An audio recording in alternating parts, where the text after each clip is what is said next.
Chapter 29. 1800. Bonaparte's laws, suppression of the festival of the 21st of January, officials' visits, the Temple, Louis XVI. And Sir Sidney Smith, peculation during the Directory, loan raised, modest budget. The consul and the member of the Institute, the figure of the Republic, Duroc's missions, the King of Prussia, the Emperor. Alexander, General Latour-Foissac, arbitrary. Decree, Company of Players for Egypt, singular ideas respecting literary property. The preparatory consulate, the journals, sabres and muskets of honor, the first consul and his comrade, the bust of Brutus. Statues in the gallery of the Tuileries, sections of the Council of State, costumes of public functionaries, masquerades, the opera balls, recall of the exiles.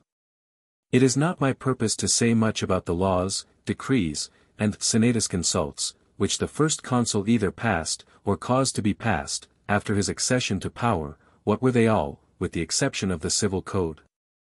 The legislative reveries of the different men who have from time to time ruled France form an immense labyrinth, in which chicanery bewilders reason and common sense. And they would long since have been buried in oblivion had they not occasionally served to authorize injustice. I cannot, however, pass over unnoticed the happy effect produced in Paris, and throughout the whole of France, by some of the first decisions of the consuls. Perhaps none but those who witnessed the state of society during the Reign of Terror can fully appreciate the satisfaction which the first steps towards the restoration of social order produced in the breasts of all honest men. The Directory, more base and not less perverse than the Convention, had retained the horrible 21st of January among the festivals of the Republic. One of Bonaparte's first ideas on attaining the possession of power was to abolish this. But such was the ascendancy of the abettors of the fearful event that he could not venture on a straightforward course. He and his two colleagues, who were Size and Roger Ducasse, signed, on the 5th Nivose, a decree, setting forth that in future the only festivals to be celebrated by the Republic were the 1st Vendemiaire and the 14th of July. Intending by this means to consecrate provisionally the recollection of the foundation of the Republic and of liberty. All was calculation with Bonaparte. To produce effect was his highest gratification. Thus he let slip no opportunity of saying or doing things which were calculated to dazzle the multitude. While at the Luxembourg, he went sometimes accompanied by his aides-de-camp and sometimes by a minister, to pay certain official visits. I did not accompany him on these occasions. But almost always either on his return, after dinner, or in the evening, he related to me what he had done and said. He congratulated himself on having paid a visit to Daubenton, at the Jardin des Plantes, and talked with great self-complacency of the distinguished way in which he had treated the contemporary of Buffon. On the 24th Brumaire he visited the prisons. He liked to make these visits unexpectedly, and to take the governors of the different public establishments by surprise. So that, having no time to make their preparations, he might see things as they really were. I was in his cabinet when he returned, for I had a great deal of business to go through in his absence. As he entered he exclaimed, "What brutes these directors are! To what a state they have brought our public establishments! But, stay a little. I will put all in order. The prisons are in a shockingly unwholesome state, and the prisoners miserably fed. I questioned them, and I questioned the jailers, for nothing is to be learned from the superiors. They, of course, always speak well of their own work. When I was in the Temple I could not help thinking of the unfortunate Louis XVI. He was an excellent man, but too amiable, too gentle for the times. He knew not how to deal with mankind. And Sir Sidney Smith. I made them show me his apartment. If the fools had not let him escape I should have taken St. Jean d'Acre. There are too many painful recollections connected with that prison. I will certainly have it pulled down some day or other. What do you think I did at the Temple? I ordered the jailers' books to be brought to me, and finding that some hostages were still in confinement I liberated them. An unjust law, said I, has deprived you of liberty, my first duty is to restore it to you. Was not this well done, Bourrienne? As I was, no less than Bonaparte himself, an enemy to the revolutionary laws, I congratulated him sincerely, and he was very sensible to my approbation, for I was not accustomed to greet him with good. Very good, on all occasions. It is true, knowing his character as I did, I avoided saying anything that was calculated to offend him, but when I said nothing, he knew very well how to construe my silence. Had I flattered him I should have continued longer in favor. Bonaparte always spoke angrily of the directors he had turned off. Their incapacity disgusted and astonished him. What simpletons! What a government! He would frequently exclaim when he looked into the measures of the Directory. Bourrienne, said he, can you imagine anything more pitiable than their system of finance? Can it for a moment be doubted that the principal agents of authority daily committed the most fraudulent peculations? What venality! What disorder! What wastefulness! Everything put up for sale, places, provisions, clothing, and military, all were disposed of. Have they not actually consumed 75 million in advance? And then, think of all the scandalous fortunes accumulated, all the malversations. But are there no means of making them refund? We shall see. In these first moments of poverty it was found necessary to raise a loan, for the funds of M. Collot did not last long, and 12 million were advanced by the different bankers of Paris, I believe, were paid by bills of the receivers general, the discount of which then amounted to about 33%.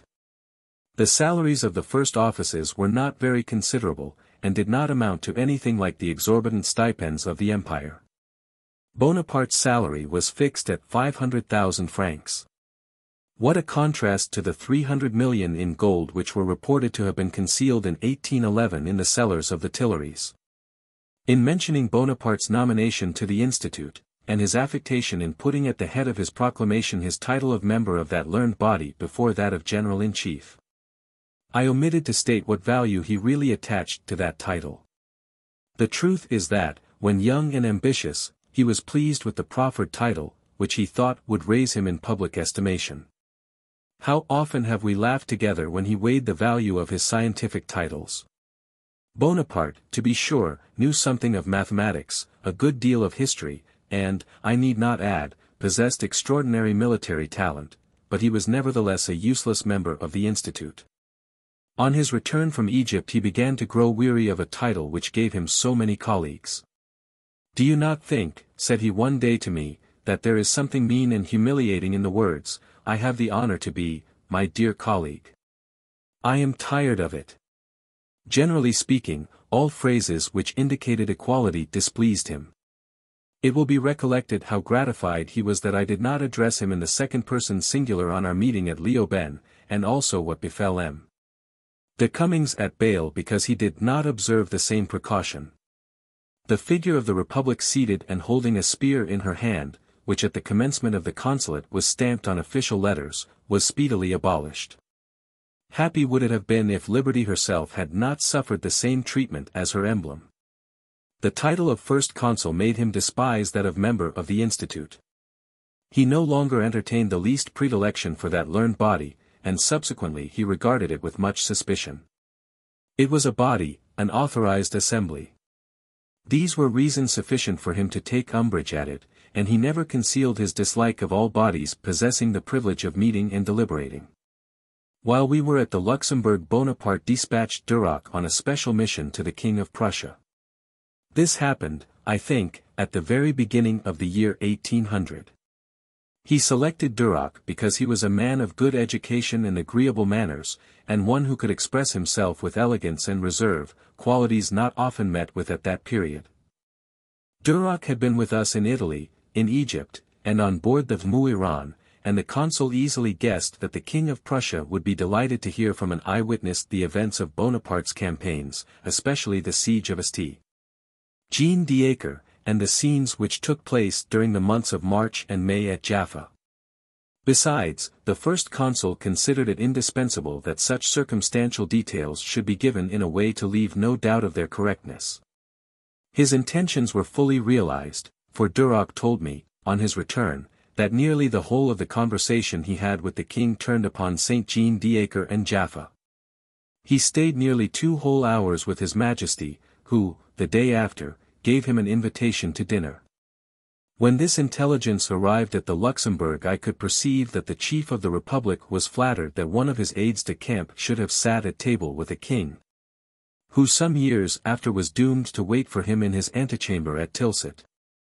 Duroc never spoke on politics to the King of Prussia, which was very fortunate, for, considering his age and the exclusively military life he had led, he could scarcely have been expected to avoid blunders.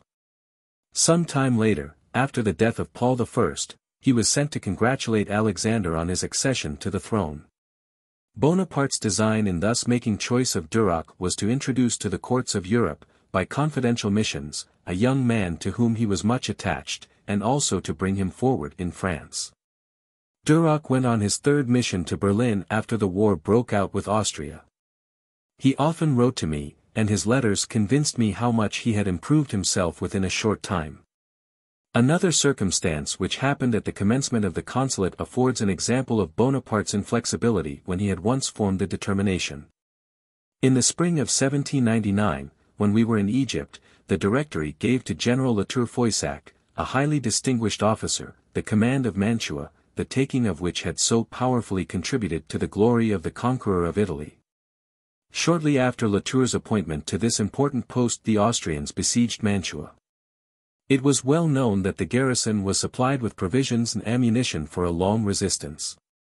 Yet, in the month of July it surrendered to the Austrians. The act of capitulation contained a curious article, viz. General Latour-Foissac and his staff shall be conducted as prisoners to Austria. The garrison shall be allowed to return to France. This distinction between the general and the troops entrusted to his command, and at the same time the prompt surrender of Mantua, were circumstances which, it must be confessed, were calculated to excite suspicions of Latour-Foissac. The consequence was, when Bernadotte was made war minister, he ordered an inquiry into the general's conduct by a court-martial. Latour-Foissac had no sooner returned to France than he published a justificatory memorial, in which he showed the impossibility of his having made a longer defense when he was in want of many objects of the first necessity. Such was the state of the affair on Bonaparte's elevation to the consular power. The loss of Mantua, the possession of which had cost him so many sacrifices, roused his indignation to so high a pitch that whenever the subject was mentioned he could find no words to express his rage. He stopped the investigation of the court-martial, and issued a violent decree against Latour-Foissac even before his culpability had been proved. This proceeding occasioned much discussion, and was very dissatisfactory to many general officers, who, by this arbitrary decision, found themselves in danger of forfeiting the privilege of being tried by their natural judges whenever they happened to displease the first consul. For my own part, I must say that this decree against Latour-Foissac was one which I saw issued with considerable regret. I was alarmed for the consequences. After the lapse of a few days I ventured to point out to him the undue severity of the step he had taken. I reminded him of all that had been said in Latour-Foissac's favor, and tried to convince him how much more just it would be to allow the trial to come to a conclusion. In a country, said I, like France, where the point of honor stands above everything, it is impossible Foissac can escape condemnation if he be culpable. Perhaps you are right, Bourrienne, rejoined he, but the blow is struck. The decree is issued. I have given the same explanation to every one, but I cannot so suddenly retrace my steps. To retrograde is to be lost. I cannot acknowledge myself in the wrong. By and by we shall see what can be done. Time will bring lenity and pardon. At present it would be premature. Such, word for word, was Bonaparte's reply. If with this be compared what he said on the subject at St. Helena, it will be found that his ideas continued nearly unchanged. The only difference is that, instead of the impetuosity of 1800, he expressed himself with the calmness which time and adversity naturally produce. It was, says the Memorial of St. Helena, an illegal and tyrannical act, but still it was a necessary evil. It was the fault of the law. He was 100, nay, 1,000-fold guilty, and yet it was doubtful whether he would be condemned. We therefore assailed him with the shafts of honor and public opinion. Yet I repeat, it was a tyrannical act, and one of those violent measures which are at times necessary in great nations and in extraordinary circumstances. Bonaparte, as I have before observed, loved contrasts. And I remember at the very time he was acting so violently against La Tour Foissac, he condescended to busy himself about a company of players which he wished to send to Egypt, or rather that he pretended to wish to send there. Because the announcement of such a project conveyed an impression of the prosperous condition of our Oriental colony. The consuls gravely appointed the Minister of the Interior to execute this business, and the minister in his turn delegated his powers to Florence, the actor. In their instructions to the minister, the consuls observed that it would be advisable to include some female dancers in the company. A suggestion which corresponds with Bonaparte's note, in which were specified all that he considered necessary for the Egyptian expedition. The first consul entertained singular notions respecting literary property. On his hearing that a piece, entitled Misanthropy et Repenter, had been brought out at the Odeon, he said to me, "Bourrienne, you have been robbed." "I, General." "How?" "You have been robbed, I tell you, and they are now acting your piece." I have already mentioned that during my stay at Warsaw I amused myself with translating a celebrated play of Kotzebue. While we were in Italy I lent Bonaparte my translation to read, and he expressed himself much pleased with it. He greatly admired the piece, and often went to see it acted at the Odeon. On his return he invariably gave me fresh reasons for my claiming what he was pleased to call my property.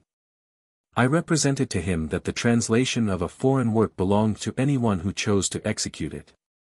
He would not, however, give up his point, and I was obliged to assure him that my occupations in his service left me no time to engage in a literary lawsuit. He then exacted a promise from me to translate Goethe's Werther. I told him it was already done, though indifferently, and that I could not possibly devote to the subject the time it merited. I read over to him one of the letters I had translated into French, and which he seemed to approve. That interval of the consular government during which Bonaparte remained at the Luxembourg may be called the preparatory consulate. Then were sown the seeds of the great events which he meditated, and of those institutions with which he wished to mark his possession of power. He was then, if I may use the expression, two individuals in one, the Republican general, who was obliged to appear the advocate of liberty and the principles of the Revolution, and the votary of ambition, secretly plotting the downfall of that liberty and those principles. I often wondered at the consummate address with which he contrived to deceive those who were likely to see through his designs. This hypocrisy, which some, perhaps, may call profound policy, was indispensable to the accomplishment of his projects, and sometimes, as if to keep himself in practice, he would do it in matters of secondary importance. For example, his opinion of the insatiable avarice of size is well known. Yet when he proposed, in his message to the Council of Ancients, to give his colleague, under the title of national recompense, the price of his obedient secession, it was, in the words of the message, a recompense worthily bestowed on his disinterested virtues. While at the Luxembourg Bonaparte showed, by a consular act, his hatred of the liberty of the press above all liberties, for he loved none. On the 27th Nivose the consuls, or rather the first consul, published a decree, the real object of which was evidently contrary to its implied object. This decree stated that the consuls of the Republic, considering that some of the journals printed at Paris are instruments in the hands of the enemies of the Republic, over the safety of which the government is specially entrusted by the people of France to watch, decree that the Minister of Police shall, during the continuation of the war, allow only the following journals to be printed and published, viz. List of 20 publications. And those papers which are exclusively devoted to science, art, literature, commerce, and advertisements. Surely this decree may well be considered as preparatory. And the fragment I have quoted may serve as a standard for measuring the greater part of those acts by which Bonaparte sought to gain, for the consolidation of his power, what he seemed to be seeking solely for the interest of the friends of the Republic. The limitation to the period of the continuance of the war had also a certain provisional air which afforded hope for the future. But everything provisional is, in its nature, very elastic, and Bonaparte knew how to draw it out ad infinitum.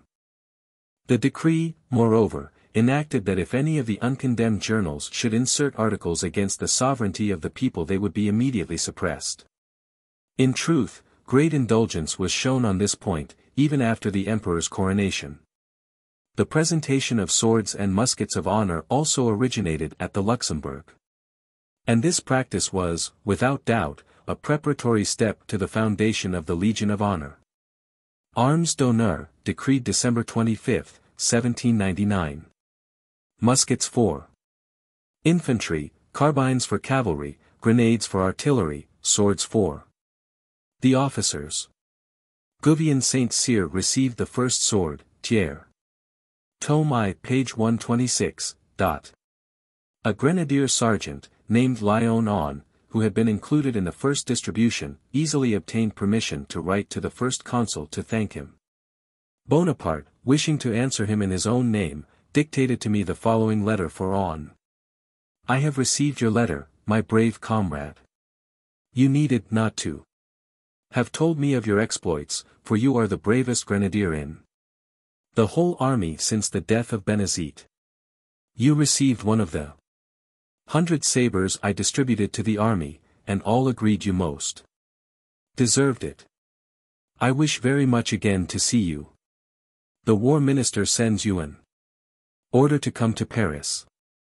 This wheedling wonderfully favored Bonaparte's designs. His letter to On could not fail to be circulated through the army. A sergeant called my brave comrade by the first consul, the first general of France. Who but a thorough republican, the stanch friend of equality, would have done this? This was enough to wind up the enthusiasm of the army. At the same time it must be confessed that Bonaparte began to find the Luxembourg too little for him, and preparations were set on foot at the Tuileries. Still this great step towards the re-establishment of the monarchy was to be cautiously prepared. It was important to do away with the idea that none but a king could occupy the palace of our ancient kings. What was to be done? A very fine bust of Brutus had been brought from Italy. Brutus was the destroyer of tyrants. This was the very thing, and David was commissioned to place it in a gallery of the Tuileries. Could there be a greater proof of the consul's horror of tyranny? To sleep at the Tuileries, in the bedchamber of the kings of France, was all that Bonaparte wanted, the rest would follow in due course. He was willing to be satisfied with establishing a principle the consequences of which were to be afterwards deduced. Hence the affectation of never inserting in official acts the name of the Tuileries, but designating that place as the palace of the government. The first preparations were modest, for it did not become a good republican to be fond of pomp. Accordingly Lecomte, who was at that time architect of the Tuileries, merely received orders to clean the palace, an expression which might bear more than one meaning, after the meetings which had been there. For this purpose the sum of 500,000 francs was sufficient. Bonaparte's drift was to conceal, as far as possible, the importance he attached to the change of his consular domicile. But little expense was requisite for fitting up apartments for the first consul. Simple ornaments, such as marbles and statues, were to decorate the palace of the government. Nothing escaped Bonaparte's consideration. Thus it was not merely at hazard that he selected the statues of great men to adorn the gallery of the Tuileries. Among the Greeks he made choice of Demosthenes and Alexander, thus rendering homage at once to the genius of eloquence and the genius of victory. The statue of Hannibal was intended to recall the memory of Rome's most formidable enemy. And Rome herself was represented in the consular palace by the statues of Scipio, Cicero, Cato, Brutus and Caesar, the victor and the immolator being placed side by side. Among the great men of modern times he gave the first place to Gustavus Adolphus, and the next to Turenne and the great Condé, to Turenne in honor of his military talent. And to Condé to prove that there was nothing fearful in the recollection of a Bourbon. The remembrance of the glorious days of the French navy was revived by the statue of Du Guay-Trouin. Marlborough and Prince Eugene had also their places in the gallery, as if to attest the disasters which marked the close of the great reign. And Marshal Sage, to show that Louis XV's reign was not without its glory. The statues of Frederick and Washington were emblematic of false philosophy on a throne and true wisdom founding a free state. Finally, the names of de Gaumier, Dampierre, and Joubert were intended to bear evidence of the high esteem which Bonaparte cherished for his old comrades, those illustrious victims to a cause which had now ceased to be his. The reader has already been informed of the attempts made by Bonaparte to induce England and Austria to negotiate with the consular government, which the King of Prussia was the first of the sovereigns of Europe to recognize. These attempts having proved unavailing, it became necessary to carry on the war with renewed vigor, and also to explain why the peace, which had been promised at the beginning of the consulate, was still nothing but a promise. In fulfillment of these two objects Bonaparte addressed an energetic proclamation to the armies, which was remarkable for not being followed by the usual sacred words, Vive la République. At the same time Bonaparte completed the formation of the Council of State, and divided it into 5 sections, 1. The Interior, 2. Finance, 3. Marine, 4. The War Department, 5. Legislation.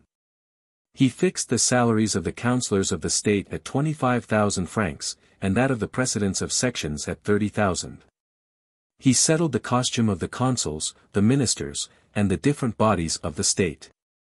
This led to the reintroduction of velvet, which had been banished with the old regime, and the encouragement of the manufacturers of lions was the reason alleged for employing this unrepublican article in the different dresses, such as those of the consuls and ministers.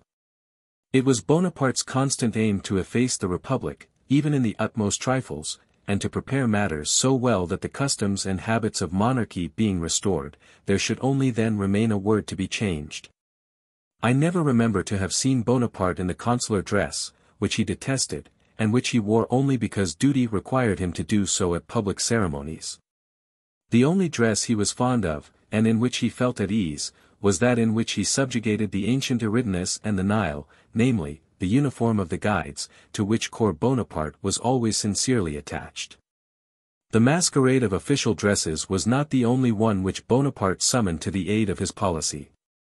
At that period of the year VIII, which corresponded with the Carnival of 1800, masks began to be resumed at Paris. Disguises were all the fashion, and Bonaparte favored the revival of old amusements. First, because they were old, and next, because they were the means of diverting the attention of the people, for, as he had established the principle that on the field of battle it is necessary to divide the enemy in order to beat him, he conceived it no less advisable to divert the people in order to enslave them. Bonaparte did not say, panem et circenses, for I believe his knowledge of Latin did not extend even to that well-known phrase of Juvenal, but he put the maxim in practice. He accordingly authorized the revival of balls at the opera, which they who lived during that period of the consulate know was an important event in Paris. Some gladly viewed it as a little conquest in favor of the old regime. And others, who for that very reason disapproved it, were too shallow to understand the influence of little over great things. The women and the young men did not bestow a thought on the subject, but yielded willingly to the attractions of pleasure. Bonaparte, who was delighted at having provided a diversion for the gossiping of the Parisian salons, said to me one day, while they are chatting about all this, they do not babble upon politics, and that is what I want. Let them dance and amuse themselves as long as they do not thrust their noses into the councils of the government. Besides, Bourrienne, added he, I have other reasons for encouraging this, I see other advantages in it. Trade is languishing. Fouché tells me that there are great complaints. This will set a little money in circulation. Besides, I am on my guard about the Jacobins. Everything is not bad, because it is not new. I prefer the opera balls to the Saturnalia of the goddess of reason. I was never so enthusiastically applauded as at the last parade. A consular decision of a different and more important nature had, shortly before, namely, at the commencement of Nivos, brought happiness to many families. Bonaparte, as every one knows, had prepared the events of the 18th Fructidor that he might have some plausible reasons for overthrowing the directors. The Directory being overthrown, he was now anxious, at least in part, to undo what he had done on the 18th Fructidor. He therefore ordered a report on the persons exiled to be presented to him by the Minister of Police. In consequence of this report he authorized 40 of them to return to France, placing them under the observation of the police minister, and assigning them their place of residence. However, they did not long remain under these restrictions, and many of them were soon called to fill high places in the government. It was indeed natural that Bonaparte, still wishing, at least in appearance, to found his government on those principles of moderate republicanism which had caused their exile, should invite them to second his views. Barrère wrote a justificatory letter to the first consul, who, however, took no notice of it, for he could not get so far as to favor Barrère. Thus did Bonaparte receive into the councils of the consulate the men who had been exiled by the Directory, just as he afterwards appointed the emigrants and those exiles of the Revolution to high offices under the Empire.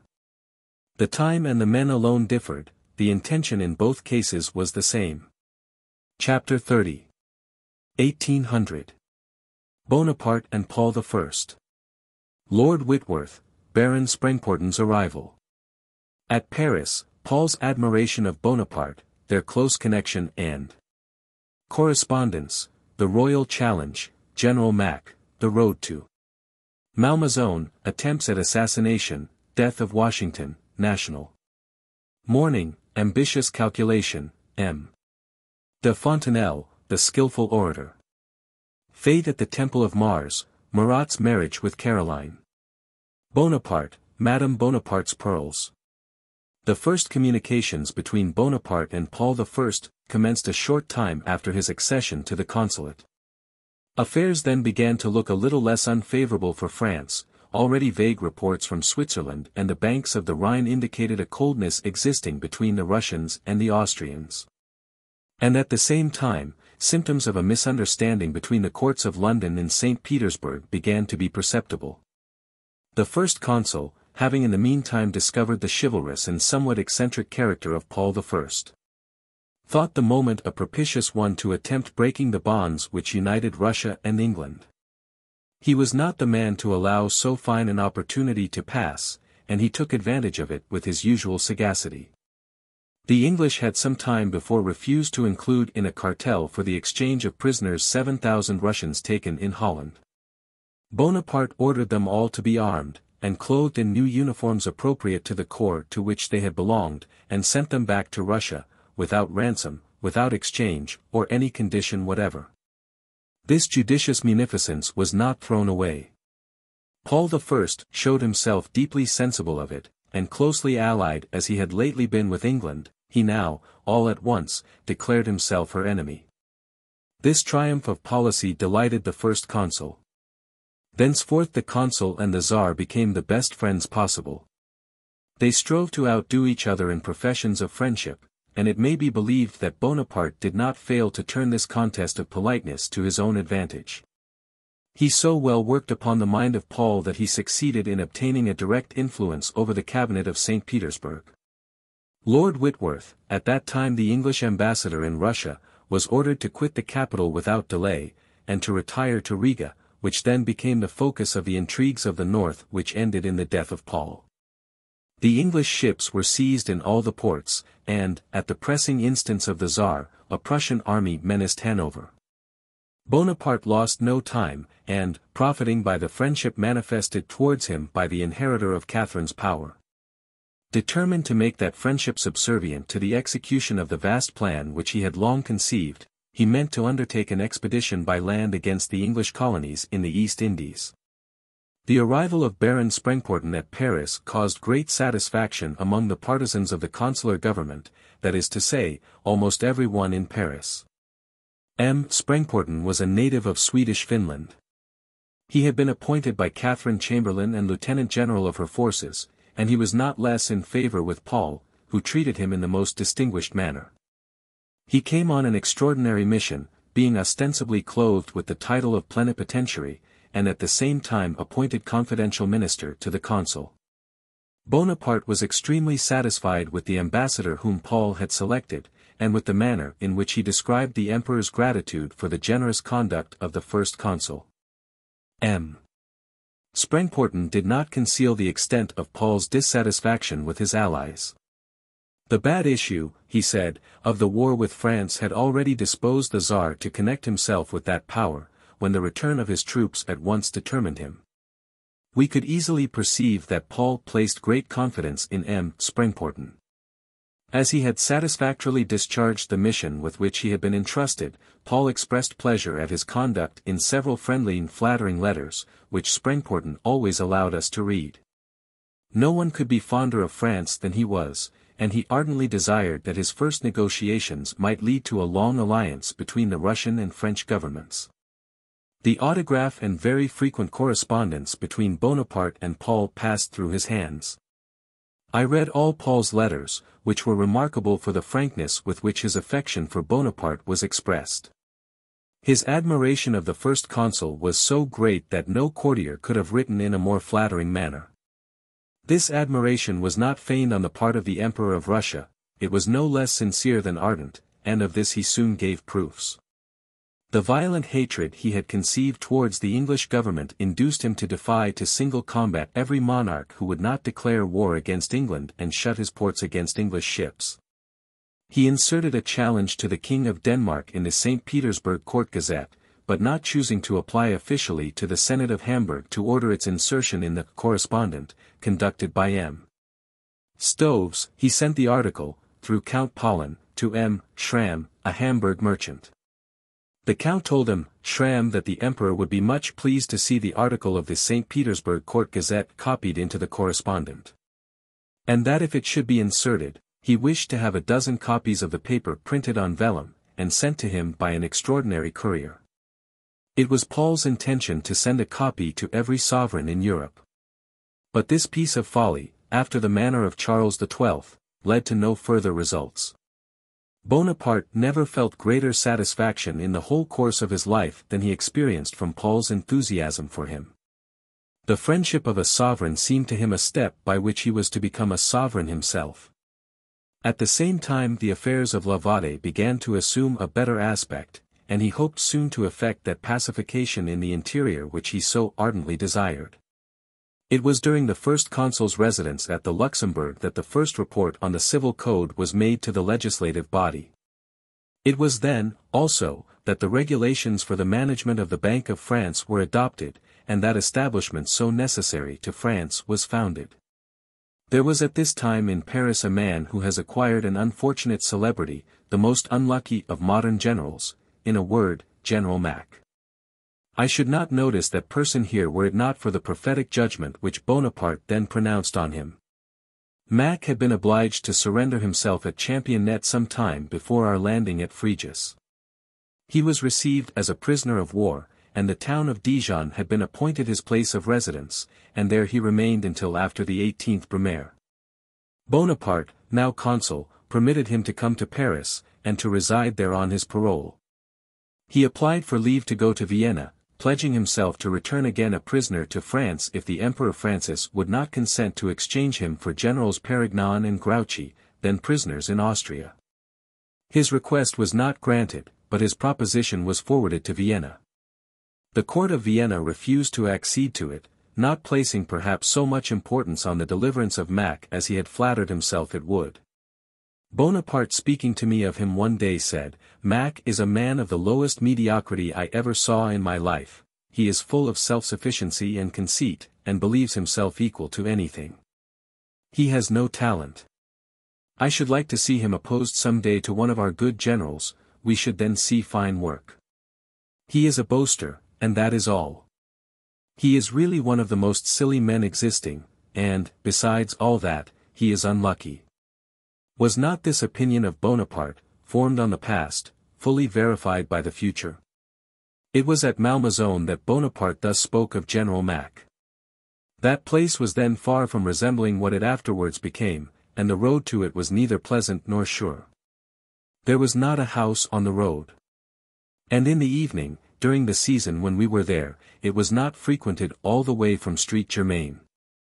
Those numerous vehicles, which the demands of luxury and an increasing population have created, did not then, as now, pass along the roads in the environs of Paris.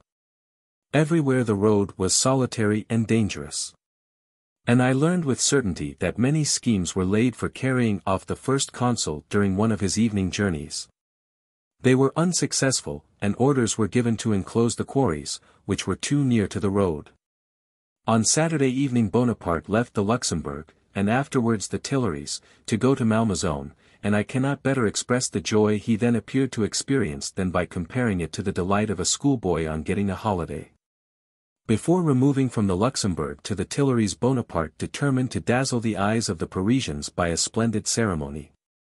He had appointed it to take place on the Decadi, Pluviose 20, February 9, 1800, that is to say, 10 days before his final departure from the old Directorial Palace. These kinds of fetes did not resemble what they afterwards became.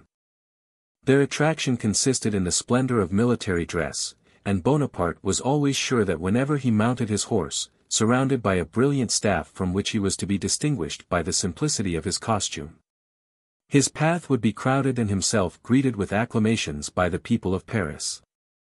The object of this fete was at first only to present to the Hôtel des Invalides, then called the Temple of Mars, 72 flags taken from the Turks in the Battle of Aboukir and brought from Egypt to Paris.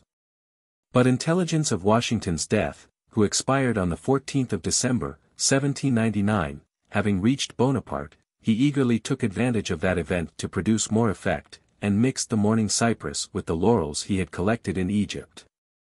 Bonaparte did not feel much concerned at the death of Washington, that noble founder of rational freedom in the New World, but it afforded him an opportunity to mask his ambitious projects under the appearance of a love of liberty. In thus rendering honor to the memory of Washington, everybody would suppose that Bonaparte intended to imitate his example, and that their two names would pass in conjunction from mouth to mouth. A clever orator might be employed, who, while pronouncing a eulogium on the dead, would contrive to bestow some praise on the living. And when the people were applauding his love of liberty, he would find himself one step nearer the throne, on which his eyes were constantly fixed. When the proper time arrived, he would not fail to seize the crown, and would still cry, if necessary, Vive la liberté, while placing it on his imperial head. The skillful orator was found. M. de Fontaines. L. de Fontaines, 1767 to 1821, became president of the corps, legislative, senator, and Grand Master of the university. He was the center of the literary group of the empire. Was commissioned to pronounce the funeral eulogium on Washington, and the flowers of eloquence which he scattered about did not all fall on the hero of America. Lens was entrusted by Bonaparte with the presentation of the flags. And on the 20th Pluviose he proceeded, accompanied by strong detachments of the cavalry then in Paris, to the Council Hall of the Invalides, where he was met by the Minister of War, who received the colors. All the ministers, the councillors of state, and generals were summoned to the presentation. Lens pronounced a discourse, to which Berthier replied, and M. de Fontaines added his well-managed eloquence to the plain military oratory of the two generals. In the interior of this military temple a statue of Mars sleeping had been placed, and from the pillars and roof were suspended the trophies of Denain, Fontenoy, and the campaign of Italy, which would still have decorated that edifice had not the demon of conquest possessed Bonaparte. Two invalids, each said to be 100 years old, stood beside the Minister of War, and the bust of the Emancipator of America was placed under the trophy composed of the flags of Aboukir. In a word, recourse was had to every sort of charlatanism usual on such occasions. In the evening there was a numerous assembly at the Luxembourg, and Bonaparte took much credit to himself for the effect produced on this remarkable day. He had only to wait 10 days for his removal to the Tuileries, and precisely on that day the national mourning for Washington was to cease, for which a general mourning for freedom might well have been substituted. I have said very little about Marat in the course of these memoirs except mentioning the brilliant part he performed in several battles. Having now arrived at the period of his marriage with one of Napoleon's sisters, I take the opportunity of returning to the interesting events which preceded that alliance. His fine and well-proportioned form, his great physical strength and somewhat refined elegance of manner, the fire of his eye, and his fierce courage in battle, gave to Marat rather the character of one of those pur chevaliers so well described by Ariosto and Taro, than that a republican soldier. The nobleness of his look soon made the lowness of his birth be forgotten. He was affable, polished, gallant, and in the field of battle 20 men headed by Marat were worth a whole regiment. Once only he showed himself under the influence of fear, and the reader shall see in what circumstance it was that he ceased to be himself. Marshal Lannes, so brave and brilliant in war and so well able to appreciate courage, one day sharply rebuked a colonel for having punished a young officer just arrived from school at Fontainebleau, because he gave evidence of fear in his first engagement. "No, Colonel," said he, "none but a poltroon, the term was even more strong, will boast that he never was afraid." Bourrienne. When Bonaparte in his first Italian campaign had forced Wurmser to retreat into Mantua with 28,000 men, he directed Mialis, with only 4,000 men, to oppose any sortie that might be attempted by the Austrian general.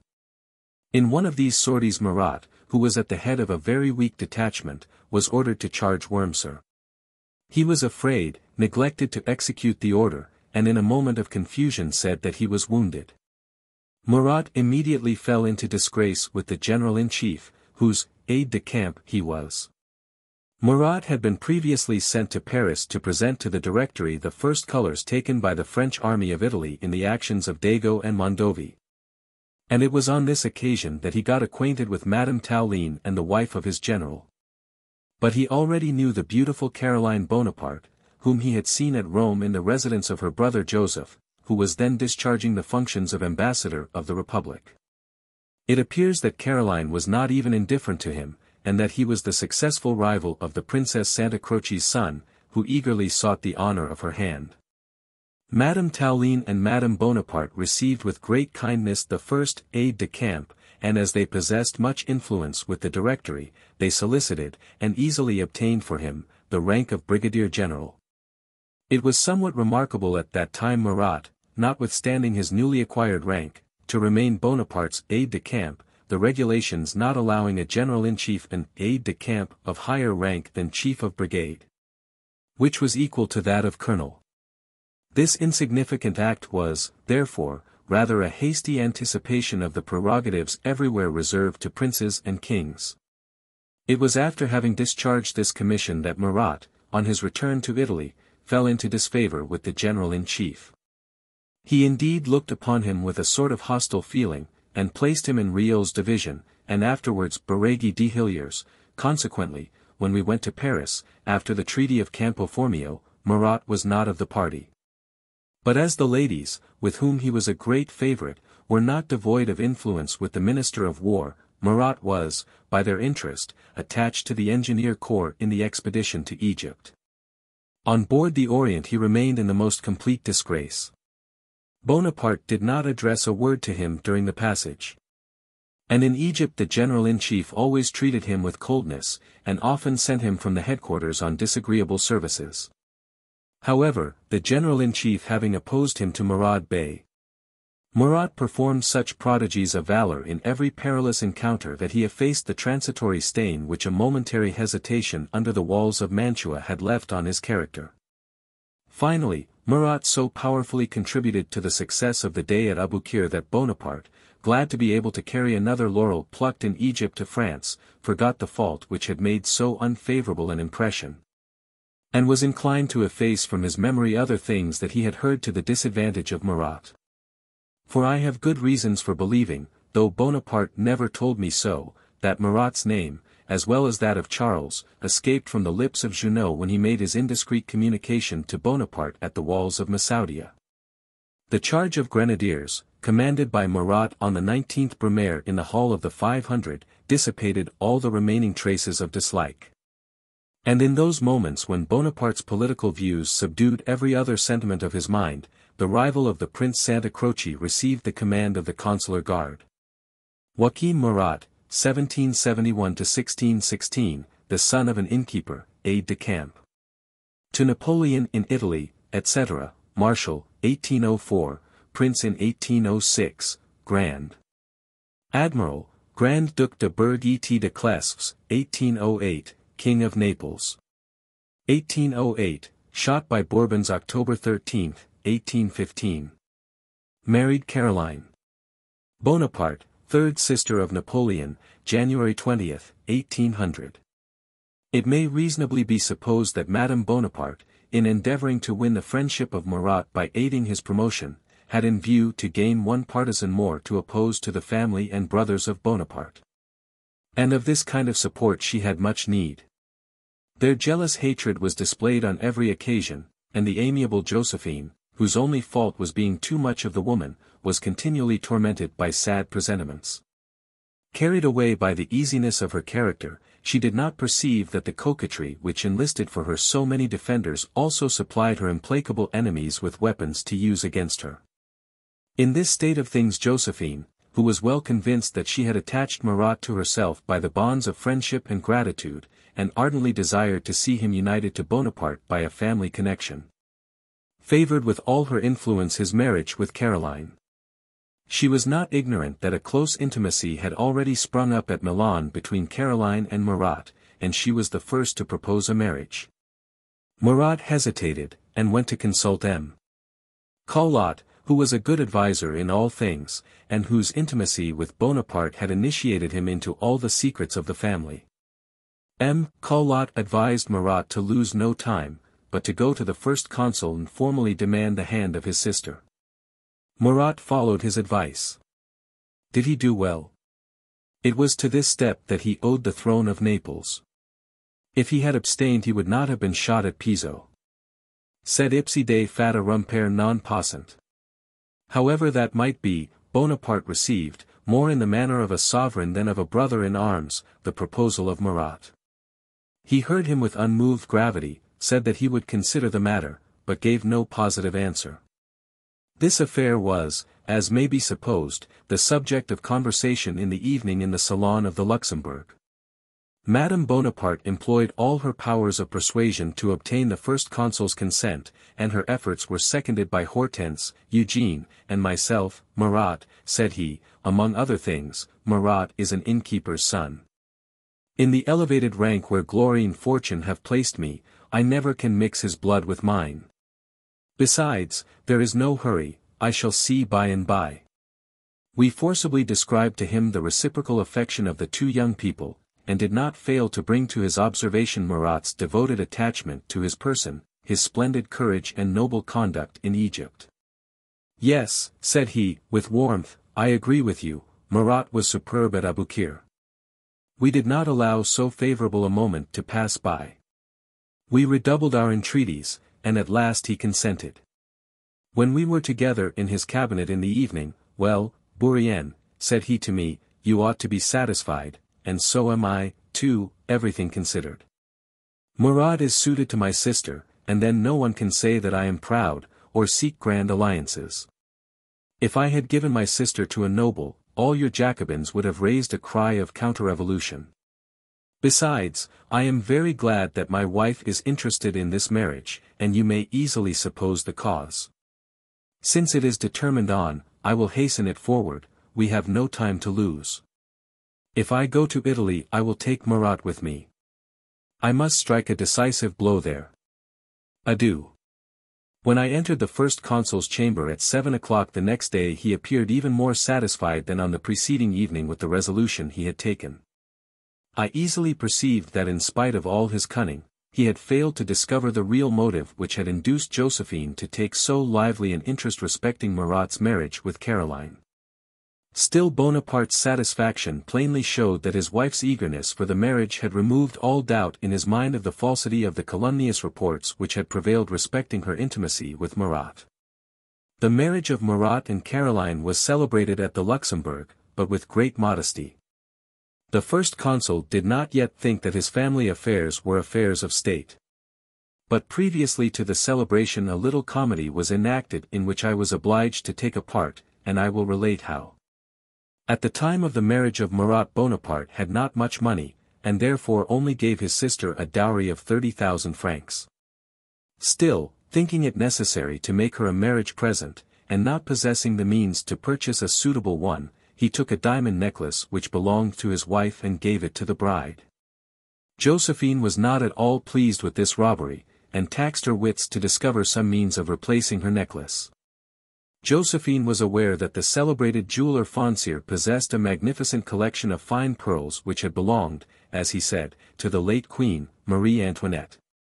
Having ordered them to be brought to her to examine them, she thought they were sufficient to make a very fine necklace. But to make the purchase 250,000 francs were required, and how to get them was the difficulty. Madame Bonaparte had recourse to Berthier, who was then Minister of War.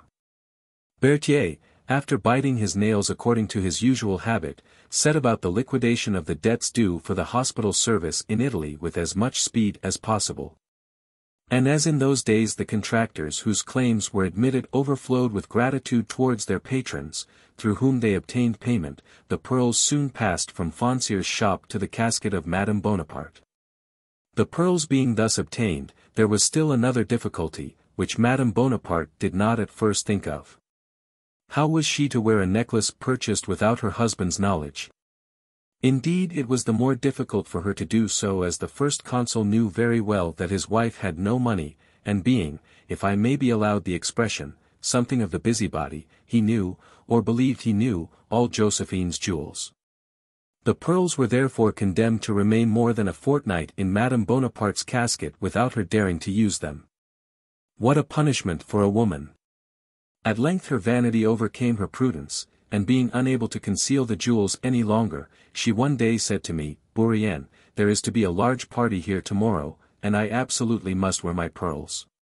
But you know he will grumble if he notices them. I beg, Bourrienne, that you will keep near me.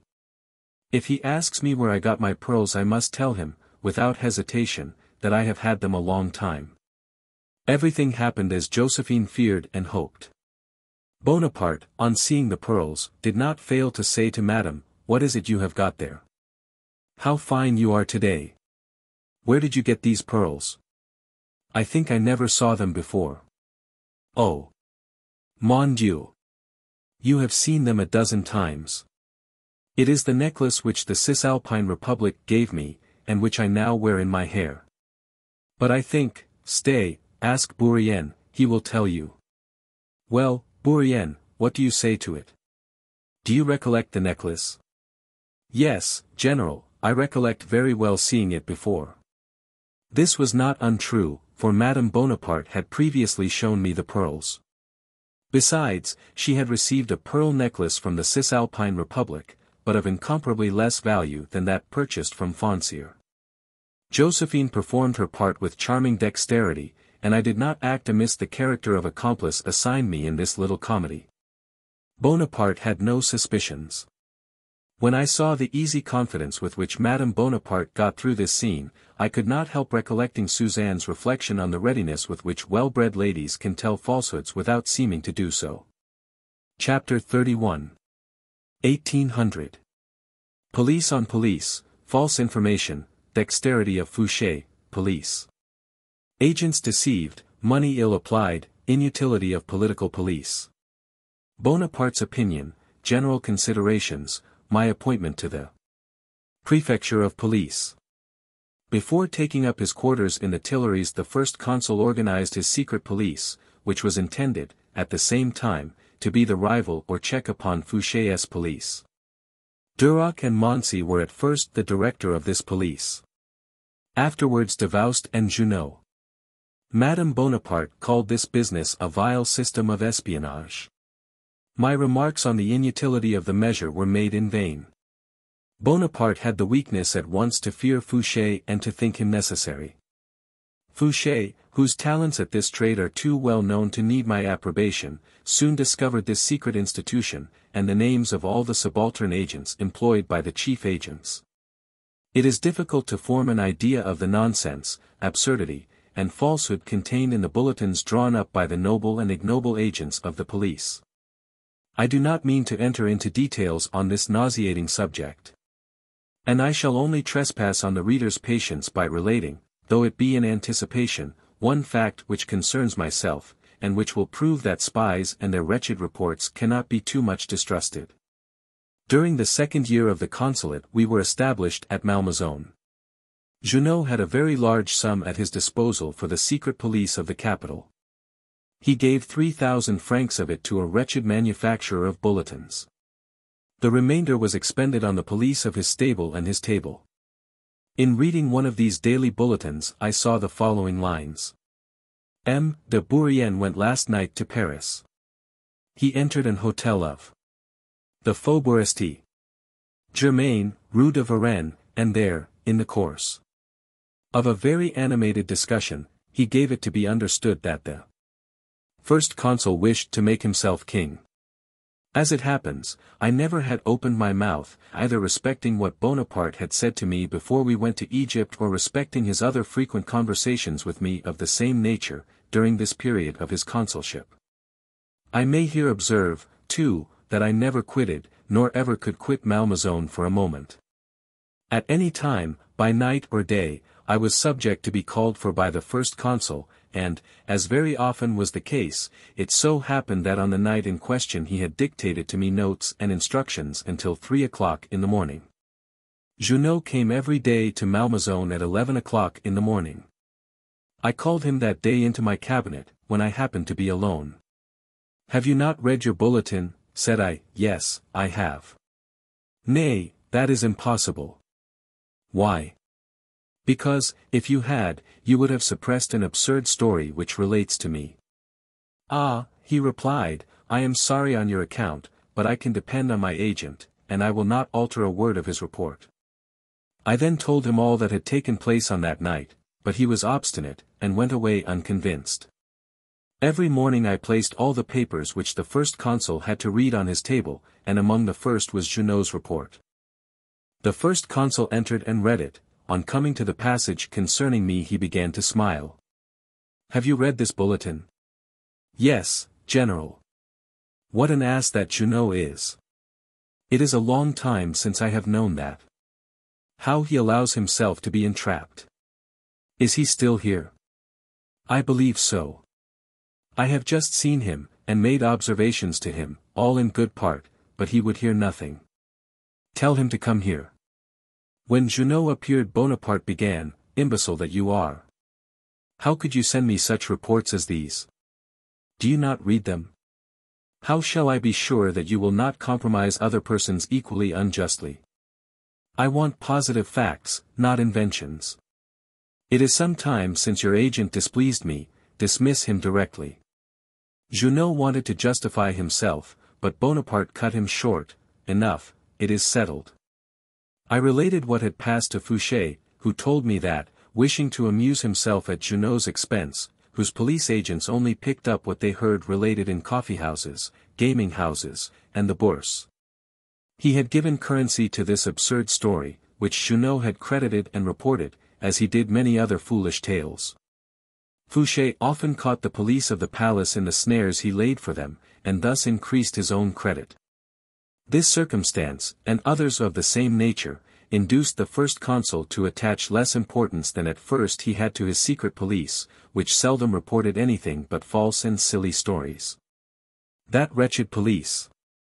During the time I was with him it embittered his life, and often exasperated him against his wife, his relations, and friends. Bourrienne, it must be remembered, was a sufferer from the vigilance of this police. Rapp, who was as frank as he was brave, tells us in his Memoirs, p. 233, that when Napoleon, during his retreat from Moscow, while before Smolensk, heard of the attempt of Mallet, he could not get over the adventure of the police minister, Savary, and the prefect of police, Pasquier. Napoleon, says Rapp, was not surprised that these wretches, he means the agents of the police, who crowd the salons and the taverns, who insinuate themselves everywhere and obstruct everything, should not have found out the plot. But he could not understand the weakness of the Duc de Rovigo. The very police which professed to divine everything had let themselves be taken by surprise. The police possessed no foresight or faculty of prevention. Every silly thing that transpired was reported either from malice or stupidity. What was heard was misunderstood or distorted in the recital, so that the only result of the plan was mischief and confusion. The police as a political engine is a dangerous thing. It foments and encourages more false conspiracies than it discovers or defeats real ones. Napoleon has related that M. de la Rochefoucauld formed at Paris a conspiracy in favor of the king, then at Mittau, the first act of which was to be the death of the chief of the government. The plot being discovered, a trusty person belonging to the police was ordered to join it and become one of the most active agents. He brought letters of recommendation from an old gentleman in Lorraine who had held a distinguished rank in the army of Condé. After this, what more can be wanted? 100 examples could not better show the vileness of such a system. Napoleon, when fallen, himself thus disclosed the scandalous means employed by his government. Napoleon on one occasion, in the Isle of Elba, said to an officer who was conversing with him about France, "You believe, then, that the police agents foresee everything and know everything? They invent more than they discover. Mine, I believe, was better than that they have got now, and yet it was often only by mere chance, the imprudence of the parties implicated, or the treachery of some of them, that something was discovered after a week or fortnight's exertion." Napoleon, in directing this officer to transmit letters to him under the cover of a commercial correspondence, to quiet his apprehensions that the correspondence might be discovered, said, "Do you think, then, that all letters are opened at the post office? They would never be able to do so. I have often endeavored to discover what the correspondence was that passed under mercantile forms, but I never succeeded. The post office, like the police, catches only fools. Since I am on the subject of political police, that leprosy of modern society, perhaps I may be allowed to overstep the order of time, and advert to its state even in the present day. The Minister of Police, to give his prince a favorable idea of his activity, contrives great conspiracies, which he is pretty sure to discover in time, because he is their originator. The inferior agents, to find favor in the eyes of the minister, contrive small plots. It would be difficult to mention a conspiracy which has been discovered, except when the police agents took part in it, or were its promoters.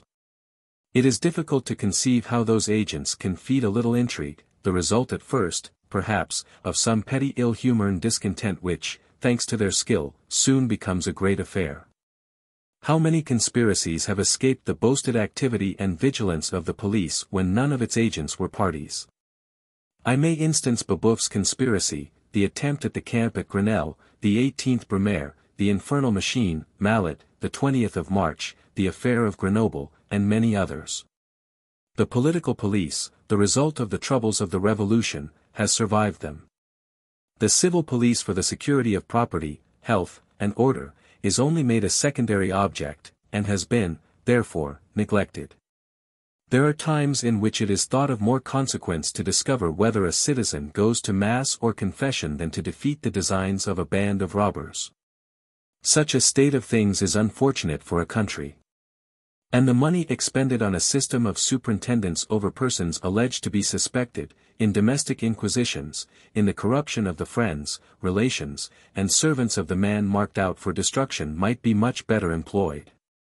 The espionage of opinion, created, as I have said, by the revolutionary troubles, is suspicious, restless, officious, inquisitorial, vexatious, and tyrannical. Indifferent to crimes and real offences, it is totally absorbed in the inquisition of thoughts. Who has not heard it said in company, to some one speaking warmly, "Be moderate," is supposed to belong to the police. This police enthralled Bonaparte himself in its snares, and held him a long time under the influence of its power. I have taken the liberty thus to speak of a scourge of society of which I have been a victim. What I here state may be relied on. I shall not speak of the week during which I had to discharge the functions of prefect of police, namely, from the 13th to the 20th of March, 1815. It may well be supposed that though I had not held in abhorrence the infamous system which I have described, the important nature of the circumstances and the short period of my administration must have prevented me from making complete use of the means placed at my disposal. The dictates of discretion, which I consider myself bound to obey, forbid me giving proofs of what I advance. What it was necessary to do I accomplished without employing violent or vexatious means. And I can take on myself to assert that no one has cause to complain of me. Were I to publish the list of the persons I had orders to arrest, those of them who are yet living would be astonished that the only knowledge they had of my being the prefect of police was from the Moniteur. I obtained by mild measures, by persuasion, and reasoning what I could never have got by violence. I am not divulging any secrets of office, but I believe I am rendering a service to the public in pointing out what I have often observed while an unwilling confidant in the shameful maneuvers of that political institution. The word ideologue was often in Bonaparte's mouth, and in using it he endeavored to throw ridicule on those men whom he fancied to have a tendency towards the doctrine of indefinite perfectibility. He esteemed them for their morality, yet he looked on them as dreamers seeking for the type of a universal constitution, and considering the character of man in the abstract only. The ideologues, according to him, looked for power in institutions. And that he called metaphysics. He had no idea of power except in direct force. All benevolent men who speculate on the amelioration of human society were regarded by Bonaparte as dangerous, because their maxims and principles were diametrically opposed to the harsh and arbitrary system he had adopted. He said that their hearts were better than their heads, and, far from wandering with them in abstractions, he always said that men were only to be governed by fear and interest. The free expression of opinion through the press has been always regarded by those who are not led away by interest or power as useful to society. But Bonaparte held the liberty of the press in the greatest horror. And so violent was his passion when anything was urged in its favor that he seemed to labor under a nervous attack. Great man as he was sorely afraid of little paragraphs. Joseph Bonaparte fairly enough remarks on this that such writings had done great harm in those extraordinary times, errors, tome I. Page 259. Metternich, writing in 1827 with distrust of the proceedings of Louis XVIII. Quotes, with approval, Napoleon's sentiments on this point. Napoleon, who could not have been wanting in the feeling of power, said to me, "You see me master of France. Well, I would not undertake to govern her for 3 months. With liberty of the press." Louis XVIII. Apparently thinking himself stronger than Napoleon, is not content with allowing the press its freedom, but has embodied its liberty in the Charter. Metternich, Tome 4, page 391. Chapter 32. 1800. Successful management of parties, precautions, removal from the Luxembourg to the Tuileries, hackney coaches and the consul's white horses, royal custom and an inscription, the Review, Bonaparte's homage to the standards, Talleyrand in Bonaparte's cabinet. Bonaparte's aversion to the cap of liberty even in painting, the state bed, our cabinet. Of the 3 brothers to whom the 18th Brumaire gave birth, Bonaparte speedily declared himself the eldest, and hastened to assume all the rights of primogeniture. He soon arrogated to himself the whole power. The project he had formed, when he favored the revolution of the 18th Fructidor, was now about to be realized. It was then an indispensable part of his plan that the Directory should violate the Constitution in order to justify a subsequent subversion of the Directory. The expressions which escaped him from time to time plainly showed that his ambition was not yet satisfied, and that the consulship was only a state of probation preliminary to the complete establishment of monarchy. The Luxembourg was then discovered to be too small for the chief of the government, and it was resolved that Bonaparte should inhabit the Tuileries. Still great prudence was necessary to avoid the quicksands which surrounded him. He therefore employed great precaution in dealing with the susceptibilities of the Republicans, taking care to inure them gradually to the temperature of absolute power. But this mode of treatment was not sufficient.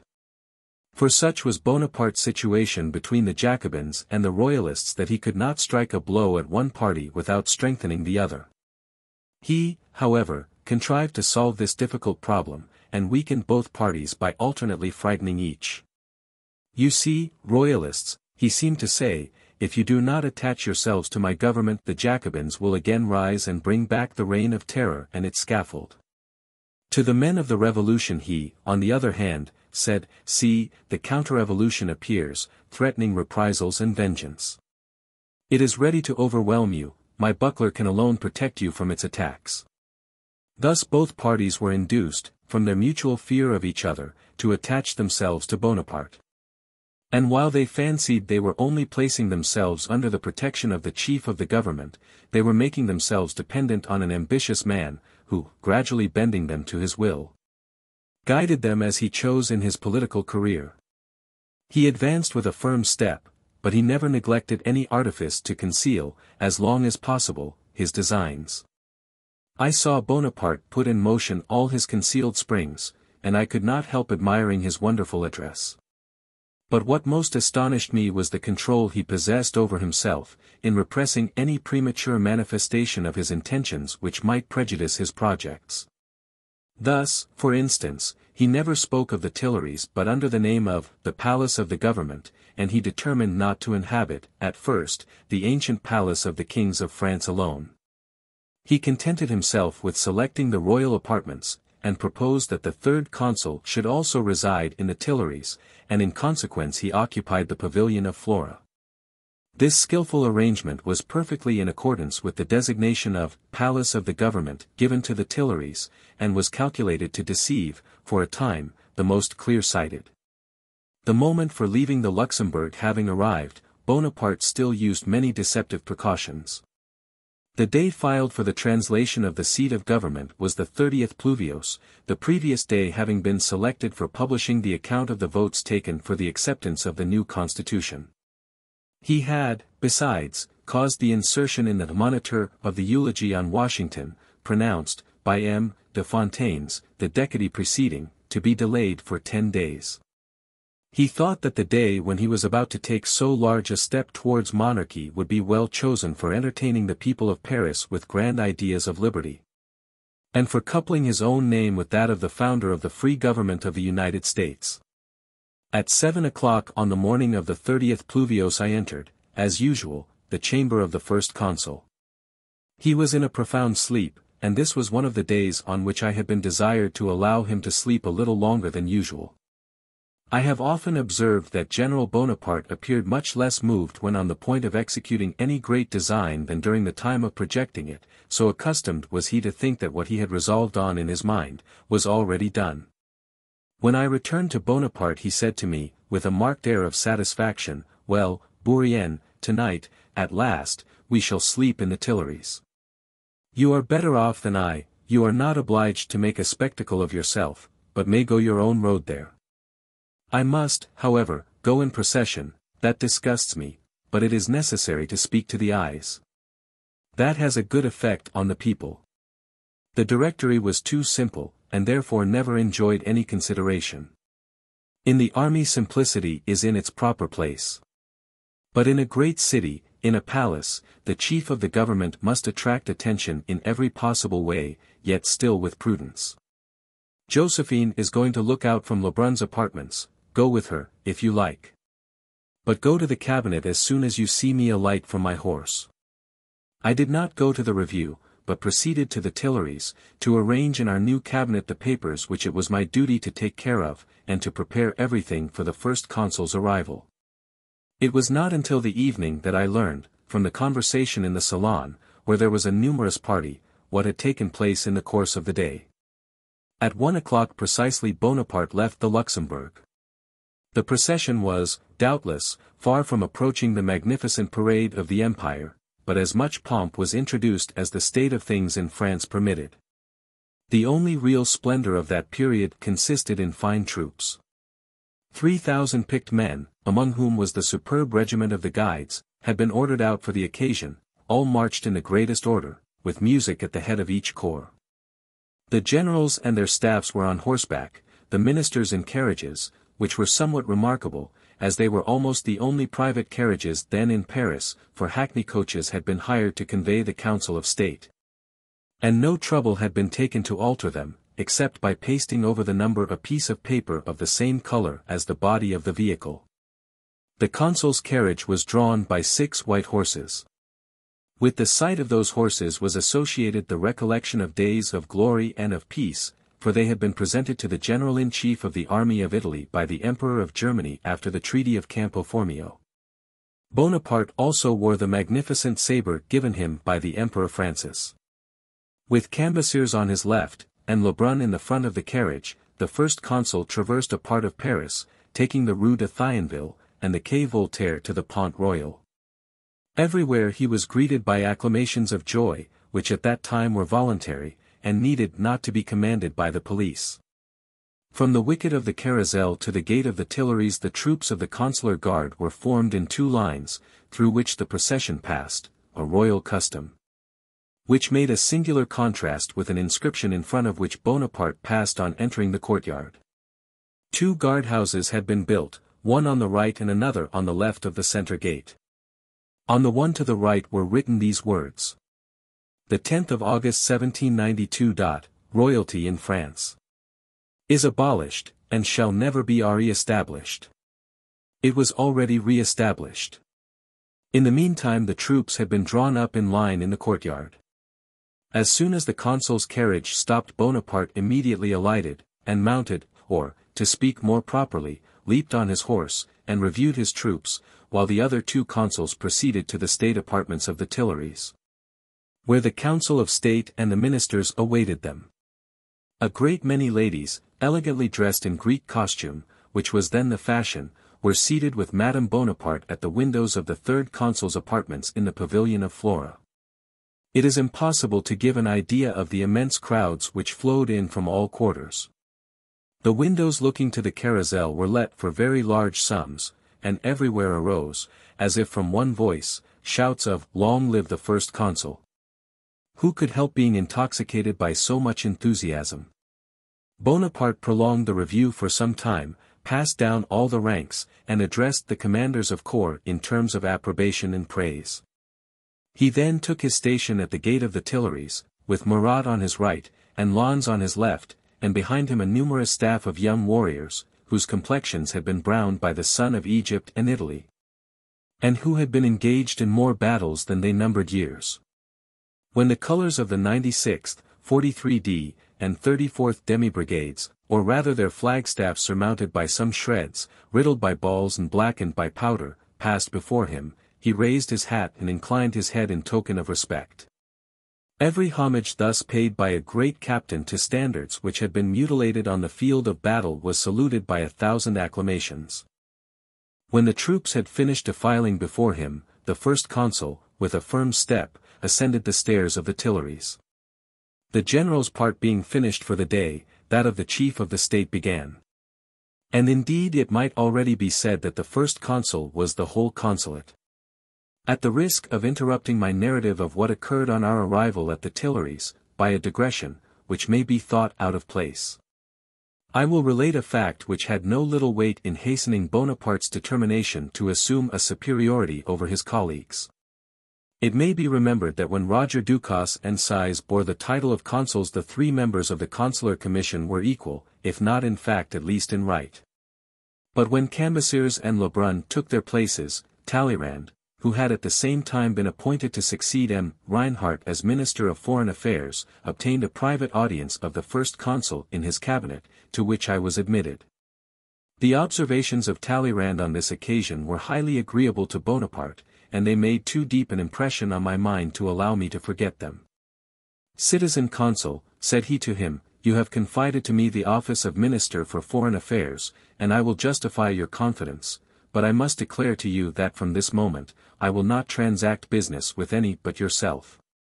This determination does not proceed from any vain pride on my part, but is induced by a desire to serve France.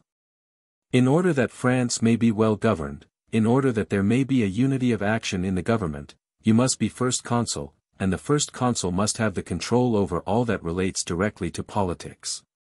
That is to say, over the Ministry of the Interior, and the Ministry of Police, for internal affairs, and over my department, for foreign affairs, and, lastly, over the 2 great means of execution, the military and naval forces.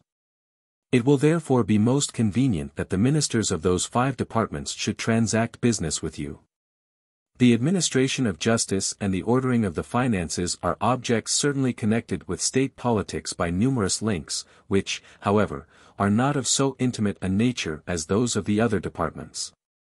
If you will allow me, General, I should advise that the control over the administration of justice be given to the second consul, who is well versed in jurisprudence. And to the third consul, who is equally well acquainted with finance, the control over that department. That will occupy and amuse them, and you, General, having at your disposal all the vital parts of the government, will be able to reach the end you aim at, the regeneration of France. Bonaparte did not hear these remarkable words with indifference. They were too much in accordance with his own secret wishes to be listened to without pleasure. And he said to me as soon as Talleyrand had taken leave, "Do you know, Bourrienne, I think Talleyrand gives good advice. He is a man of great understanding." "Such is the opinion," I replied, "of all who know him. He is perfectly right." Afterwards he added, smiling, "Talleyrand is evidently a shrewd man. He has penetrated my designs. What he advises you know I am anxious to do. But again I say, he is right, one gets on quicker by oneself.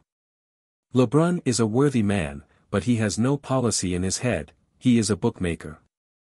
Cambacérès carries with him too many traditions of the Revolution. My government must be an entirely new one." Talleyrand's advice had been so punctually followed that even on the occasion of the installation of the consular government, while Bonaparte was receiving all the great civil and military officers of the state in the hall of presentation, Cambacérès and Lebrun stood by more like spectators of the scene than 2 colleagues of the first consul. The Minister of the Interior presented the civil authorities of Paris, the Minister of War, the staff of the 17th Military Division, the Minister of Marine, several naval officers, and the staff of the Consular Guard was presented by Murat. As our consular republicans were not exactly Spartans, the ceremony of the presentations was followed by grand dinner parties. The first consul entertained at his table, the 2 other consuls, the ministers, and the presidents of the great bodies of the state. Murat treated the heads of the army. And the members of the Council of State, being again seated in their hackney coaches with covered numbers, drove off to dine with Lucien.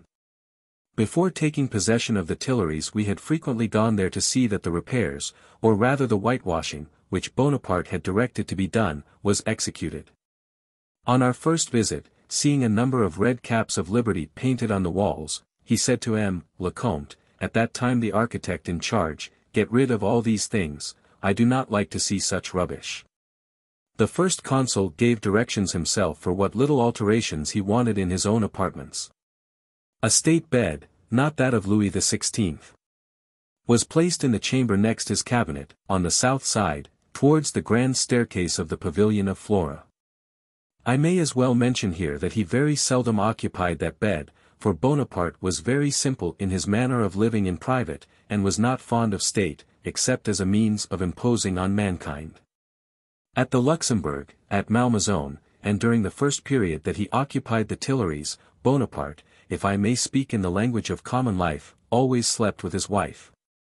He went every evening down to Josephine by a small staircase leading from a wardrobe attached to his cabinet, and which had formerly been the chapel of Maria de Medici.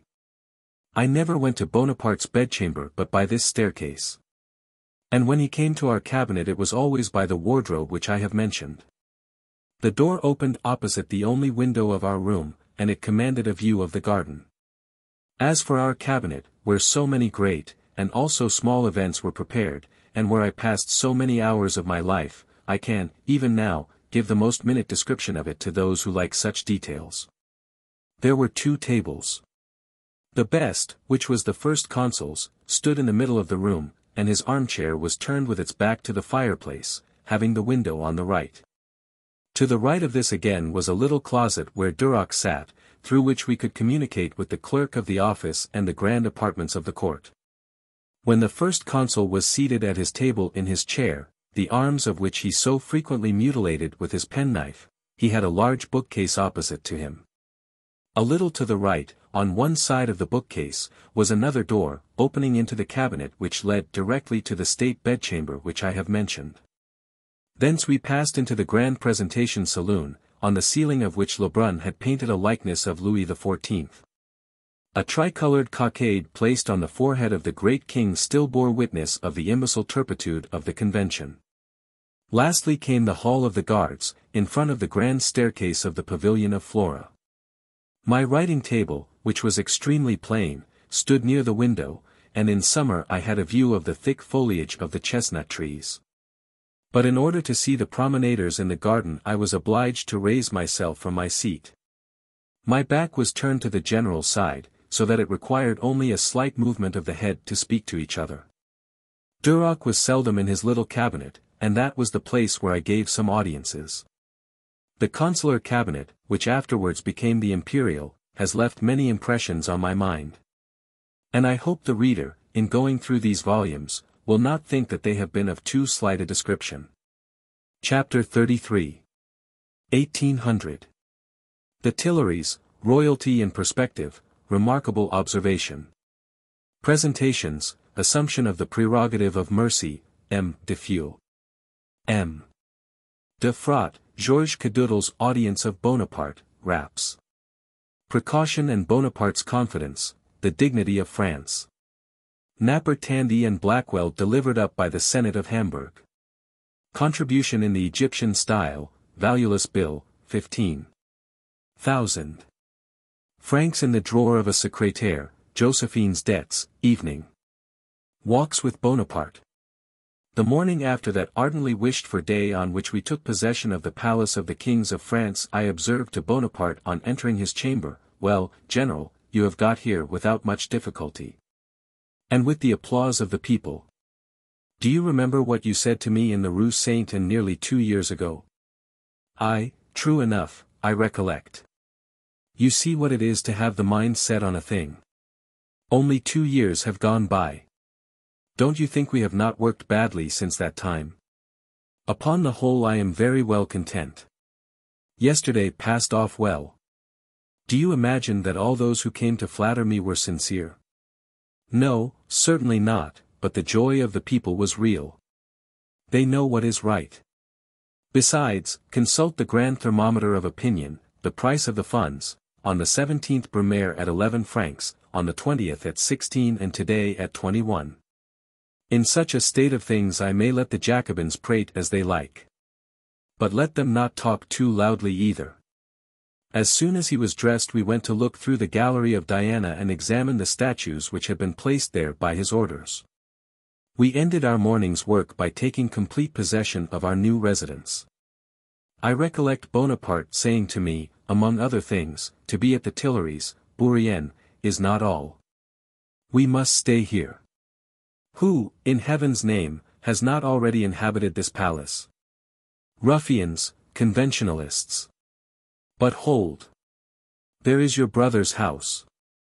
Was it not from those windows I saw the Tuileries besieged, and the good Louis XVI carried off? But be assured they will not come here again. The ambassadors and other foreign ministers then in Paris were presented to the first consul at a solemn audience. On this occasion all the ancient ceremonials belonging to the French court were raked up, and in place of chamberlains and a grand master of ceremonies a councillor of state, M. Benazek, who was once minister for foreign affairs, officiated. When the ambassadors had all arrived M. Benazek conducted them into the cabinet, in which were the 3 consuls, the ministers, and the council of state. The ambassadors presented their credentials to the first consul, who handed them to the minister for foreign affairs. These presentations were followed by others. For example, the Tribunal of Cassation, over which the old advocate, Target, who refused to defend Louis XVI, then presided. All this passed in view of the 3 consuls.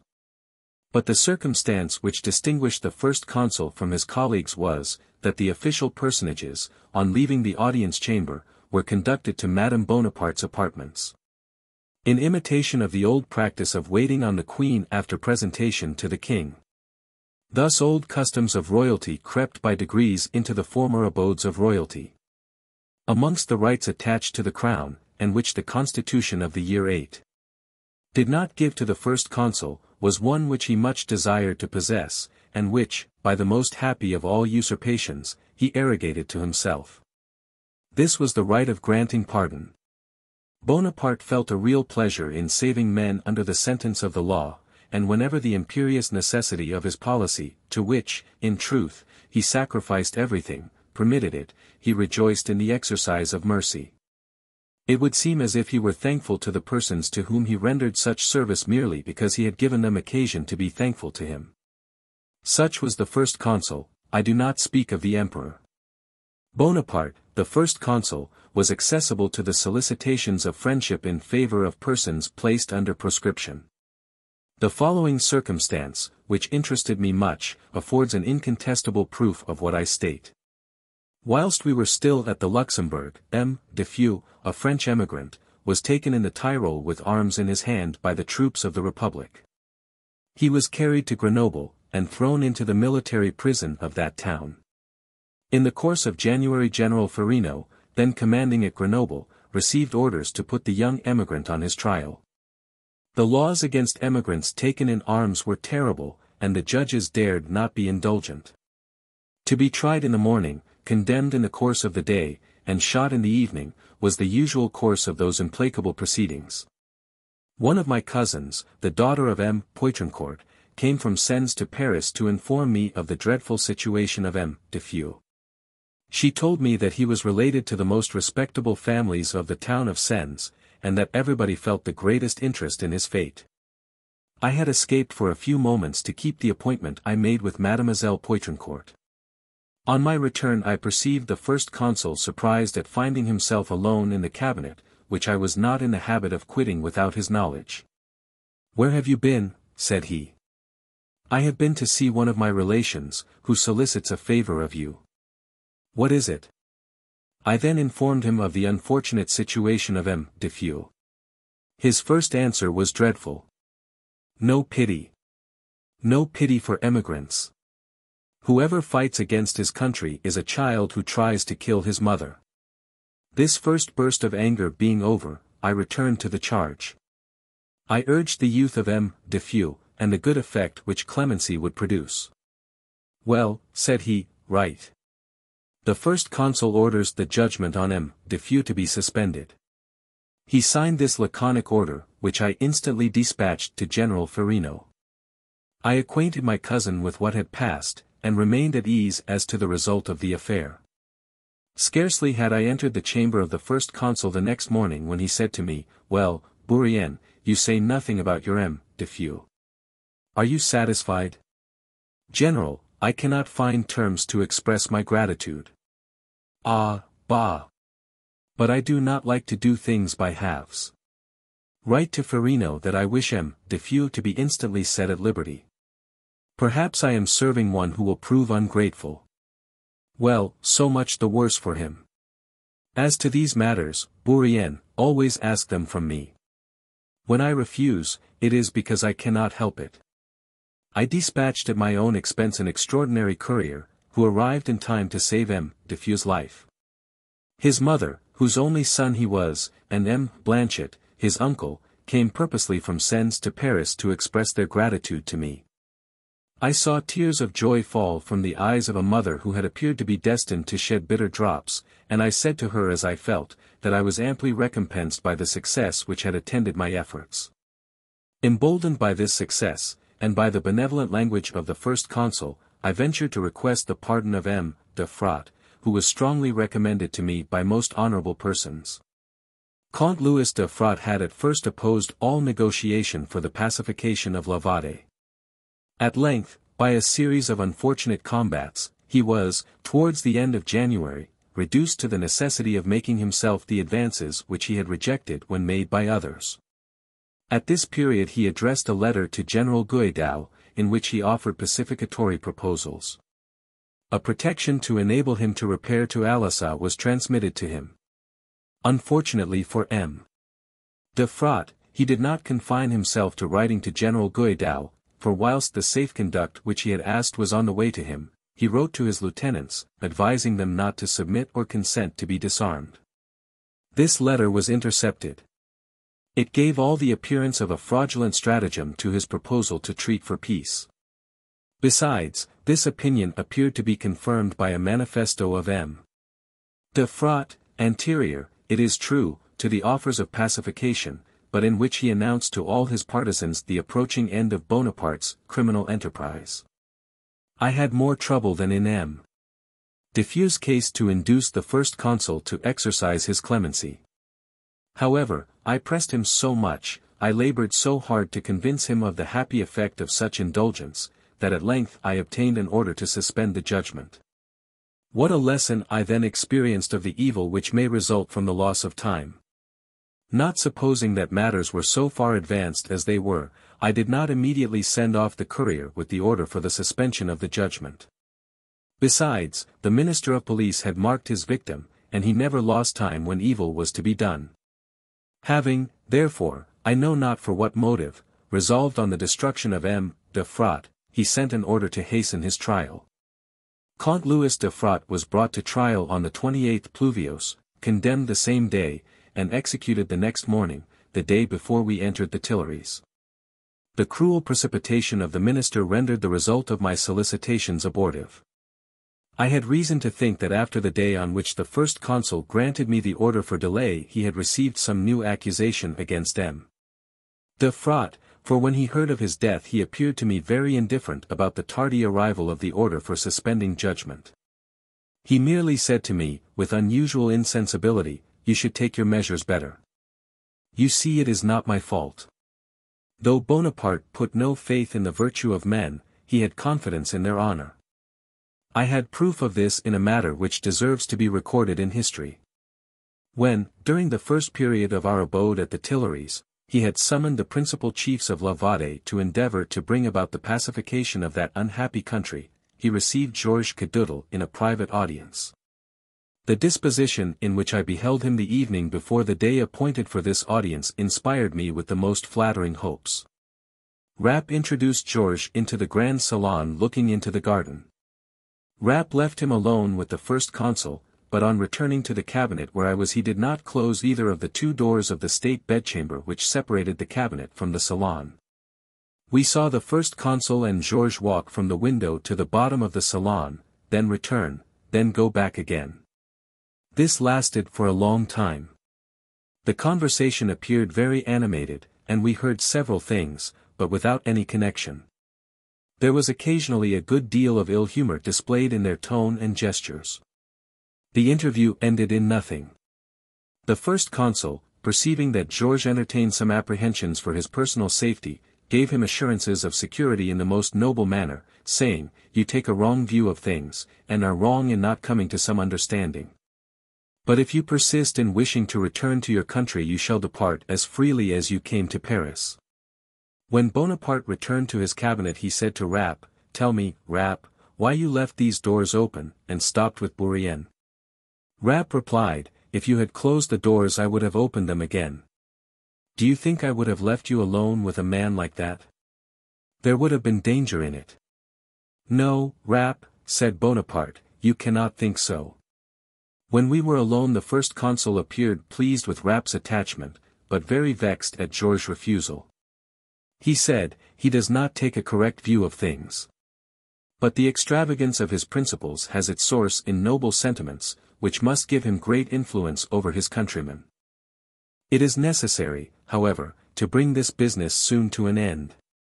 Of all the actions of Louis XIV, that which Bonaparte most admired was his having made the Doge of Genoa send ambassadors to Paris to apologize to him. The slightest insult offered in a foreign country to the rights and dignity of France put Napoleon beside himself. This anxiety to have the French government respected exhibited itself in an affair which made much noise at the period, but which was amicably arranged by the soothing influence of gold. Two Irishmen, Napper Tandy and Blackwell, who had been educated in France, and whose names and rank as officers appeared in the French army list, had retired to Hamburg. The British government claimed them as traitors to their country, and they were given up, but, as the French government held them to be subjects of France, the transaction gave rise to bitter complaints against the Senate of Hamburg. Blackwell had been one of the leaders of the United Irishmen. He had procured his naturalization in France, and had attained the rank of chef d'escadron. Being sent on a secret mission to Norway, the ship in which he was embarked was wrecked on the coast of that kingdom.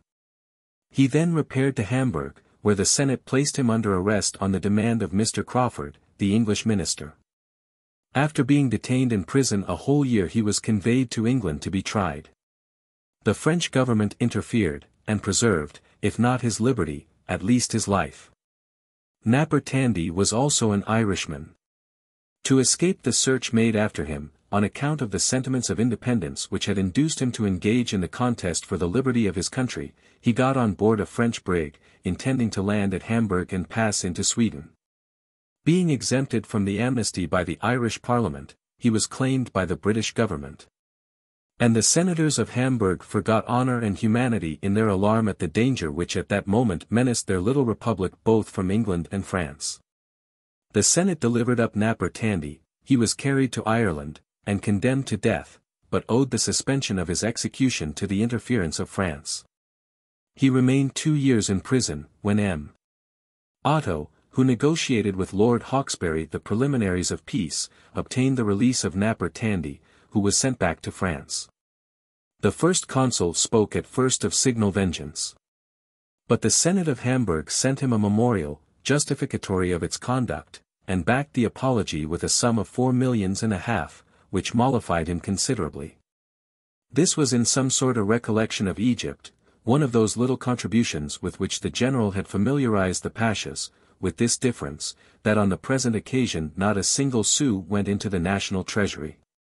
The sum was paid to the first consul through the hands of M. Chapeau Rouge. A solemn deputation from the Senate arrived at the Tuileries to make public apologies to Napoleon. He again testified his indignation, and when the envoys urged their weakness he said to them, "Well, and had you not the resource of weak states? Was it not in your power to let them escape?" Napoleon's Memoirs. I kept the 4.5 millions in Dutch bonds in a secrétaire for a week. Bonaparte then determined to distribute them. After paying Josephine's debts, and the whole of the great expenses incurred at Malmaison, he dictated to me a list of persons to whom he wished to make presents. My name did not escape his lips, and consequently I had not the trouble to transcribe it. But some time after he said to me, with the most engaging kindness, "Bourrienne, I have given you none of the money which came from Hamburg, but I will make you amends for it." He took from his drawer a large and broad sheet of printed paper, with blanks filled up in his own handwriting, and said to me, "Here is a bill for 300,000 Italian livres on the Cisalpine Republic, for the price of cannon furnished. It is endorsed halter and call-lot, I give it you." To make this understood, I ought to state that cannon had been sold to the Cisalpine Republic, for the value of which the Administrator General of the Italian finances drew on the Republic, and the bills were paid over to M. Call-lot, a provision contractor, and other persons. M. Call-lot had given one of these bills for 300,000 livres to Bonaparte in quittance of a debt, but the latter had allowed the bill to run out without troubling himself about it. The Cisalpine Republic kept the cannons and the money, and the first consul kept his bill. When I had examined it I said, "General, it has been due for a long time, why have you not got it paid? The endorsers are no longer liable. France is bound to discharge debts of this kind," said he, "send the paper to de Fermont, he will discount it for 3%. You will not have in ready money more than about 9,000 francs of rent, because the Italian livre is not equal to the franc." I thanked him, and sent the bill to M. de Fermont.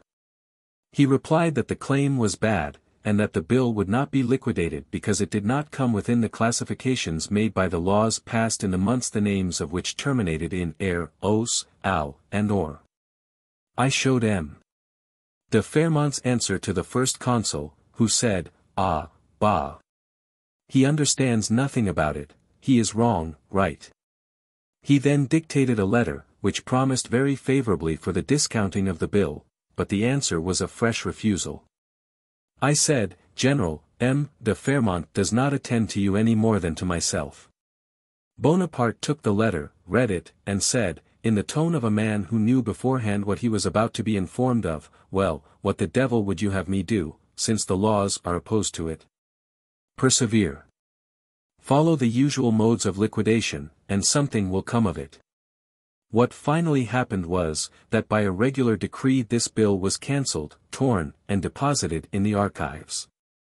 These 300,000 livres formed part of the money which Bonaparte brought from Italy. If the bill was useless to me, it was also useless to him. This scrap of paper merely proves that he brought more than 25,000 francs from Italy. I never had, from the General-in-Chief of the Army of Italy, nor from the General-in-Chief of the Army of Egypt, nor from the First Consul, for 10 years, nor from the Consul for life, any fixed salary. I took from his drawer what was necessary for my expenses as well as his own. He never asked me for any account. After the transaction of the bill on the insolvent Cisalpine Republic, he said to me, at the beginning of the winter of 1800, Bourrienne, the weather is becoming very bad, I will go but seldom to Malmaison. Whilst I am at council, get my papers and little articles from Malmaison, here is the key of my secrétaire, take out everything that is there. I got into the carriage at 2 o'clock and returned at 6. When he had dined, I placed upon the table of his cabinet the various articles which I had found in his secrétaire, including 15,000 francs, somewhere about 600 of English money, in banknotes which were in the corner of a little drawer. When he looked at them he said, "Here is money, what is the meaning of this?" I replied, "I know nothing about it, except that it was in your secrétaire." "Oh yes, I had forgotten it. It was for my trifling expenses. Here, take it." I remembered well that one summer morning he had given me his key to bring him 2 notes of 1,000 francs for some incidental expense, but I had no idea that he had not drawn further on his little treasure. I have stated the appropriation of the 4,5 millions, the result of the extortion inflicted on the Senate of Hamburg, in the affair of Napper Tandy in Blackwell. The whole, however, was not disposed of in presence. A considerable portion was reserved for paying Josephine's debts, and this business appears to me to deserve some remarks. The estate of Malmaison had cost 160,000 francs. Josephine had purchased it of M. Lecouteul's while we were in Egypt. Many embellishments, and some new buildings, had been made there, and a park had been added, which had now become beautiful.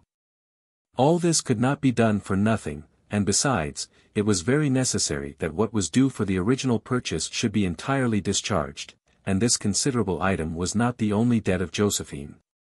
The creditors murmured, which had a bad effect in Paris, and I confess I was so well convinced that the First Consul would be extremely displeased that I constantly delayed the moment of speaking to him on the subject. It was therefore with extreme satisfaction I learned that M. de Talleyrand had anticipated me. No person was more capable than himself of gilding the pill, as one may say, to Bonaparte. Endowed with as much independence of character as of mind, he did him the service, at the risk of offending him, to tell him that a great number of creditors expressed their discontent in bitter complaints respecting the debts contracted by Madame Bonaparte during his expedition to the East. Bonaparte felt that his situation required him promptly to remove the cause of such complaints.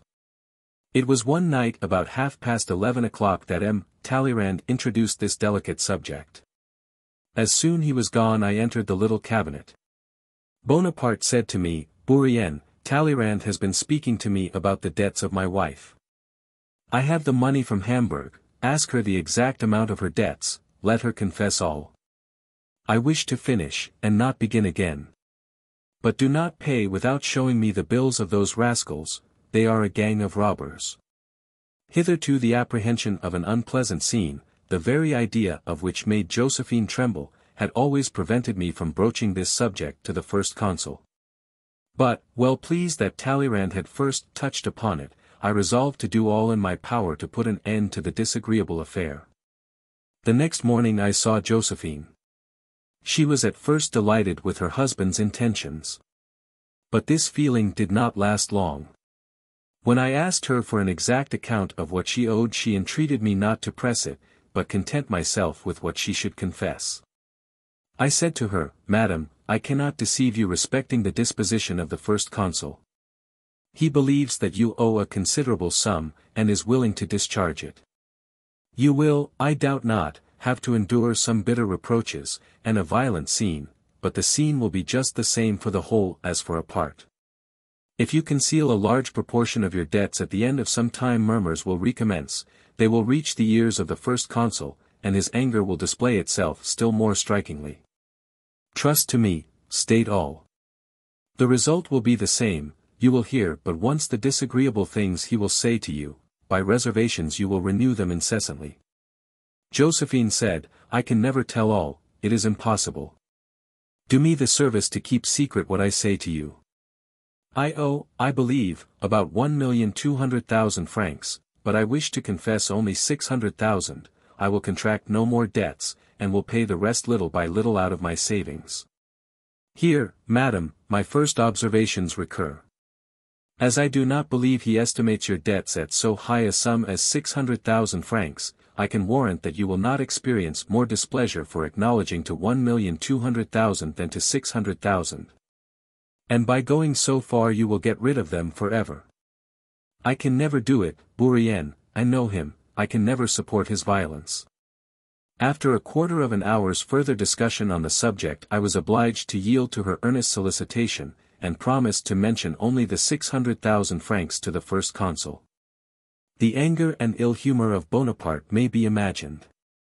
He strongly suspected that his wife was dissembling in some respect, but he said, well, take 600,000 francs, but liquidate the debts for that sum, and let me hear nothing more on the subject. I authorize you to threaten these tradesmen with paying nothing if they do not reduce their enormous charges. They ought to be taught not to be so ready in giving credit. Madame Bonaparte gave me all her bills. The extent to which the articles had been overcharged, owing to the fear of not being paid for a long period, and of deductions being made from the amount, was inconceivable. It appeared to me, also, that there must be some exaggeration in the number of articles supplied. I observed in the milliner's bill 38 new hats, of great price, in 1 month. There was likewise a charge of 1,800 francs for heron plumes, and 800 francs for perfumes. I asked Josephine whether she wore out 2 hats in 1 day. She objected to this charge for the hats, which she merely called a mistake. The impositions which the saddler attempted, both in the extravagance of his prices and in charging for articles which he had not furnished, were astonishing. I need say nothing of the other tradesmen, it was the same system of plunder throughout. I availed myself fully of the first consul's permission, and spared neither reproaches nor menaces. I am ashamed to say that the greater part of the tradesmen were contented with the half of what they demanded. One of them received 35,000 francs for a bill of 80,000, and he had the impudence to tell me that he made a good profit nevertheless.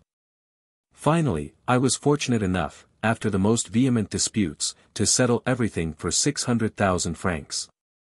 Madame Bonaparte, however, soon fell again into the same excesses, but fortunately money became more plentiful. This inconceivable mania of spending money was almost the sole cause of her unhappiness. Her thoughtless profusion occasioned permanent disorder in her household until the period of Bonaparte's second marriage, when, I am informed, she became regular in her expenditure. I could not say so of her when she was empress in 1804. Notwithstanding her husband's wish, she could never bring her establishment into any order or rule. He wished that no tradesman should ever reach her, but he was forced to yield on this point. The small inner rooms were filled with them, as with artists of all sorts. She had a mania for having herself painted, and gave her portraits to whoever wished for one, relations, femmes de chambre, even to tradesmen. They never ceased bringing her diamonds, jewels, shawls, materials for dresses, and trinkets of all kinds. She bought everything without ever asking the price, and generally forgot what she had purchased. All the morning she had on a shawl which she draped on her shoulders with a grace I have seen in no one else. Bonaparte, who thought her shawls covered her too much, tore them off, and sometimes threw them into the fire. Then she sent for another, Remusat, Tome 2. Pages 343 to 345. After the divorce her income, large as it was insufficient, but the emperor was more compassionate then, and when sending the Comte Moyen to settle her affairs gave him strict orders not to make her weep. Meneval. Tome 3. p. 237.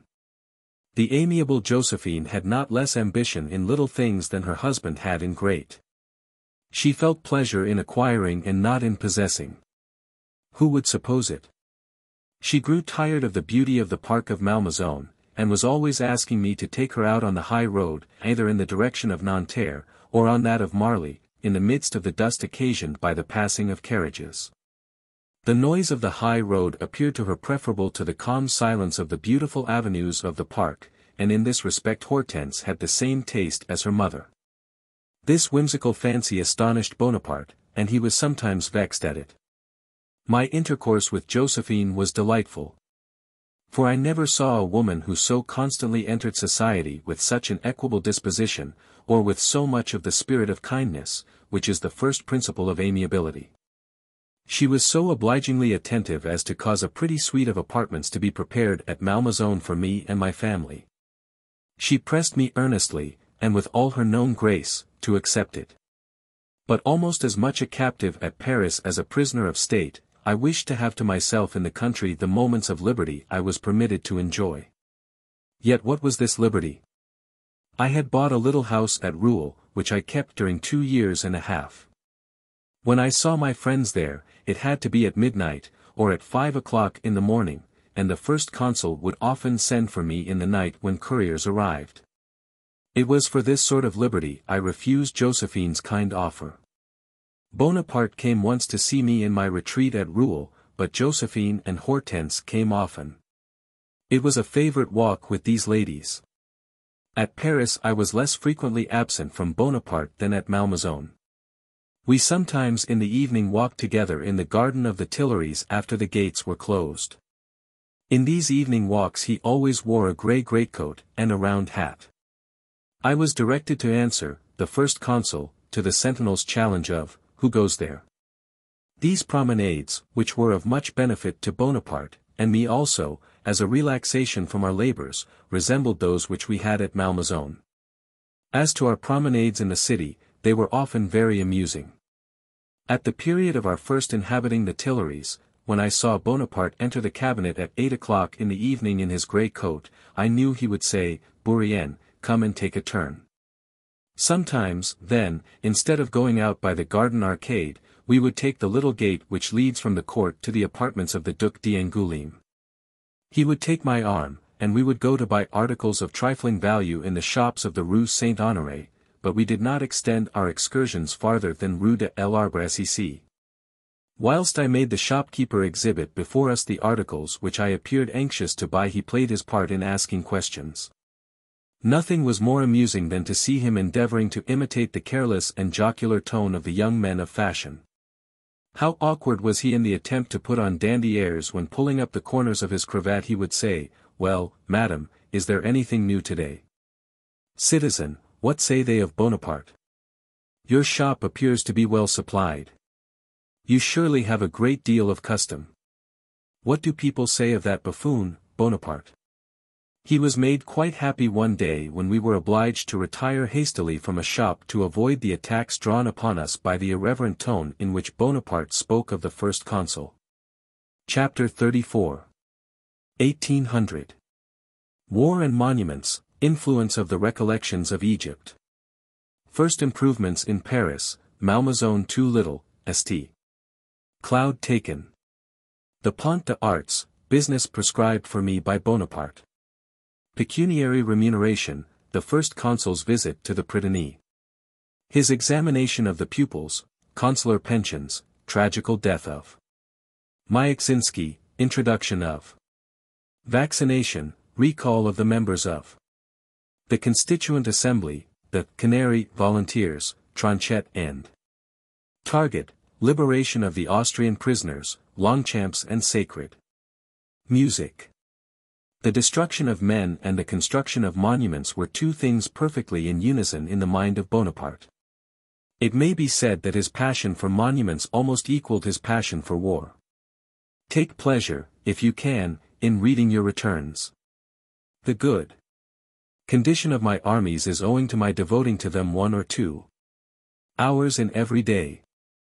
When the monthly returns of my armies and of my fleets, which form 20 thick volumes, are sent to me, I give up every other occupation in order to read them in detail and to observe the difference between one monthly return and another. No young girl enjoys her novels so much as I do these returns. Napoleon to Joseph, August 20th, 1806, Ducasse, Tome 3. Page 145. But as in all things he disliked what was little and mean, so he liked vast constructions and great battles. The sight of the colossal ruins of the monuments of Egypt had not a little contributed to augment his natural taste for great structures. It was not so much the monuments themselves that he admired, but the historical recollections they perpetuate, the great names they consecrate, the important events they attest. What should he have cared for the column which we beheld on our arrival in Alexandria had it not been Pompey's pillar? It is for artists to admire or censure its proportions and ornaments, for men of learning to explain its inscriptions. But the name of Pompey renders it an object of interest to all. When endeavoring to sketch the character of Bonaparte, I ought to have noticed his taste for monuments, for without this characteristic trait something essential is wanting to the completion of the portrait. This taste, or, as it may more properly be called, this passion for monuments, exercised no small influence on his thoughts and projects of glory, yet it did not deter him from directing attention to public improvements of a less ostentatious kind. He wished for great monuments to perpetuate the recollection of his glory, but at the same time he knew how to appreciate all that was truly useful. He could very rarely be reproached for rejecting any plan without examination. And this examination was a speedy affair, for his natural tact enabled him immediately to see things in their proper light. Though most of the monuments and embellishments of Paris are executed from the plans of men of talent, yet some owe their origin to circumstances merely accidental. Of this I can mention an example. I was standing at the window of Bonaparte's cabinet, which looked into the garden of the Tuileries. He had gone out, and I took advantage of his absence to arise from my chair, for I was tired of sitting. He had scarcely been gone a minute when he unexpectedly returned to ask me for a paper. "What are you doing there, Bourrienne? I'll wager anything you are admiring the ladies walking on the terrace."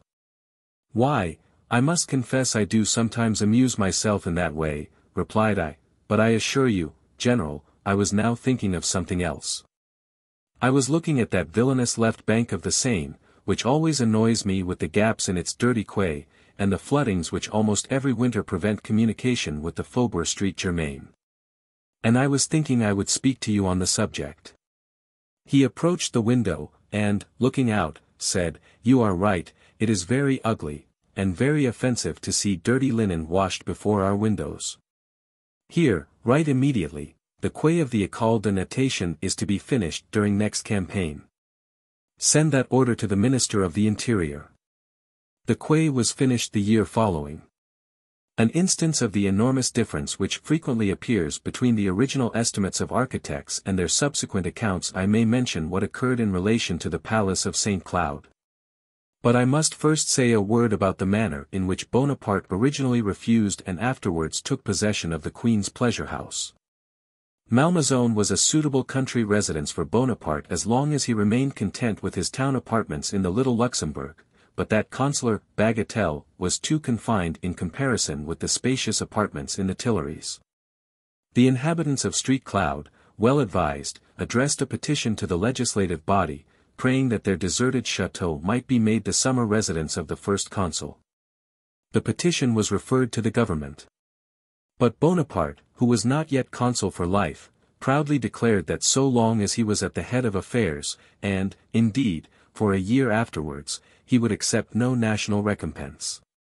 Some time after we went to visit the palace of the 18th Brumaire. Bonaparte liked it exceedingly, but all was in a state of complete dilapidation. It bore evident marks of the revolution. The first consul did not wish, as yet, to burden the budget of the state with his personal expenses, and he was alarmed at the enormous sum required to render St. Cloud habitable. Flattery had not yet arrived at the degree of proficiency which it subsequently attained, but even then his flatterers boldly assured him he might take possession of St. Cloud for 25,000 francs. I told the first consul that considering the ruinous state of the place, I could to say that the expense would amount to more than 1,200,000 francs. Bonaparte determined to have a regular estimate of the expense, and it amounted to nearly 3 million. He thought it a great sum, but as he had resolved to make St. Cloud his residence he gave orders for commencing the repairs, the expense of which, independently of the furniture, amounted to 6 million. So much for the 3 million of the architect and the 25,000 francs of the flatterers. When the first consul contemplated the building of the Pont d'Arts we had a long conversation on the subject. I observed that it would be much better to build the bridge of stone. The first object of monuments of this kind, said I, is public utility. They require solidity of appearance, and their principal merit is duration. I cannot conceive, General, why, in a country where there is abundance of fine stone of every quality, the use of iron should be preferred. Write, said Bonaparte, to Fontaine and Percier, the architects, and ask what they think of it. I wrote and they stated in their answer that bridges were intended for public utility and the embellishment of cities. The projected bridge between the Louvre and the Coronations would unquestionably fulfill the first of these objects, as was proved by the great number of persons who daily crossed the Seine at that point in boats. That the site fixed upon between the Pont Neuf and the Tuileries appeared to be the best that could be chosen for the purpose. And that on the score of ornament Paris would gain little by the construction of an iron bridge, which would be very narrow, and which, from its light form, would not correspond with the grandeur of the two bridges between which it would be placed. When we had received the answer of MM. Percier and Fontaine, we again had a conversation on the subject of the bridge. I told the first consul that I perfectly concurred in the opinion of MM. Fontaine and Percier. However, he would have his own way, and thus was authorized the construction of the toy which formed a communication between the Louvre and the Institute.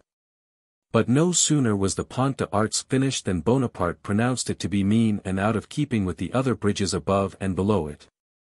One day when visiting the Louvre he stopped at one of the windows looking towards the Pont d'Arts and said, "There is no solidity, no grandeur about that bridge."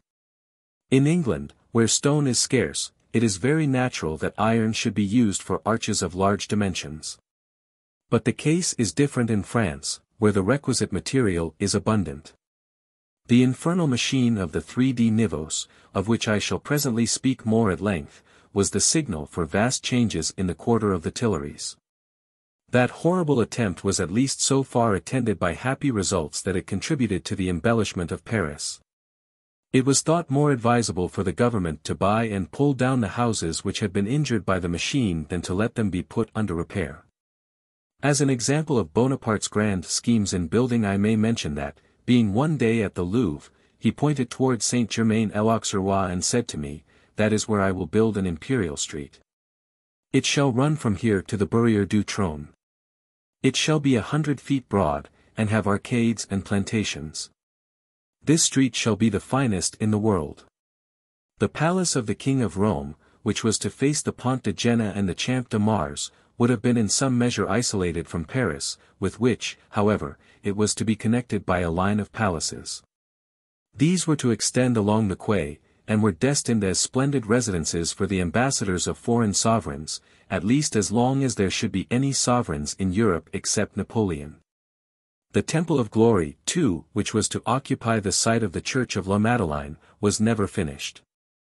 If the plan of this monument proved the necessity, which Bonaparte felt of constantly holding out stimulants to his soldiers, its relinquishment was at least a proof of his wisdom. He who had re-established religious worship in France, and had restored to its destination the Church of the Invalids, which was for a time metamorphosed into the Temple of Mars, foresaw that a Temple of Glory would give birth to a sort of paganism incompatible with the ideas of the age. The recollection of the magnificent necropolis of Cairo frequently recurred to Bonaparte's mind. He had admired that city of the dead, which he had partly contributed to people. And his design was to make, at the four cardinal points of Paris, four vast cemeteries on the plan of that at Cairo. Bonaparte determined that all the new streets of Paris should be 40 feet wide, and be provided with foot pavements. In short, he thought nothing too grand for the embellishment of the capital of a country which he wished to make the first in the world. Next to war, he regarded the embellishment of Paris as the source of his glory. And he never considered a victory fully achieved until he had raised a monument to transmit its memory to posterity. He wanted glory, uninterrupted glory, for France as well as for himself. How often, when talking over his schemes, has he not said, "Bourrienne, it is for France I am doing all this. All I wish, all I desire, the end of all my labors is, that my name should be indissolubly connected with that of France. Paris is not the only city, nor is France the only kingdom, which bears traces of Napoleon's passion for great and useful monuments. In Belgium, in Holland, in Piedmont, in all Italy, he executed great improvements. At Turin a splendid bridge was built over the Po, in lieu of an old bridge which was falling in ruins. How many things were undertaken and executed in Napoleon's short and eventful reign. To obviate the difficulty of communication between Metz and Mayence a magnificent road was made, as if by magic, across impracticable marshes and vast forests. Mountains were cut through and ravines filled up. He would not allow nature more than man to resist him. One day when he was proceeding to Belgium by the way of Givet, he was detained for a short time at Little Givet, on the right bank of the Meuse, in consequence of an accident which happened to the ferry boat. He was within a gunshot of the fortress of Charlemont, on the left bank, and in the vexation which the delay occasioned he dictated the following decree: a bridge shall be built over the Meuse to join Little Givet to Great Givet. It shall be terminated during the ensuing campaign. It was completed within the prescribed time. In the great work of bridges and highways Bonaparte's chief object was to remove the obstacles and barriers which nature had raised up as the limits of old France so as to form a junction with the provinces which he successively annexed to the empire. Thus in Savoy a road, smooth as a garden walk, superseded the dangerous ascents and descents of the wood of Bramant. Thus was the passage of Mont Cenis a pleasant promenade at almost every season of the year. Thus did the Simplon bow his head, and Bonaparte might have said, "There are now my Alps," with more reason than Louis XIV. said, "There are now no Pyrenees." Metternich, Tome 4. p. 187, says on this subject, "If you look closely at the course of human affairs you will make strange discoveries. For instance, that the Simplon Pass has contributed as surely to Napoleon's immortality as the numerous works done in the reign of the Emperor Francis will fail to add to his." Such was the implicit confidence which Bonaparte reposed in me that I was often alarmed at the responsibility it obliged me to incur. Of this confidence the following instructions for me, which he dictated to Duroc, afford sufficient proof. First, Citizen Bourrienne shall open all the letters addressed to the first consul, Val, and present them to him 3 times a day, or oftener in case of urgent business. The letters shall be deposited in the cabinet when they are opened. Bourrienne is to analyze all those which are of secondary interest, and write the first consul's decision on each letter. The hours for presenting the letters shall be, first, when the consul rises, second, a quarter of an hour before dinner, and third, at 11 at night. 2d. He is to have the superintendence of the topographical office, and of an office of translation, in which there shall be a German and an English clerk. Every day he shall present to the first consul, at the hours above mentioned, the German and English journals, together with a translation. With respect to the Italian journals, it will only be necessary to mark what the first consul is to read. 3d. He shall keep a register of appointments to offices under government, a second, for appointments to judicial posts, a third, for appointments to places abroad, and a fourth, for the situations of receivers and great financial posts, where he is to inscribe the names of all the individuals whom the first consul may refer to him. These registers must be written by his own hand, and must be kept entirely private. Fourth, secret correspondence, and the different reports of surveillance, are to be addressed directly to Bourrienne, and transmitted by him to the hand of the first consul, by whom they will be returned without the intervention of any third party. Sixth, there shall be a register for all that relates to secret extraordinary expenditure. Bourrienne shall write the whole with his own hand, in order that the business may be kept from the knowledge of any one. Seventh, he shall dispatch all the business which may be referred to him either from Citizen Duroc, or from the cabinet of the first consul, taking care to arrange everything so as to secure secrecy. Signed, Bonaparte, First Consul. Paris, 13th Germinal, Year 8.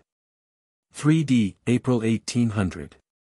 Official business was not the only labor that devolved upon me. I had to write to the dictation of the first consul during a great part of the day, or to decipher his writing, which was always the most laborious part of my duty. I was so closely employed that I scarcely ever went out. And when by chance I dined in town, I could not arrive until the very moment of dinner, and I was obliged to run away immediately after it. Once a month, at most, I went without Bonaparte to the Comédie Française, but I was obliged to return at 9 o'clock, that being the hour at which we resumed business. Corvisart, with whom I was intimately acquainted, constantly expressed his apprehensions about my health. But my zeal carried me through every difficulty, and during our stay at the Tuileries I cannot express how happy I was in enjoying the unreserved confidence of the man on whom the eyes of all Europe were filed. So perfect was this confidence that Bonaparte, neither as general, consul, nor emperor, ever gave me any fixed salary. In money matters we were still comrades. I took from his funds what was necessary to defray my expenses, and of this Bonaparte never once asked me for any account. He often mentioned his wish to regenerate public education, which he thought was ill-managed. The central schools did not please him. But he could not withhold his admiration from the Polytechnic School, the finest establishment of education that was ever founded, but which he afterwards spoiled by giving it a military organization. In only one college of Paris the old system of study was preserved. This was the Louis-le-Grand, which had received the name of Prytanée. The first consul directed the Minister of the Interior to draw up a report on that establishment. And he himself went to pay an unexpected visit to the Prytanée, accompanied by M. Lebrun and Duroc. He remained there upwards of an hour, and in the evening he spoke to me with much interest on the subject of his visit. "Do you know, Bourrienne," said he, "that I have been performing the duties of professor?" "You, General?" "Yes. And I did not acquit myself badly. I examined the pupils in the mathematical class.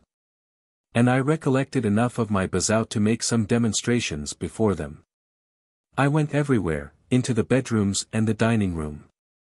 I tasted the soup, which is better than we used to have at Brienne. I must devote serious attention to public education and the management of the colleges. The pupils must have a uniform. I observed some well and others ill-dressed.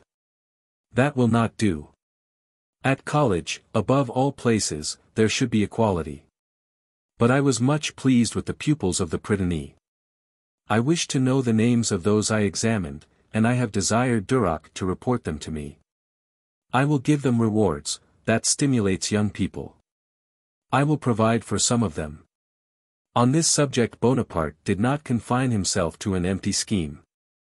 After consulting with the headmaster of the Prytanée, he granted pensions of 200 francs to 7 or 8 of the most distinguished pupils of the establishment, and he placed 3 of them in the Department of Foreign Affairs, under the title of diplomatic pupils.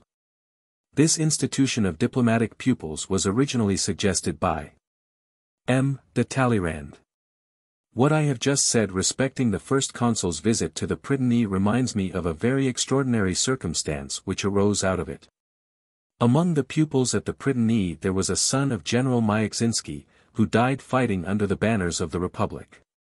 Young Myexinski was then 16 or 17 years of age. He soon quitted the college, entered the army as a volunteer, and was one of a corps reviewed by Bonaparte, in the plain of Sablons. He was pointed out to the first consul, who said to him, "I knew your father. Follow his example, and in 6 months you shall be an officer." 6 months elapsed, and Myexinski wrote to the first consul, reminding him of his promise. No answer was returned, and the young man then wrote a second letter as follows.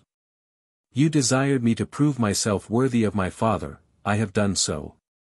You promised that I should be an officer in 6 months. 7 have elapsed since that promise was made. When you receive this letter I shall be no more. I cannot live under a government the head of which breaks his word." Poor Myexinski kept his word but too faithfully. After writing the above letter to the first consul he retired to his chamber and blew out his brains with a pistol. A few days after this tragical event Myexinski's commission was transmitted to his corps, for Bonaparte had not forgotten him. A delay in the War Office had caused the death of this promising young man. Bonaparte was much affected at the circumstance, and he said to me, "These Poles have such refined notions of honor." Poor Sulkowski, I am sure, would have done the same. At the commencement of the consulate it was gratifying to see how actively Bonaparte was seconded in the execution of plans for the social regeneration of France. All seemed animated with new life, and every one strove to do good as if it were a matter of competition.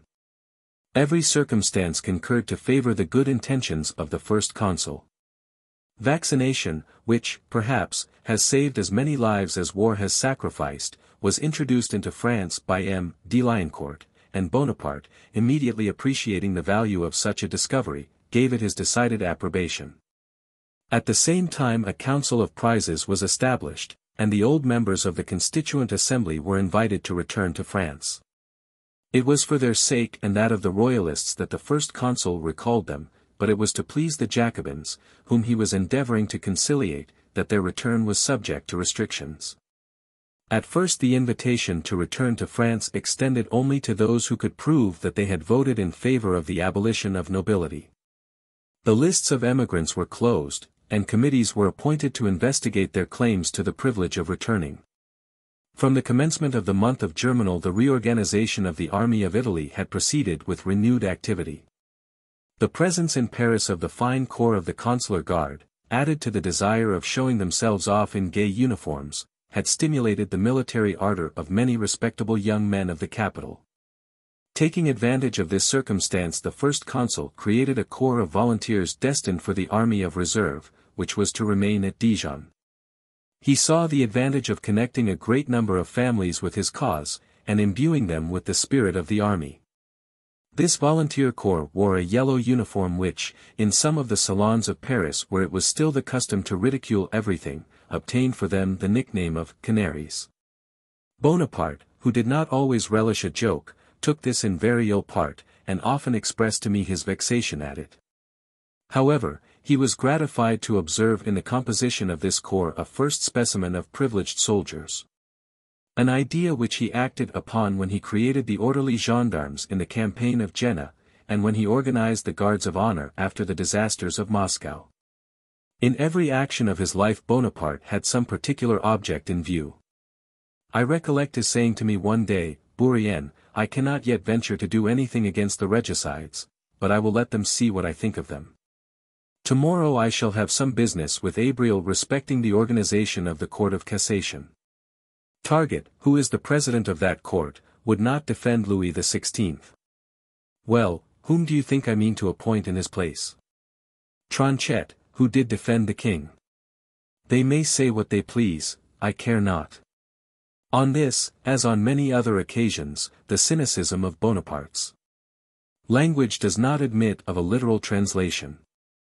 Tronchet was appointed. Nearly about the same time the first consul, being informed of the escape of General Mack, said to me, "Mack may go where he pleases, I am not afraid of him. But I will tell you what I have been thinking. There are some other Austrian officers who were prisoners with Mack, among the number is a Count Dietrich Stein, who belongs to a great family in Vienna. I will liberate them all. At the moment of opening a campaign this will have a good effect. They will see that I fear nothing, and who knows but this may procure me some admirers in Austria." The order for liberating the Austrian prisoners was immediately dispatched. Thus Bonaparte's acts of generosity, as well as his acts of severity in his choice of individuals, were all the result of deep calculation. This unvarying attention to the affairs of the government was manifest in all he did. I have already mentioned the almost simultaneous suppression of the horrible commemoration of the month of January, and the permission for the revival of the opera balls. A measure something similar to this was the authorization of the festivals of Longchamps, which had been forgotten since the Revolution. He at the same time gave permission for sacred music to be performed at the opera. Thus, while in public acts he maintained the observance of the Republican calendar, he was gradually reviving the old calendar by seasons of festivity. Shrove Tuesday was marked by a ball, and Passion Week by promenades and concerts. Chapter 35. 1800. The Memorial of St. Helena, Louis XVIII's first letter to Bonaparte. Josephine, Hortense, and the Faubourg St. Germain. Madame Bonaparte and the Fortune Teller, Louis XVIII's second letter. Bonaparte's answer, conversation respecting the recall of Louis. 18. Peace and War, a battle fought with pins, Genoa and Melas. Realization of Bonaparte's military plans, ironical letter to Berthier, departure from Paris, instructions to Lucien and Cambyses, Joseph Bonaparte appointed Counselor of State. Traveling. Conversation, Alexander and Caesar judged by Bonaparte. It sometimes happens that an event which passes away unnoticed at the time of its occurrence acquires importance from events which subsequently ensue. This reflection naturally occurs to my mind now that I am about to notice the correspondence which passed between Louis XVIII and the first consul. This is certainly not one of the least interesting passages in the life of Bonaparte. But I must first beg leave to make an observation on the Memorial of St. Helena. That publication relates what Bonaparte said respecting the negotiations between Louis XVIII and himself. And I find it necessary to quote a few lines on the subject, in order to show how far the statements contained in the memorial differ from the autograph letters in my possession. At St. Helena, Napoleon said that he never thought of the princes of the House of Bourbon. This is true to a certain point. He did not think of the princes of the House of Bourbon with the view of restoring them to their throne. But it has been shown, in several parts of these memoirs, that he thought of them very often, and on more than one occasion their very names alarmed him. The memorial states that a letter was delivered to the first consul by Lebrun, who received it from the Abbé de Montesquieu, the secret agent of the Bourbons in Paris. This letter, which was very cautiously written, said, "You are long delaying the restoration of my throne. It is to be feared you are suffering favorable moments to escape. You cannot secure the happiness of France without me, and I can do nothing for France without you. Hasten, then, to name the offices which you would choose for your friends." The answer, Napoleon said, was as follows. "I have received your Royal Highness letter. I have always taken a lively interest in your misfortunes, and those of your family. You must not think of appearing in France. You could only return here by trampling over 100,000 dead bodies. I shall always be happy to do anything that can alleviate your fate and help to banish the recollection of your misfortunes. Bourrienne." The substance of the two letters given in the Memorial of St. Helena is correct. The ideas are nearly the same as those of the original letters. But it is not surprising that, after the lapse of so long an interval, Napoleon's memory should somewhat have failed him. However, it will not, I presume, be deemed unimportant if I present to the reader literal copies of this correspondence, together with the explanation of some curious circumstances connected with it. The following is Louis XVIII's letter. February 20, 1800. Sir, whatever may be their apparent conduct, men like you never inspire alarm. You have accepted an eminent station, and I thank you for having done so.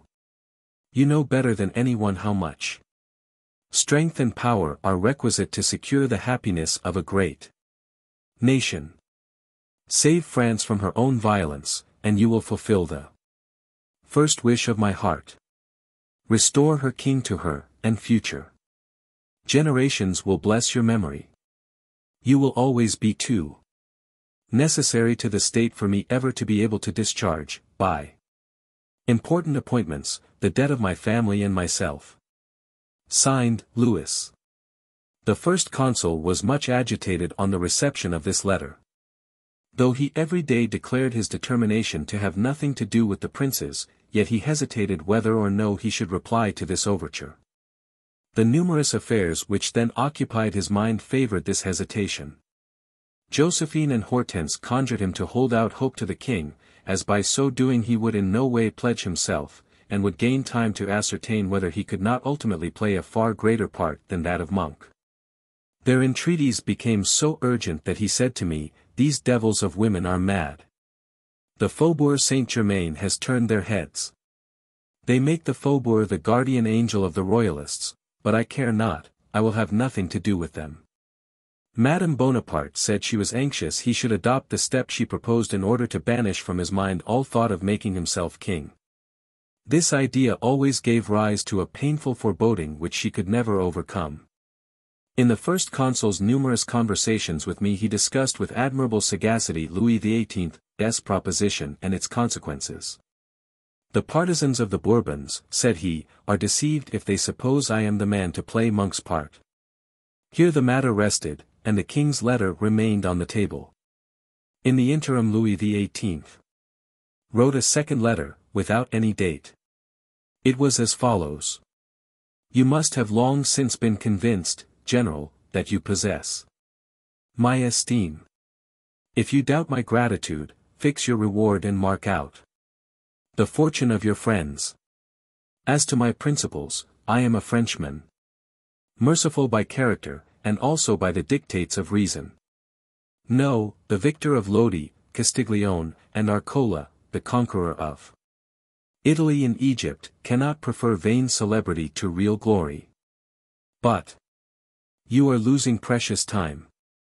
We may ensure the glory of France. I say we, because I require the aid of Bonaparte, and he can do nothing without me. General, Europe observes you.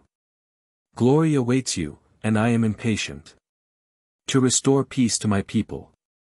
Signed, Louis. This dignified letter the first consul suffered to remain unanswered for several weeks. At length he proposed to dictate an answer to me. I observed, that as the king's letters were autographs, it would be more proper that he should write himself. He then wrote with his own hand the following. "Sir, I have received your letter, and I thank you for the compliments you addressed to me. You must not seek to return to France. To do so you must trample over 100,000 dead bodies.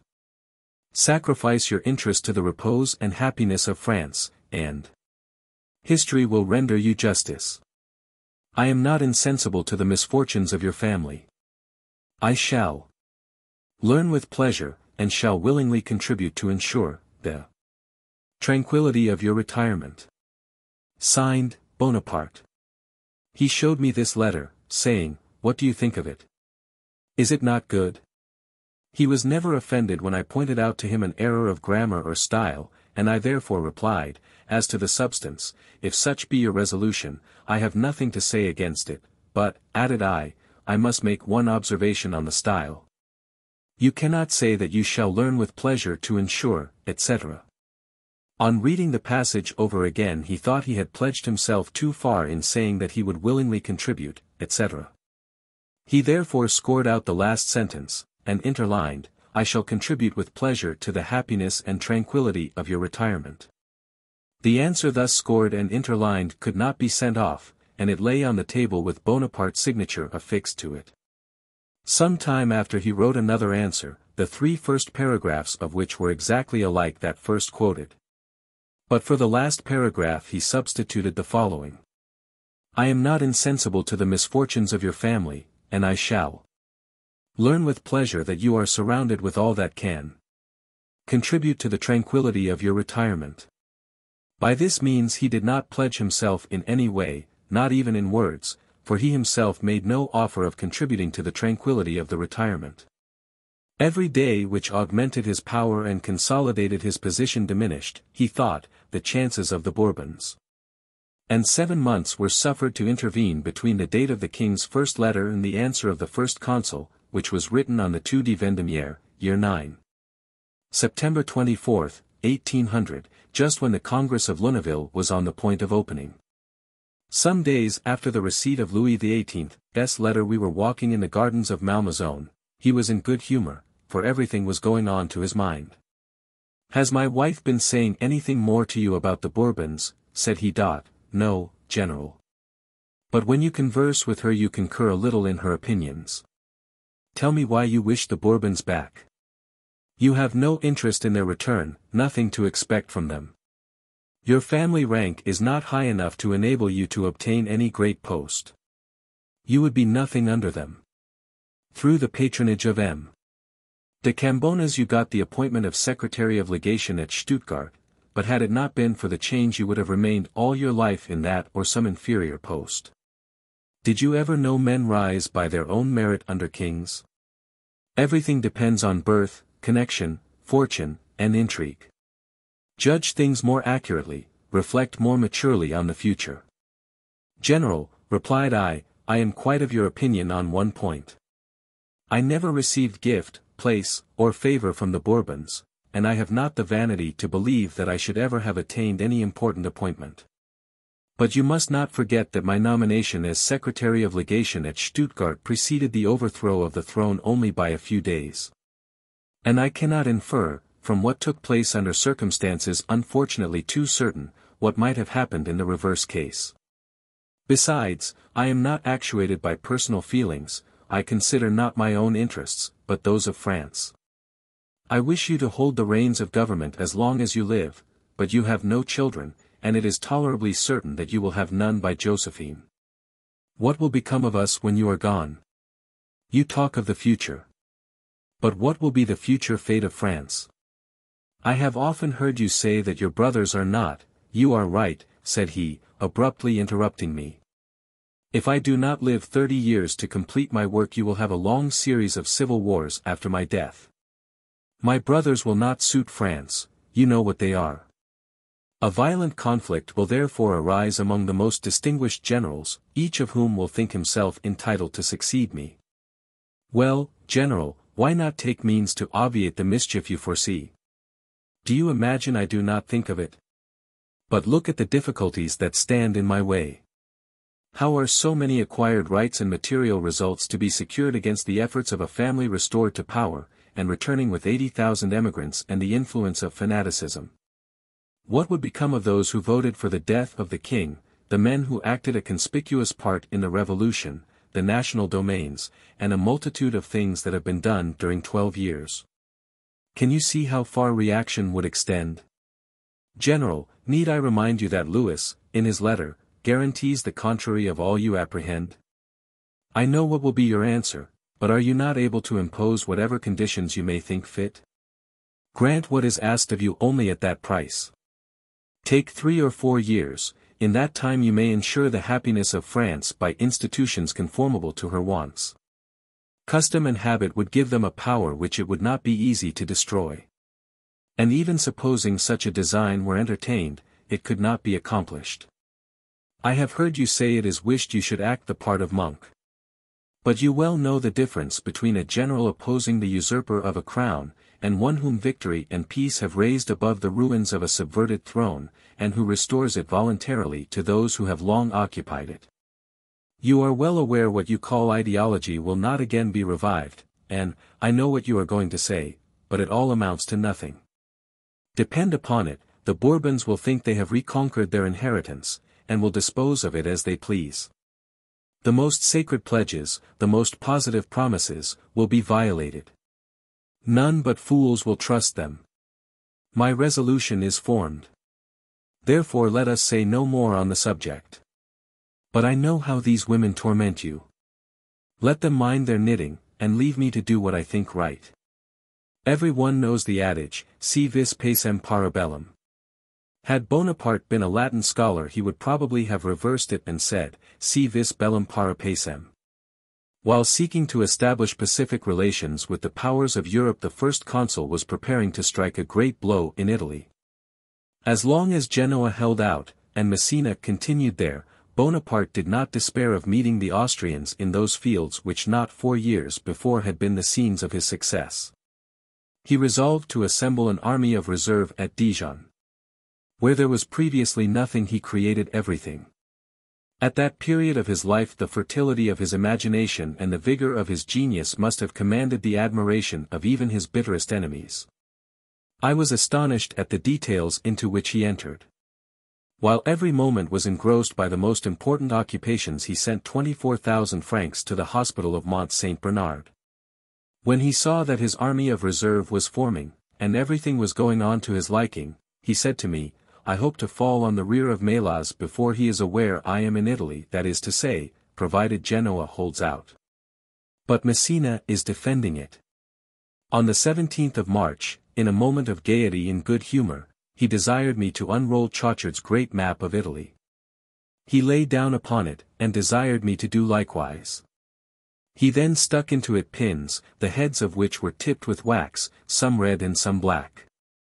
I silently observed him, and awaited with no little curiosity the result of this plan of campaign. When he had stationed the enemy's corps, and drawn up the pins with red heads on the points where he hoped to bring his own troops, he said to me, Where do you think I shall beat Melas? How the devil should I know? Why, look here, you fool. Melas is at Alessandria with his headquarters. There he will remain until Genoa surrenders. He has in Alessandria his magazines, his hospitals, his artillery, and his reserves.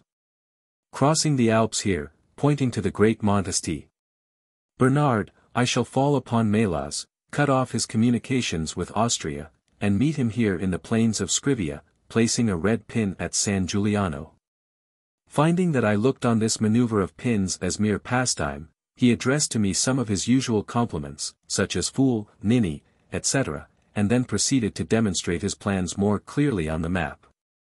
At the expiration of a quarter of an hour we rose, I folded up the map, and thought no more of the matter. For months after this, when I was at San Giuliano with Bonaparte's portfolio and dispatches, which I had saved from the rout which had taken place during the day, and when that very evening I was writing at Torre di Galafolo the bulletin of the battle to Napoleon's dictation, I frankly avowed my admiration of his military plans. He himself smiled at the accuracy of his own foresight. The first consul was not satisfied with General Berthier as war minister, and he superseded him by Carnot. There were special reasons for the appointment of Carnot. Berthier was required with his master in Italy, while Carnot, who had so long ruled the armies of the Republic, was better fitted to influence Moreau, at this time advancing into Germany. Carnot probably fulfilled the main object of his appointment when he was sent to Moreau, and succeeded in getting that general, with natural reluctance, to damage his own campaign by detaching a large body of troops into Italy. Berthier was reappointed to the ministry on the 8th of October, 1800, a very speedy return if he had really been disgraced. Who had given great proofs of firmness and integrity, but who, nevertheless, was no favorite of Bonaparte, on account of his decided republican principles. Berthier was too slow in carrying out the measures ordered, duplicated line removed here DW, and too lenient in the payment of past charges and in new contracts. Carnot's appointment took place on the 2d of April 1800.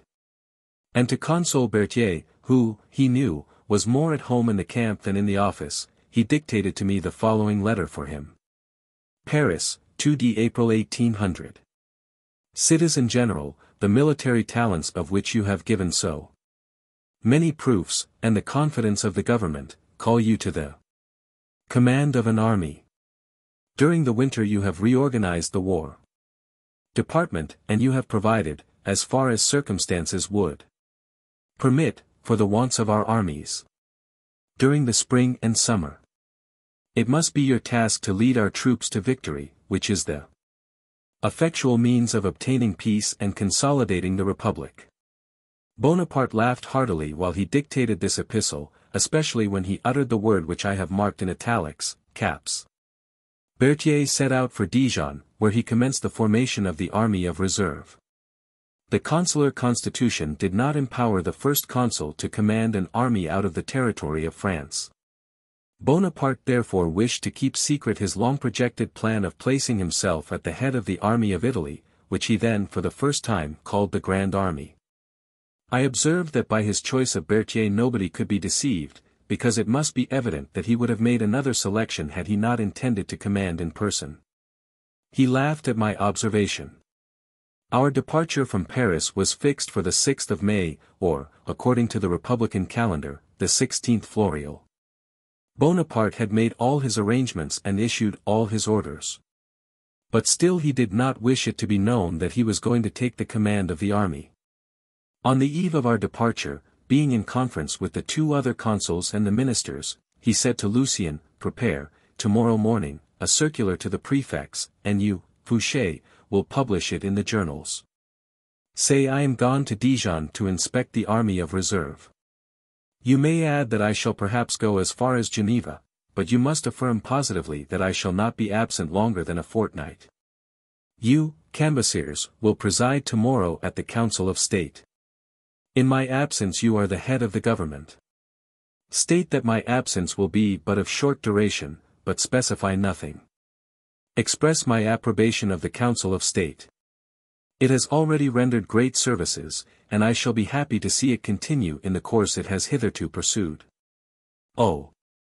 I had nearly forgotten, you will at the same time announce that I have appointed Joseph a Councillor of State. Should anything happen I shall be back again like a thunderbolt. I recommend to you all the great interests of France, and I trust that I shall shortly be talked of in Vienna and in London." We set out at 2 in the morning, taking the Burgundy road, which we had already so often travelled under very different circumstances. On the journey Bonaparte conversed about the warriors of antiquity, especially Alexander, Caesar, Scipio, and Hannibal. I asked him which he preferred, Alexander or Caesar. "I place Alexander in the first rank," said he, "yet I admire Caesar's fine campaign in Africa. But the ground of my preference for the King of Macedonia is the plan, and above all the execution, of his campaign in Asia. Only those who are utterly ignorant of war can blame Alexander for having spent 7 months at the siege of Tyre. For my part, I would have stayed there 7 years had it been necessary. This is a great subject of dispute. But I look upon the siege of Tyre, the conquest of Egypt, and the journey to the oasis of Ammon as a decided proof of the genius of that great captain. His object was to give the king of Persia, of whose force he had only beaten a feeble advance guard at the Granicus and Issus, time to reassemble his troops, so that he might overthrow at a blow the Colossus which he had as yet only shaken. By pursuing Darius into his states Alexander would have separated himself from his reinforcements, and would have met only scattered parties of troops who would have drawn him into deserts where his army would have been sacrificed. By persevering in the taking of Tyre he secured his communications with Greece, the country he loved as dearly as I love France, and in whose glory he placed his own. By taking possession of the rich province of Egypt he forced Darius to come to defend or deliver it, and in so doing to march halfway to meet him. By representing himself as the son of Jupiter he worked upon the ardent feelings of the Orientals in a way that powerfully seconded his designs. Though he died at 33, what a name he has left behind him. Though an utter stranger to the noble profession of arms, yet I could admire Bonaparte's clever military plans and his shrewd remarks on the great captains of ancient and modern times. I could not refrain from saying, General, you often reproach me for being no flatterer, but now I tell you plainly I admire you. And certainly, I really spoke the true sentiments of my mind. Volume 2. 1800 to 1803. Chapter 1. 1800. Bonaparte's confidence in the army, Ma Belle, France, the convent of Bernardins, passage of Montesty. Bernard, arrival at the convent. Refreshments distributed to the soldiers, Mont Albury artillery. Dismounted, the fort of Bard, fortunate temerity, Bonaparte and Melas, the spy, Bonaparte's opinion of M. Necker, capitulation of Genoa, intercepted dispatch, Lens at Montebello, Boudet succeeded. By Desaix, coolness of the first consul to M. Collot, conversation. And recollections, the battle of Marengo, General Kellerman, supper. Sent from the Convent del Bosco, particulars respecting the death of Desaix, the Prince of Liechtenstein, returned to Milan, Savary and Rapp.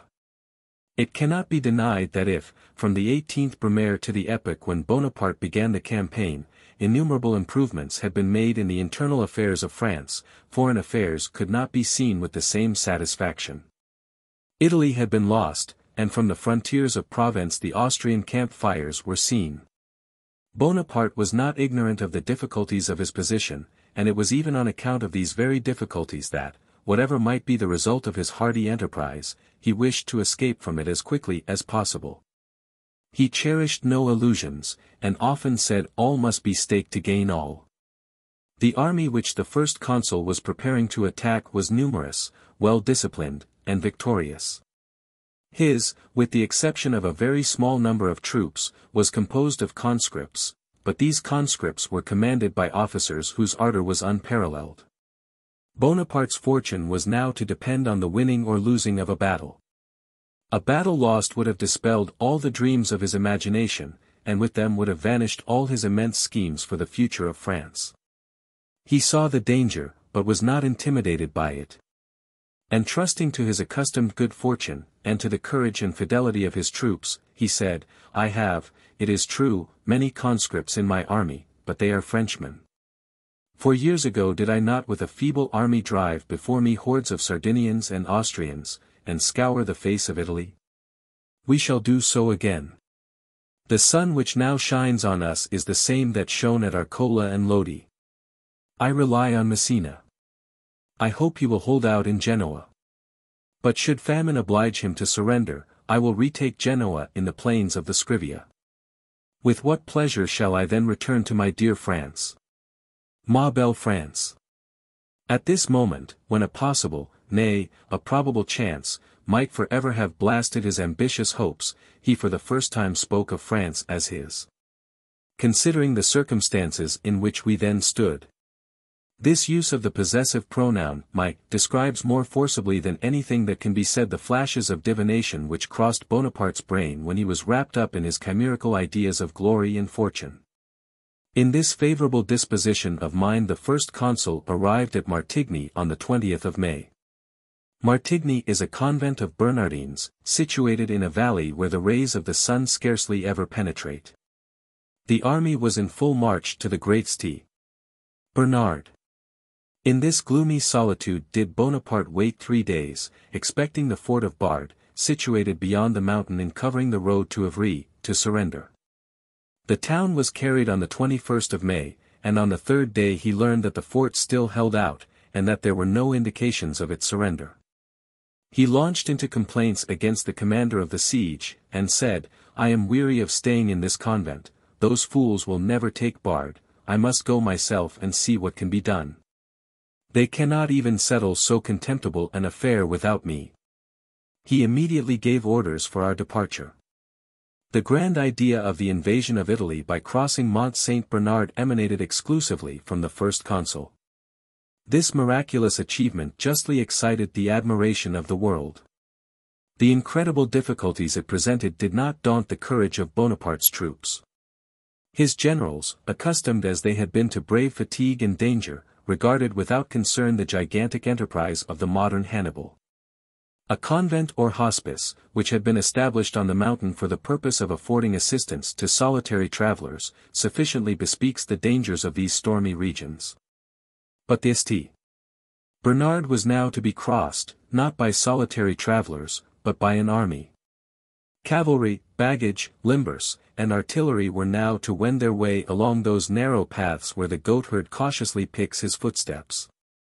On the one hand, masses of snow, suspended above our heads, every moment threatened to break in avalanches, and sweep us away in their descent. On the other, a false step was death. We all passed, men and horse, one by one, along the goat paths. The artillery was dismounted, and the guns, put into excavated trunks of trees, were drawn by ropes. I have already mentioned that the first consul had transmitted funds to the hospice of the great Saint Bernard. The good fathers had procured from the two valleys a considerable supply of cheese, bread, and wine. Tables were laid out in front of the hospice, and each soldier as he defiled past took a glass of wine and a piece of bread and cheese, and then resigned his place to the next. The fathers served, and renewed the portions with admirable order and activity. The first consul ascended the St. Bernard with that calm self-possession and that air of indifference for which he was always remarkable when he felt the necessity of setting an example and exposing himself to danger. He asked his guide many questions about the two valleys, inquired what were the resources of the inhabitants, and whether accidents were as frequent as they were said to be. The guide informed him that the experience of ages enabled the inhabitants to foresee good or bad weather, and that they were seldom deceived. Bonaparte, who wore his grey greatcoat, and had his whip in his hand, appeared somewhat disappointed at not seeing any one come from the valley of Aorta to inform him of the taking of the fort of Bard. I never left him for a moment during the ascent. We encountered no personal danger, and escaped with no other inconvenience than excessive fatigue. On his arrival at the convent, the first consul visited the chapel and the three little libraries. He had time to read a few pages of an old book, of which I have forgotten the title. Our breakfast dinner was very frugal. The little garden was still covered with snow, and I said to one of the fathers, "You can have but few vegetables here." "We get our vegetables from the valleys," he replied, "but in the month of August, in warm seasons, we have a few lettuces of our own growing." When we reached the summit of the mountain, we seated ourselves on the snow and slid down. Those who went first smoothed the way for those who came behind them. This rapid descent greatly amused us, and we were only stopped by the mud which succeeded the snow at the distance of 500 or 600 toises down the declivity. We crossed, or rather climbed up, Mont Alberidoux to avoid passing under the fort of Bard, which closes the valley of Aorta. As it was impossible to get the artillery up this mountain, it was resolved to convey it through the town of Bard, which was not fortified. For this operation we made choice of night, and the wheels of the cannon and caissons, and even the horses' feet, being wrapped in straw, the whole passed quietly through the little town. They were, indeed, under the fire of the fort. However, it did not so completely command the street but that the houses would have protected them against any very fatal consequences. A great part of the army had passed before the surrender of the fort, which so completely commands the narrow valley leading to Aorta that it is difficult to comprehend the negligence of the Austrians in not throwing up more efficient works. By very simple precautions they might have rendered the passage of Saint Bernard unavailing. On the 23d we came within sight of the fort of Bard, which commands the road bounded by the Doria Balti on the right and Mont Alberidoux on the left. The Doria Balti is a small torrent which separates the town of Bard from the fort. Bonaparte, whose retinue was not very numerous, crossed the torrent. On arriving within gunshot of the fort he ordered us to quicken our pace to gain a little bridle path on the left, leading to the summit of Mont Alberidoux, and turning the town and fort of Bard. We ascended this path on foot with some difficulty. On reaching the summit of the mountain, which commands the fort, Bonaparte leveled his telescope on the grass, and stationing himself behind some bushes, which served at once to shelter and conceal him, he attentively reconnoitered the fort. After addressing several questions to the persons who had come to give him information, he mentioned, in a tone of dissatisfaction, the faults that had been committed, and ordered the erection of a new battery to attack a point which he marked out. And from whence, he guaranteed, the firing of a few shots would oblige the fort to surrender. Having given these orders, he descended the mountain and went to sleep that night at Ivry. On the 3d of June he learned that the fort had surrendered the day before. The passage of Montesty. Bernard must occupy a great place in the annals of successful temerity. The boldness of the first consul seemed, as it were, to have fascinated the enemy, and his enterprise was so unexpected that not a single Austrian corps defended the approaches of the fort of Bard. The country was entirely exposed, and we only encountered here and there a few feeble parties, who were incapable of checking our march upon Milan. Bonaparte's advance astonished and confounded the enemy, who thought of nothing but marching back the way he came, and renouncing the invasion of France. The bold genius which actuated Bonaparte did not inspire General Melas, the commander-in-chief of the Austrian forces. If Melas had had the firmness which ought to belong to the leader of an army, if he had compared the respective positions of the two parties, if he had considered that there was no longer time to regain his line of operations and recover his communication with the hereditary states, that he was master of all the strong places in Italy, that he had nothing to fear from Messina, that Suchet could not resist him, if, then, following Bonaparte's example, he had marched upon Lyons, what would have become of the first consul? Melas would have found few obstacles, and almost everywhere open towns, while the French army would have been exhausted without having an enemy to fight. This is, doubtless, what Bonaparte would have done had he been Melas. But, fortunately for us, Melas was not Bonaparte. We arrived at Milan on the 2d of June, the day on which the first consul heard that the fort of Bard was taken. But little resistance was opposed to our entrance to the capital of Lombardy, and the term engagements can scarcely be applied to a few affairs of advance posts, in which success could not be for a moment doubtful. The fort of Milan was immediately blockaded. Murat was sent to Piacenza, of which he took possession without difficulty, and Lens beat General Ott at Montebello. He was far from imagining that by that exploit he conquered for himself a future duchy. The first consul passed 6 days at Milan. On the day after our arrival there a spy who had served us very well in the first campaign in Italy was announced.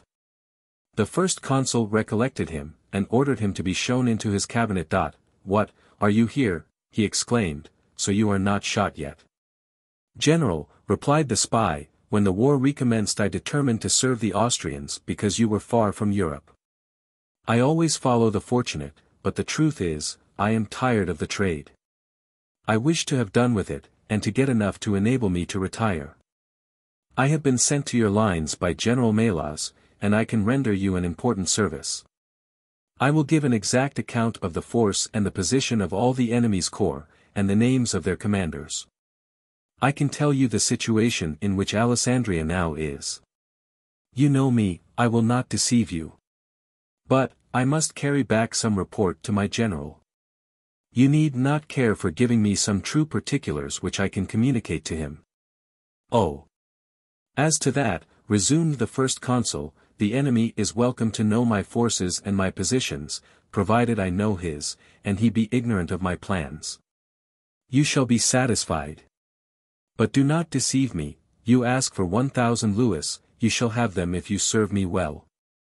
I then wrote down from the dictation of the spy, the names of the corps, their amount, their positions, names of the generals commanding them. The consul stuck pins in the map to mark his plans on places respecting which he received information from the spy. We also learned that Alexandria was without provisions, that Melas was far from expecting a siege, that many of his troops were sick, and that he wanted medicines. Berthier was ordered to draw up for the spy a nearly accurate statement of our positions. The information given by this man proved so accurate and useful that on his return from Marengo Bonaparte ordered me to pay him the 1,000 louis. The spy afterwards informed him that Melas was delighted with the way in which he had served him in this affair, and had rewarded him handsomely. He assured us that he had bidden farewell to his odious profession. The first consul regarded this little event as one of the favors of fortune. In passing through Geneva, the first consul had an interview with M. Necker. Madame de Staël briefly mentioned this interview in her Considerations sur la Révolution Française. M. Necker, she says, had an interview with Bonaparte, when he was on his way to Italy by the passage of Montana-St. Bernard, a few days before the Battle of Marengo. During this conversation, which lasted 2 hours, the first consul made a very favorable impression on my father by the confident way he spoke of his future projects. Bourrienne. I know not how it happened, but at the time he did not speak to me of this interview. However, I was curious to know what he thought of a man who had acquired much celebrity in France.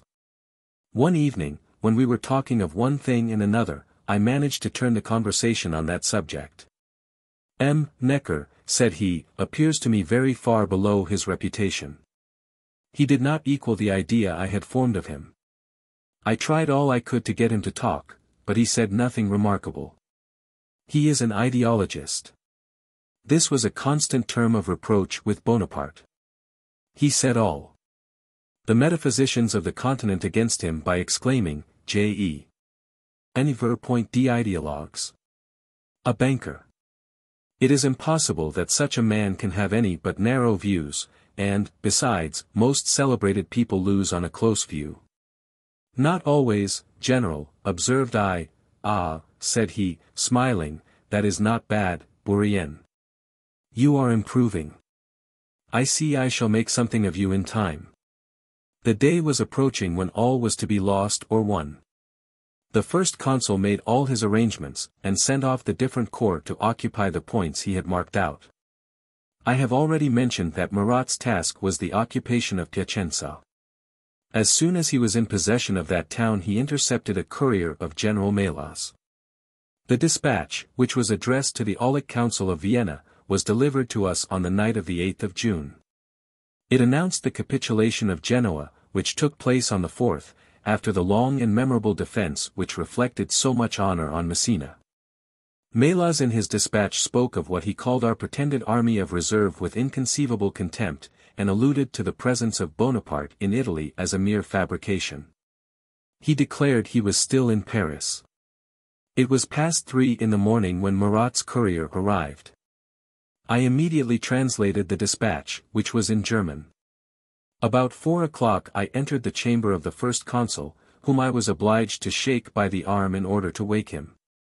He had desired me, as I have already mentioned, never to respect his repose in the arrival of bad news, but on the receipt of good news to let him sleep.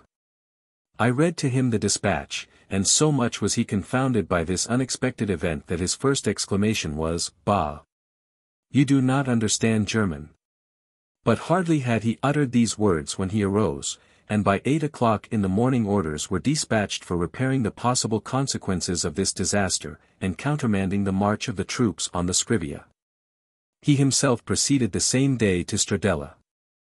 I have seen it mentioned in some accounts that the first consul in person gained the battle of Montebello. This is a mistake. He did not leave Milan until the 9th of June, and that very day Lens was engaged with the enemy. The conflict was so terrible that Lens, a few days after, describing it in my presence to M. Collot, used these remarkable words, which I well remember: bones were cracking in my division like a shower of hail falling on a skylight. By a singular chance Desaix, who was to contribute to the victory and stop the rout of Marengo, arrived from Egypt at Toulon, on the very day on which we departed from Paris. He was enabled to leave Egypt in consequence of the capitulation of El Arish, which happened on the 4th of January, 1800. He wrote me a letter, dated 16th Floreal, year 8. 6th of May, 1800, announcing his arrival. This letter I did not receive until we reached Martigny. I showed it to the first consul. Ah, exclaimed he, Desaix in Paris. And he immediately dispatched an order for him to repair to the headquarters of the army of Italy wherever they might be. Desaix arrived at Stradella on the morning of the 11th of June. The first consul received him with the warmest cordiality, as a man for whom he had a high esteem, and whose talents and character afforded the fairest promise of what might one day be expected of him.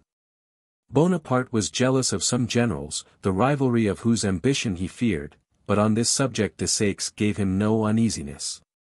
Equally remarkable for his unassuming disposition, his talent, and information, he proved by his conduct that he loved glory for her own sake, and that every wish for the possession of political power was foreign to his mind. Bonaparte's friendship for him was enthusiastic. At this interview at Stradella, Desaix was closeted with the first consul for upwards of 3 hours. On the day after his arrival an order of the day communicated to the army that Desaix was appointed to the command of Boudet's division. Boudet was on terms of great intimacy with Bonaparte, who, no doubt, was much affected at his death. However, the only remark he made on receiving the intelligence, was, "Who the devil shall I get to supply Boudet's place?" Bourrienne. The command given to Desaix was a corps especially formed of the two divisions of Boudet and Monnier, Savary, Tomai, page 262. Boudet was not killed at Marengo, still less before, see Erreurs, Tomai. Page 14. I expressed to Bonaparte my surprise at his long interview with Desaix. "Yes," replied he has been a long time with me, but you know what a favorite he is. As soon as I return to Paris I will make him war minister. I would make him a prince if I could. He is quite an antique character." Desaix died 2 days after he had completed his 33rd year, and in less than a week after the above observations. About this time M. Collot came to Italy and saw Bonaparte at Milan. The latter received him coldly, though he had not yet gained the battle of Marengo. M. Collot had been on the most intimate footing with Bonaparte, and had rendered him many valuable services. These circumstances sufficiently accounted for Bonaparte's coolness, for he would never acknowledge himself under obligations to any one, and he did not like those who were initiated into certain family secrets which he had resolved to conceal. The day after the interview I had a long conversation with M. Collot while Bonaparte was gone to review some corps stationed at Milan. M.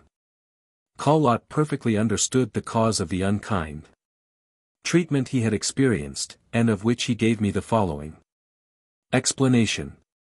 Some days before the consulate, that is to say, 2 or 3 days after our return from Egypt, Bonaparte, during his jealous fit, spoke to M.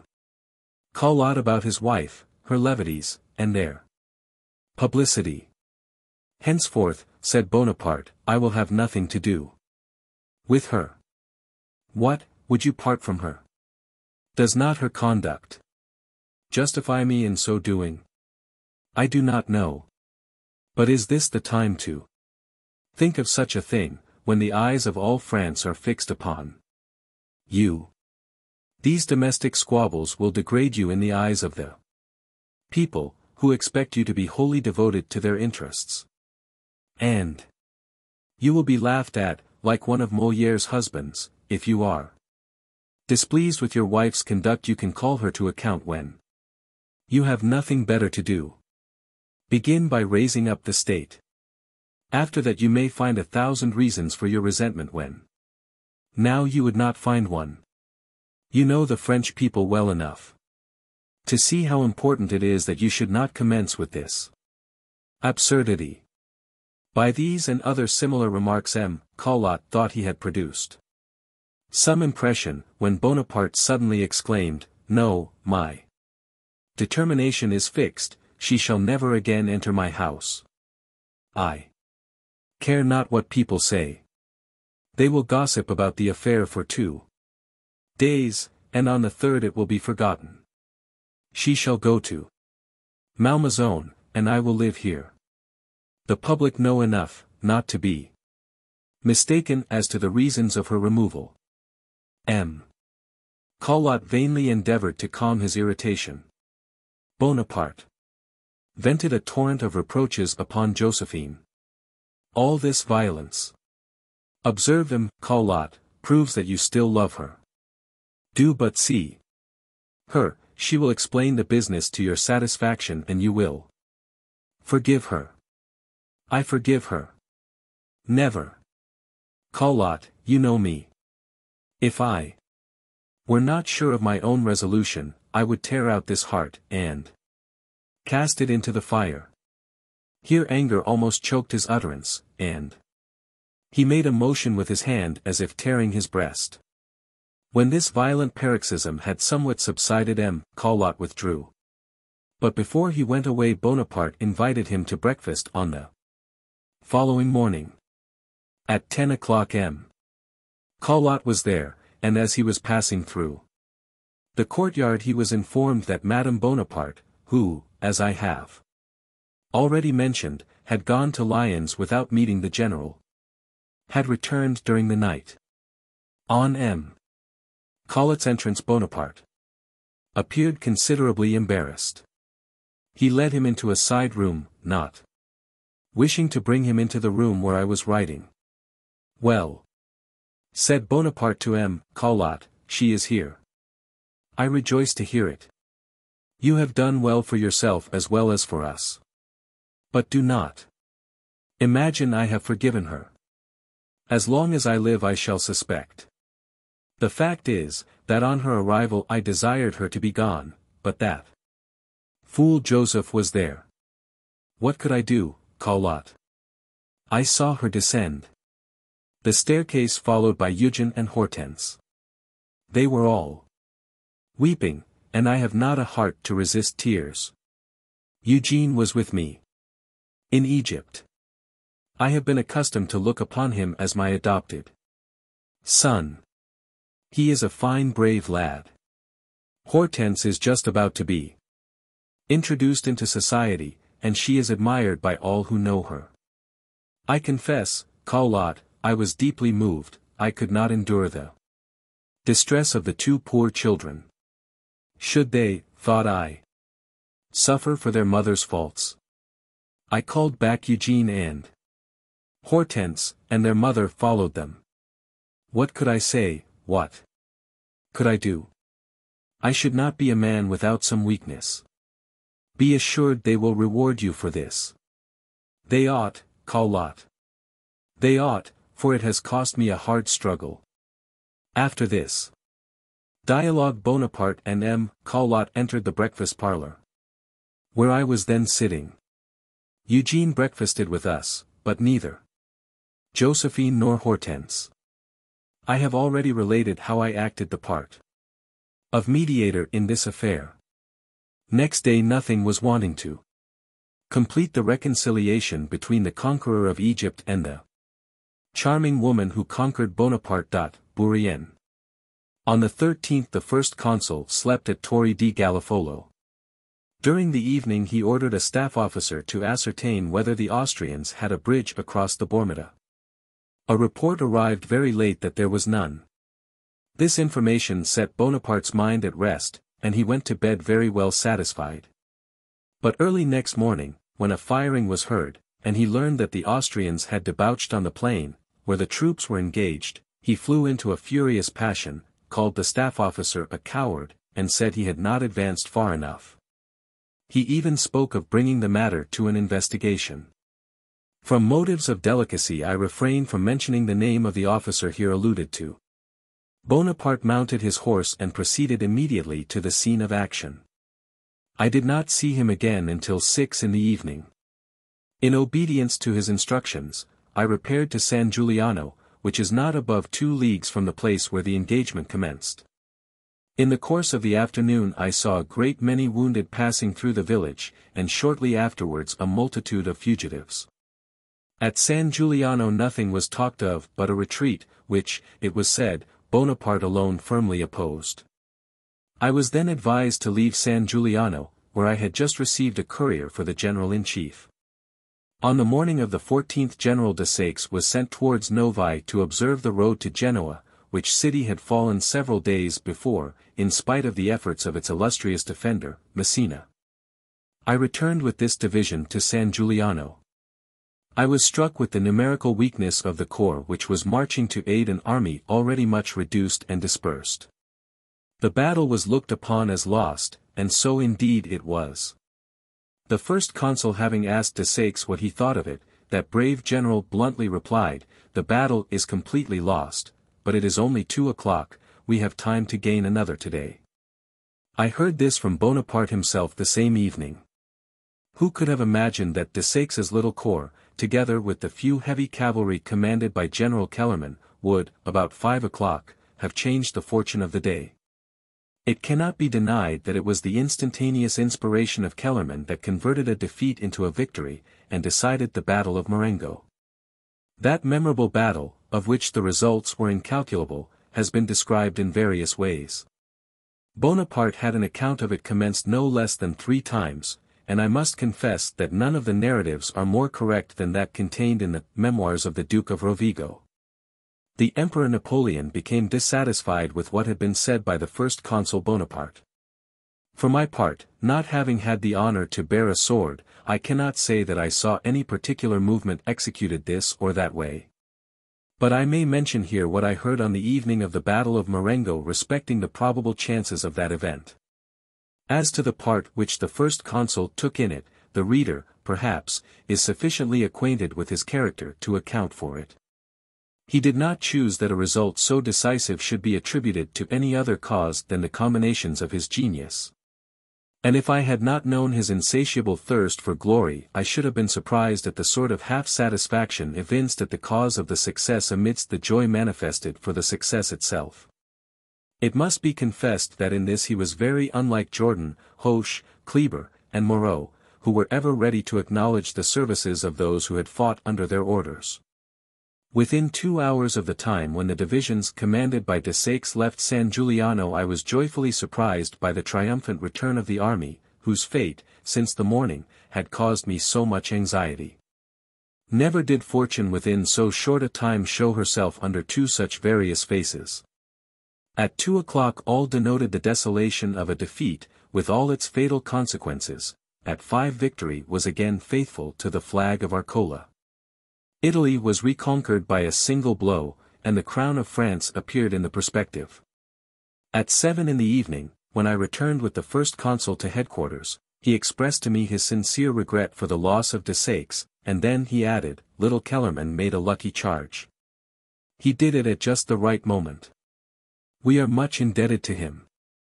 You see what trifling circumstances decide these affairs." These few words show that Bonaparte sufficiently appreciated the services of Kellerman. However, when that officer approached the table at which were seated the first consul and a number of his generals, Bonaparte merely said, "You made a pretty good charge."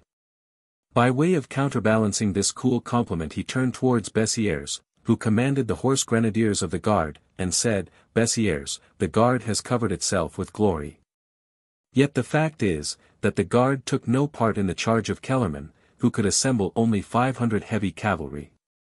And with this handful of brave men he cut in 2 the Austrian column, which had overwhelmed Desaix's division, and had made 6,000 prisoners.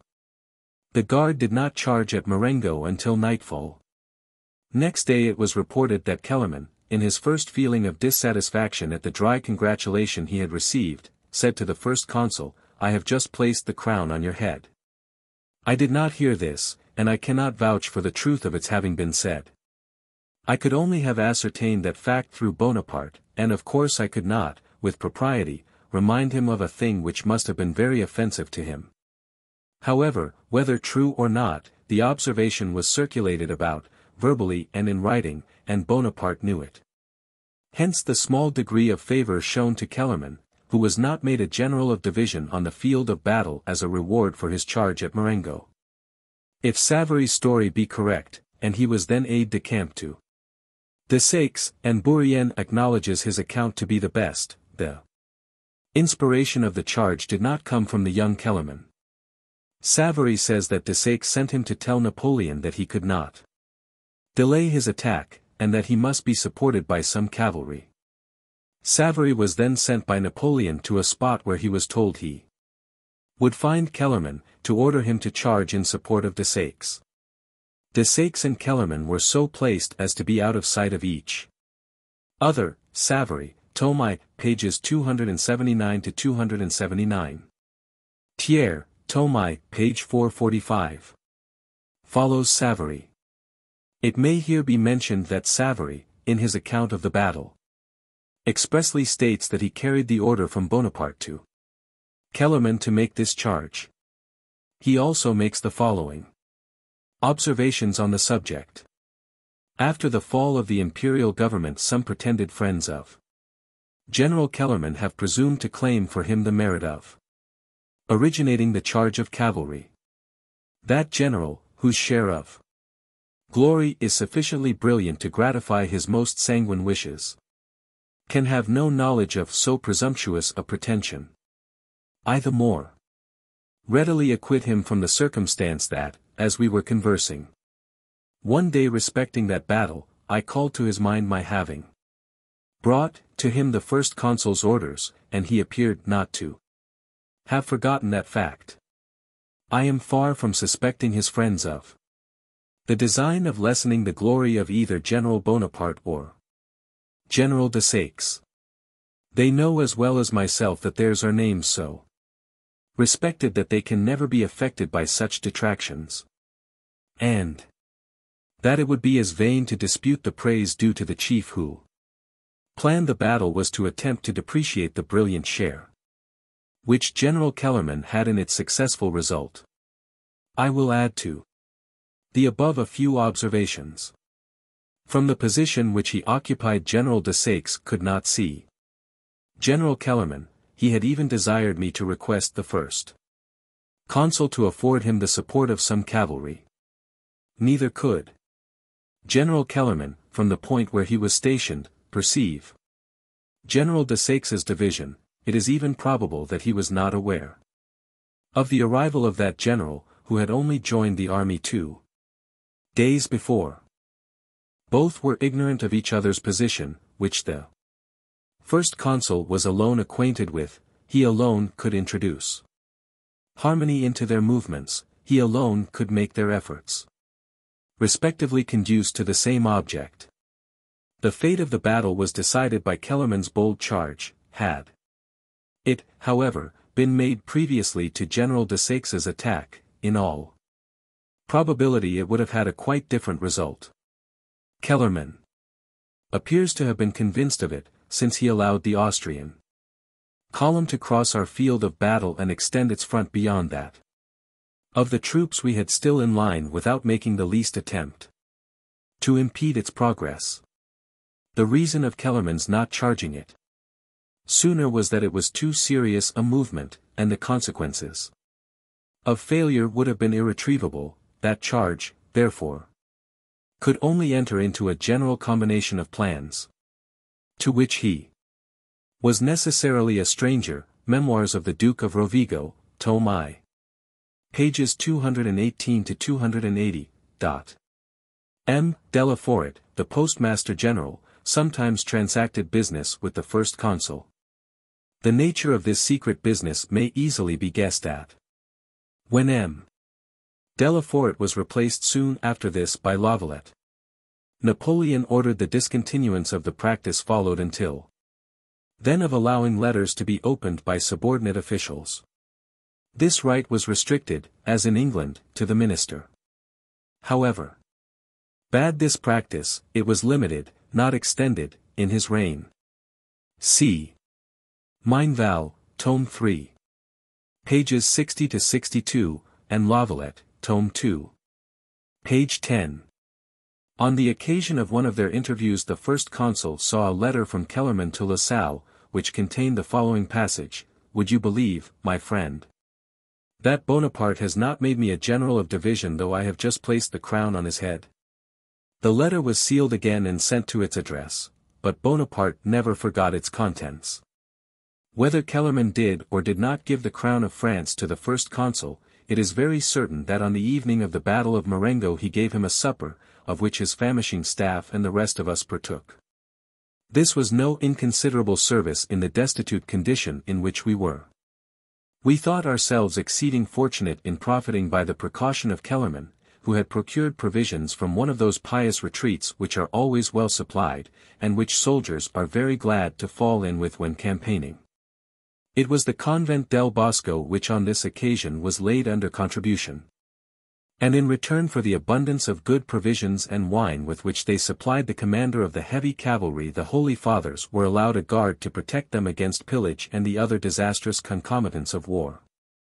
After supper was over, the first consul dictated to me the bulletin of the battle. When we were alone, I said to him, "General, here is a fine victory. You recollect what you said the other day about the pleasure with which you would return to France after striking a grand blow in Italy. Surely you must be satisfied now." "Yes, Bourrienne, I am satisfied. But XXXIX. Ah, what a triumph would this have been if I could have embraced him tonight on the field of battle." As he uttered these words I saw that Bonaparte was on the point of shedding tears, so sincere and profound was his grief for the death of XXXIX. He certainly never loved, esteemed, or regretted any man so much. The death of XXXIX has been variously related, and I need not now state that the words attributed to him in the bulletin were imaginary. Neither did he die in the arms of his aide-de-camp, Lebrun, as I wrote from the dictation of the first consul. The following facts are more correct, or at all events more probable. The death of XXXIX was not perceived at the moment it took place. He fell without saying a word, at a little distance from Lefebvre des Nuets. A sergeant of battalion of the 9th Brigade Light Infantry, commanded by Barrois, seeing him extended on the ground, asked permission to pick up his cloak. It was found to be perforated behind, and this circumstance leaves it doubtful whether XXXIX was killed by some unlucky inadvertency, while advancing at the head of his troops, or by the enemy when turning towards his men to encourage them. However, the event was so instantaneous, the disorder so complete, and the change of fortune so sudden, that it is not surprising there should be no positive account of the circumstances which attended his death. Early next morning the Prince of Liechtenstein came from General Melas with negotiations to the first consul. The propositions of the general did not suit Bonaparte, and he declared to the prince that the army shut up in Alessandria should evacuate freely, and with the honors of war. But on those conditions, which are well known, and by which Italy was to be fully restored to the French domination. That day were repaired the faults of Scherer, whose inertness and imbecility had paralyzed everything, and who had fled, and been constantly beaten, from the Adriatic to Mont Cenis. The Prince of Liechtenstein begged to return to render an account of his mission to General Melas. He came back in the evening, and made many observations on the hard nature of the conditions. "Sir," replied the first consul, in a tone of marked impatience, "carry my final determination to your general, and return quickly. It is irrevocable. Know that I am as well acquainted with your position as you are yourselves. I did not begin to learn the art of war yesterday. You are blocked up in Alessandria, you have many sick and wounded, you are in want of provisions and medicines. I occupy the whole of your rear. Your finest troops are among the killed and wounded. I might insist on harder conditions, my position would warrant me in so doing, but I moderate my demands in consideration of the grey hairs of your general, whom I respect." This reply was delivered with considerable dignity and energy. I showed the prince out, and he said to me, "These conditions are very hard, especially that of giving up Genoa, which surrendered to us only a fortnight ago, after so long a siege. It is a curious fact that the Emperor of Austria received intelligence of the capitulation and restitution of Genoa at the same time. When the first consul returned to Milan he made Savary and Rapp his aides-de-camp. They had previously served in the same rank under XXXIX. The first consul was at first not much disposed to take them, alleging that he had aides-de-camp enough.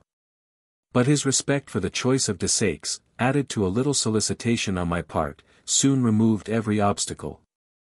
These two officers served him to the last hour of his political career with unfailing zeal and fidelity. I have seen nothing in the memoirs of the Duc de Rovigo, Savary, about my having had anything to do with his admission to the honor. I can probably tell the reason why one of the two aides-de-camp has risen higher than the other. Rapp had an Alsatian frankness which always injured him. Chapter 2. 1800. Suspension of hostilities, letter to the consuls, second occupation. Of Milan, Bonaparte and Messina, public acclamations and the voice. Of Josephine, Stray Recollections, Organization of Piedmont, Sabres. Of Honor, Rewards to the Army of the Rhine, Pretended Army of Reserve, General Zach, Anniversary of the 14th of July, Monument to Desaix and Foy, Bonaparte's Speech in the Temple of Mars. Arrival of the Consular Guard, The Bones of Marshal Turenne. Lucien's Successful Speech, Letter from Lucien to Joseph Bonaparte. The First Consul's Return to Paris, Accidents on the Road. Difficulty of Gaining Lasting Fame, Assassination of Kleber. Situation of the terrace on which Kleber was stabbed, Odious Rumors. Arrival of a courier, a night scene, Bonaparte's distress on perusing the dispatches from Egypt. What little time, and how few events sometimes suffice to change the destiny of nations. We left Milan on the 13th of June, Marengo on the 14th, and on the 15th Italy was ours. A suspension of hostilities between the French and Austrian armies was the immediate result of a single battle. And by virtue of a convention, concluded between Berthier and Melas, we resumed possession of all the fortified places of any importance, with the exception of Mantua. As soon as this convention was signed, Bonaparte dictated to me at Torre di Galafolo the following letter to his colleagues. The day after the Battle of Marengo, citizens consuls. General Melas transmitted a message to our advance posts requesting permission to send General Scal to me. During the day the convention, of which I send you a copy, was drawn up, and at night it was signed by Generals Berthier and Melas. I hope the French people will be satisfied with the conduct of their army. Signed, Bonaparte. The only thing worthy of remark in this letter would be the concluding sentence, in which the First Consul still affected to acknowledge the sovereignty of the people. Were it not that the words, citizens consuls, were evidently foisted in with a particular design. The battle was gained, and even in a trifling matter like this it was necessary that the two other consuls should feel that they were not so much the colleagues as the subordinates of the First Consul. We returned to Milan, and our second occupation of that city was marked by continued acclamations wherever the First Consul showed himself. At Milan the First Consul now saw Messina for the first time since our departure for Egypt. Bonaparte lavished upon him the highest praises, but not higher than he deserved, for his admirable defense of Genoa. He named him his successor in the command of the army of Italy. Moreau was on the Rhine, and therefore none but the conqueror of Zurich could properly have succeeded the First Consul in that command. The great blow was struck. But there might still occur an emergency requiring the presence of a skillful, experienced general, well acquainted with the country. And besides, we could not be perfectly at ease, until it was ascertained what conditions would be adhered to by the Cabinet of Vienna, which was then entirely under the influence of the Cabinet of London. After our return from the battle the popular joy was general and heartfelt not only among the higher and middle ranks of society, but in all classes, and the affection evinced from all quarters to the First Consul was unfeigned. In what a tone of sincerity did he say to me one day, when returning from the parade, Bourrienne, do you hear the acclamations still resounding? That noise is as sweet to me as the sound of Josephine's voice. How happy and proud I am to be loved by such a people. During our stay at Milan Bonaparte had arranged a new government for Piedmont. He had ever since cherished the wish to unite that rich and fertile country to the French territory because some Piedmontese provinces had been possessed by Louis XIV. That monarch was the only king whom the First Consul really admired. If, said he one day, Louis XIV had not been born a king, he would have been a great man. But he did not know mankind, he could not know them, for he never knew misfortune. He admired the resolution of the old king, who would rather bury himself under the ruins of the monarchy than submit to degrading conditions, after having commanded the sovereigns of Europe. I recollect that Bonaparte was extremely pleased to see in the reports which he ordered to be made that in Casale, and in the valleys of Pignerol, La Tour, and Luzerne, there still existed many traces of the period when those countries belonged to France. And that the French language was yet preserved there. He already began to identify himself with the past, and abusing the old kings of France was not the way to conciliate his favor. The first consul appointed for the government of Piedmont a council which, as may naturally be imagined, he composed of those Piedmontese who were the declared partisans of France. He stated as the grounds of this arrangement that it was to give to Piedmont a new proof of the affection and attachment of the French people. He afterwards appointed General Dupont president of the council, with the title of Minister Extraordinary of the French government. I will here mention a secret step taken by Bonaparte towards the overthrowing of the Republic. In making the first draft of General Dupont's appointment I had mechanically written, Minister Extraordinary of the French Republic. No, said Bonaparte, not of the Republic, say of the government. On his return to Paris the first consul gave almost incredible proofs of his activity. The day after his arrival he promulgated a great number of decrees, and afterwards allotted the rewards to his soldiers. He appointed Kellerman general of division which, on every principle of justice, he ought to have done on the field of battle. He distributed sabres of honor, with the following inscription, highly complimentary to himself. Battle of Marengo, spelt for some time, I do not know why, as Marengo, Bourrienne, commanded in person by the first consul. Given by the government of the Republic to General Lons. Similar sabres were presented to Generals Victor, Watrin, Gardin, and Murat. And sabres of less value to other officers, and also muskets and drumsticks of honor to the soldiers and drummers who had distinguished themselves at Marengo, or in the army of the Rhine. For Bonaparte took care that the officers and men who had fought under Moreau should be included among those to whom the national rewards were presented. He even had a medal struck to perpetuate the memory of the entry of the French army into Munich. It is worthy of remark that while official fabrications and exaggerated details of facts were published respecting Marengo and the short campaign of Italy, by a feigned modesty the victorious army of Marengo received the unambitious title of Army of Reserve. By this artifice the honor of the Constitution was saved. The first consul had not violated it. If he had marched to the field, and staked everything on a chance it was merely accidentally, for he commanded only an Army of Reserve, which nevertheless he had greeted with the title of Grand Army before he entered upon the campaign. It is scarcely conceivable that Bonaparte, possessing as he did an extraordinary mind, should have descended to such pitiful artifices. Thiers, tome 6, p. 70, says the title Grande Armée was first given by Napoleon to the force prepared in 1805 for the campaign against Austria. The Constitution forbade the first consul to command the armies in person. Hence the title, Army of Reserve, gives to the force which fought Marengo. Even foreigners and prisoners were objects of Bonaparte's designing intentions. I recollect one evening his saying to me, Bourrienne, write to the Minister of War, and tell him to select a fine brace of pistols, of the Versailles manufacture, and send them, in my name, to General Zac. He dined with me today, and highly praised our manufacture of arms. I should like to give him a token of remembrance. Besides, the matter will be talked of at Vienna, and may perhaps do good. As soon as the news of the Battle of Marengo reached Paris, Lucien Bonaparte, Minister of the Interior, ordered preparations for the festival, fixed for the 14th of July, in commemoration of the First Federation. This festival and that of the First Vendemiaire were the only ones preserved by the consular government.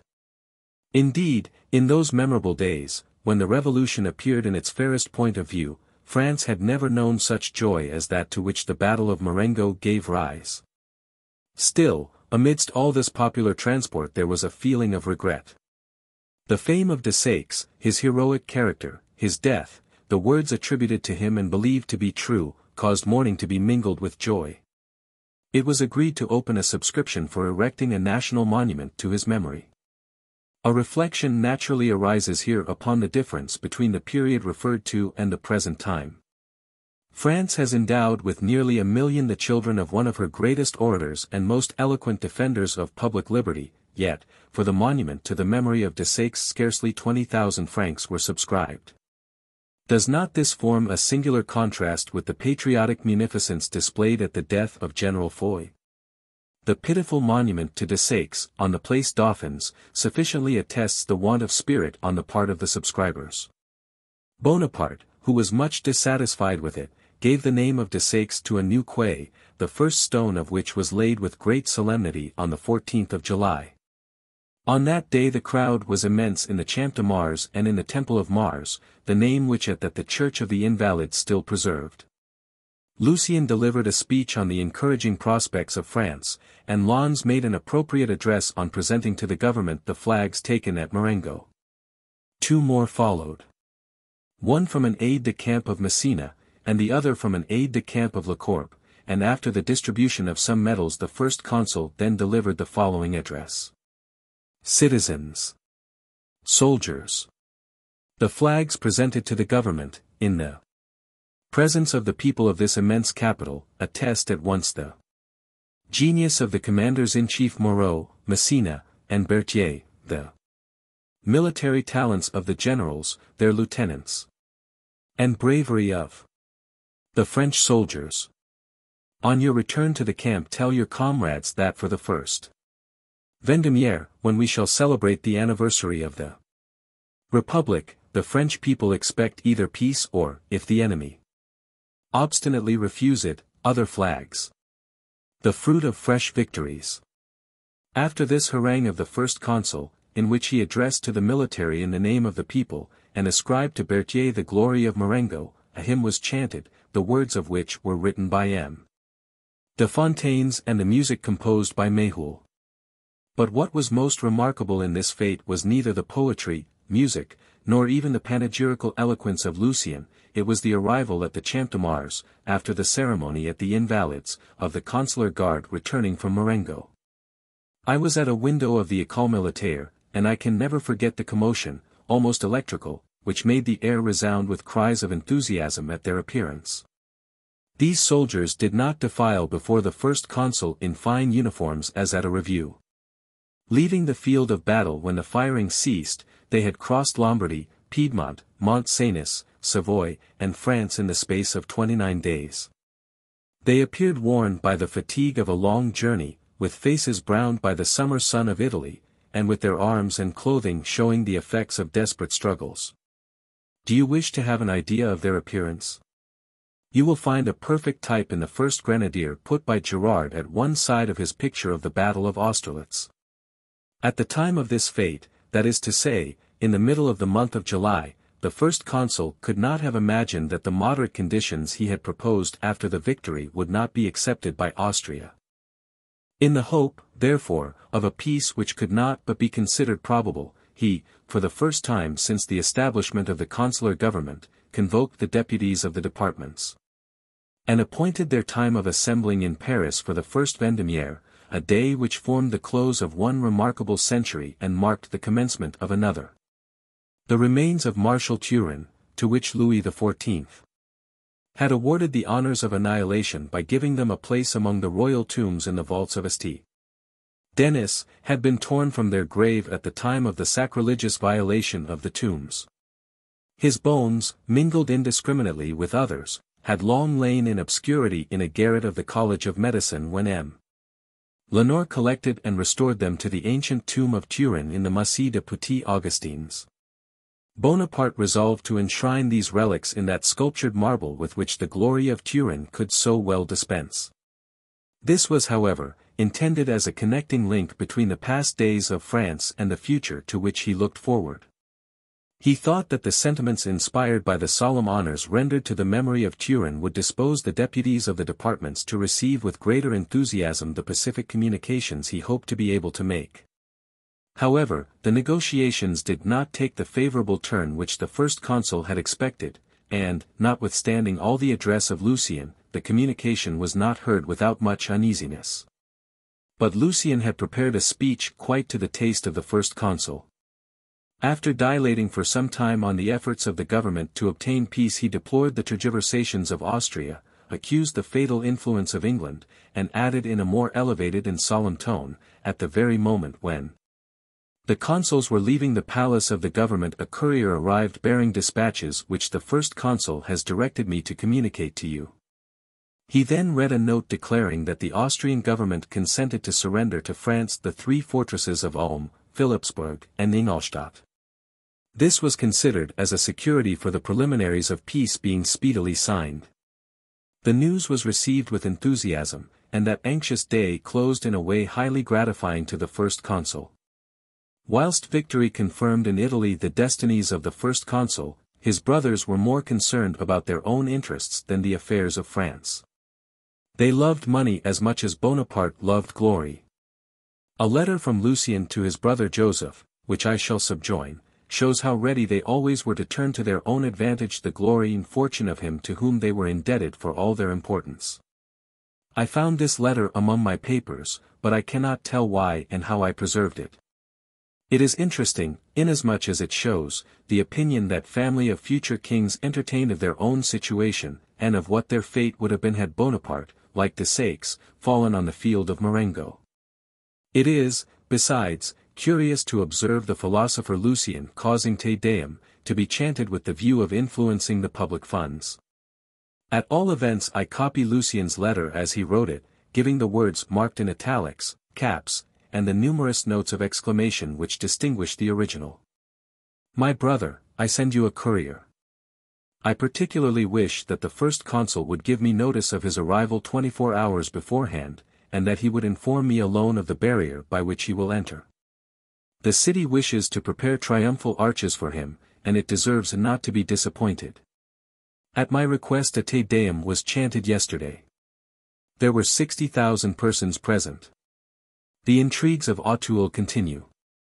This intrigue, so called from Talleyrand, one of its heads, living in the suburb of Auteuil, arose from the wish of many of the most influential men to be prepared in case of the death of Napoleon in any action in Italy. It was simply a continuation of the same combinations which had been attempted or planned in 1799. Till the arrival of Bonaparte from Egypt made the party choose him as the instrument for the overthrow of the directors.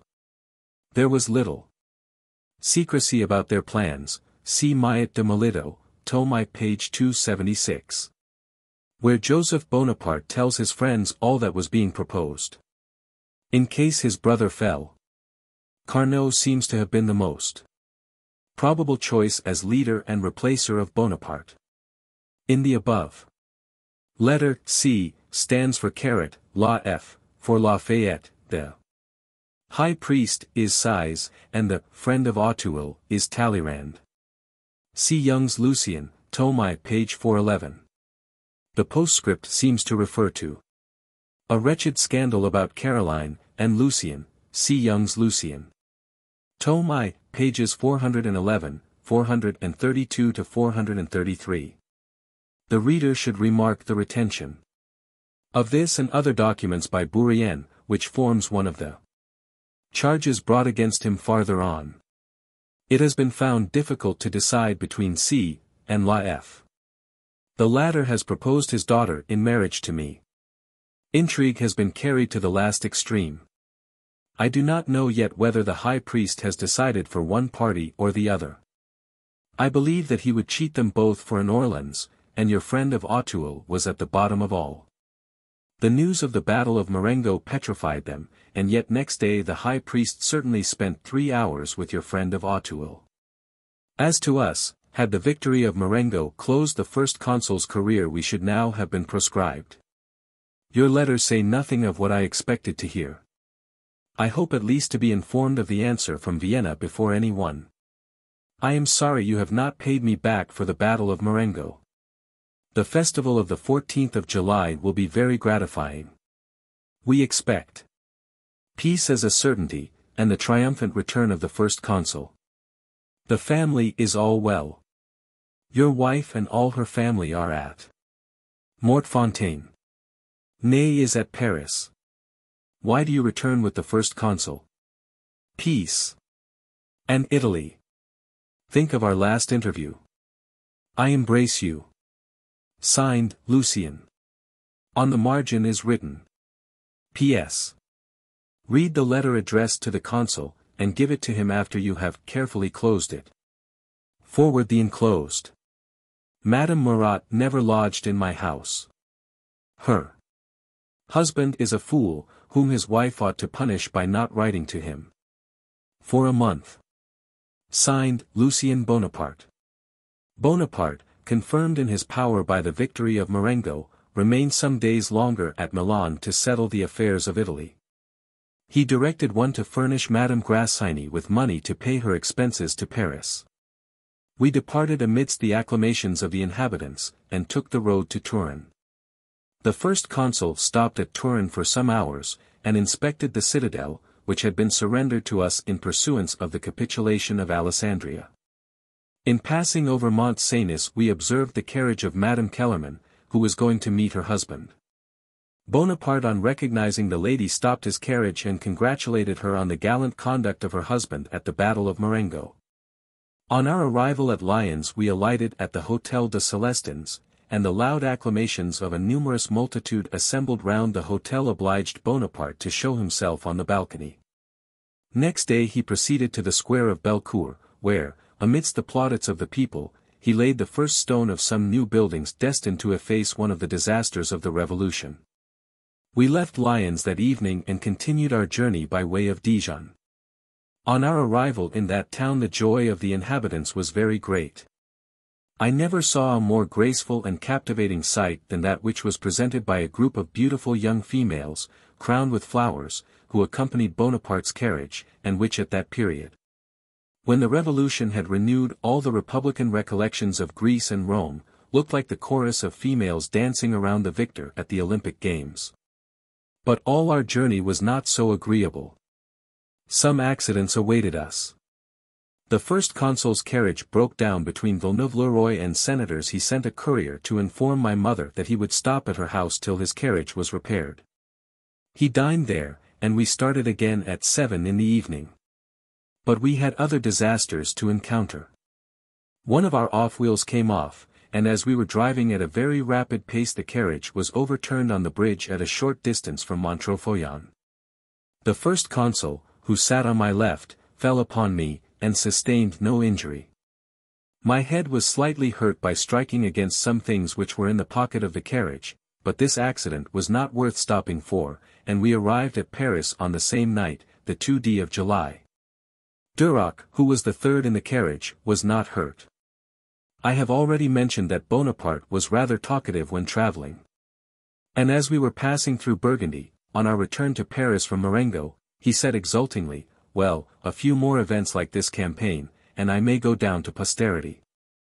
"I think," replied I, "that you have already done enough to secure great and lasting fame."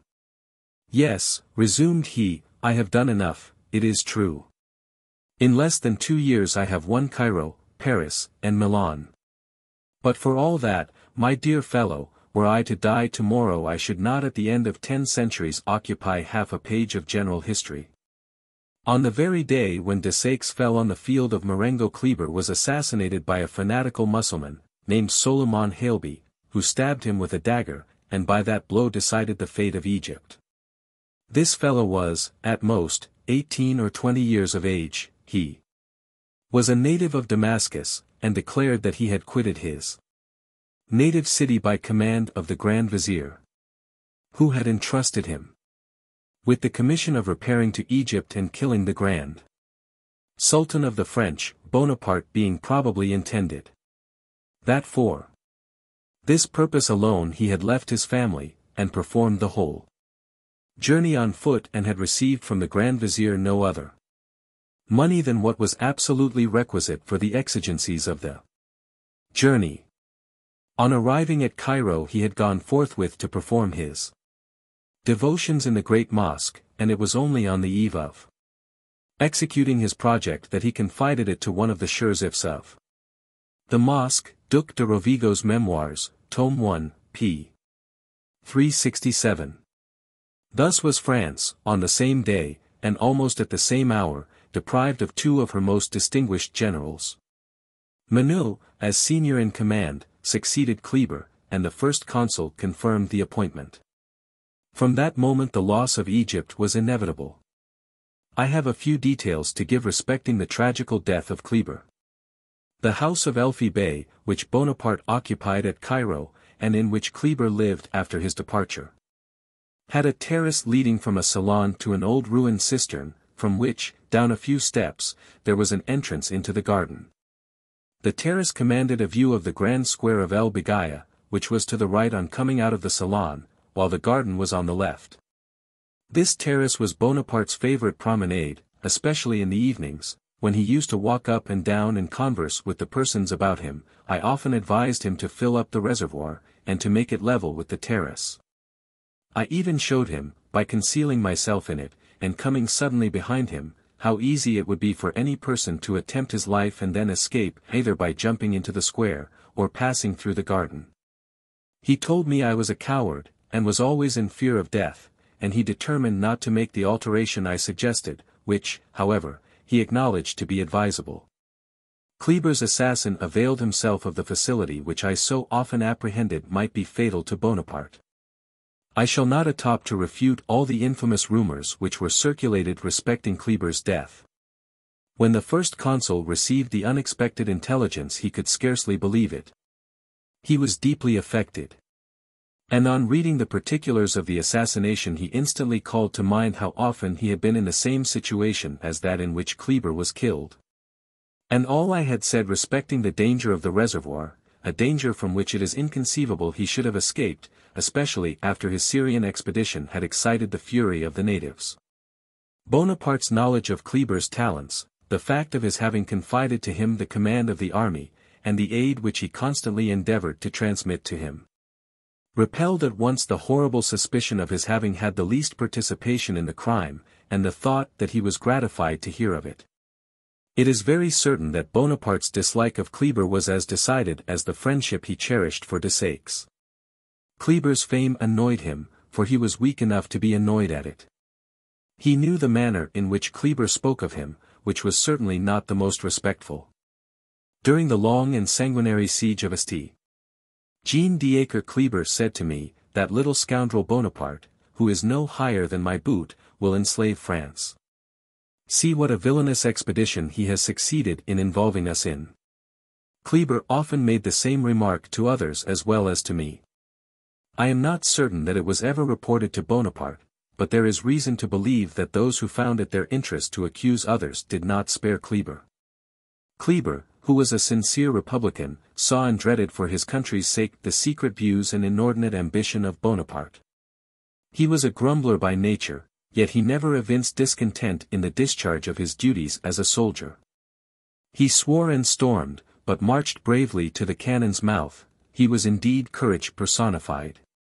One day when he was in the trench at Asti, Jean d'Acre, standing up, and by his tall stature exposed to every shot, Bonaparte called to him, "Stoop down, Kleber, stoop down."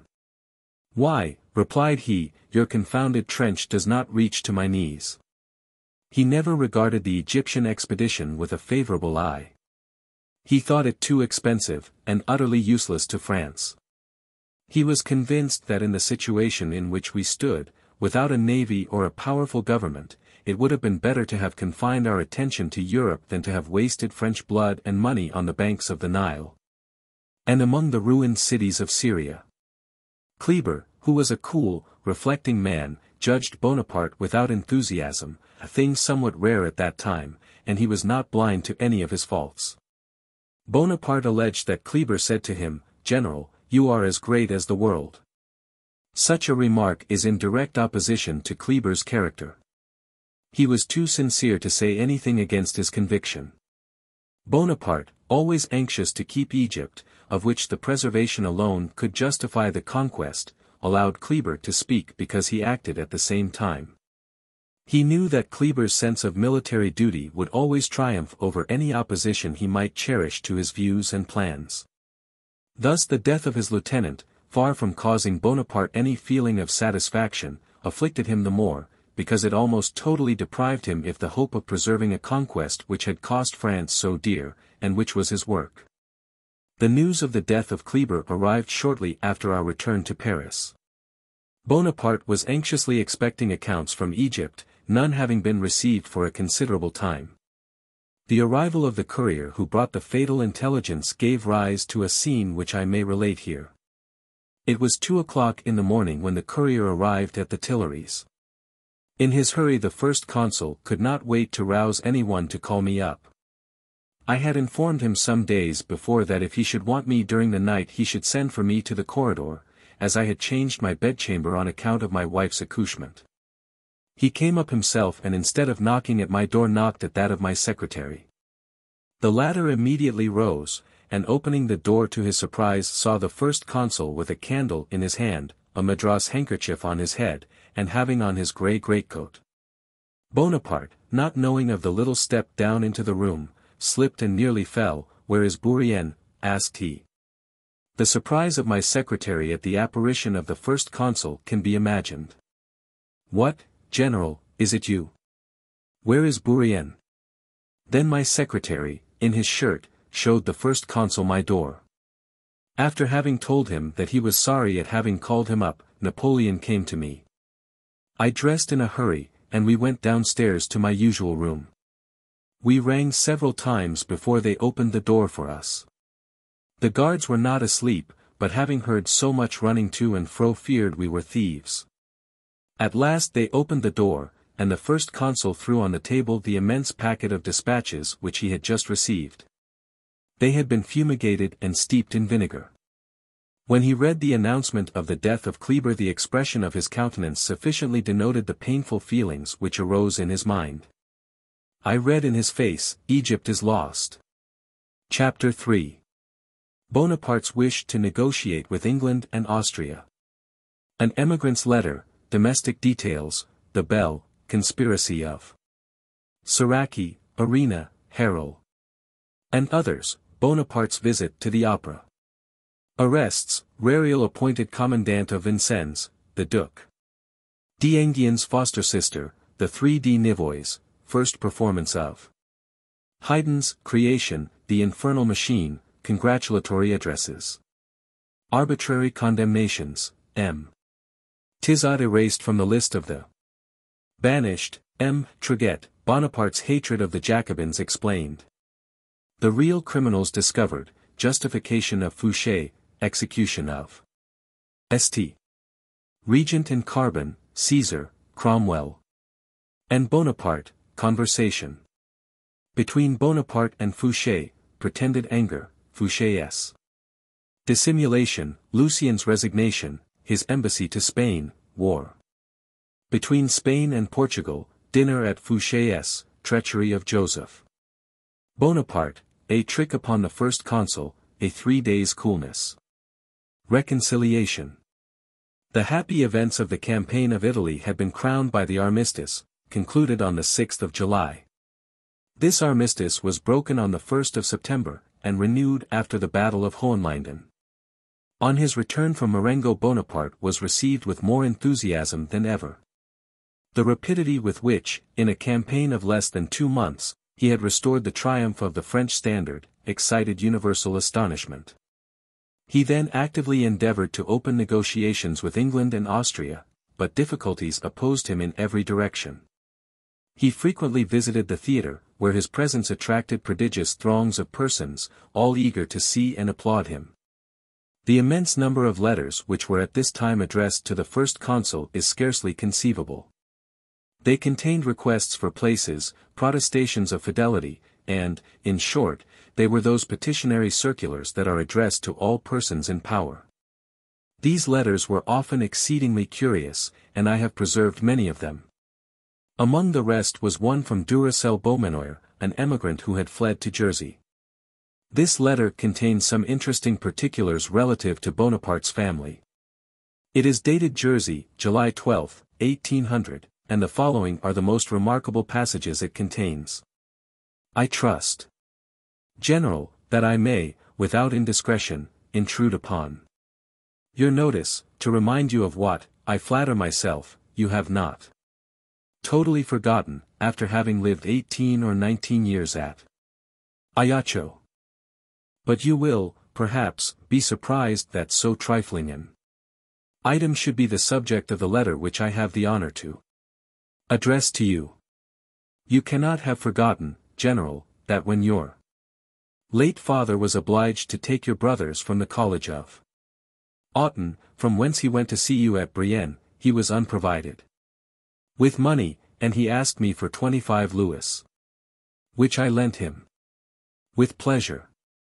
After his return he had no opportunity of paying me. And when I left Ajaccio your mother offered to dispose of some plate in order to pay the debt. To this I objected, and told her that I would wait until she could pay me at her convenience, and previous to the breaking out of the revolution I believe it was not in her power to fulfill her wish of discharging the debt.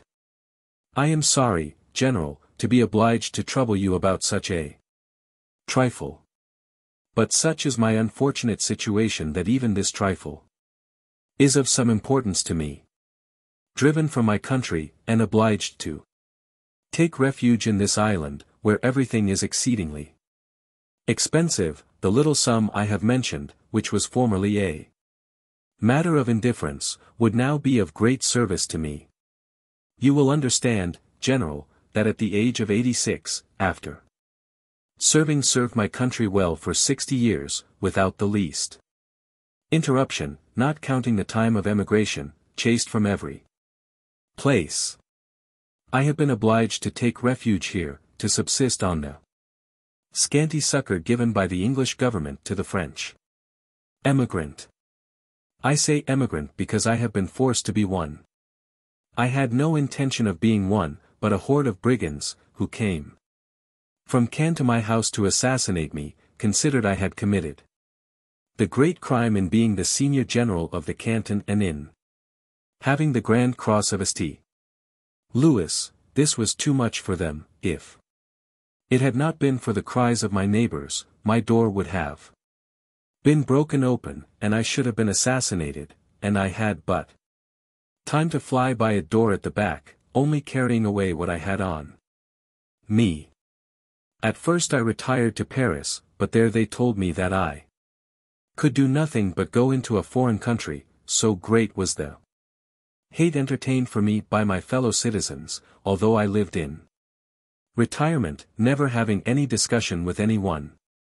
Thus, General, I have abandoned all I possessed, money and goods, leaving them at the mercy of what they call the nation, which has profited a good deal by this, as I have nothing left in the world, not even a spot to put my foot on. If even a horse had been reserved for me, General, I could ask for what depends on you, for I have heard it said that some emigrants have been allowed to return home. I do not even ask this favor, not having a place to rest my foot. And besides, I have with me here an exiled brother, older than I am, very ill and in perfect second childhood, whom I could not abandon. I am resigned to my own unhappy fate, but my sole and great grief is that not only I myself have been ill-treated, but that my fate has, contrary to the law, injured relations whom I love and respect. I have a mother-in-law, 80 years old, who has been refused the dower I had given her from my property, and this will make me die a bankrupt if nothing is changed, which makes me miserable. I acknowledge, General, that I know little of the new style, but, according to the old form, I am your humble servant. Duracell Beaumanoir. I read this letter to the first consul, who immediately said, Bourrienne, this is sacred. Do not lose a minute. Send the old man 10 times the sum. Write to General Duracell that he shall be immediately erased from the list of emigrants. What mischief those brigands of the Convention have done, I can never repair it all. Bonaparte uttered these words with a degree of emotion which I rarely saw him evince. In the evening he asked me whether I had executed his orders, which I had done without losing a moment. The death of M. Froth had given me a lesson as to the value of time. Availing myself of the privilege I have already frequently taken of making abrupt transitions from one subject to another, according as the recollection of past circumstances occurs to my mind, I shall here note down a few details. which may not improperly be called domestic, and afterwards describe a conspiracy which was protected by the very man against whom it was hatched. At the Tuileries, where the first consul always resided during the winter and sometimes a part of the summer, the grand salon was situated between his cabinet and the room in which he received the persons with whom he had appointed audiences. When in this audience chamber, if he wanted anything or had occasion to speak to anybody, he pulled a bell which was answered by a confidential servant named Landois, who was the messenger of the first consul's cabinet. When Bonaparte's bell rung, it was usually for the purpose of making some inquiry of me respecting a paper, a name, a date, or some matter of that sort. And then Landois had to pass through the cabinet and salon to answer the bell and afterwards to return and to tell me I was wanted. Impatient at the delay occasioned by this running about, Bonaparte, without saying anything to me, ordered the bell to be altered so that it should ring within the cabinet, and exactly above my table. Next morning when I entered the cabinet I saw a man mounted upon a ladder. "What are you doing here?" said I. "I am hanging a bell, sir." I called Landois and asked him who had given the order. "The first consul," he replied. I immediately ordered the man to come down and remove the ladder, which he accordingly did. When I went, according to custom, to awaken the first consul and read the newspapers to him, I said, "General, I found a man this morning hanging a bell in your cabinet. I was told it was by your orders. But being convinced there must be some mistake, I sent him away.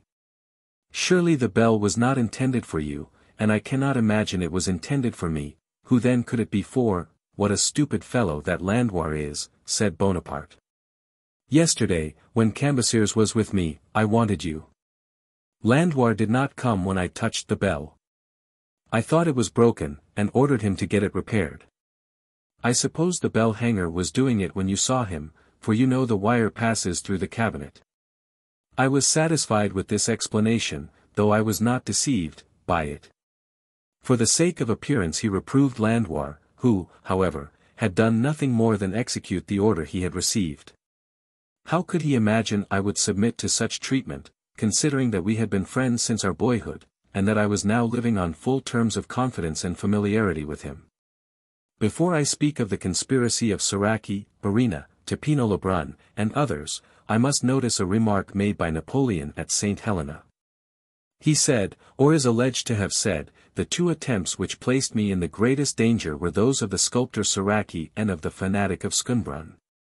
I was not at Schoenbrunn at the time. But I am convinced that Bonaparte was in the most imminent danger. I have been informed on unquestionable authority that Stapp set out from Erfurt with the intention of assassinating the emperor. But he wanted the necessary courage for executing the design. He was armed with a large dagger, and was twice sufficiently near Napoleon to have struck him. I heard this from Rapp, who seized Staggs, and felt the hilt of the dagger under his coat. On that occasion Bonaparte owed his life only to the irresolution of the young Illuminato, who wished to sacrifice him to his fanatical fury. It is equally certain that on another occasion, respecting which the author of the St. Helena narrative observes complete silence, another fanatic, more dangerous than Steps, attempted the life of Napoleon. At the time of this attempt I was not with Napoleon. But he directed me to see the madman who had formed the design of assassinating him.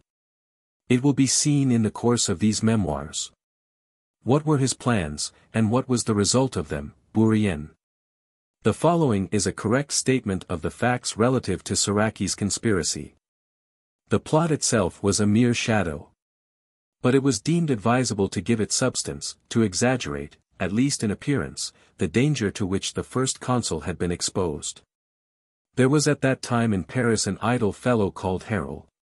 He had been a chef de battalion, but he had been dismissed the service, and was consequently dissatisfied. He became connected with Siraki, Brienne, Tepino Lebrun, and Demerville. From different motives all these individuals were violently hostile to the first consul, who on his part, was no friend to Siraki and Arena, but scarcely knew the two others.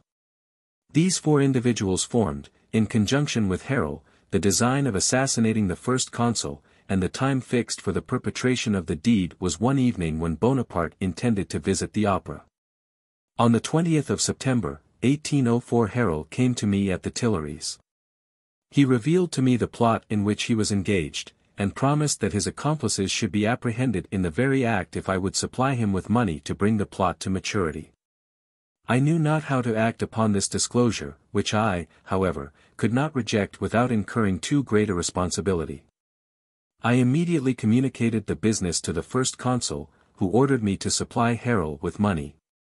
But not to mention the affair to Fouché, to whom he wished to prove that he knew better how to manage the police than he did. Harrel came nearly every evening at 11 o'clock to inform me of the progress of the conspiracy, which I immediately communicated to the first consul, who was not sorry to find Arena and Saraki deeply committed. But the time passed on, and nothing was done. The first consul began to grow impatient. At length Harrel came to say that they had no money to purchase arms. Money was given him. He, however, returned next day to say that the gunsmith refused to sell them arms without authority. It was now found necessary to communicate the business to Fouché in order that he might grant the necessary permission to the gunsmith, which I was not empowered to do. On the 10th of October the consuls, after the breaking up of the council, assembled in the cabinet of their colleague. Bonaparte asked them in my presence whether they thought he ought to go to the opera. They observed that as every precaution was taken no danger could be apprehended, and that it was desirable to show the futility of attempts against the first consul's life. After dinner Bonaparte put on a greatcoat over his green uniform and got into his carriage accompanied by me and Duroc. He seated himself in front of his box, which at that time was on the left of the theatre between the two columns which separated the front and side boxes. When we had been in the theatre about half an hour the first consul directed me to go and see what was doing in the corridor. Scarcely had I left the box than I heard a great uproar, and soon discovered that a number of persons, whose names I could not learn, had been arrested. I informed the first consul of what I had heard, and we immediately returned to the Tuileries.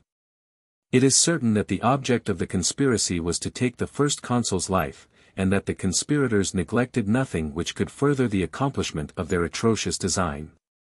The plot, however, was known through the disclosures of Harrel, and it would have been easy to avert instead of conjuring up the storm. Such was, and such still is, my opinion. Harrel's name was again restored to the army list, and he was appointed commandant of Vincennes. This post he held at the time of the Duc d'Enghien's assassination.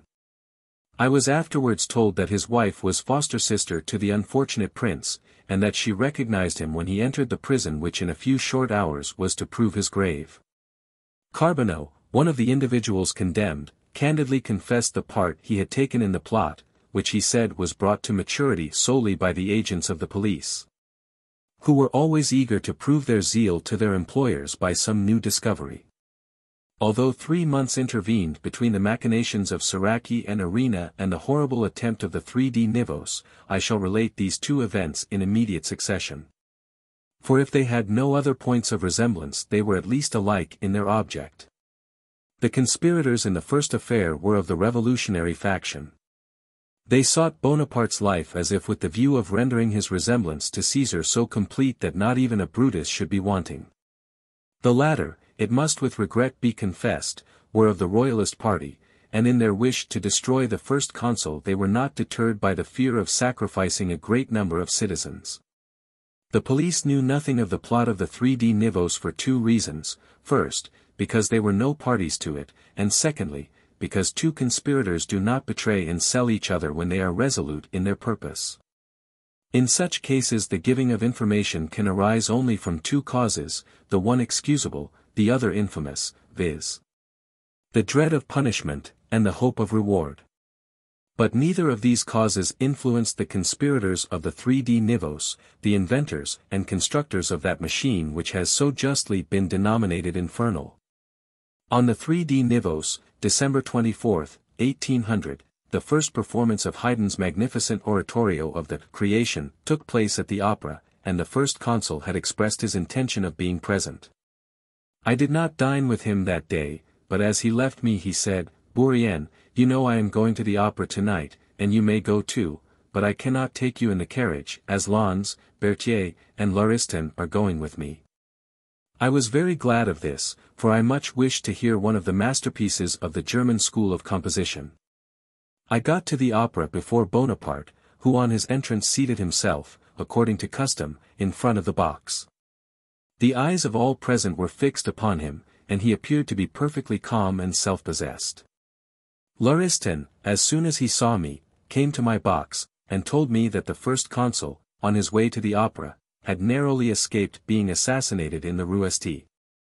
Nicaise by the explosion of a barrel of gunpowder, the concussion of which had shattered the windows of his carriage. Within 10 seconds after our escape, added Lauriston, the coachman having turned the corner of the Rue Saint-Honoré, stopped to take the first consul's orders, and he coolly said, to the opera.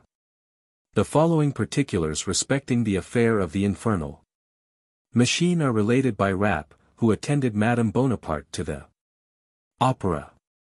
He differs from Bourrienne as to the total ignorance of the police.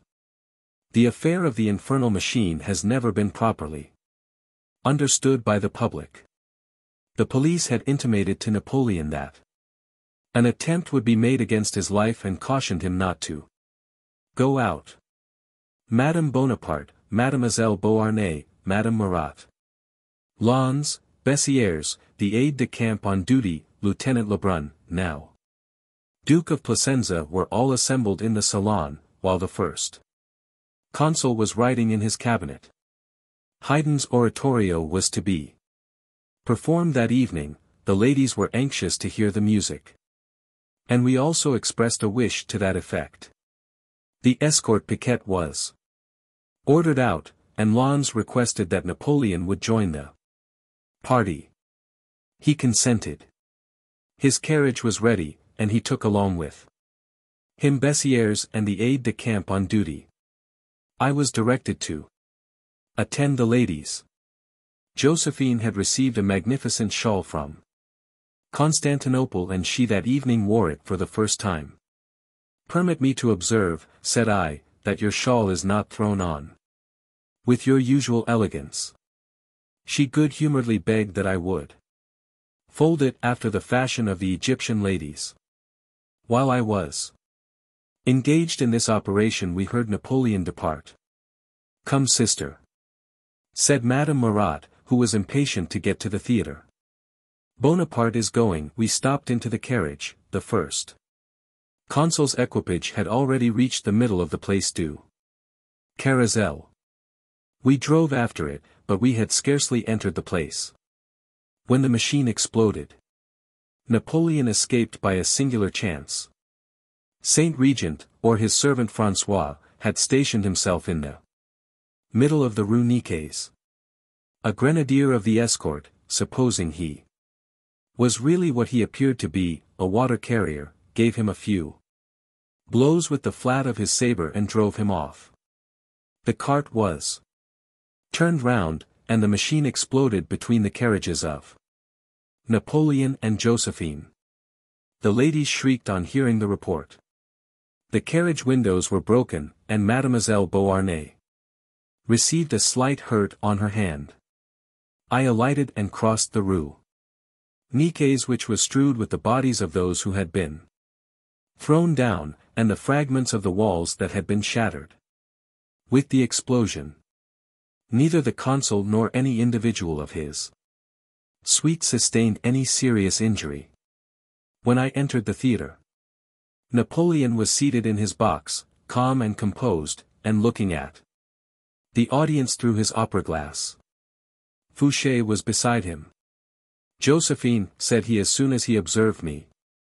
She entered at that instant, and he did not finish his question. The rascal, said he, very coolly, wanted to blow me up. Bring me a book of the oratorio. Memoirs of General Count Rape. p. 19. On hearing this, I left the theatre and returned to the palace, under the expectation that I should speedily be wanted. Bonaparte soon returned home.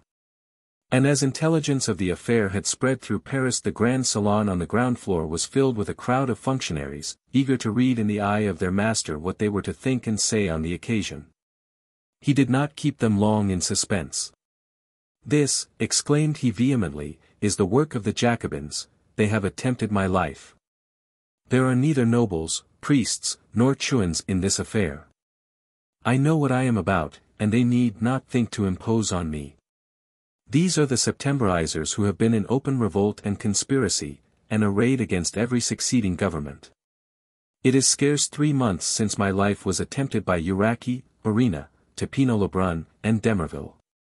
They all belong to one gang. The cutthroats of September, the assassins of Versailles, the brigands of the 81st of May, the conspirators of Prairial are the authors of all the crimes committed against established governments. If they cannot be checked, they must be crashed. France must be purged of these ruffians. It is impossible to form any idea of the bitterness with which Bonaparte pronounced these words.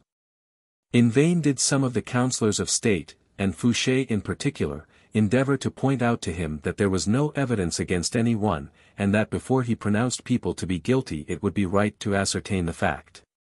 Bonaparte repeated with increased violence what he had before said of the Jacobins, thus adding, not without some ground of suspicion, one crime more to the long catalogue for which they had already to answer. Fouché had many enemies, and I was not, therefore, surprised to find some of the ministers endeavouring to take advantage of the difference between his opinion and that of the first consul. And it must be owned that the utter ignorance of the police respecting this event was a circumstance not very favourable to Fouché. He, however, was like the reed in the fable, he bent with the wind, but was soon erect again. The most skilful actor could scarcely imitate the inflexible calmness he maintained during Bonaparte's paroxysm of rage, and the patience with which he allowed himself to be accused. Fouché, when afterwards conversing with me, gave me clearly to understand that he did not think the Jacobins guilty. I mentioned this to the first consul, but nothing could make him retract his opinion. Fouché, said he, has good reason for his silence. He is serving his own party. It is very natural that he should seek to screen a set of men who are polluted with blood and crimes. He was one of their leaders. Do not I know what he did at Lyons and the lawyer? That explains Fouché's conduct now. This is the exact truth, and now let me contradict one of the 1,000 fictions about this event. It has been said and printed that the dignitaries and the ministers were assembled at the Tuileries. Well, said the first consul, advancing angrily towards Fouché, will you still say that this is the royalist party? Fouché, better informed than was believed, answered coolly, yes, certainly, I shall say so, and, what is more, I shall prove it. This speech caused general astonishment, but was afterwards fully borne out. This is pure invention. The first consul only said to Fouché, I do not trust to your police, I guard myself, and I watch till 2 in the morning. This, however, was very rarely the case. On the day after the explosion of the infernal machine a considerable concourse assembled at the Tuileries. There was absolutely a torrent of congratulations. The prefect of the Seine convoked the 12 mayors of Paris and came at their head to wait on the first consul. In his reply to their address Bonaparte said, as long as this gang of assassins confined their attacks to me personally I left the law to take its course. But since, by an unparalleled crime, they have endangered the lives of a portion of the population of Paris, their punishment must be as prompt as exemplary.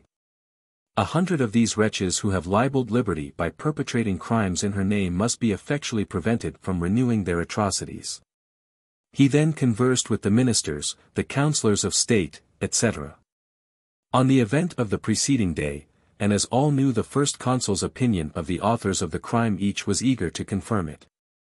The council was several times assembled and the Senate was consulted, and the adroit Fouché, whose conscience yielded to the delicacy of his situation, addressed to the first consul a report worthy of a Mazarine. At the same time the journals were filled with recollections of the Revolution, raked up for the purpose of connecting with past crimes the individuals on whom it was now wished to cast odium.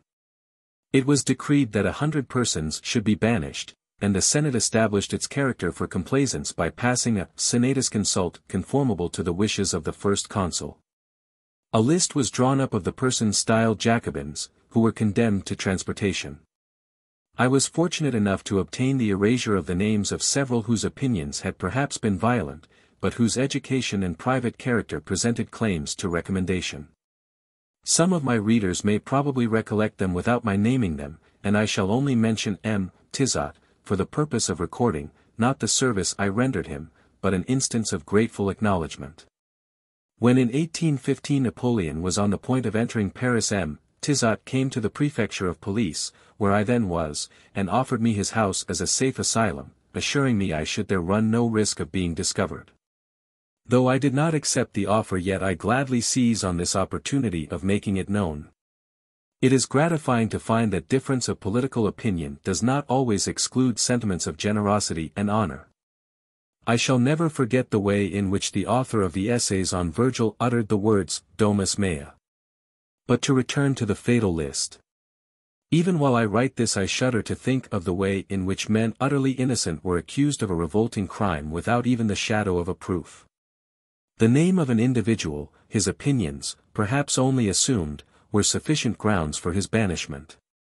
A decree of the consuls, dated 4th of January, 1801, confirmed by a Senate's consult on the next day, banished from the territory of the Republic, and placed under special inspectors, 130 individuals.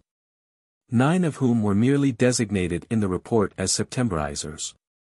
The exiles, who in the reports and in the public acts were so unjustly accused of being the authors of the infernal machine, were received at Nantes with so much indignation that the military were compelled to interfere to save them from being massacred. In the discussions which preceded the decree of the consuls, few persons had the courage to express a doubt respecting the guilt of the accused. Treguet was the first to mount the breach.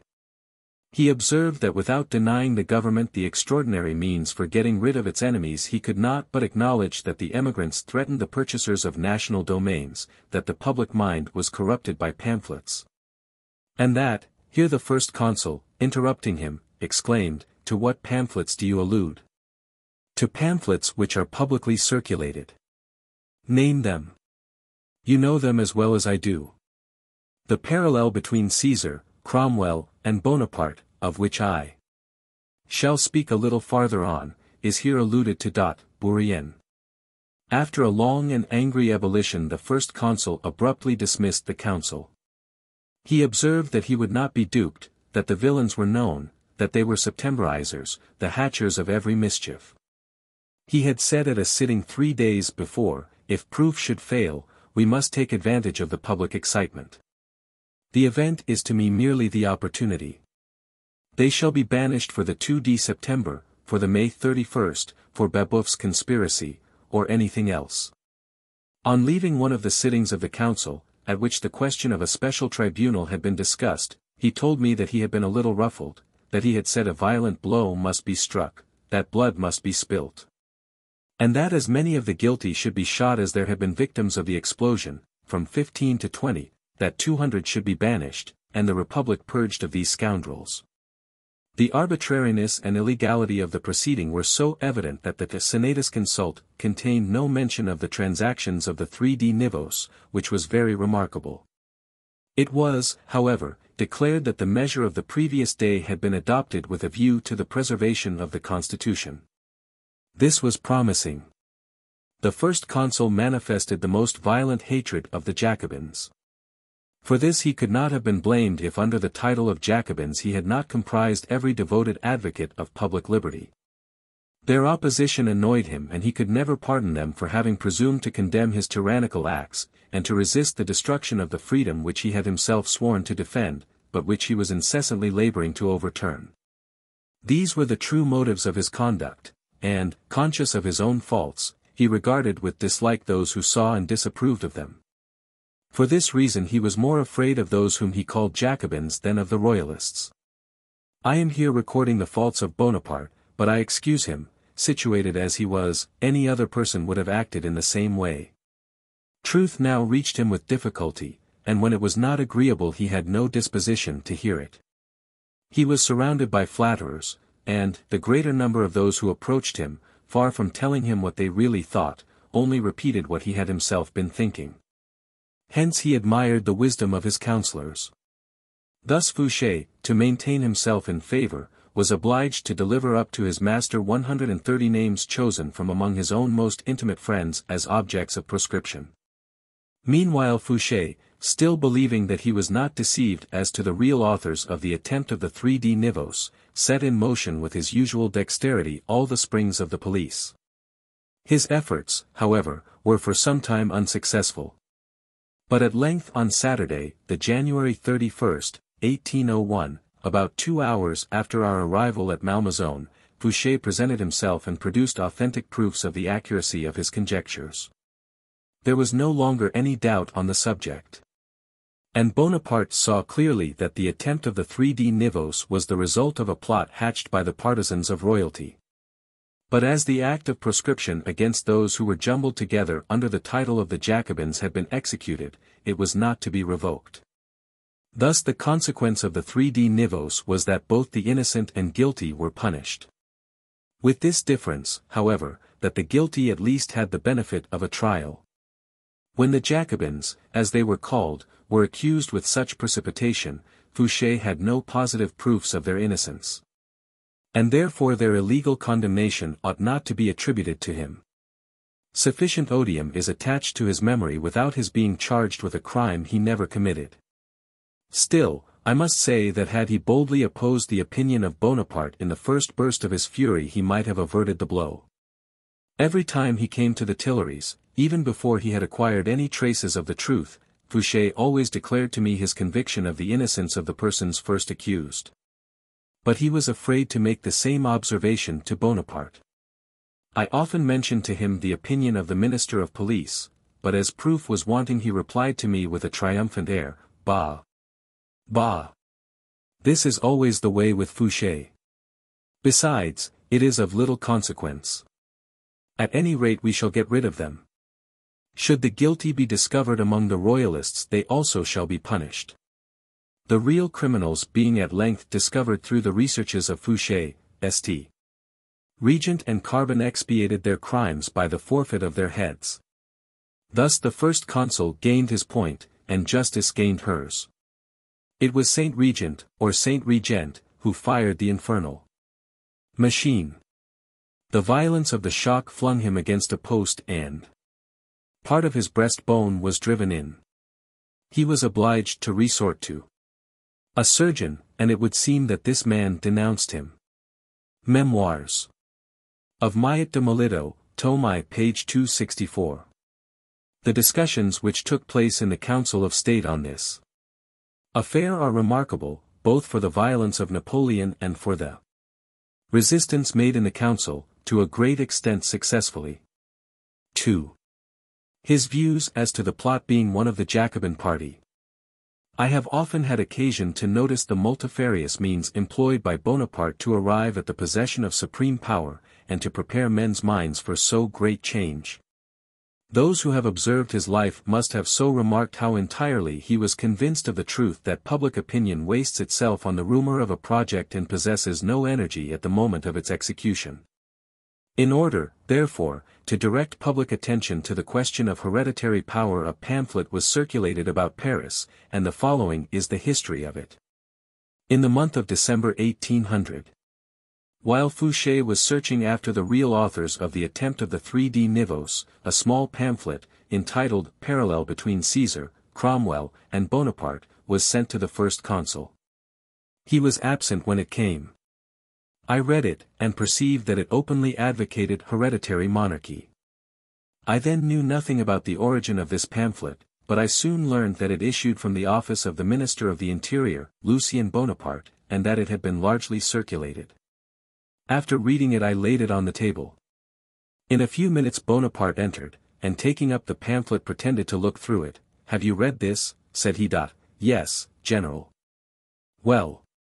What is your opinion of it?"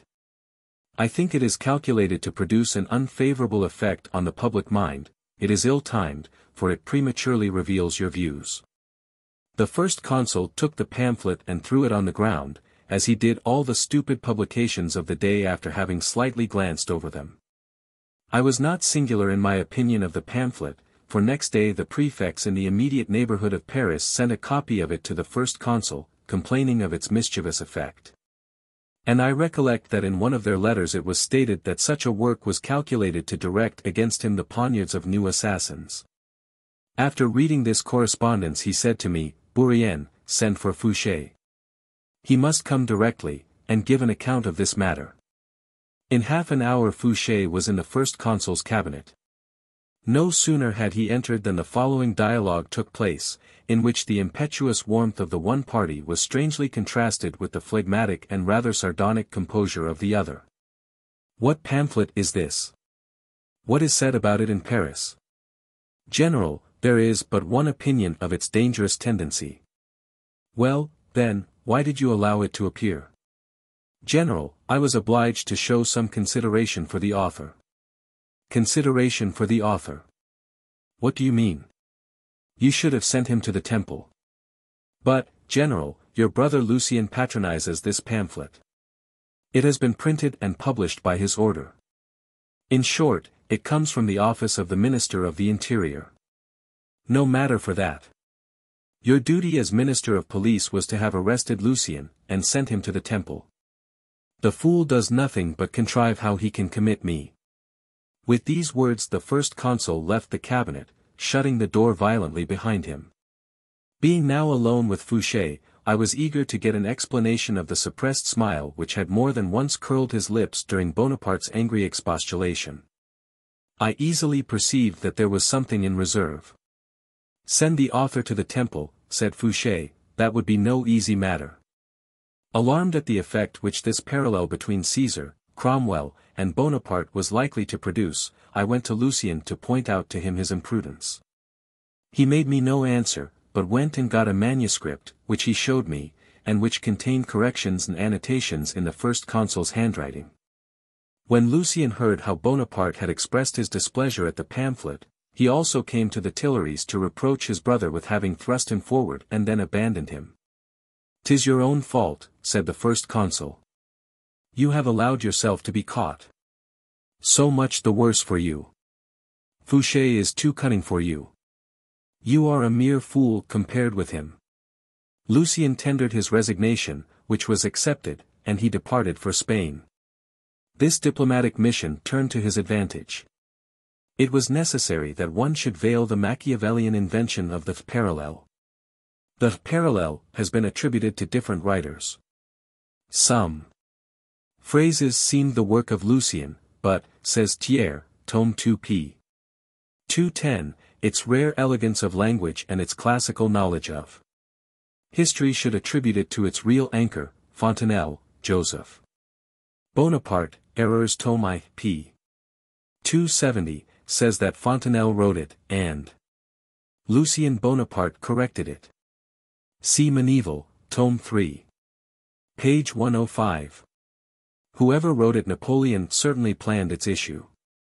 It was, said he to Roederer, a work of which he himself had given the idea. But the last pages were by a fool, Maillet, tome I, page 318. See also Lanfray, tome 2. Page 208, and compare the story in Young's Lucien. Tome 2. Page 490.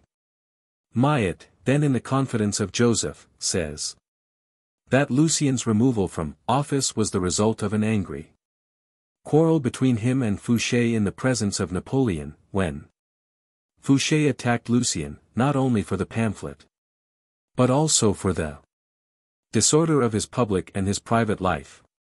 But Maillet, tome I, p.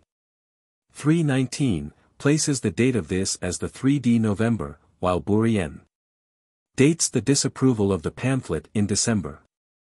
Lucien, among other instructions, was directed to use all his endeavors to induce Spain to declare against Portugal in order to compel that power to separate herself from England. The first consul had always regarded Portugal as an English colony, and he conceived that to attack it was to assail England. He wished that Portugal should no longer favor England in her commercial relations, but that, like Spain, she should become dependent on him. Lucien was therefore sent as ambassador to Madrid, to second the ministers of Charles IV in prevailing on the king to invade Portugal. The king declared war, but it was not of long duration, and terminated almost without a blow being struck, by the taking of Olivenza. On the 6th of June, 1801 Portugal signed the Treaty of Badajoz, by which she promised to cede Olivenza, Almeida, and some other fortresses to Spain, and to close her ports against England. The first consul, who was dissatisfied with the treaty, at first refused to ratify it.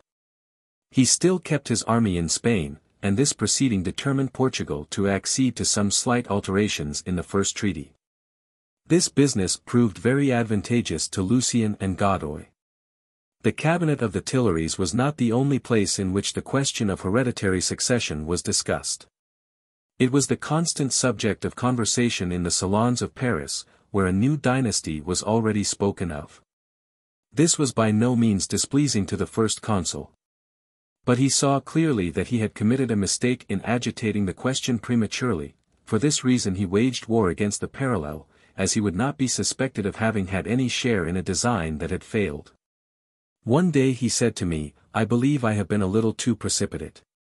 The pear is not quite ripe." The consulate for life was accordingly postponed till 1802, and the hereditary empire till 1804. After the failure of the artful publication of the pamphlet, Fouché invited me to dine with him. As the first consul wished me to dine out as seldom as possible, I informed him of the invitation I had received. He was, however, aware of it before, and he very readily gave me leave to go. At dinner Joseph was placed on the right of Fouché, and I next to Joseph, who talked of nothing but his brother, his designs, the pamphlet, and the bad effect produced by it. In all that fell from him there was a tone of blame and disapproval. I told him my opinion, but with greater reserve than I had used towards his brother. He seemed to approve of what I said, his confidence encouraged me, and I saw with pleasure that he entertained sentiments entirely similar to my own. His unreserved manner so imposed upon me that, notwithstanding the experience I had acquired, I was far from suspecting myself to be in the company of a spy. Next day the first consul said to me very coldly, "Leave my letters in the basket, I will open them myself." This unexpected direction surprised me exceedingly, and I determined to play him a trick in revenge for his unfounded distrust. For 3 mornings I laid at the bottom of the basket all the letters which I knew came from the ministers, and all the reports which were addressed to me for the first consul. I then covered them over with those which, judging from their envelopes and seals, appeared to be of that trifling kind with which the first consul was daily overwhelmed. These usually consisted of requests that he would name the number of a lottery ticket, so that the writer might have the benefit of his good luck, solicitations that he would stand godfather to a child, petitions for places, announcements of marriages and births, absurd eulogies, etc. Unaccustomed to open the letters, he became impatient at their number, and he opened very few. Often on the same day, but always on the morrow, came a fresh letter from a minister, who asked for an answer to his former one, and who complained of not having received one. The first consul unsealed some 20 letters and left the rest. The opening of all these letters, which he was not at other times in the habit of looking at, annoyed him extremely. But as I neither wished to carry the joke too far, nor to remain in the disagreeable position in which Joseph's treachery had placed me, I determined to bring the matter to a conclusion. After the 3rd day, when the business of the night, which had been interrupted by little fits of ill humor, was concluded, Bonaparte retired to bed. Half an hour after I went to his chamber, to which I was admitted at all hours. I had a candle in my hand, and, taking a chair, I sat down on the right side of the bed, and placed the candle on the table.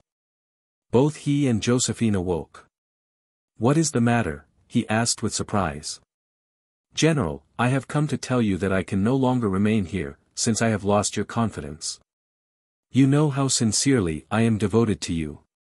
If you have, then, anything to reproach me with, let me at least know it, for my situation during the last 3 days has been very painful."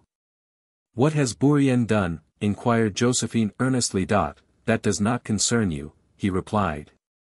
Then turning to me he said, "'Tis true, I have cause to complain of you. I have been informed that you have spoken of important affairs in a very indiscreet manner. I can assure you that I spoke to none but your brother. It was he who led me into the conversation, and he was too well versed in the business for me to tell him any secret. He may have reported to you what he pleased, but could not I do the same by him? I could accuse and betray him as he has accused and betrayed me. When I spoke in confidence to your brother, could I regard him as an inquisitor? I must confess, replied Bonaparte, that after what I heard from Joseph I thought it right to put my confidence in quarantine. The quarantine has lasted 3 days, General, surely that is long enough. Well, Bourrienne, let us say no more about it. Open my letters as usual, you will find the answers a good deal in arrear, which has much vexed me, and besides, I was always stumbling on some stupid nonsense or other. I fancy I still see and hear the amiable Josephine sitting up in bed and saying, in her gentle way, "What? Bonaparte, is it possible you could suspect Bourrienne, who is so attached to you, and who is your only friend? How could you suffer such a snare to be laid for him? What? A dinner got up on purpose. How I hate these odious police maneuvers. Go to sleep," said Bonaparte, "let women mind their gewgaws, and not interfere with politics." It was near 2 in the morning before I retired. When, after a few hours' sleep, I again saw the first consul, he was more kind to me than ever, and I perceived that for the present every cloud had dispersed. Joseph Bonaparte, Erreurs, tome I. Page 273, says what he reported to his brother was Bourrienne's conversation to him in the First Consul's cabinet during Napoleon's absence. It is curious that at the only time when Napoleon became dissatisfied with Meneval, Bourrienne's successor, and ordered him not to open the letters, he used the same expression when returning to the usual order of business, which in this case was to a few hours. "My dear Meneval," said he, "there are circumstances in which I am forced to put my confidence in quarantine." Meneval, tome I, page 123. For anyone who has had to manage an office it is pleasant to find that even Napoleon was much dependent on a good secretary. In an illness of his secretary he said, showing the encumbrance of his desk, "With Meneval I should soon clear off all that." Meneval, tome I, page 151. Chapter 4. 1800 to 1801. Austria bribed by England, M. d'Este. Julian in Paris, Duroc's mission, rupture of the armistice, surrender of 3 garrisons. M. Otto in London, Battle of Hohenlinden, Madame Moreau and Madame Hewlett, Bonaparte's ill treatment of the latter, Congress of Lunéville, General Clark, M. Marat, peace between France and Austria, Joseph Bonaparte's speculations in the funds. M. de Talleyrand's advice, post office regulation, Cambaceres. Importance of good dinners in the affairs of government, steamboats and intriguers, death of Paul I. New thoughts of the re-establishment of Poland, Duroc at St. Petersburg, bribe rejected. Death of Abercrombie. The armistice concluded after the Battle of Marengo, which had been first broken and then resumed, continued to be observed for some time between the armies of the Rhine in Italy and the imperial armies. But Austria, bribed by a subsidy of 2 million sterling, would not treat for peace without the participation of England. She did not despair of recommencing the war successfully. M. D. St. Julien had signed preliminaries at Paris. But the court of Vienna disavowed them, and Duroc, whom Bonaparte sent to convey the preliminaries to Vienna for the imperial ratification, was not permitted to pass the Austrian advance posts. This unexpected proceeding, the result of the all-powerful influence of England, justly incensed the first consul, who had given decided proofs of moderation and a wish for peace.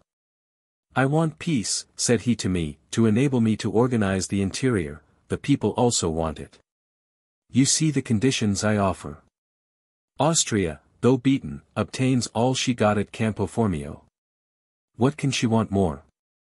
I could make further exactions. But, without fearing the reverses of 1799, I must think of the future. Besides, I want tranquility, to enable me to settle the affairs of the interior, and to send aid to Malta and Egypt. But I will not be trifled with. I will force an immediate decision."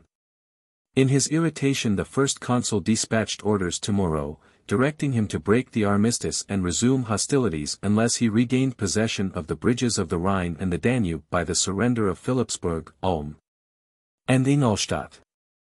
The Austrians then offered to treat with France on new bases. England wished to take part in the Congress, but to this the first consul would not consent until she should sign a separate armistice and cease to make common cause with Austria. The first consul received intelligence of the occupation of the 3 garrisons on the 23rd of September, the day he had fixed in his ultimatum to England for the renewal of hostilities. But for the meanwhile he was satisfied with the concessions of Austria. That power, in the expectation of being supported by England, asked her on what terms she was to treat. During these communications with Austria, Otto was in London negotiating for the exchange of prisoners. England would not hear of an armistice by sea like that which France had concluded with Austria by land. She alleged that, in case of a rupture, France would derive from that armistice greater advantage than Austria would gain by that already concluded. The difficulty and delay attending the necessary communications rendered these reasons plausible. The first consul consented to accept other propositions from England, and to allow her to take part in the discussions of Lunéville, but on condition that she should sign a treaty with him without the intervention of Austria. This England refused to do. Weary of this uncertainty, and the tergiversation of Austria, which was still under the influence of England, and feeling that the prolongation of such a state of things could only turn to his disadvantage, Bonaparte broke the armistice. He had already consented to sacrifices which his successes in Italy did not justify. The hope of an immediate peace had alone made him lose sight of the immense advantages which victory had given him.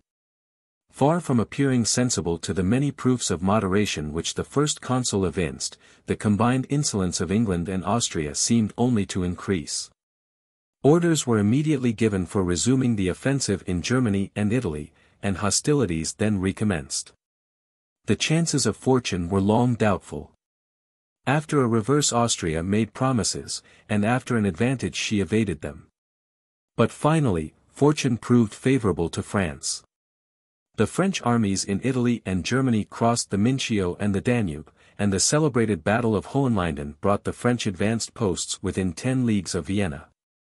This victory secured peace, for, profiting by past experience, the first consul would not hear of any suspension of arms until Austria should consent to a separate treaty. Driven into her last entrenchments, Austria was obliged to yield.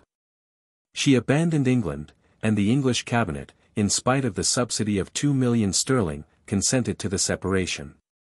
Great Britain was forced to come to this arrangement in consequence of the situation to which the successes of the army of Moreau had reduced Austria, which it was certain would be ruined by longer resistance.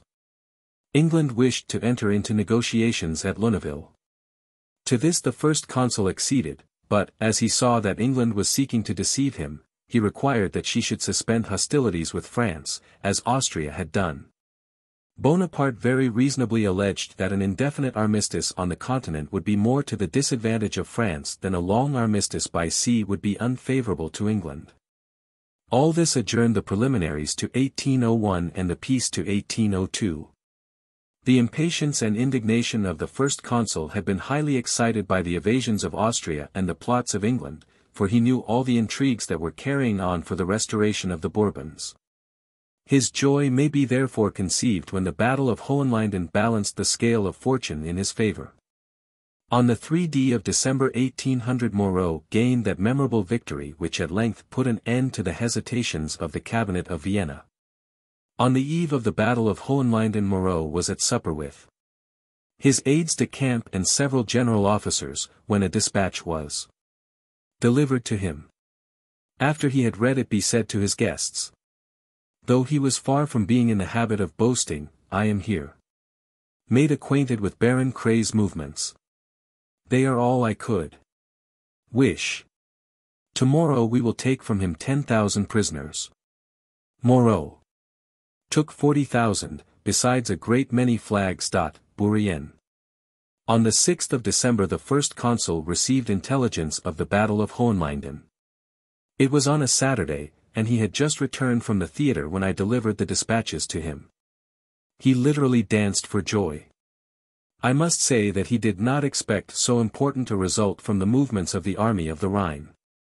This victory gave a new face to his negotiations for peace, and determined the opening of the Congress of Lunéville, which took place on the 1st of January following. On receiving information of the Battle of Hohenlinden, Madame Moreau came to the Tuileries to call on the first consul and Madame Bonaparte. She did not see them, and repeated her calls several times with no better success. The last time she came she was accompanied by her mother, Madame Hewlett. She waited for a considerable time in vain, and when she was going away her mother, who could no longer restrain her feelings, said aloud, before me and several persons of the household, that it ill became the wife of the conqueror of Hohenlinden to dance attendance in this way. This remark reached the ears of those to whom it was directed. Madame Moreau shortly after rejoined her husband in Germany. And some time after her departure Madame Hewlett came to Malmaison to solicit promotion for her eldest son, who was in the navy. Josephine received Madame Hewlett very kindly, and requested her to stay to dinner. She accepted the invitation. The first consul, who did not see her until the hour of dinner, treated her very coolly. He said little to her, and retired as soon as dinner was over. His rudeness was so marked and offensive that Josephine, who was always kind and amiable, thought it necessary to apologize, by observing that his mind was disturbed by the non-arrival of a courier whom he expected. Bonaparte entertained no dislike of Moreau, because he did not fear him, and after the Battle of Hohenlinden he spoke of him in the highest terms, and frankly acknowledged the services he had rendered on that important occasion. But he could not endure his wife's family, who, he said, were a set of intriguers. Napoleon had good reason for his opinion. Moreau had a mother-in-law and a wife lively and given to intrigue. Bonaparte could not bear intriguing women. Besides, on one occasion Madame Moreau's mother, when at Malmaison, had indulged in sharp remarks on a suspected scandalous intimacy between Bonaparte and his young sister Caroline, then just married. The consul had not forgiven such conversation. Remusat tome I p. 192. See also Medieval, tome 3, page 57, as to the mischief done by Madame Hewlett. Lunéville having been fixed upon for the Congress, the first consul sent his brother Joseph to treat with Count Louis de Cobensal. On his way Joseph met M. de Cobensal, who had passed Lunéville, and was coming to Paris to sound the sentiments of the French government. Joseph returned to Paris with him. After some conversation with the first consul they set out next day for Lunéville, of which place Bonaparte appointed General Clark governor. This appeared to satisfy Clark, who was very anxious to be something, and had long been importuning Bonaparte for an appointment. A day or two after the news of the Battle of Hohenlinden M. Marat came to present for Bonaparte's signature some decrees made in council. While affixing the signatures, and without looking up, the first consul said to M. Marat, who was a favorite with him, and who was standing at his right hand, "Are you rich, Marat?" "No, General." "So much the worse, a man should be independent." "General, I will never be dependent on any one but you." The first consul then raised his eyes to Marat and said, "Hem. That is not bad," and when the Secretary-General was gone he said to me, "Marat is not deficient in cleverness." He made me a very good answer. On the 9th of February, 1801, 6 weeks after the opening of the Congress of Lunéville, peace was signed between Austria and France. This peace, the fruit of Marengo and Hohenlinden, restored France to that honorable position which had been put in jeopardy by the feeble and incapable government of the Pentarchy and the reverses of 1799. This peace, which in the treaty, according to custom, was called perpetual, lasted 4 years. Joseph Bonaparte, while treating for France at Lunéville, was speculating on the rise of the funds which he thought the peace would produce. Persons more wise, who were like him in the secret, sold out their stock at the moment when the certainty of the peace became known. But Joseph purchased to a great extent, in the hope of selling to advantage on the signature of peace. However, the news had been discounted, and a fall took place. Joseph's loss was considerable, and he could not satisfy the engagements in which his greedy and silly speculations had involved him. He applied to his brother, who neither wished nor was able to advance him the necessary sum. Bonaparte was, however, exceedingly sorry to see his elder brother in this embarrassment. He asked me what was to be done. I told him I did not know. But I advised him to consult M. de Talleyrand, from whom he had often received good advice. He did so, and M. de Talleyrand replied, with that air of coolness which is so peculiar to him, "What? Is that all? Oh. That is nothing. It is easily settled. You have only to raise the price of the funds. But the money? Oh, the money may be easily obtained. Make some deposits in the Montepiste, or the sinking fund. That will give you the necessary money to raise the funds. And then Joseph may sell out, and recover his losses." M. de Talleyrand's advice was adopted, and all succeeded as he had foretold. None but those who have heard M. de Talleyrand converse can form an accurate idea of his easy manner of expressing himself, his imperturbable coolness, the fixed unvarying expression of his countenance, and his vast fund of wit. Talleyrand had a large experience in all sorts of speculation. When old he gave this counsel to one of his protégés: "Do not speculate. I have always speculated on assured information, and that has cost me so many millions." And he named his losses. We may believe that in this reckoning he rather forgot the amount of his gains. Sainte-Beuve, Talleyrand, 93. During the sitting of the Congress the first consul learnt that the government couriers conveyed to favored individuals in Paris various things, but especially the delicacies of the table. And he ordered that this practice should be discontinued.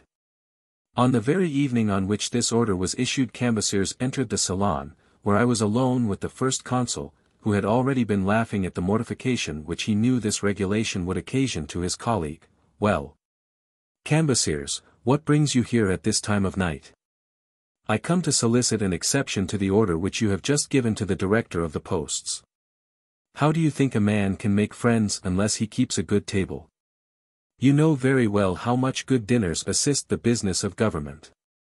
The first consul laughed, called him a gourmand, and, patting him on the shoulder, said, "Do not distress yourself, my dear Cambyses. The couriers shall continue to bring you your dins aux truffes, your Strasbourg pates, your Mayence hams, and your other titbits." Those who recollect the magnificent dinners given by Cambyses and others, which were a general topic of conversation at the time, and who knew the ingenious calculation which was observed in the invitation of the guests, must be convinced of the vast influence of a good dinner in political affairs. As to Cambyses, he did not believe that a good government could exist without good dinners. And his glory, for every man has his own particular glory, was to know that the luxuries of his table were the subject of eulogy throughout Paris, and even Europe. A banquet which commanded general suffrage was to him a Marengo or a Friedland. Bourrienne does not exaggerate this excellent quality of the worthy Cambyses. When Bunot was sent to administer the Grand Duchy of Berg, Cambyses said to him, "My dear Bunot, the Emperor arranges crowns as he chooses. Here is the Grand Duke of Berg. Murat, going to Naples. He is welcome, I have no objection, but every year the Grand Duke sent me a couple of dozen hams from his Grand Duchy, and I warn you I do not intend to lose them, so you must make your preparations. I never once omitted to acquit myself of the obligation, and if there were any delay, His Highness never failed to cause one of his secretaries to write a good scolding to my house steward. But when the hams arrived, exactly, His Highness never failed to write to my wife himself to thank her. This was not all, the hams were to come carriage-free. This petty jobbery occasioned discontent. And it would not have cost me more to pay the carriage. The prince would not allow it. There was an agreement between him and Fauvelet, the head of the posts. And my lord appeared to lay as much stress on the performance of this treaty as on the procuring of the ham, Bunot. Tome I, page 262. Cambacérès never suffered the cares of government to distract his attention from the great object of life. On one occasion, for example, being detained in consultation with Napoleon beyond the appointed hour of dinner, it is said that the fate of the Duc d'Enghien was the topic under discussion. He was observed, when the hour became very late, to show great symptoms of impatience and restlessness. He at last wrote a note which he called a gentleman usher in waiting to carry. Napoleon, suspecting the contents, nodded to an aide-de-camp to intercept the dispatch.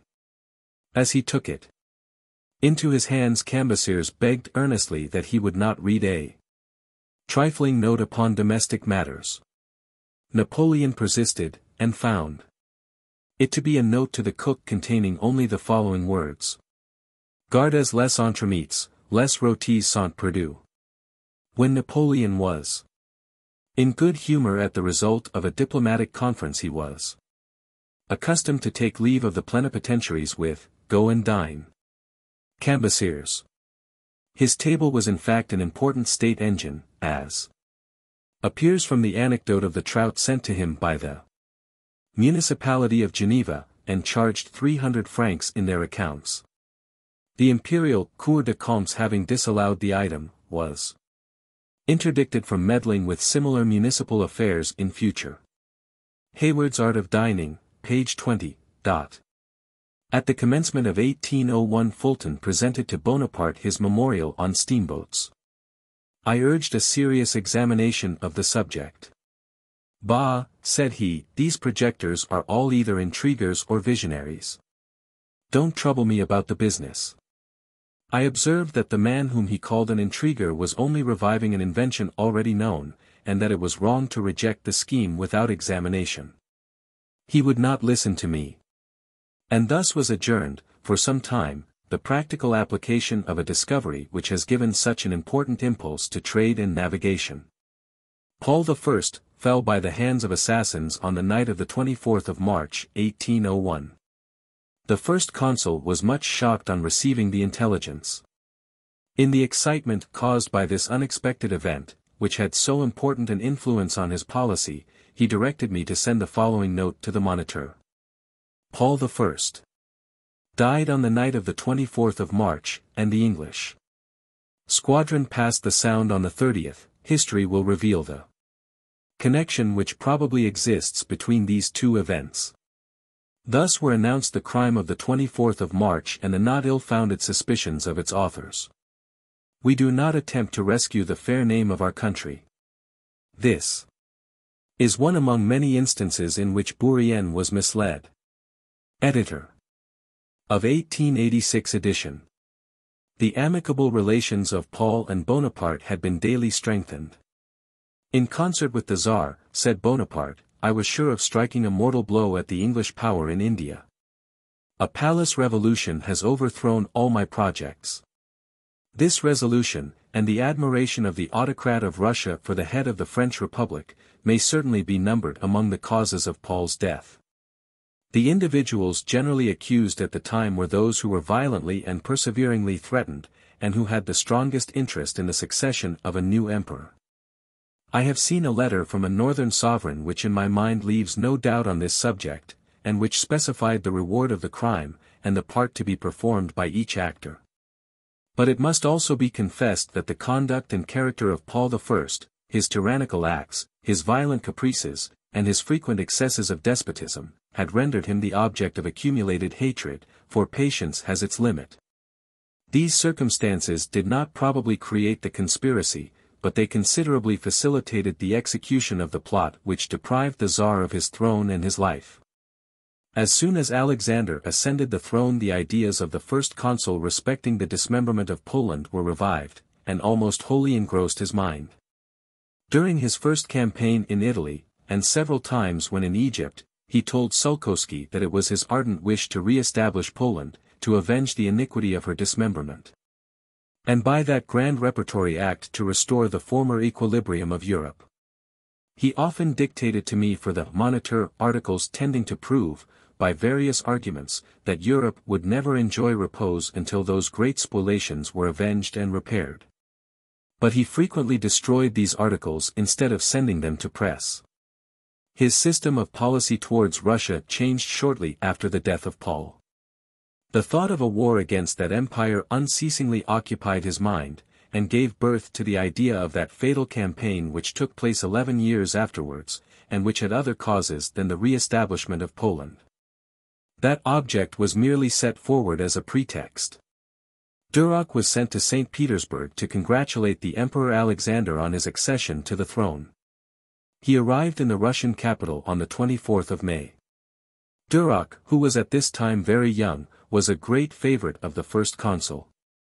He never importuned Bonaparte by his solicitations, and was never troublesome in recommending any one or busying himself as an agent for favor. Yet he warmly advocated the cause of those whom he thought injured, and honestly repelled accusations which he knew to be false. These moral qualities, joined to an agreeable person and elegant manners, rendered him a very superior man. The year 1801 was, moreover, marked by the fatal creation of special tribunals, which were in no way justified by the urgency of circumstances. This year also saw the re-establishment of the African Company, the Treaty of Lunéville, which augmented the advantages France had obtained by the Treaty of Campo Formio, and the peace concluded between Spain and Portugal by means of Lucien. On the subject of this peace I may mention that Portugal, to obtain the cession of Olivenza, secretly offered Bonaparte, through me, 8 million of francs if he would contribute his influence towards the acquisition of that town by Portugal. He rejected this offer indignantly, declaring that he would never sell honor for money. He has been accused of having listened to a similar proposition at Pesiriano, though in fact no such proposition was ever made to him. Those who bring forward such accusations little know the inflexibility of his principles on this point. One evening in April 1801 an English paper, the London Gazette, arrived at Malmaison. It announced the landing in Egypt of the army commanded by Abercrombie, the battle given by the English, and the death of their general. I immediately translated the article, and presented it to the first consul, with the conviction that the news would be very painful to him. He doubted its truth, or at least pretended to do so. Several officers and aides-de-camp who were in the salon coincided in his opinion, especially Lens, Bessières, and Duroc. They thought by so doing to please the first consul, who then said to me, in a jeering tone, "Bah! You do not understand English. This is the way with you, you are always inclined to believe bad news rather than good." These words, and the approving smiles of the gentlemen present, ruffled me, and I said with some warmth, "How, General, can you believe that the English government would publish officially so important an event if it were not true? Do you think that a government that has any self-respect would, in the face of Europe, state a falsehood respecting an affair the truth of which cannot long remain unknown? Did you ever know an instance of so important an announcement proving untrue after it had been published in the London Gazette? I believe it to be true, and the smiles of these gentlemen will not alter my opinion." On these observations the first consul rose and said, "Come, Bourrienne, I want you in the library." After we had left the salon he added, "This is always the way with you. Why are you vexed at such trifles? I assure you I believe the news but too confidently, and I feared it before it came. But they think they please me by thus appearing to doubt it. Never mind them. I ask your pardon," said I, "but I conceive the best way of proving my attachment to you is to tell you what I believe to be true. You desire me not to delay a moment in announcing bad news to you. It would be far worse to disguise than to conceal it." Chapter 5. 1801 to 1802. An experiment of royalty, Louis de Bourbon and Maria Louisa, of Spain, creation of the Kingdom of Etruria, the Count of Leghorn in Paris, entertainments given him, Bonaparte's opinion of the King of Etruria, his departure for Florence. and bad reception there. Negotiations with the Pope, Bonaparte's opinion on religion, Te Deum. At Notre Dame, behavior of the people in the church, irreligion of the consular court, Augureau's remark on the Te Deum, first Mass at St. Cloud Mass in Bonaparte's apartments, Talleyrand relieved from his clerical vows, my appointment to the Council of State. Before he placed 2 crowns on his own head, Bonaparte thought it would promote the interests of his policy to place one on the head of a prince, and even a prince of the House of Bourbon. He wished to accustom the French to the sight of a king. It will hereafter be seen that he gave scepters, like his confidence, conditionally, and that he was always ready to undo his own work when it became an obstacle to his ambitious designs. In May 1801 the Infanta of Spain, Maria Luisa, third daughter of Charles IV, visited Paris. The Infante Louis de Bourbon, eldest son of the Duke of Parma, had gone to Madrid in 1798 to contract a marriage with Maria Amelia, the sister of Maria Luisa, but he fell in love with the latter. Godoy favored the attachment, and employed all his influence to bring about the marriage. The son who, 6 years later, was born of this union, was named Charles Louis, after the King of Spain. France occupied the Duchy of Parma, which, in fulfillment of the conventions signed by Lucien Bonaparte, was to belong to her after the death of the reigning duke. On the other hand, France was to cede the Grand Duchy of Tuscany to the son of the Duke of Parma, and Spain paid to France, according to stipulation, a considerable sum of money. Soon after the treaty was communicated to Don Luis and his wife, they left Madrid and traveled through France. The prince took the title of Count of Leghorn. All accounts are unanimous as to the attentions which the prince and princess received on their journey. Among the fêtes in honor of the illustrious couple that given by M. de Talleyrand at Neuilly was remarkable for magnificence. When the Count of Leghorn was coming to pay his first visit to Malmaison, Bonaparte went into the drawing room to see that everything was suitably prepared for his reception. In a few minutes he returned to his cabinet and said to me, somewhat out of humor, Bourrienne, only think of their stupidity. They had not taken down the picture representing me on the summit of the Alps pointing to Lombardy and commanding the conquest of it. I have ordered its removal. How mortifying it would have been if the prince had seen it. Another picture in the drawing room at Malmaison represented the first consul sleeping on the snow on the summit of the Alps before the Battle of Marengo. The Count of Leghorn's visit to Paris imparted brilliancy to the first years of the reign of Bonaparte, of whom it was at that time said, he made kings, but would not be one. At the representation of Oedipus, the following expression of Philoctetes was received with transport. J'ai fait des souverains, et n'ai pas voulu l'être. Monarchs I've made, but one I would not be. The first consul, on leaving the theatre, did not conceal his satisfaction. He judged, from the applause with which that verse had been received, that his pamphlet was forgotten. The manner, moreover, in which a king, crowned by his hands, had been received by the public, was no indifferent matter to him, as he expected that the people would thus again become familiar with what had been so long proscribed. This king, who, though well received and well entertained, was in all respects a very ordinary man, departed for Italy. I say very ordinary, not that I had an opportunity of judging of his character myself, but the first consul told me that his capabilities were extremely limited, that he even felt repugnance to take a pen in his hand. That he never cast a thought on anything but his pleasures, in a word, that he was a fool. One day, after the first consul had spent several hours in company with him and his consort, he said to me, I am quite tired. He is a mere automaton. I put a number of questions to him, but he can answer none. He is obliged to consult his wife, who makes him understand as well as she is able what he ought to say. The first consul added, the poor prince will set off tomorrow, without knowing what he is going to do. I observed that it was a pity to see the happiness of the people of Tuscany entrusted to such a prince. Bonaparte replied, policy requires it. Besides, the young man is not worse than the usual run of kings. The prince fully justified in Tuscany the opinion which the first consul formed of him. This unfortunate prince was very ill calculated to recommend, by His personal character, the institutions to which the nobility clung with so much fondness. Nature had endowed him with an excellent heart, but with very limited talents. And his mind had imbibed the false impress consequent upon his monastic education. He resided at Malmaison nearly the whole time of his visit to Paris.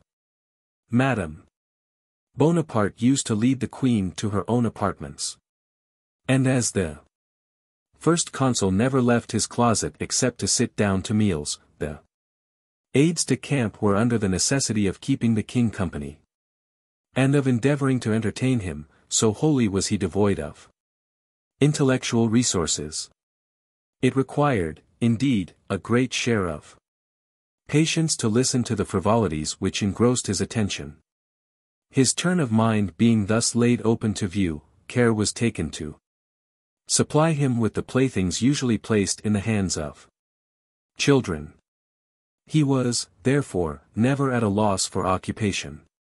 His nonentity was a source of regret to us. We lamented to see a tall, handsome youth, destined to rule over his fellow-men, trembling at the neigh of a horse, and wasting his time in the game of hide-and-seek, or at leap-frog, and whose whole information consisted in knowing his prayers, and in saying grace before and after meals. Such, nevertheless, was the man to whom the destinies of a nation were about to be committed. When he left France to repair to his kingdom, Rome need not be uneasy, said the first consul to us. After the farewell audience, there is no danger of his crossing the Rubicon. Memoirs of the Duke of Rovigo, Volume 1, page 363. In order to show still further attention to the King of Etruria, after his 3 weeks' visit to Paris, the first consul directed him to be escorted to Italy by a French guard, and selected his brother-in-law Murat for that purpose. The new king of a new kingdom entered Florence on the 12th of April, 1801, but the reception given him by the Tuscans was not at all similar to what he had experienced at Paris. The people received the royal pair as sovereigns imposed on them by France. The ephemeral kingdom of Etruria lasted scarcely 6 years. The king died in 1803, in the flower of his age, and in 1807 the queen was expelled from her throne by him who had constructed it for her. At this period a powerful party urged Bonaparte to break with the Pope, and to establish a Gallican church, the head of which should reside in France. They thought to flatter his ambition by indicating to him a new source of power which might establish a point of comparison between him and the first Roman emperors. But his ideas did not coincide with theirs on this subject. I am convinced, said he, that a part of France would become Protestant, especially if I were to favor that disposition. I am also certain that the much greater portion would remain Catholic, and would oppose, with the greatest zeal and fervor, the schism of a part of their fellow citizens. I dread the religious quarrels, the family dissensions, and the public distractions, which such a state of things would inevitably occasion. In reviving a religion which has always prevailed in the country, and which still prevails in the hearts of the people, and in giving the liberty of exercising their worship to the minority, I shall satisfy every one. The first consul, taking a superior view of the state of France, considered that the re-establishment of religious worship would prove a powerful support to his government, and he had been occupied ever since the commencement of 1801 in preparing a concordat with the Pope. It was signed in the month of July in the same year. It required some time to enable the parties to come to an understanding on the subject.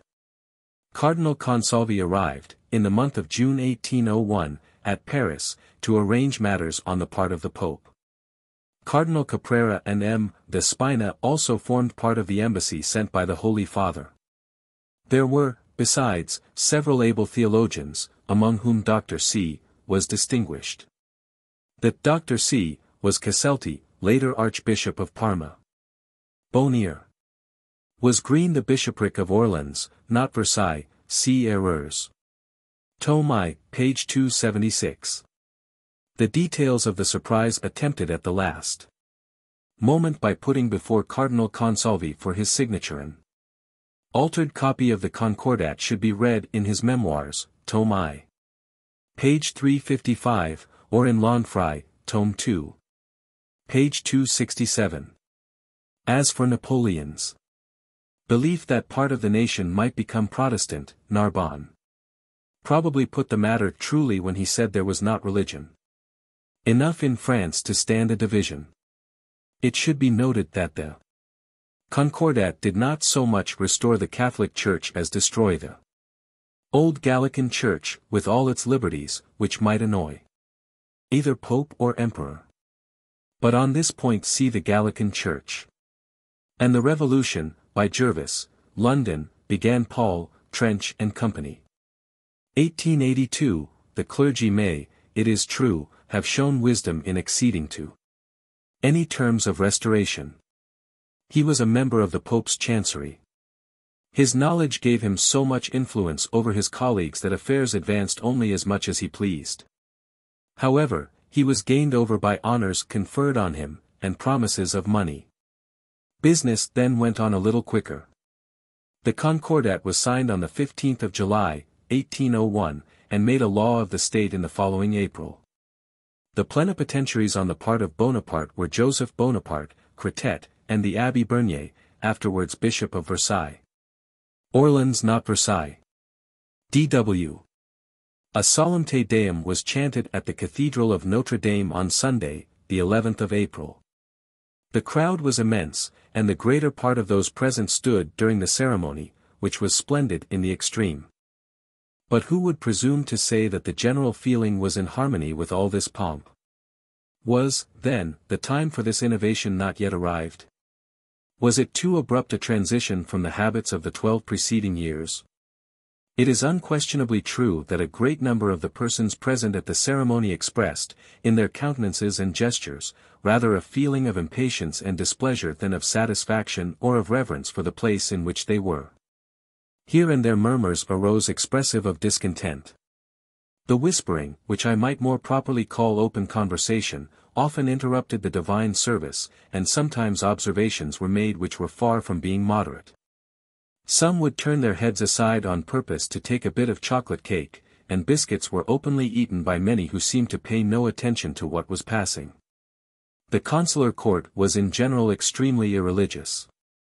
Nor could it be expected to be otherwise, being composed chiefly of those who had assisted in the annihilation of all religious worship in France, and of men who, having passed their lives in camps, had oftener entered a church in Italy to carry off a painting than to hear the Mass.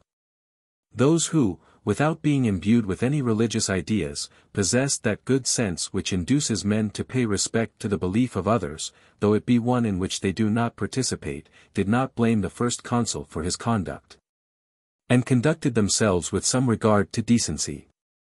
But on the road from the Tuileries to Notre Dame, Lons and Augereau wanted to alight from the carriage as soon as they saw that they were being driven to Mass, and it required an order from the first consul to prevent their doing so. They went therefore to Notre Dame, and the next day Bonaparte asked Augereau what he thought of the ceremony. "Oh, it was all very fine," replied the general. "There was nothing wanting, except the million of men who have perished in the pulling down of what you are setting up." Bonaparte was much displeased at this remark. This remark has been attributed elsewhere to General Delmas, according to a gentleman who played a part in this empty pageantry. Lons at one moment did get out of the carriage, and Augereau kept swearing in no low whisper during the whole of the chanted Mass.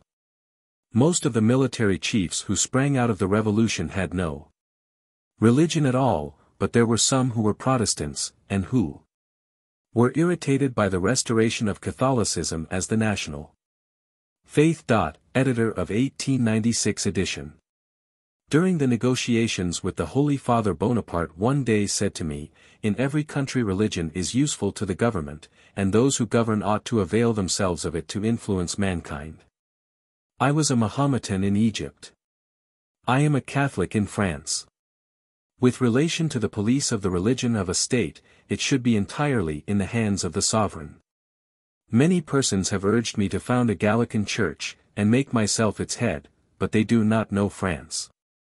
If they did, they would know that the majority of the people would not like a rupture with Rome. Before I can resolve on such a measure the Pope must push matters to an extremity, but I believe he will not do so.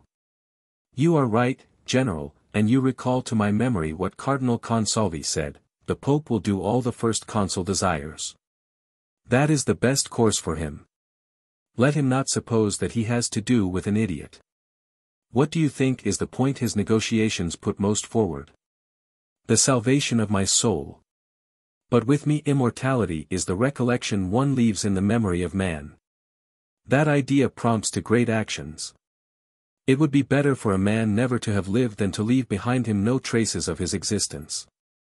Many endeavors were made to persuade the First Consul to perform in public the duties imposed by the Catholic religion. An influential example, it was urged, was required. He told me once that he had put an end to that request by the following declaration: enough of this. Ask me no more. You will not obtain your object. You shall never make a hypocrite of me. Let us remain where we are.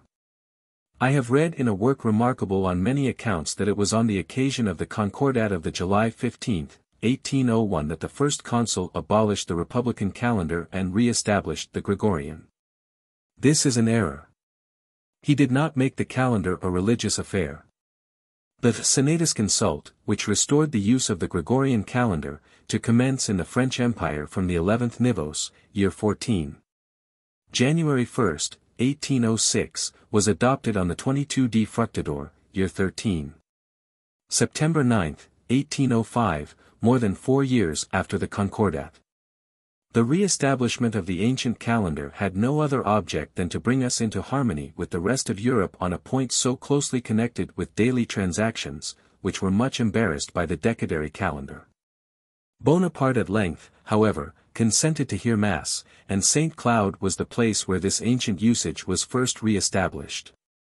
He directed the ceremony to commence sooner than the hour announced in order that those who would only make a scoff at it might not arrive until the service was ended. Whenever the First Consul determined to hear Mass publicly on Sundays in the chapel of the palace, a small altar was prepared in a room near his cabinet of business. This room had been an of Austria's oratory. A small portable altar, placed on a platform 1 step high, restored it to its original destination. During the rest of the week this chapel was used as a bathing room. On Sunday the door of communication was opened, and we heard Mass sitting in our cabinet of business. The number of persons there never exceeded 3 or 4, and the First Consul seldom failed to transact some business during the ceremony, which never lasted longer than 12 minutes. Next day all the papers had the news that the First Consul had heard Mass in his apartments. In the same way Louis XVIII has often heard it in his. On the 19th of July, 1801 a papal bull absolved Talleyrand from his vows. He immediately married Madame Grant, and the affair obtained little notice at the time. This statement sufficiently proves how report has perverted the fact. It has been said that Bonaparte on becoming emperor wished to restore that decorum which the revolution had destroyed, and therefore resolved to put an end to the improper intimacy which subsisted between Talleyrand and Madame Grant. It is alleged that the minister at first refused to marry the lady, but that he at last found it necessary to obey the peremptory order of his master. This pretended resurrection of morality by Bonaparte is excessively ridiculous. The bull was not registered in the Council of State until the 19th of August, 1802. The First Consul had on several occasions urged M. de Talleyrand to return to holy orders. He pointed out to him that that course would be most becoming his age and high birth, and promised that he should be made a cardinal, thus raising him to a par with Richelieu, and giving additional luster to his administration. Memoirs of the Duke of Rovigo, Vol. I, page 426. But M. de Talleyrand vindicated his choice, saying, "A clever wife often compromises her husband, a stupid one only compromises herself." Historical Characters, page 122, Bulwer, Lord Dulling. I will end this chapter by a story somewhat foreign to the preceding transactions, but which personally concerns myself.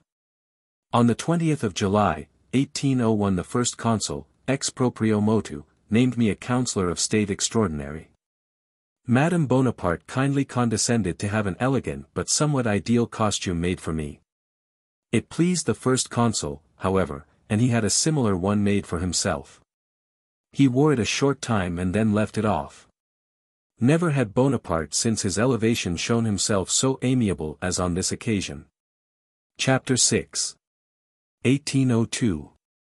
Last chapter on Egypt, Admiral Ganteaume, way to please Bonaparte.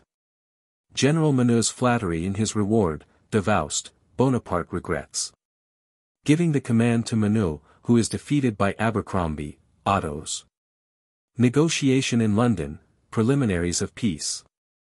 For the last time in these memoirs I shall return to the affairs of Egypt, to that episode which embraces so short a space of time and holds so high a place in the life of Bonaparte. Of all his conquests he set the highest value on Egypt, because it spread the glory of his name throughout the East. Accordingly he left nothing unattempted for the preservation of that colony. In a letter to General Kleber he said, "You are as able as I am to understand how important is the possession of Egypt to France. The Turkish Empire, in which the symptoms of decay are everywhere discernible, is at present falling to pieces, and the evil of the evacuation of Egypt by France would now be the greater. As we should soon see that fine province pass into the possession of some other European power." The selection of Ganteaume, however, to carry assistance to Kleber was not judicious. Ganteaume had brought the First Consul back from Egypt, and though the success of the passage could only be attributed to Bonaparte's own plan, his determined character, and superior judgment, yet he preserved towards Ganteaume that favourable disposition which is naturally felt for one who has shared a great danger with us, and upon whom the responsibility may be said to have been imposed. This confidence in mediocrity, dictated by an honourable feeling, did not obtain a suitable return. Ganteaume, by his indecision in creeping about in the Mediterranean, had already failed to execute a commission entrusted to him. The First Consul, upon finding he did not leave Brest after he had been ordered to the Mediterranean, repeatedly said to me, "What the devil is Ganteaume about?" With one of the daily reports sent to the First Consul he received the following quatrain, which made him laugh heartily. Visos lests, tet sans lest.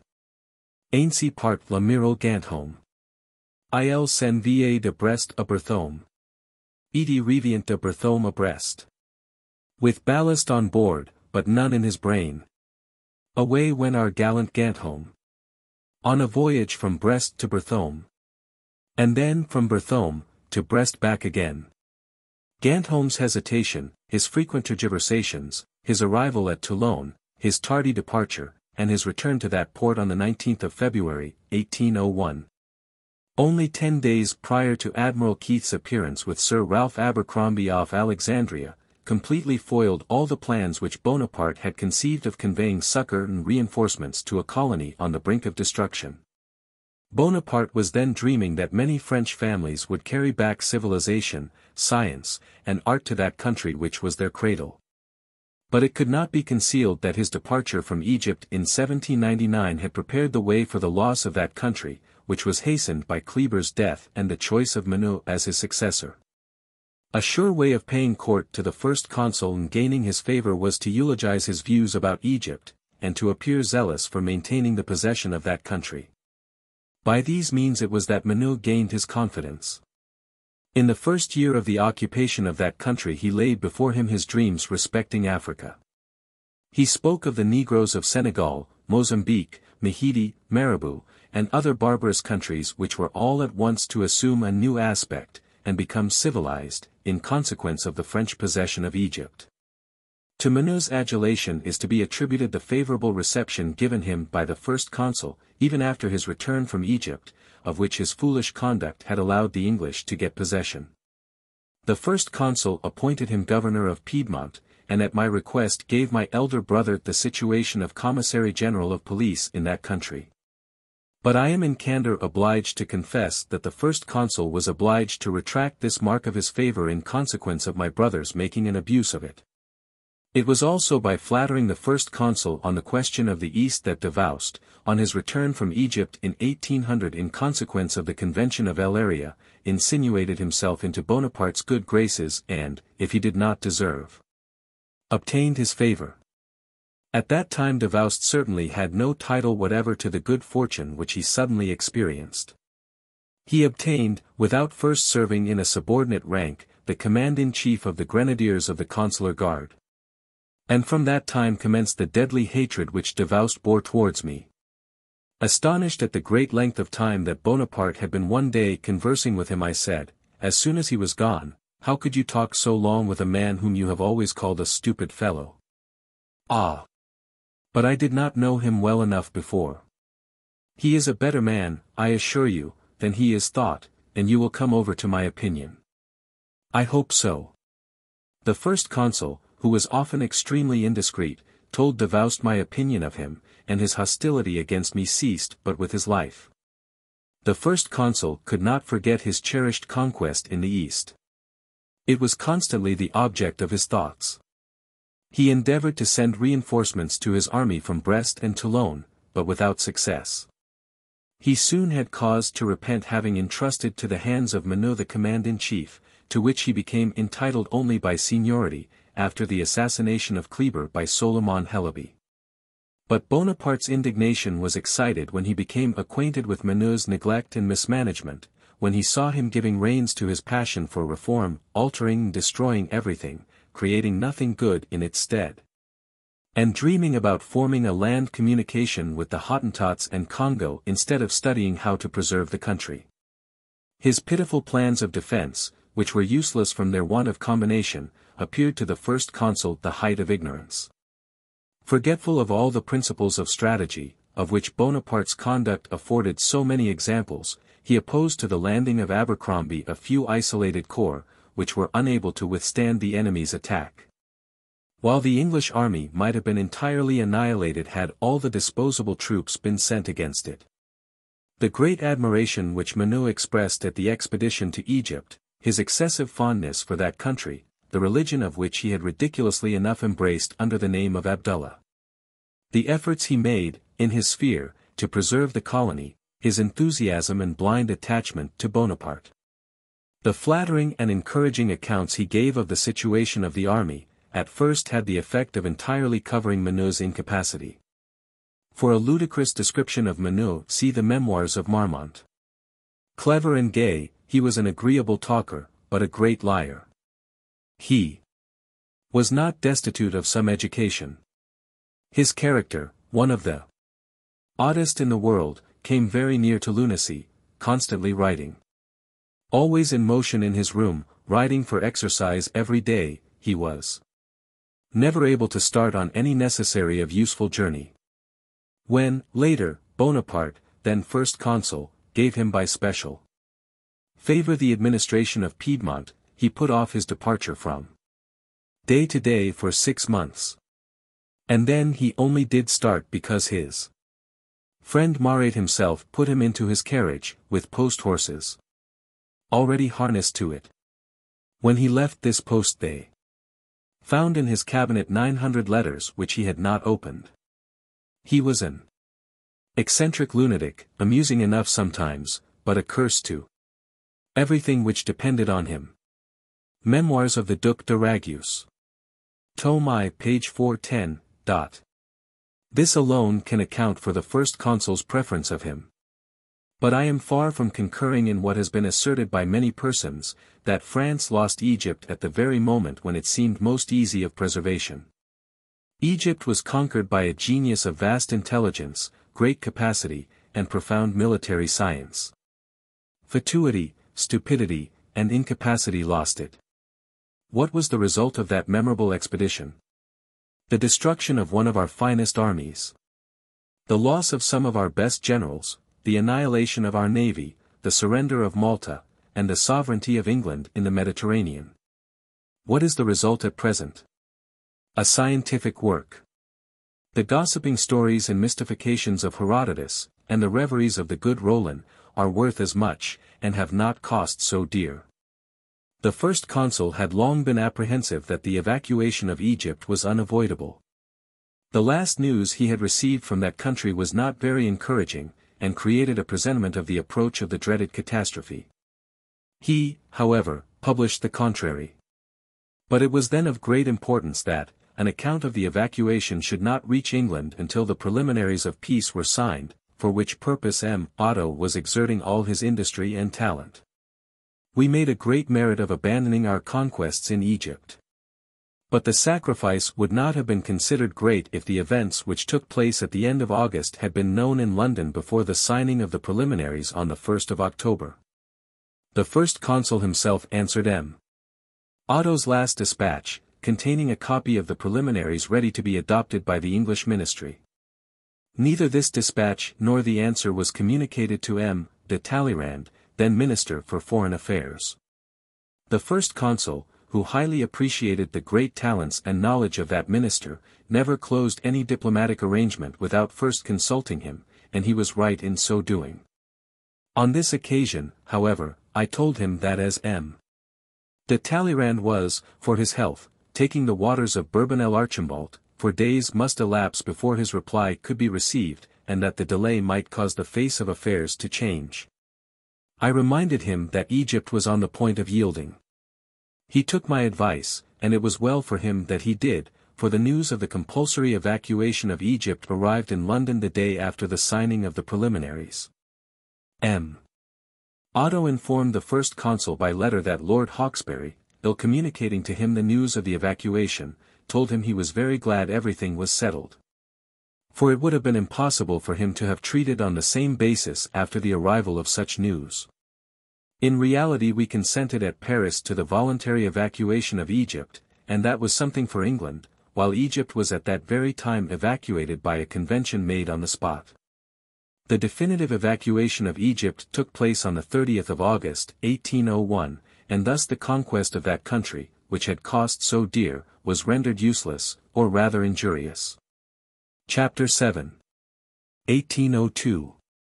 The most glorious epoch for France, the first consul's desire of peace, Malta ceded and kept, Bonaparte and the English journals.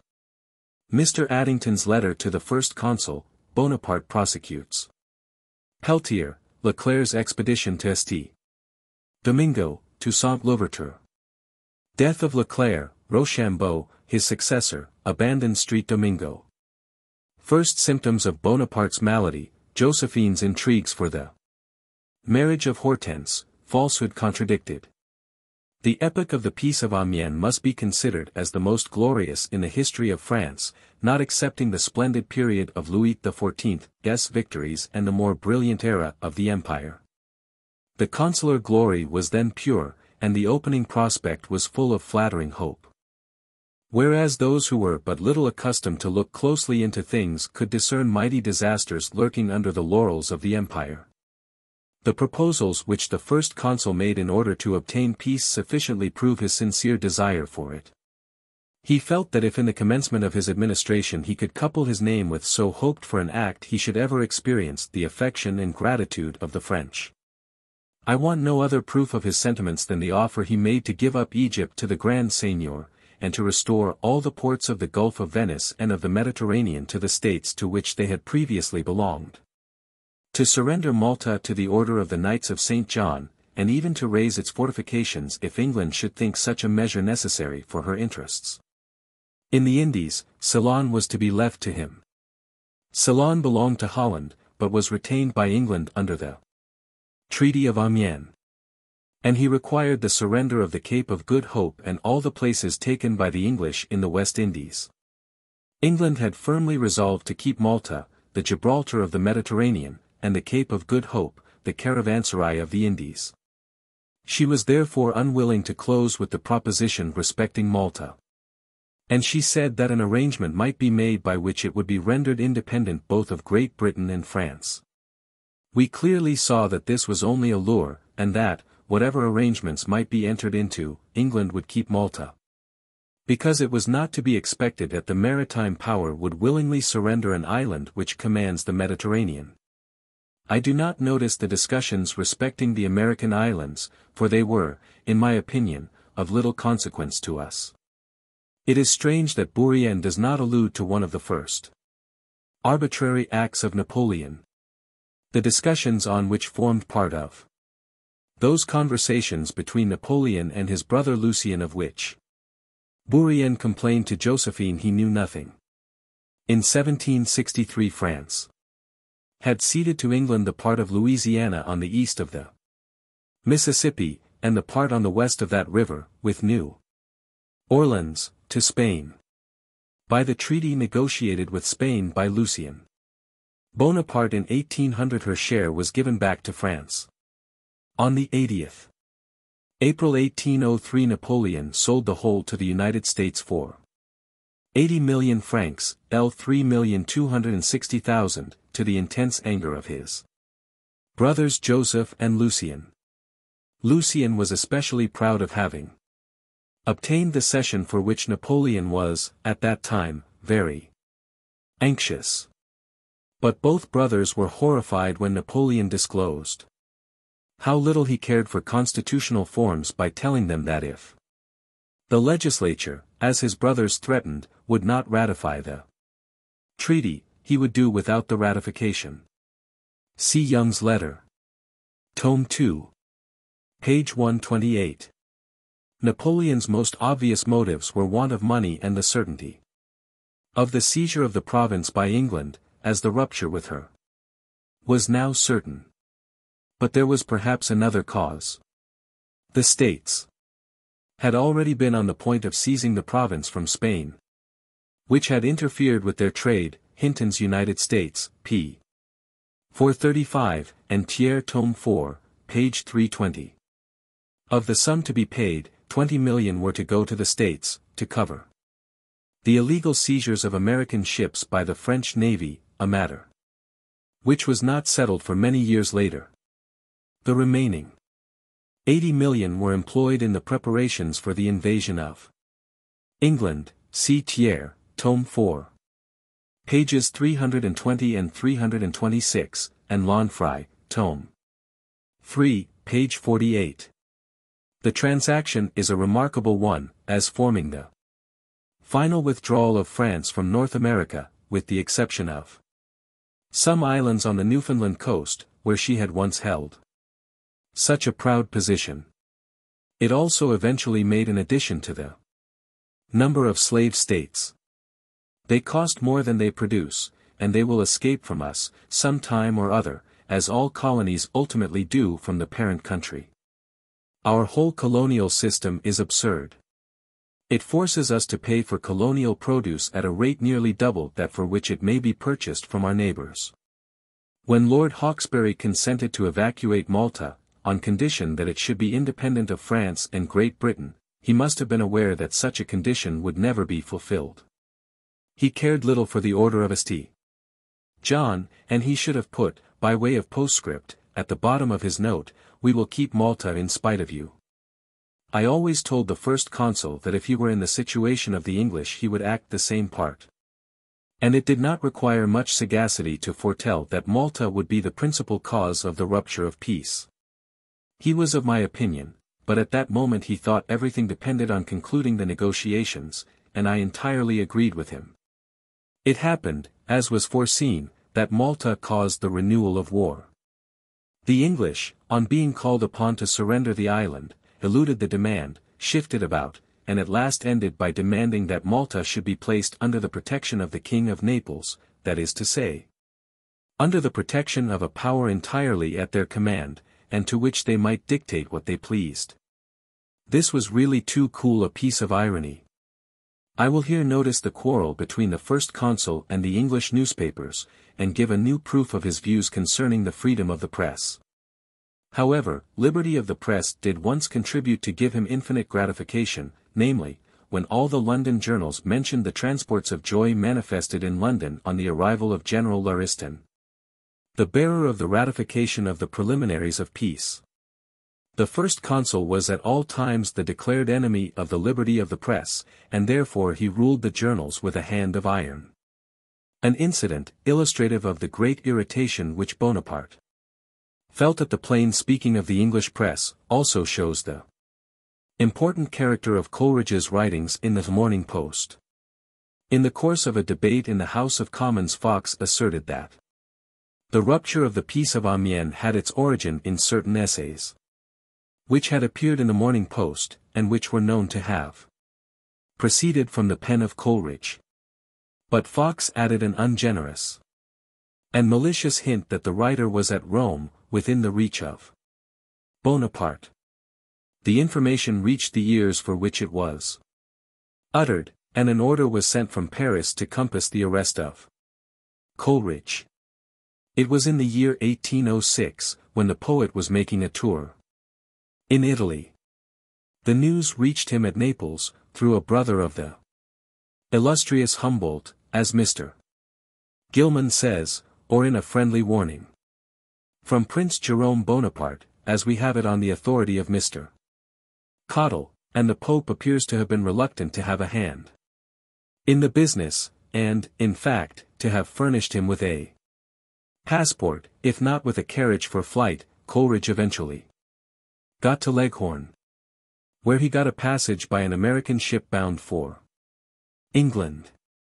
But his escape coming to the ears of Bonaparte, a lookout was kept for the ship, and she was chased by a French cruiser, which threw the captain into such a state of terror that he made Coleridge throw all his journals and papers overboard. Andrew's History of Journalism, Volume 2, page 28. I have often heard him say, were I to slacken the reins, I should not continue 3 months in power.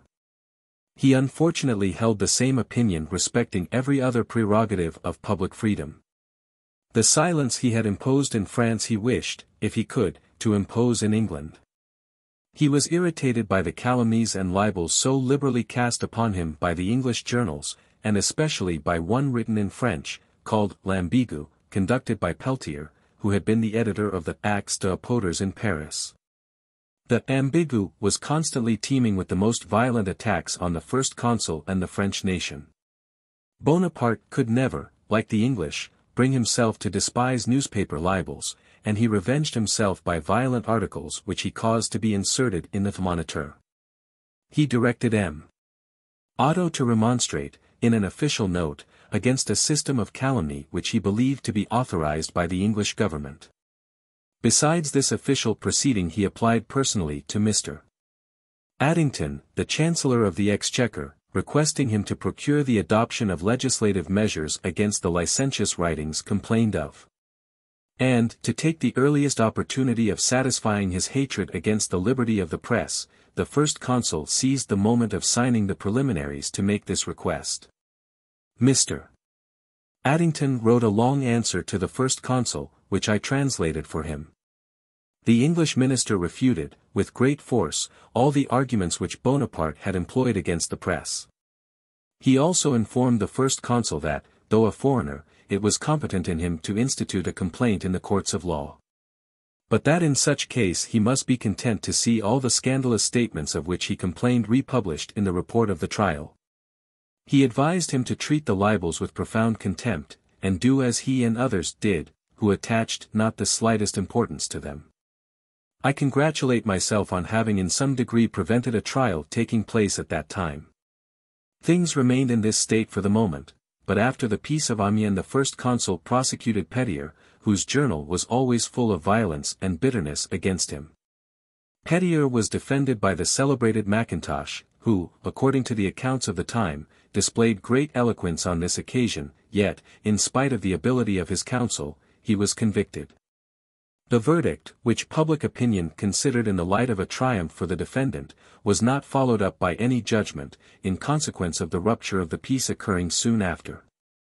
It is melancholy to reflect that this nervous susceptibility to the libels of the English papers contributed certainly as much as, and perhaps more than, the consideration of great political interests to the renewal of hostilities.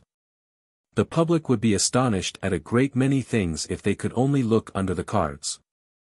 I have anticipated the rupture of the Treaty of Amiens that I might not interrupt what I had to mention respecting Bonaparte's hatred of the liberty of the press. I now return to the end of the year 1801, the period of the expedition against St. Domingo. The first consul, after dictating to me during nearly the whole of one night instructions for that expedition, sent for General Leclerc, and said to him in my presence, "Here, take your instructions. You have a fine opportunity for filling your purse. Go, and no longer tease me with your eternal requests for money." The friendship which Bonaparte felt for his sister Pauline had a good deal of influence in inducing him to take this liberal way of enriching her husband.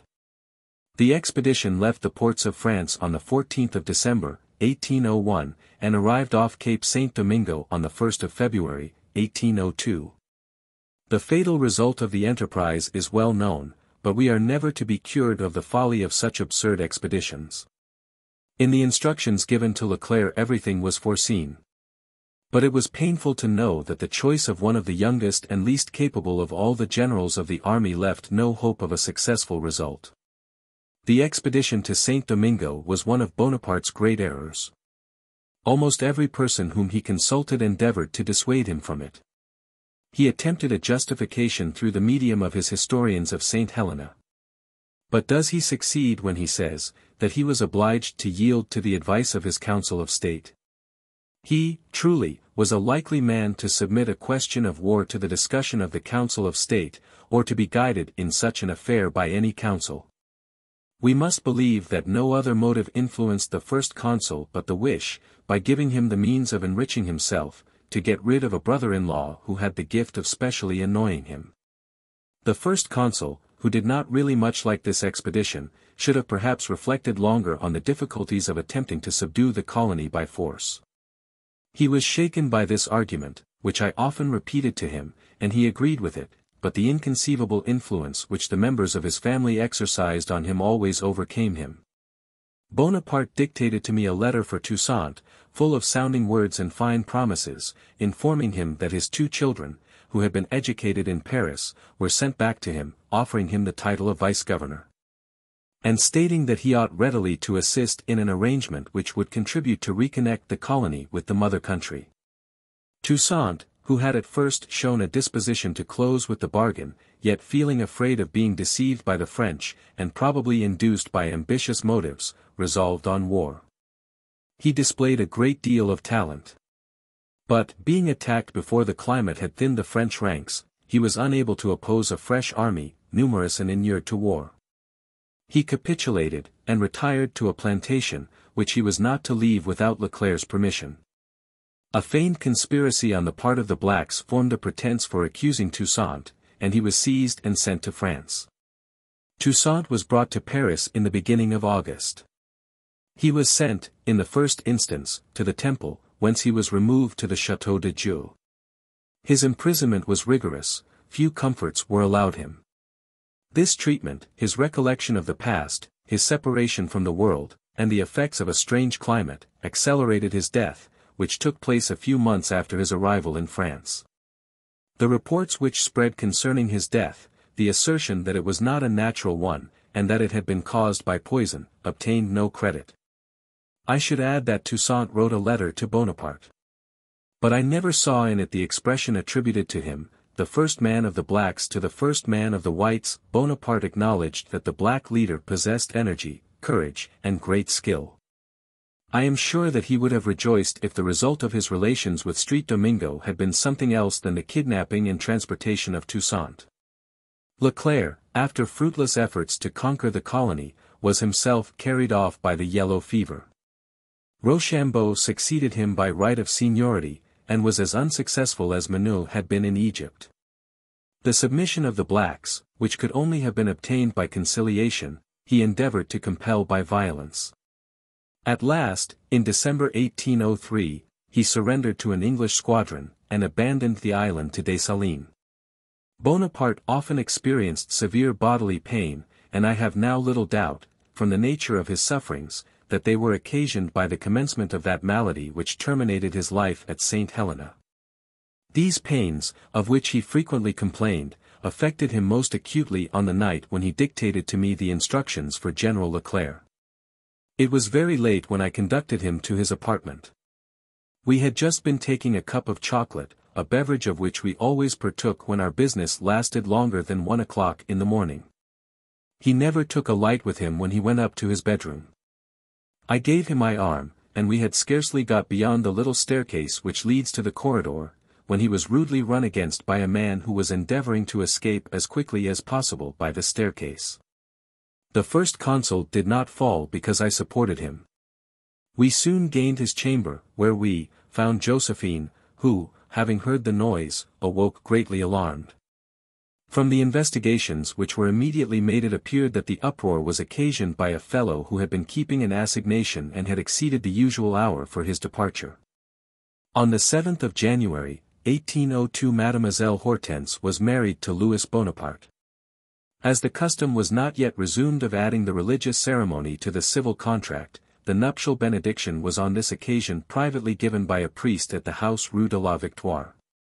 Bonaparte also caused the marriage of his sister Caroline, the wife of Murat, and the cleverest of Bonaparte's sisters, which had taken place 2 years earlier before a mayor, to be consecrated in the same manner.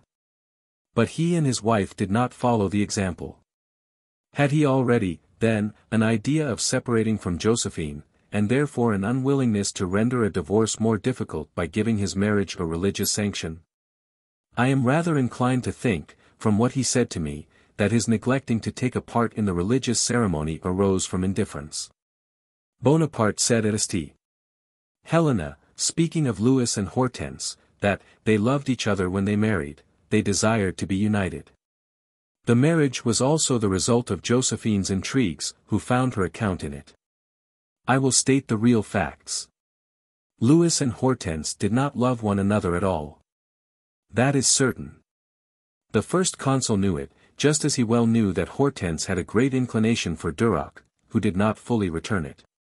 The first consul agreed to their union, but Josephine was troubled by such a marriage, and did all she could to prevent it.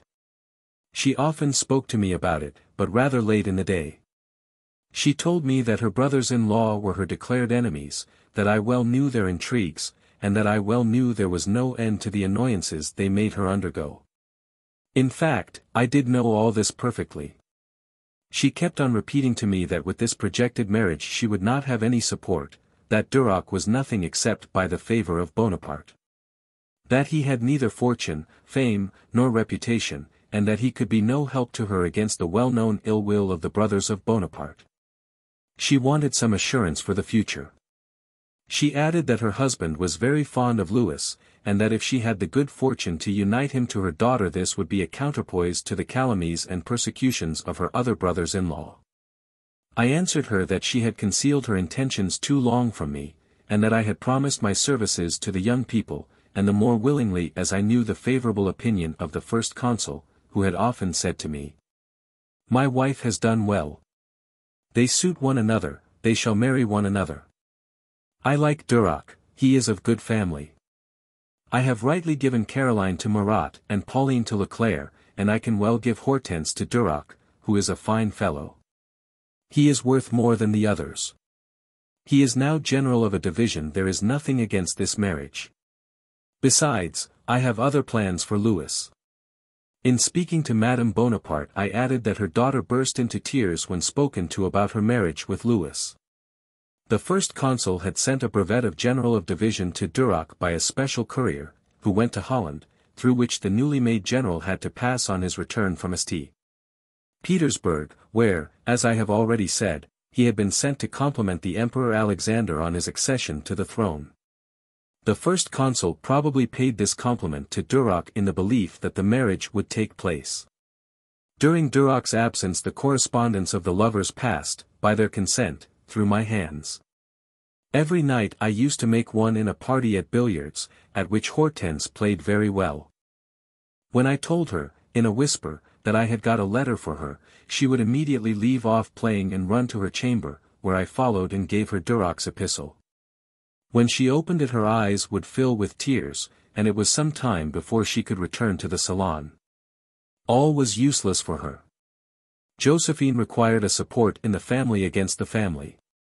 Seeing her firm resolution, I promised to no longer oppose her wishes, which I could not disapprove, but I told her I could only maintain silence and neutrality in these little debates, and she seemed satisfied. When we were at Malmaison those intrigues continued.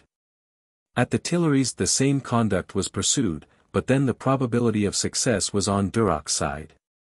I even congratulated him on his prospects, but he received my compliments in a very cold manner. In a few days after Josephine succeeded in changing the whole face of affairs. Her heart was entirely set on the marriage of Louis with her daughter. And prayers, entreaties, caresses, and all those little arts which she so well knew how to use, were employed to win the first consul to her purpose. On the 4th of January the first consul, after dinner, entered our cabinet, where I was employed. "Where is Duroc?" he inquired. "He has gone to the opera, I believe. Tell him, as soon as he returns, that I have promised Hortense to him, and he shall have her. But I wish the marriage to take place in 2 days at the latest. I will give him 500,000 francs, and name him commandant of the 8th Military Division, but he must set out the day after his marriage with his wife for Toulon. We must live apart, I want no son-in-law at home. As I wish to come to some conclusion, let me know tonight whether this plan will satisfy him. I think it will not. Very well. Then she shall marry Louis. Will she like that? She must like it." Bonaparte gave me these directions in a very abrupt manner, which made me think that some little domestic warfare had been raging, and that to put an end to it he had come to propose his ultimatum. At 10:30 in the evening Duroc returned. I reported to him, word for word, the proposition of the first consul. "Since it has come to that, my good friend," said he, "tell him he may keep his daughter for me. I am going to see that, and, with an indifference for which I cannot account, he took his hat and went off. Duroc eventually married a Mademoiselle Hervey d'Almenara, the daughter of a Spanish banker, who was later minister of Joseph, and was created Marquis of Abruinara. The lady was neither handsome nor amiable, but she possessed a vast fortune, and Bonaparte himself solicited her hand for his aide-de-camp. After the death of Duroc, his widow married A.M. Fauvelet, and Napoleon gave his duchy of Friaul to his daughter. The first consul, before going to bed, was informed of Duroc's reply, and Josephine received from him the promise that Louis and Hortense should be married. The marriage took place a few days after, to the great regret of Hortense, and probably to the satisfaction of Duroc. Louis submitted to have forced on him as a wife a woman who had hitherto avoided him as much as possible. She always manifested as much indifference for him as he displayed repugnance for her, and those sentiments have not been effaced. The marriage of Louis Bonaparte took place on the January 7th. The bride and bridegroom were exceedingly dull, and Mademoiselle Hortense wept during the whole of the ceremony. Josephine, knowing that this union, which commenced so inauspiciously, was her own work, anxiously endeavored to establish a more cordial feeling between her daughter and son-in-law. But all her efforts were vain. And the marriage proved a very unhappy one. Memoirs de Constant. Napoleon III was the son of the Queen of Holland, Hortense Beauharnais. Napoleon said at St. Helena that he wished to unite Louis with a niece of Talleyrand. I can only say that I never heard a word of this niece either from himself, his wife, or his daughter. And I rather think that at that time the first consul was looking after a royal alliance for Louis. He often expressed regret at the precipitate marriages of his sisters. It should be recollected that we were now in the year which saw the consulship for life established, and which, consequently, gave presage of the empire. Napoleon said truly to the companions of his exile that Louis's marriage was the result of Josephine's intrigues, but I cannot understand how he never mentioned the intention he once had of uniting Hortense to Duroc. It has been erroneously stated that the first consul believed that he reconciled the happiness of his daughter with his policy. Hortense did not love Louis, and dreaded this marriage. There was no hope of happiness for her, and the event has proved this. As for the policy of the first consul, it is not easy to see how it was concerned with the marriage of Louis to Hortense. And in any case the grand policy which professed so loudly to be free from all feminine influences would have been powerless against the intrigues of Josephine, for at this time at the Tuileries the boudoir was often stronger than the cabinet. Here I am happy to have it in my power to contradict most formally and most positively certain infamous insinuations which have prevailed respecting Bonaparte and Hortense. Those who have asserted that Bonaparte ever entertained towards Hortense any other sentiments than those of a father-in-law for a daughter-in-law have, as the ancient knights used to say, lied in their throats. We shall see farther on what he said to me on this subject, but it is never too soon to destroy such a base calumny. Authors unworthy of belief have stated, without any proof, that not only was there this criminal liaison, but they have gone so far as to say that Bonaparte was the father of the eldest son of Hortense. It is a lie, a vile lie. And yet the rumor has spread through all France and all Europe. Alas! Has calumny such powerful charms that, once they are submitted to, their yoke cannot be broken? Bourrienne's account of this marriage, and his denial of the vile calumny about Napoleon, is corroborated by Madame Remusat. After saying that Hortense had refused to marry the son of Rebel and also the Comte de Nun, she goes on, a short time afterwards Duroc, then aide-de-camp to the consul, and already noted by him, fell in love with Hortense. She returned the feeling, and believed she had found that other half of herself which she sought. Bonaparte looked favorably on their union, but Madame Bonaparte in her turn was inflexible.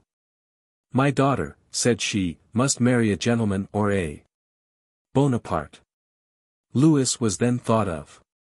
He had no fancy for Hortense, defeated the Beauharnais family, and had a supreme contempt for his sister-in-law. But as he was silent, he was believed to be gentle, and as he was severe by character, he was believed to be upright.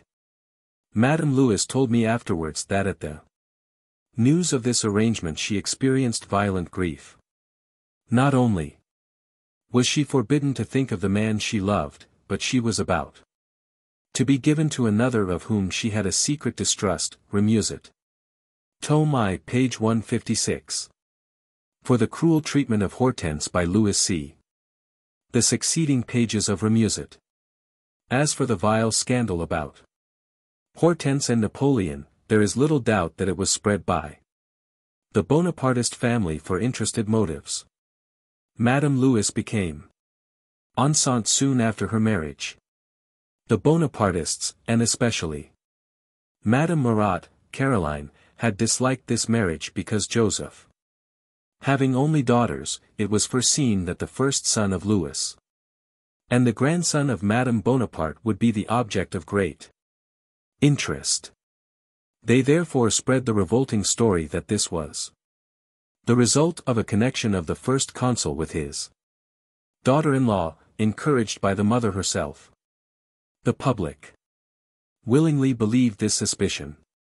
Madame Murat told Louis, etc. Remusat, Tome I, page 169. This last sentence is corroborated by Mayet de Melito, Tome II. p. 170, who, speaking of the later proposal of Napoleon to adopt this child, says that Louis remembered the damaging stories which ill will had tried to spread among the public concerning Hortense Beauharnais before he married her. And although a comparison of the date of his marriage with that of the birth of his son must have shown him that these tales were unfounded, he felt that they would be revived by the adoption of this child by the first consul. Thus this wretched story did harm in every way. The conduct of Josephine must be judged with leniency, engaged as she was in a desperate struggle to maintain her own marriage, a struggle she kept up with great skill. See Metternich, Tome II. p. 296, she baffled all the calculations, all the maneuvers of her adversaries. But she was foolish enough To talk in her anger as if she believed some of the disgraceful rumors of Napoleon. Had he not seduced his sisters, one after the other? Remusat, Tome I, page 204. As to how far this scandal was really believed by the brothers of Napoleon, see Young's Lucien. Tome 2. pp. 268 to 269, where Lucien describes Louis as coming 3 times to him for advice as to his marriage with Hortense. Both brothers referring to this rumor. The 3rd time Louis announces he is in love with Hortense. You are in love? Why the devil, then, do you come to me for advice? If so, forget what has been rumored, and what I have advised you. Marry, and may God bless you. Thiers, Tome 3. Page 308, follows Bourrienne's account. Josephine, alluding to Louis Bonaparte, said, his family have maliciously informed him of the disgraceful stories which have been spread on the conduct of my daughter and on the birth of her son.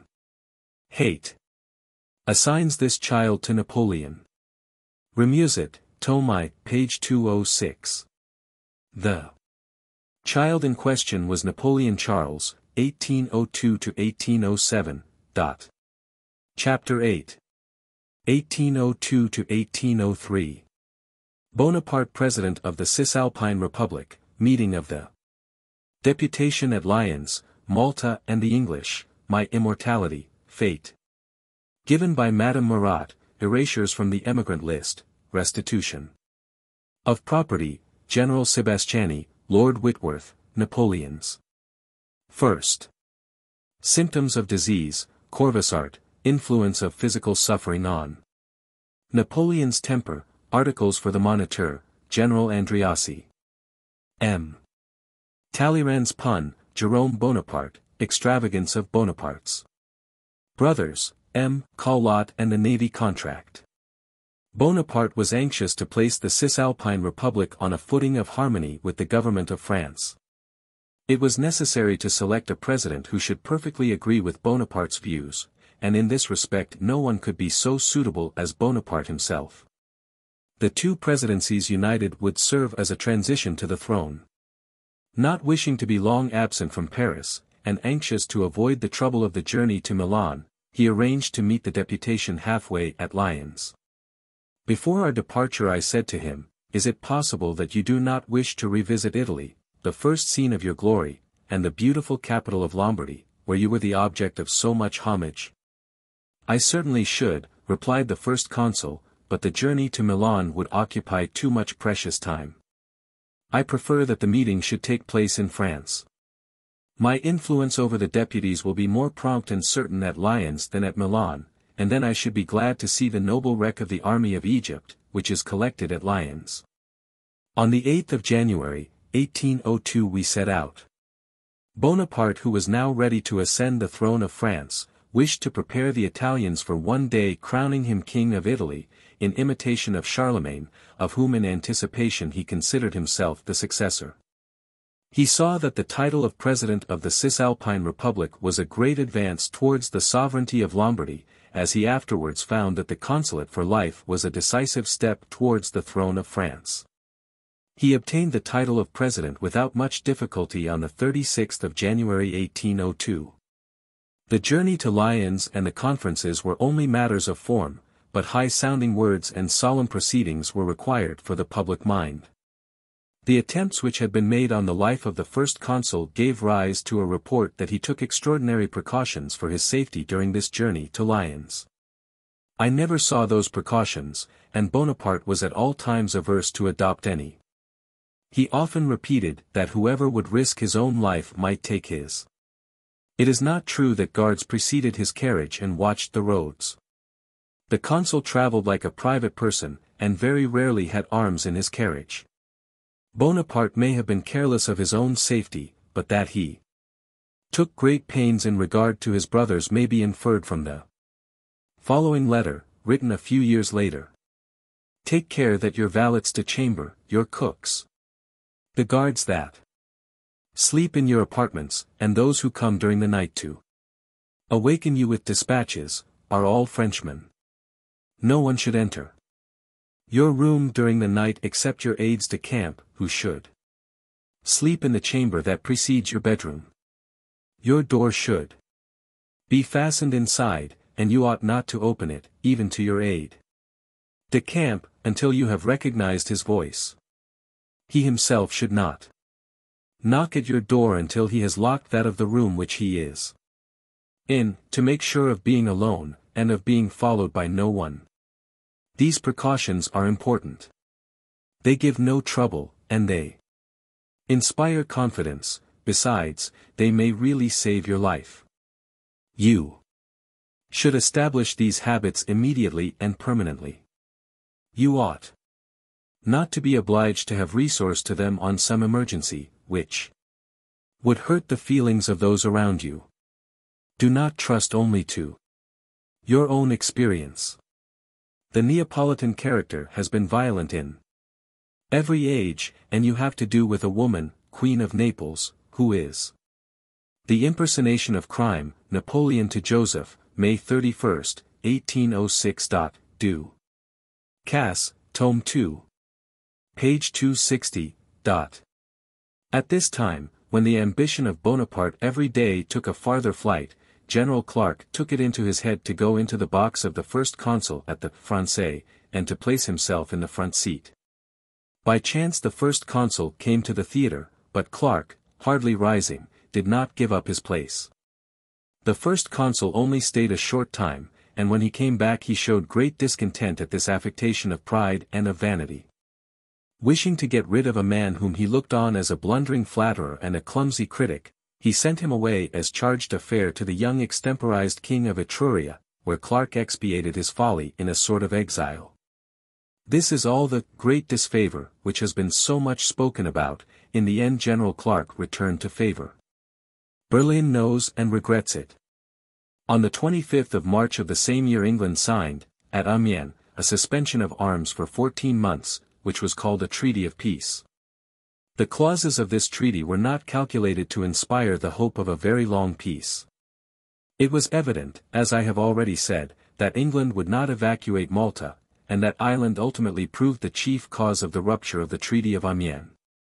But England, heretofore so haughty in her bearing to the first consul, had at length treated with him as the head of the French government. This, as Bonaparte was aware, boded well for the consolidation of his power.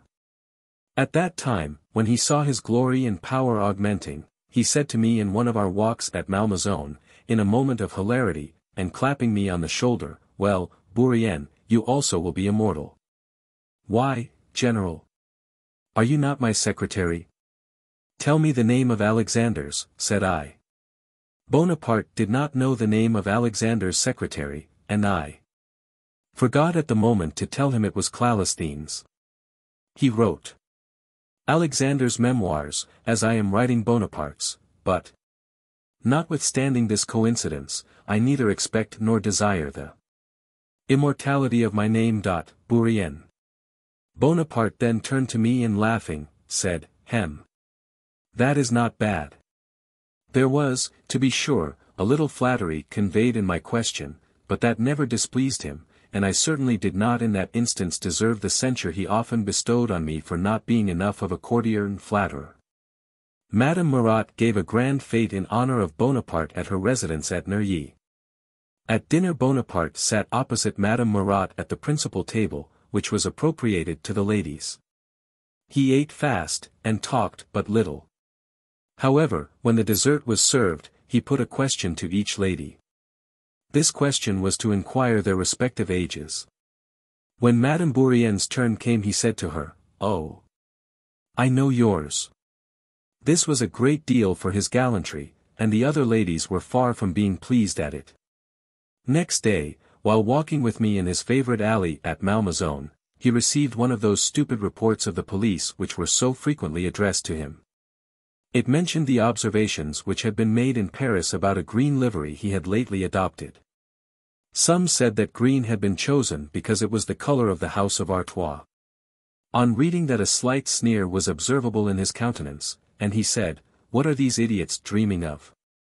They must be joking, surely. Am I no better than M. d'Artois? They shall soon see the difference. Until the middle of the year 1801 the erasures from the emigrant list had always been proposed by the Minister of Police. The first consul, having been informed that intrigue and even bribery had been employed to obtain them, determined that in future erasures should be part of the business of his cabinet. But other affairs took up his attention, and a dozen or 15 erasures a week were the most that were made. After Te Deum had been chanted at Malmaison for the Concordat and the peace, I took advantage of that moment of general joy to propose to Bonaparte the return of the whole body of emigrants. You have, said I in a half-joking way, reconciled Frenchmen to God, now reconcile them to each other. There have never been any real emigrants, only absentees. And the proof of this is, that erasures from the list have always been, and will always be, made daily. He immediately seized the idea. We shall see, said he. But I must except 1,000 persons belonging to high families, especially those who are or have been connected with royalty or the court. I said in the Chamber of Deputies, and I feel pleasure in repeating here, that the plan of the Senatus Consults, which Bonaparte dictated to me, accepted from restitution only such mansions as were used for public establishments. These he would neither surrender nor pay rent for. With those exceptions he was willing to restore almost all that was possessed by the state and had not been sold. The first consul, as soon as he had finished this plan of a decree, convoked a grand council to submit it to their consideration. I was in an adjoining room to that in which they met, and as the deliberations were carried on with great warmth, the members talking very loudly, sometimes even vociferating, I heard all that passed. The revolutionary party rejected all propositions of restitution. They were willing to call back their victims, but they would not part with the spoil. When the first consul returned to his cabinet, dissatisfied with the ill success of his project, I took the liberty of saying to him, "You cannot but perceive, General, that your object has been defeated, and your project unsuccessful. The refusal to restore to the emigrants all that the state possesses takes from the recall all its generosity and dignity of character. I wonder how you could yield to such an unreasonable and selfish opposition." "The revolutionary party," replied he, "had the majority in the council. What could I do? Am I strong enough to overcome all those obstacles? General, you can revive the question again, and oppose the party you speak of." "That would be difficult," he said, "they still have a high hand in these matters. Time is required. However, nothing is definitively arranged. We shall see what can be done."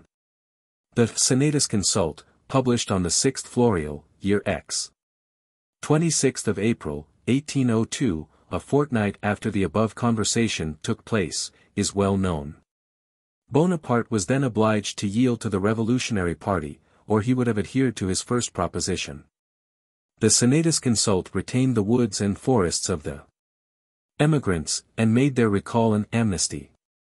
In the end this retention of the forests was used by Napoleon with great dexterity, as a means of placing them under personal obligation to him for restoring this species of property. See Thiers tome 3, page 458. Livre 14. Napoleon referred to this matter at St. Helena. He himself says that he would have been able, he should have said that he wished, to grant everything, that for a moment he thought of doing so, and that it was a mistake not to do so. This limitation on my part, he adds, destroyed all the good effect of the return of the emigrants. The mistake was the greater since I thought of doing it, but I was alone, surrounded by oppositions and by spies, all were against your party. You cannot easily picture the matter to yourself, but important affairs hurried me, time pressed. And I was obliged to act differently. Afterwards he speaks of a syndicate he wished to form, but I have never heard a word of that. I have said how things really happened, and what has been just read confirms this.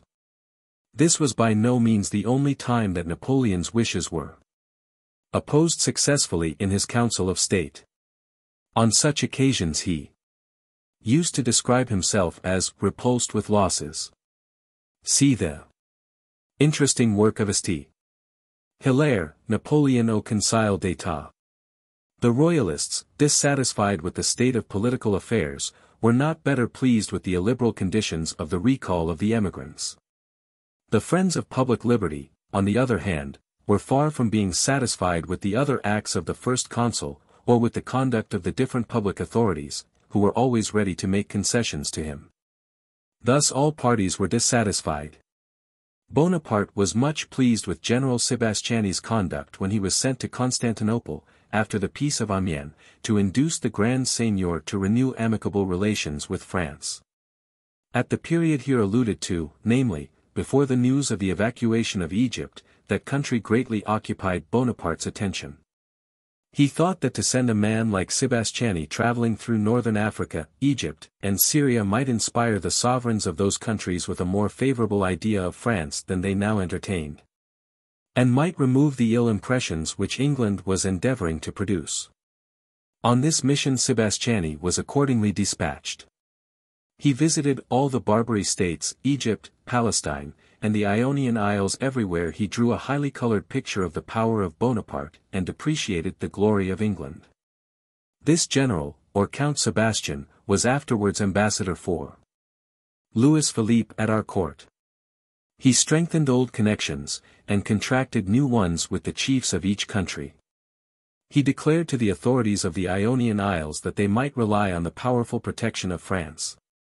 Bonaparte, in my opinion, expected too much from the labors of a single individual furnished with but vague instructions. Still Sebastiani did all that could be done. The interesting details of his proceedings were published in the Moniteur.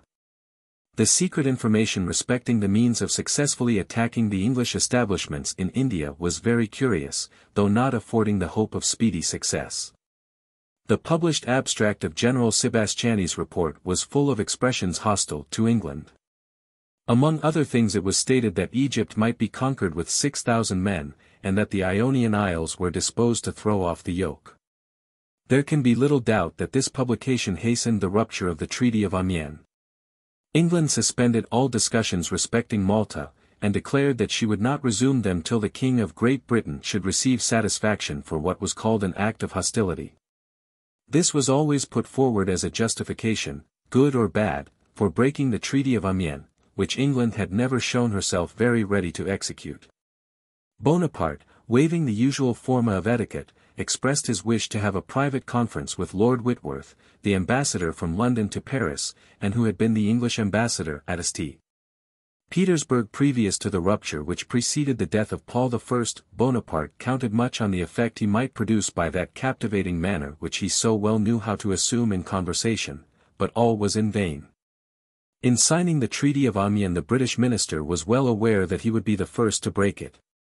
About the commencement of the year 1802 Napoleon began to feel acute pains in his right side.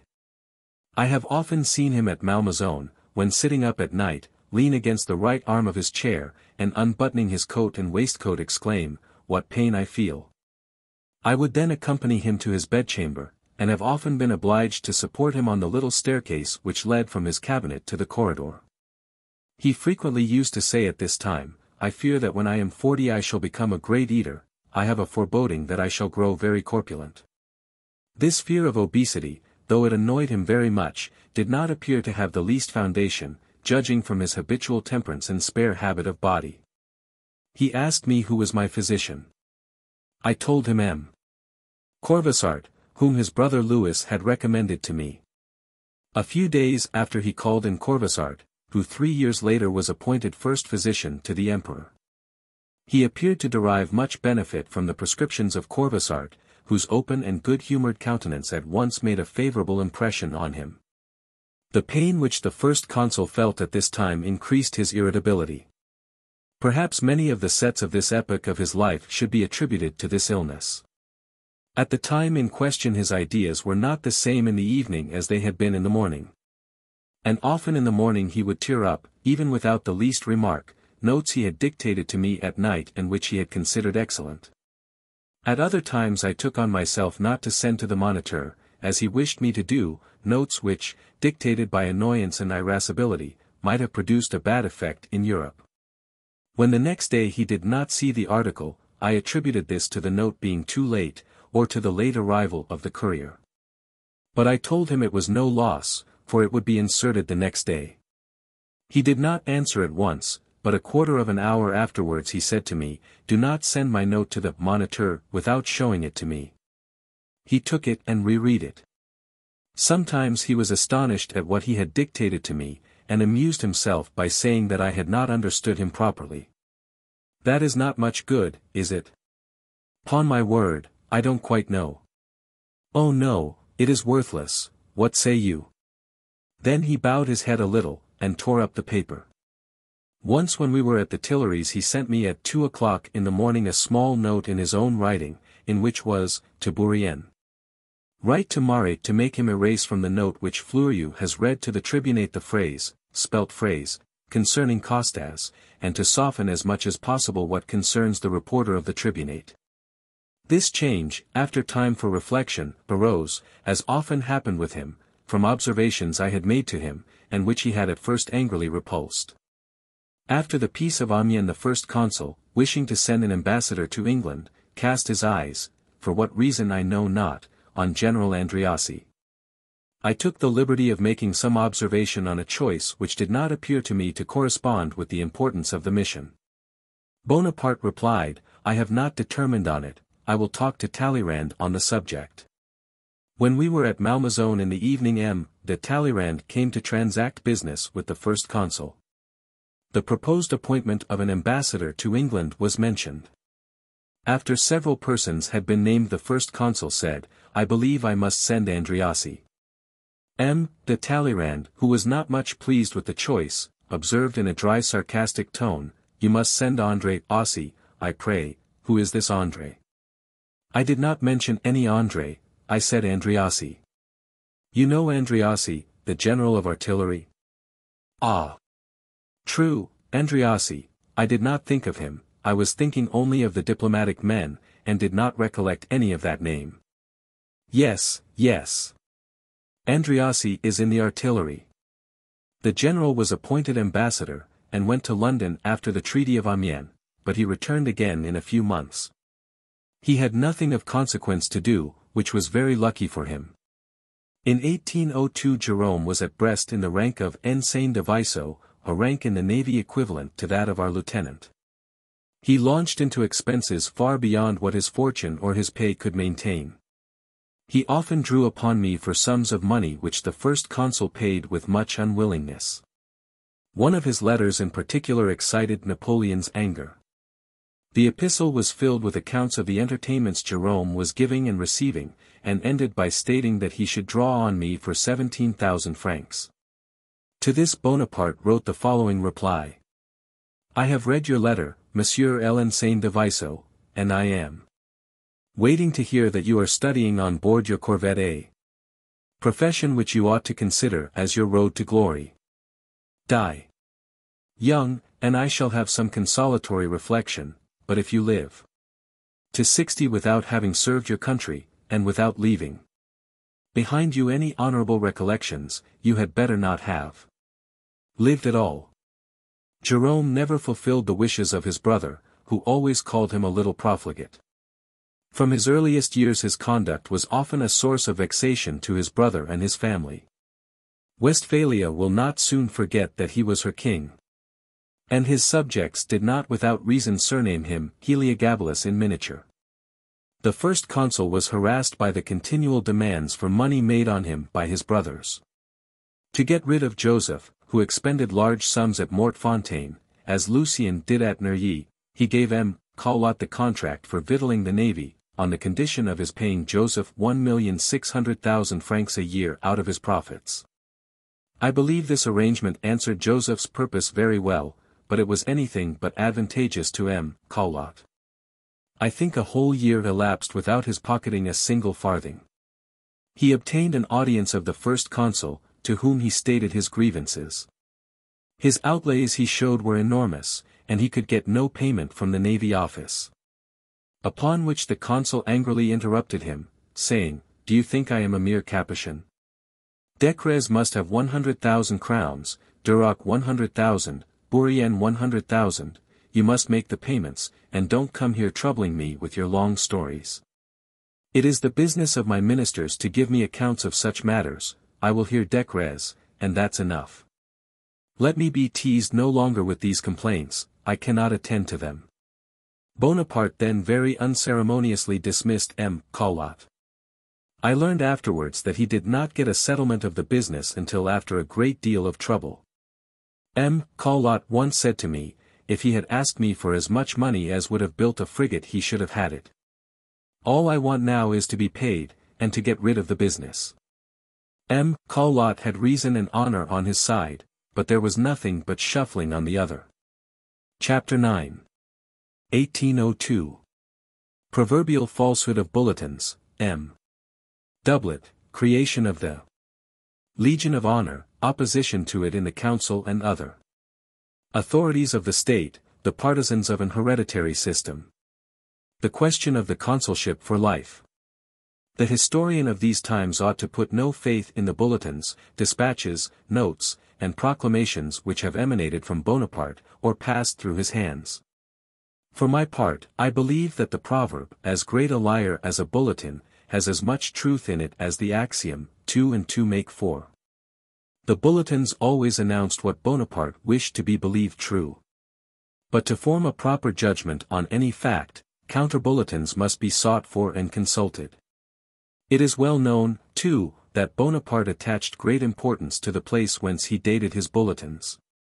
Thus, he dated his decrees respecting the theatres and Hamburg beef at Moscow. The official documents were almost always incorrect. There was falsity in the exaggerated descriptions of his victories, and falsity again in the suppression or palliation of his reverses and losses.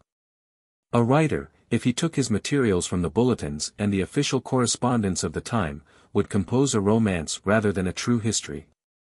Of this many proofs have been given in the present work. Another thing which always appeared to me very remarkable was, that Bonaparte, notwithstanding his incontestable superiority, studied to depreciate the reputations of his military commanders, and to throw on their shoulders faults which he had committed himself. It is notorious that complaints and remonstrances, as energetic as they were well-founded, were frequently addressed to General Bonaparte on the subject of his unjust and partial bulletins, which often attributed the success of a day to someone who had very little to do with it, and made no mention of the officer who actually had the command. The complaints made by the officers and soldiers stationed at Damietta compelled General Lanus, the commander, to remonstrate against the alteration of a bulletin, by which an engagement with a body of Arabs was represented as an insignificant affair, and the loss trifling, though the general had stated the action to be one of importance, and the loss considerable. The misstatement, in consequence of his spirited and energetic remonstrances, was corrected. Bonaparte took Malta, as is well known, in 48 hours. The empire of the Mediterranean, secured to the English by the Battle of Aboukir, and their numerous cruising vessels, gave them the means of starving the garrison, and of thus forcing General Vaubois, the commandant of Malta, who was cut off from all communication with France, to capitulate. Accordingly on the 4th of September, 1800 he yielded up the Gibraltar of the Mediterranean, after a noble defense of 2 years. These facts require to be stated in order the better to understand what follows. On 22 February 1802 a person of the name of Doublet, who was the commissary of the French government at Malta when we possessed that island, called upon me at the Tuileries. He complained bitterly that the letter which he had written from Malta to the first consul on the 2 Ventos, year 8. February 9, 1800, had been altered in the Moniteur. I congratulated him, said M. Doublet, on the 18th Brumaire, and informed him of the state of Malta, which was very alarming. Quite the contrary was printed in the Moniteur, and that is what I complain of. It placed me in a very disagreeable situation at Malta, where I was accused of having concealed the real situation of the island, in which I was discharging a public function that gave weight to my words. I observed to him that as I was not the editor of the Moniteur, it was of no use to apply to me, but I told him to give me a copy of the letter, and I would mention the subject to the first consul, and communicate the answer to him. Doublet searched his pocket for the letter, but could not find it. He said he would send a copy, and begged me to discover how the error originated. On the same day he sent me the copy of the letter, in which, after congratulating Bonaparte on his return, the following passage occurs: "Hasten to save Malta with men and provisions, no time is to be lost." For this passage these words were substituted in the Moniteur: "His name inspires the brave defenders of Malta with fresh courage, we have men and provisions." Ignorant of the motives of so strange a perversion, I showed this letter to the first consul. He shrugged up his shoulders and said, laughing, "Take no notice of him, he is a fool, give yourself no further trouble about it." It was clear there was nothing more to be done. It was, however, in despite of me that M. Doublet was played this ill turn. I represented to the first consul the inconveniences which M. Doublet might experience from this affair. But I very rarely saw letters or reports published as they were received. I can easily understand how particular motives might be alleged in order to justify such falsifications. For, when the path of candor and good faith is departed from, any pretext is put forward to excuse bad conduct. What sort of a history would he write who should consult only the pages of the Moniteur? After the vote for adding a second 10 years to the duration of Bonaparte's consulship, he created, on the 19th of May, the Order of the Legion of Honor. This institution was soon followed by that of the new nobility. Thus, in a short space of time, the Concordat to tranquilize consciences and re-establish harmony in the Church, the decree to recall the emigrants. The continuance of the consular power for 10 years, by way of preparation for the consulship for life, and the possession of the empire. And the creation, in a country which had abolished all distinctions, of an order which was to engender prodigies, followed closely on the heels of each other. The Bourbons, in reviving the abolished orders, were wise enough to preserve along with them the Legion of Honor. It has already been seen how, in certain circumstances, the first consul always escaped from the consequences of his own precipitation, and got rid of his blunders by throwing the blame on others, as, for example, in the affair of the parallel between Caesar, Cromwell, and Bonaparte. He was indeed so precipitate that one might say, had he been a gardener, he would have wished to see the fruits ripen before the blossoms had fallen off. This inconsiderate haste nearly proved fatal to the creation of the Legion of Honor, a project which ripened in his mind as soon as he beheld the orders glittering at the buttonholes of the foreign ministers. He would frequently exclaim, "This is well. These are the things for the people." I was, I must confess, a decided partisan of the foundation in France of a new chivalric order, because I think, in every well-conducted state, the chief of the government ought to do all in his power to stimulate the honor of the citizens, and to render them more sensible to honorary distinctions than to pecuniary advantages.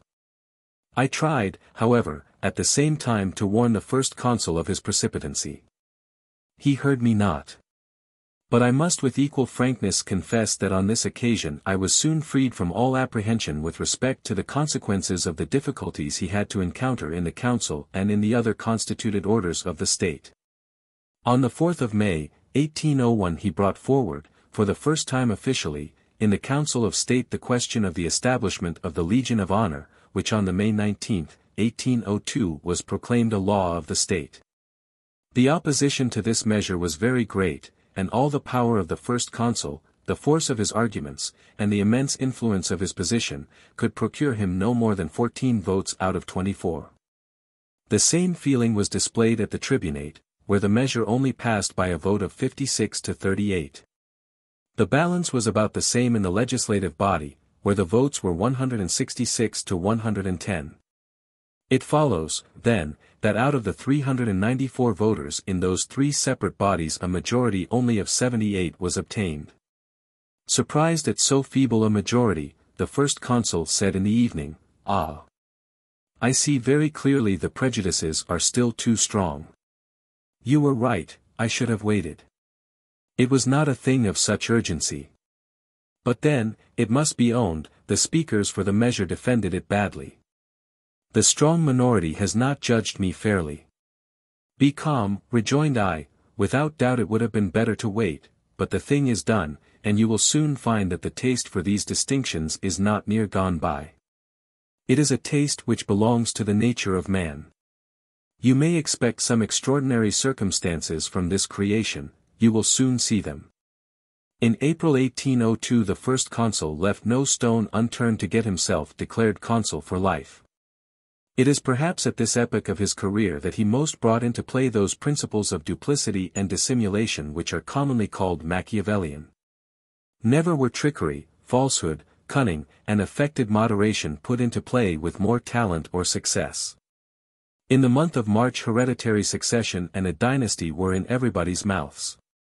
Lucien was the most violent propagator of these ideas, and he pursued his vocation of apostle with constancy and address. It has already been mentioned that, by his brother's confession, he published in 1800 a pamphlet enforcing the same ideas. Which work Bonaparte afterwards condemned as a premature development of his projects. M.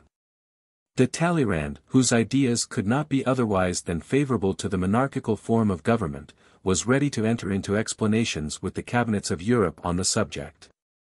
The words which now constantly resounded in every ear were stability and order, under cloak of which the downfall of the people's right was to be concealed. At the same time Bonaparte, with the view of disparaging the real friends of constitutional liberty, always called them ideologues. I have classed all these people under the denomination of ideologues, which, besides, is what specially and literally fits them, searchers after ideas, ideas generally empty. They have been made more ridiculous than even I expected by this application. A correct one, of the term ideologue to them.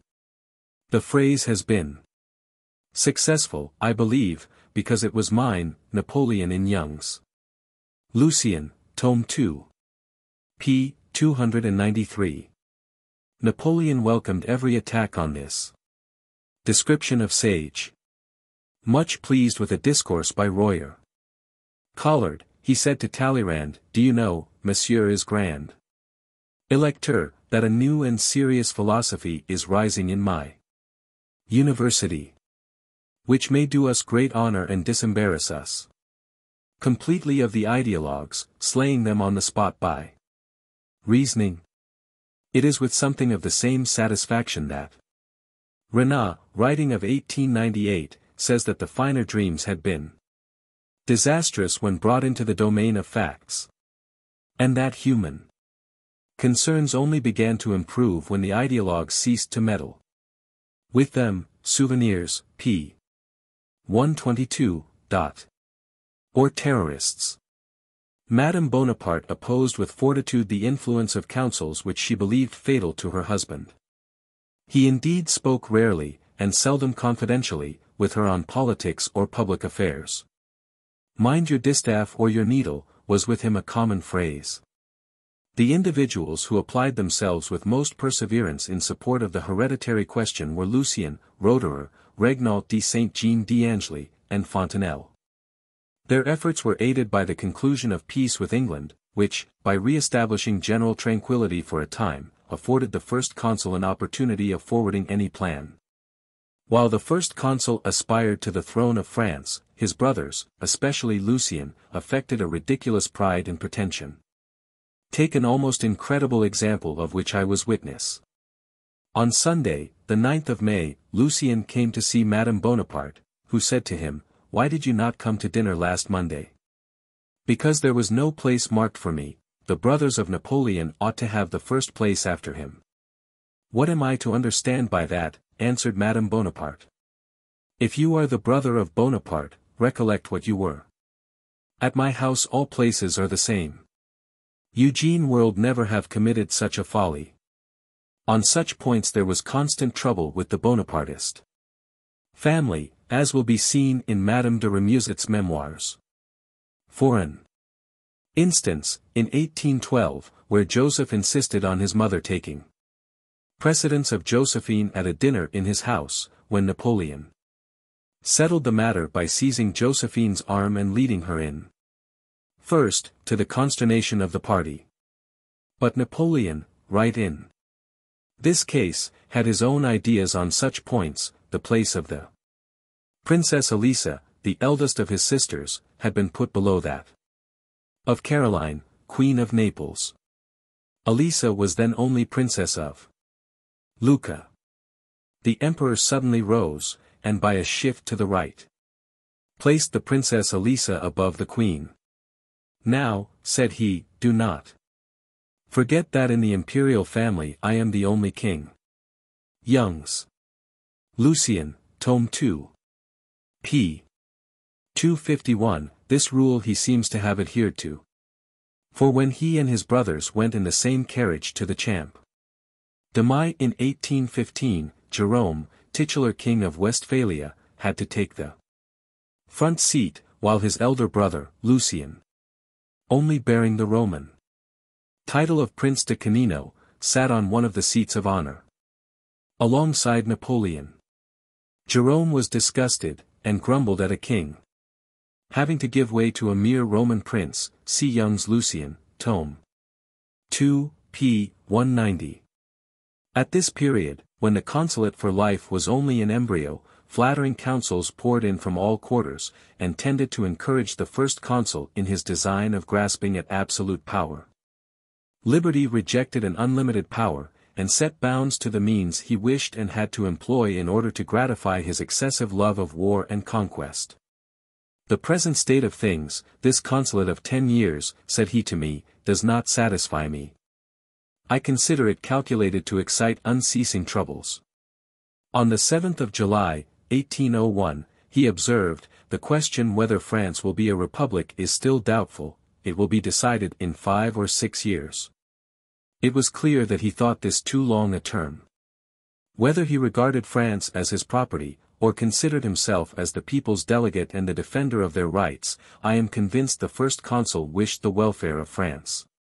But then that welfare was in his mind inseparable from absolute power. It was with pain I saw him following this course. The friends of liberty, those who sincerely wished to maintain a government constitutionally free, allowed themselves to be prevailed upon to consent to an extension of 10 years of power beyond the 10 years originally granted by the Constitution. They made this sacrifice to glory and to that power which was its consequence, and they were far from thinking they were lending their support to shameless intrigues. They were firm, but for the moment only, and the nomination for life was rejected by the Senate, who voted only 10 years more power to Bonaparte, who saw the vision of his ambition again adjourned. The first consul dissembled his displeasure with that profound art which, when he could not do otherwise, he exercised to an extreme degree. To a message of the Senate on the subject of that nomination he returned a calm but evasive and equivocating answer, in which, nourishing his favorite hope of obtaining more from the people than from the Senate, he declared with hypocritical humility, that he would submit to this new sacrifice if the wish of the people demanded what the Senate authorized. Such was the homage he paid to the sovereignty of the people, which was soon to be trampled under his feet. An extraordinary convocation of the Council of State took place on Monday, the 10th of May. A communication was made to them, not merely of the Senate's consultation, but also of the first consul's adroit and insidious reply. The council regarded the first merely as a notification, and proceeded to consider on what question the people should be consulted. Not satisfied with granting to the first consul 10 years of prerogative, the council thought it best to strike the iron while it was hot, and not to stop short in the middle of so pleasing a work. In fine, they decided that the following question should be put to the people: shall the first consul be appointed for life, and shall he have the power of nominating his successor?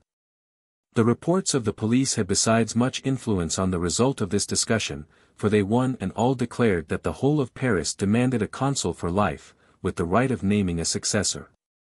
The decisions on these two questions were carried as it were by storm. The appointment for life passed unanimously, and the right of naming the successor by a majority. The first consul, however, formally declared that he condemned this second measure, which had not originated with himself. On receiving the decision of the Council of State, the first consul, to mask his plan for attaining absolute power, thought it advisable to appear to reject a part of what was offered him. He therefore cancelled that clause which proposed to give him the power of appointing a successor, and which had been carried by a small majority. Chapter 10. 1802. General Bernadotte pacifies La Vendée and suppresses a mutiny at Tours, Bonaparte's injustice towards him, a premeditated scene. Advice given to Bernadotte, and Bonaparte disappointed, the first consul's residence at St. Cloud, his rehearsals for the Empire. His contempt of mankind, Mr. Fox and Bonaparte, information of plans of assassination, a military dinner given by Bonaparte, Moreau not of the party, effect of the Senate's consults on the consulate for life, journey to Plombières, previous scene between Lucien and Josephine, theatrical representations at Neuilly and Malmaison. Loss of a watch. And honesty rewarded, Canova at St. Cloud. Bonaparte's reluctance to stand for a model. Having arrived at nearly the middle of the career which I have undertaken to trace, before I advance farther I must go back for a few moments, as I have already frequently done, in order to introduce some circumstances which escaped my recollection, or which I purposely reserved, that I might place them amongst facts analogous to them. Thus, for instance, I have only referred in passing to a man who, since become a monarch, has not ceased to honor me with his friendship, as will be seen in the course of my memoirs, since the part we have seen him play in the events of the 18th Brumaire. This man, whom the inexplicable combination of events has raised to a throne for the happiness of the people he is called to govern, is Bernadotte. It was evident that Bernadotte must necessarily fall into a kind of disgrace for not having supported Bonaparte's projects at the period of the overthrow of the Directory. The first consul, however, did not dare to avenge himself openly. But he watched for every opportunity to remove Bernadotte from his presence, to place him in difficult situations, and to entrust him with missions for which no precise instructions were given, in the hope that Bernadotte would commit faults for which the first consul might make him wholly responsible. At the commencement of the consulate the deplorable war in La Vendée raged in all its intensity. The organization of the Chouans was complete, and this civil war caused Bonaparte much more uneasiness than that which he was obliged to conduct on the Rhine and in Italy, because from the success of the Vendéans might arise a question respecting internal government, the solution of which was likely to be contrary to Bonaparte's views. The slightest success of the Vendéans spread alarm amongst the holders of national property. And, besides, there was no hope of reconciliation between France and England, her eternal and implacable enemy, as long as the flame of insurrection remained unextinguished. The task of terminating this unhappy struggle was obviously a difficult one. Bonaparte therefore resolved to impose it on Bernadotte. But this general's conciliatory disposition, his chivalrous manners, his tendency to indulgence, and a happy mixture of prudence and firmness, made him succeed where others would have failed. He finally established good order and submission to the laws. Some time after the pacification of La Vendée a rebellious disposition manifested itself at Tours amongst the soldiers of a regiment stationed there. The men refused to march until they received their arrears of pay. Bernadotte, as commander-in-chief of the Army of the West, without being alarmed at the disturbance, ordered the 52nd Demi-Brigade, the one in question, to be drawn up in the square of Tours, where, at the very head of the corps, the leaders of the mutiny were by his orders arrested without any resistance being offered. Carnot, who was then Minister of War, made a report to the first consul on this affair, which, but for the firmness of Bernadotte, might have been attended with disagreeable results. Carnot's report contained a plain statement of the facts, and of General Bernadotte's conduct.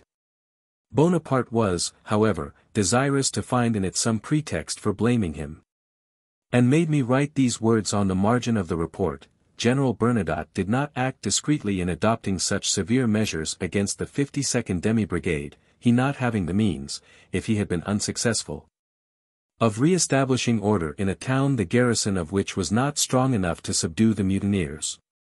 A few days after, the first consul having learned that the result of this affair was quite different from that which he affected to dread, and being convinced that by Bernadotte's firmness alone order had been restored, he found himself in some measure constrained to write to the general, and he dictated the following letter to me.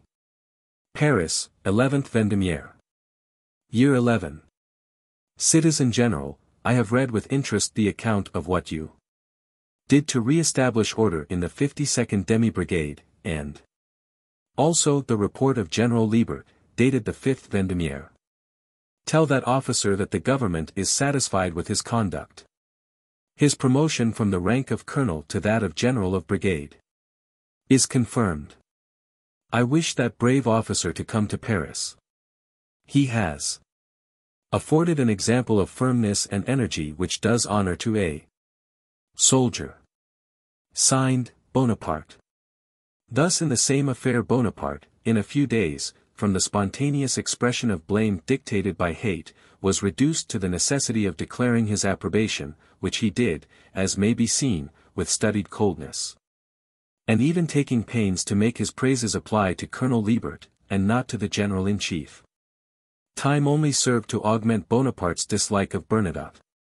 It might be said that the farther he advanced in his rapid march towards absolute power the more animosity he cherished against the individual who had refused to aid his first steps in his adventurous career. At the same time the persons about Bonaparte who practiced the art of flattering failed not to multiply reports and insinuations against Bernadotte. I recollect one day, when there was to be a grand public levee, seeing Bonaparte so much out of temper that I asked him the cause of it. I can bear it no longer, he replied impetuously. I have resolved to have a scene with Bernadotte today. He will probably be here. I will open the fire, let what will come of it. He may do what he pleases. We shall see. It is time there should be an end of this. I had never before observed the first consul so violently irritated. He was in a terrible passion, and I dreaded the moment when the levee was to open. When he left me to go down to the salon I availed myself of the opportunity to get there before him, which I could easily do, as the salon was not 20 steps from the cabinet. By good luck Bernadotte was the first person I saw. He was standing in the recess of a window which looked on the square of the Carrousel. To cross the salon and reach the general was the work of a moment. General, said I, trust me and retire, I have good reasons for advising it. Bernadotte, seeing my extreme anxiety, and aware of the sincere sentiments of esteem and friendship which I entertained for him, consented to retire, and I regarded this as a triumph. For, knowing Bernadotte's frankness of character and his nice sense of honor, I was quite certain that he would not submit to the harsh observations which Bonaparte intended to address to him. My stratagem had all the success I could desire. The first consul suspected nothing, and remarked only one thing, which was that his victim was absent. When the levee was over he said to me, "What do you think of it, Bourrienne? Bernadotte did not come." "So much the better for him, General," was my reply. Nothing further happened. The first consul on returning from Josephine found me in the cabinet, and consequently could suspect nothing, and my communication with Bernadotte did not occupy 5 minutes. Bernadotte always expressed himself much gratified with the proof of friendship I gave him at this delicate conjuncture. The fact is, that from a disposition of my mind, which I could not myself account for, the more Bonaparte's unjust hatred of Bernadotte increased the more sympathy and admiration I felt for the noble character of the latter. The event in question occurred in the spring of 1802. It was at this period that Bonaparte first occupied St. Cloud, which he was much pleased with, because he found himself more at liberty there than at the Tuileries. Which palace is really only a prison for royalty, as there a sovereign cannot even take the air at a window without immediately being the object of the curiosity of the public, who collect in large crowds. At St. Cloud, on the contrary, Bonaparte could walk out from his cabinet and prolong his promenade without being annoyed by petitioners. One of his first steps was to repair the cross road leading from St. Cloud to Malmaison, between which places Bonaparte rode in a quarter of an hour. This proximity to the country, which he liked, made staying at St. Cloud yet pleasanter to him. It was at St. Cloud that the first consul made, if I may so express it, his first rehearsals of the grand drama of the empire. It was there he began to introduce, in external forms, the habits and etiquette which brought to mind the ceremonies of sovereignty. He soon perceived the influence which pomp of ceremony, brilliancy of appearance, and richness of costume, exercise over the mass of mankind. Men, he remarked to me of this period, well deserve the contempt I feel for them. I have only to put some gold lace on the coats of my virtuous republicans and they immediately become just what I wish them. I remember one day, after one of his frequent sallies of contempt for humankind, I observed to him that although baubles might excite vulgar admiration, there were some distinguished men who did not permit themselves to be fascinated by their allurements. And I mentioned the celebrated Fox by way of example, who, previous to the conclusion of the Peace of Amiens, visited Paris, where he was remarked for his extreme simplicity. The first consul said, "Ah! You are right with respect to him. Mr. Fox is a truly great man, and pleases me much." In fact, Bonaparte always received Mr. Fox's visits with the greatest satisfaction. And after every conversation they had together he never failed to express to me the pleasure which he experienced in discoursing with a man every way worthy of the great celebrity he had attained. He considered him a very superior man, and wished he might have to treat with him in his future negotiations with England. It may be supposed that Mr. Fox, on his part, never forgot the terms of intimacy, I may say of confidence, on which he had been with the first consul. In fact, he on several occasions informed him in time of war of the plots formed against his life. Less could not be expected from a man of so noble a character. I can likewise affirm, having more than once been in possession of proofs of the fact, that the English government constantly rejected with indignation all such projects. I do not mean those which had for their object the overthrow of the consular or imperial government, but all plans of assassination and secret attacks on the person of Bonaparte, whether first consul or emperor. I will here request the indulgence of the reader whilst I relate a circumstance which occurred a year before Mr. Fox's journey to Paris, but as it refers to Moreau, I believe that the transposition will be pardoned more easily than the omission. During the summer 1801 the first consul took a fancy to give a grand military dinner at a restaurateur's. The restaurateur he favoured with his company was Very, whose establishment was situated on the terrace of the Fulons with an entrance into the garden of the Tuileries. Bonaparte did not send an invitation to Moreau, whom I met by chance that day in the following manner, the ceremony of the dinner at Very's leaving me at liberty to dispose of my time. I availed myself of it to go and dine at a restaurateur's named Rose, who then enjoyed great celebrity amongst the distinguished gastronomes.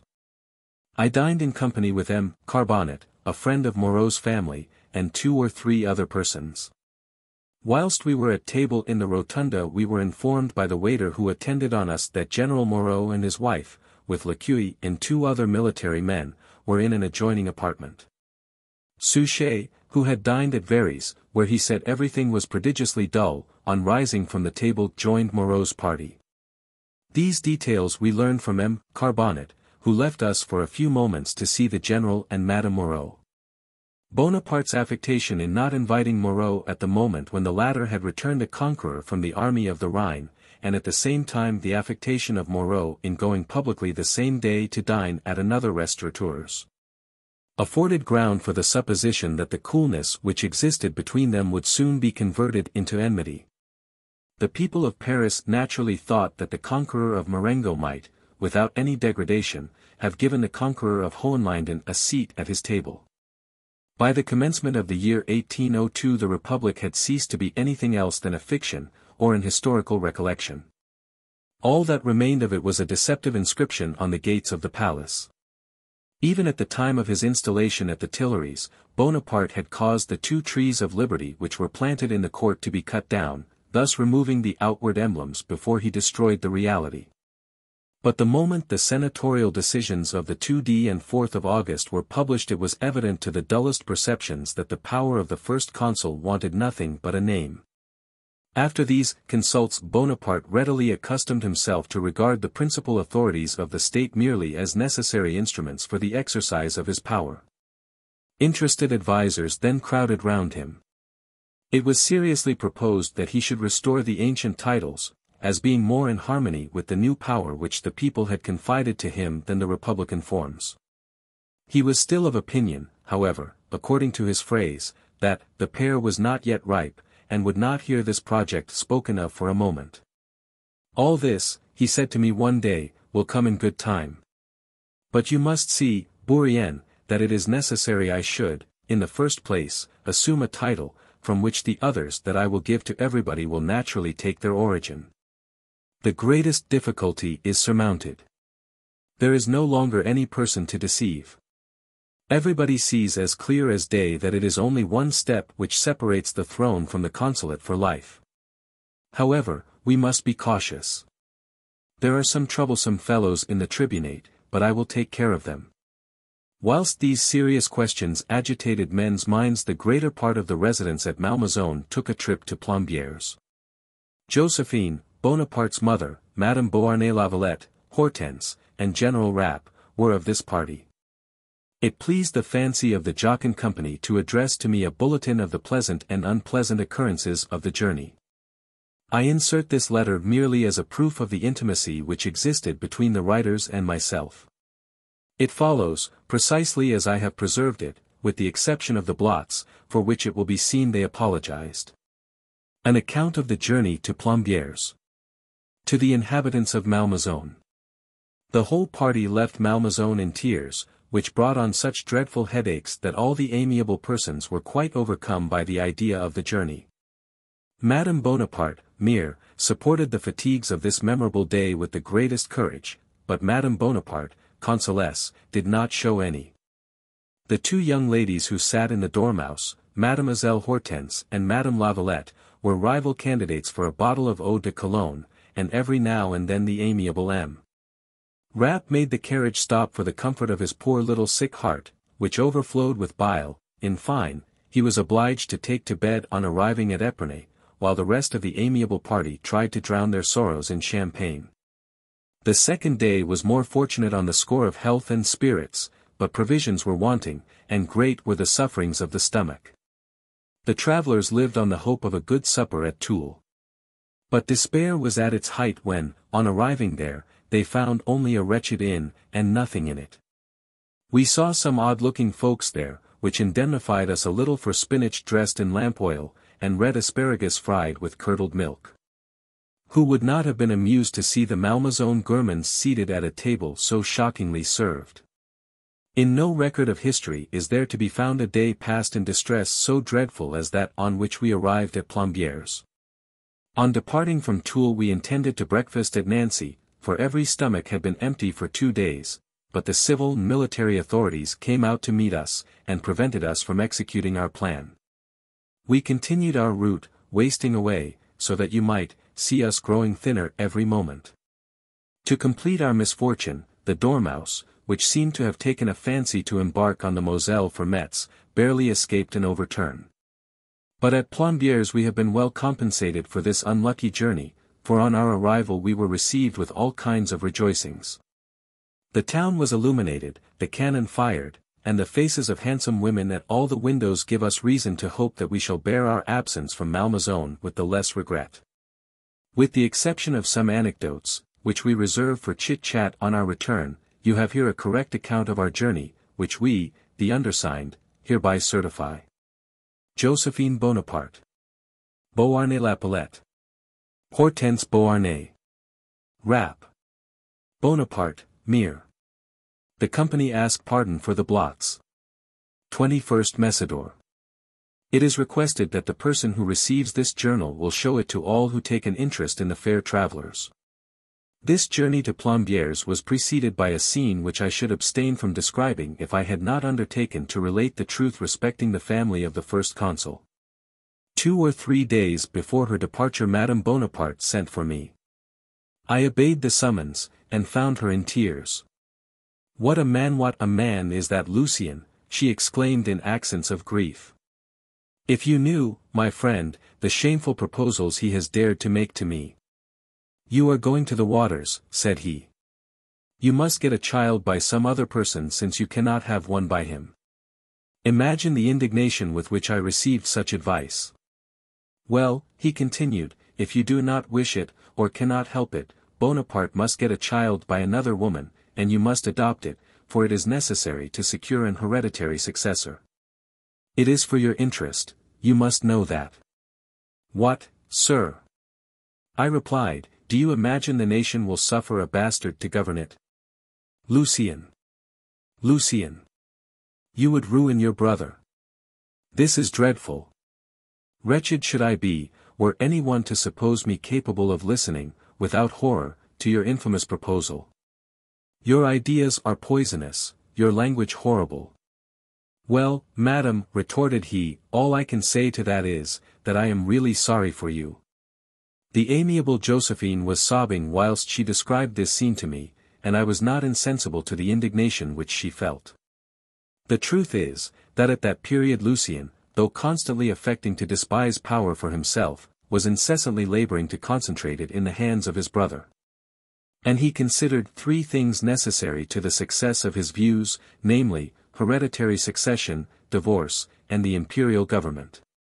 Lucien had a delightful house near Neuilly. Some days before the deplorable scene which I have related he invited Bonaparte and all the inmates at Malmaison to witness a theatrical representation. Alzire was the piece performed. Elise played Alzire, and Lucien, Zamore. The warmth of their declarations, the energetic expression of their gestures, the too faithful nudity of costume, disgusted most of the spectators, and Bonaparte more than any other. When the play was over he was quite indignant. It is a scandal, he said to me in an angry tone, I ought not to suffer such indecencies, I will give Lucien to understand that I will have no more of it. When his brother had resumed his own dress, and came into the salon, he addressed him publicly, and gave him to understand that he must for the future desist from such representations. When we returned to Malmaison, he again spoke of what had passed with dissatisfaction. What, said he, when I am endeavoring to restore purity of manners, my brother and sister must needs exhibit themselves upon the boards almost in a state of nudity. It is an insult. Lucien had a strong predilection for theatrical exhibitions, to which he attached great importance. The fact is, he declaimed in a superior style, and might have competed with the best professional actors. It was said that the turban of Orosmane, the costume of America, the Roman toga, or the robe of the high priest of Jerusalem, all became him equally well, and I believe that this was the exact truth. Theatrical representations were not confined to Neuilly. We had our theatre and our company of actors at Malmaison, but there everything was conducted with the greatest decorum. And now that I have got behind the scenes, I will not quit them until I have let the reader into the secrets of our drama. By the direction of the first consul a very pretty little theatre was built at Malmaison. Our usual actors were Eugene Beauharnais, Hortense, Madame Murat, Lauriston, M. Didelot, one of the prefects of the palace, some other individuals belonging to the first consul's household, and myself. Freed from the cares of government, which we confined as much as possible to the Tuileries, we were a very happy colony at Malmaison, and, besides, we were young, and what is there to which youth does not add charms? The pieces which the first consul most liked to see us perform were, Le Barbier de Seville, and, Defiance et Malice. In Le Barbier Lauriston played the part of Count Almaviva, Hortense, Rosens, Eugene, Basil, Didelot, Figaro, I, Bartholo. And Isabey, Elavale. Our other stock pieces were, Projets de Mariage, La Gagelter, the Dapet and Leroux, in which I played the part of the valet. And L'Impromptu de Campagne, in which I enacted the Baron, having for my Baroness the young and handsome Caroline Murat. Hortense's acting was perfection, Caroline was middling, Eugene played very well, Lauriston was rather heavy, Didelot passable, and I may venture to assert, without vanity, that I was not quite the worst of the company. If we were not good actors it was not for want of good instruction and good advice. Talma and Mitchett came to direct us, and made us rehearse before them, sometimes all together and sometimes separately. How many lessons have I received from Mitchett whilst walking in the beautiful park of Malmaison? And may I be excused for saying, that I now experience pleasure in looking back upon these trifles, which are matters of importance when one is young, and which contrasted so singularly with the great theatre on which we did not represent fictitious characters. We had, to adopt theatrical language, a good supply of property. Bonaparte presented each of us with a collection of dramas very well bound, and, as the patron of the company, he provided us with rich and elegant dresses. While Bourrienne, belonging to the Malmaison company, considered that the acting at Neuilly was indecent, Lucien, who refused to act at Malmaison, naturally thought the Malmaison troupe was dull. Hortense and Caroline filled the principal parts. They were very commonplace. In this they followed the unfortunate Marie Antoinette and her companions. Louis XVI, not naturally polite, when seeing them act, had said that it was royally badly acted. See Madame Campagne's Life of Marie Antoinette, tome I, page 299. The first consul said of his troupe that it was sovereignly badly acted. Murat, Lons, and even Caroline ranted. Elisa, who, having been educated at St. Cyr, spoke purely and without accent, refused to act. Janet acted well the drunken parts, and even the others he undertook. The rest were decidedly bad. Worse than bad, ridiculous, Young's Lucians, tome 2. Page 256. Rival actors are not fair critics. Let us hear Madame Junot, tome 2. Page 103. The cleverest of our company was M. de Bourrienne. He played the more dignified characters in real perfection, and his talent was the more pleasing as it was not the result of study, but of a perfect comprehension of his part. And she goes on to say that even the best professional actors might have learned from him in some parts. The audience was not a pleasant one to face. It was the first consul's habit to invite 40 persons to dinner, and 150 for the evening, and consequently to hear, criticize, and banter us without mercy. Memoirs of Duchesse d'Abrance, tome 2.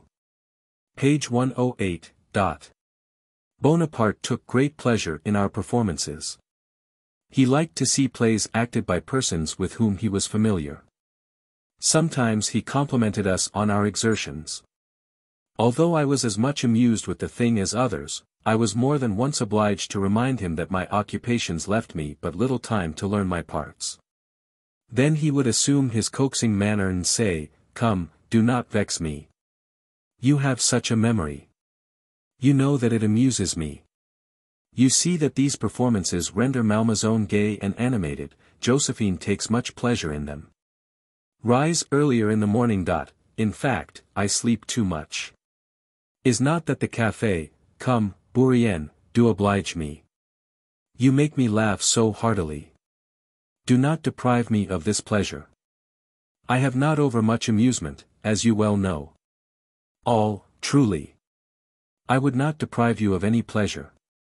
I am delighted to be able to contribute to your amusement." After a conversation of this sort I could not do less than set about studying my part. At this period, during summer, I had half the Sunday to myself. I was, however, obliged to devote a portion of this precious leisure to pleasing Bonaparte by studying a new part as a surprise for him. Occasionally, however, I passed the time at Rouen. I recollect that one day, when I had hurried there from Malmaison, I lost a beautiful watch made by Breguet. It was 4 o'clock in the afternoon, and the road was that day thronged with people. I made my loss publicly known by means of the crier of Rouen. An hour after, as I was sitting down to table, a young lad belonging to the village brought me my watch. He had found it on the high road in a wheel rut.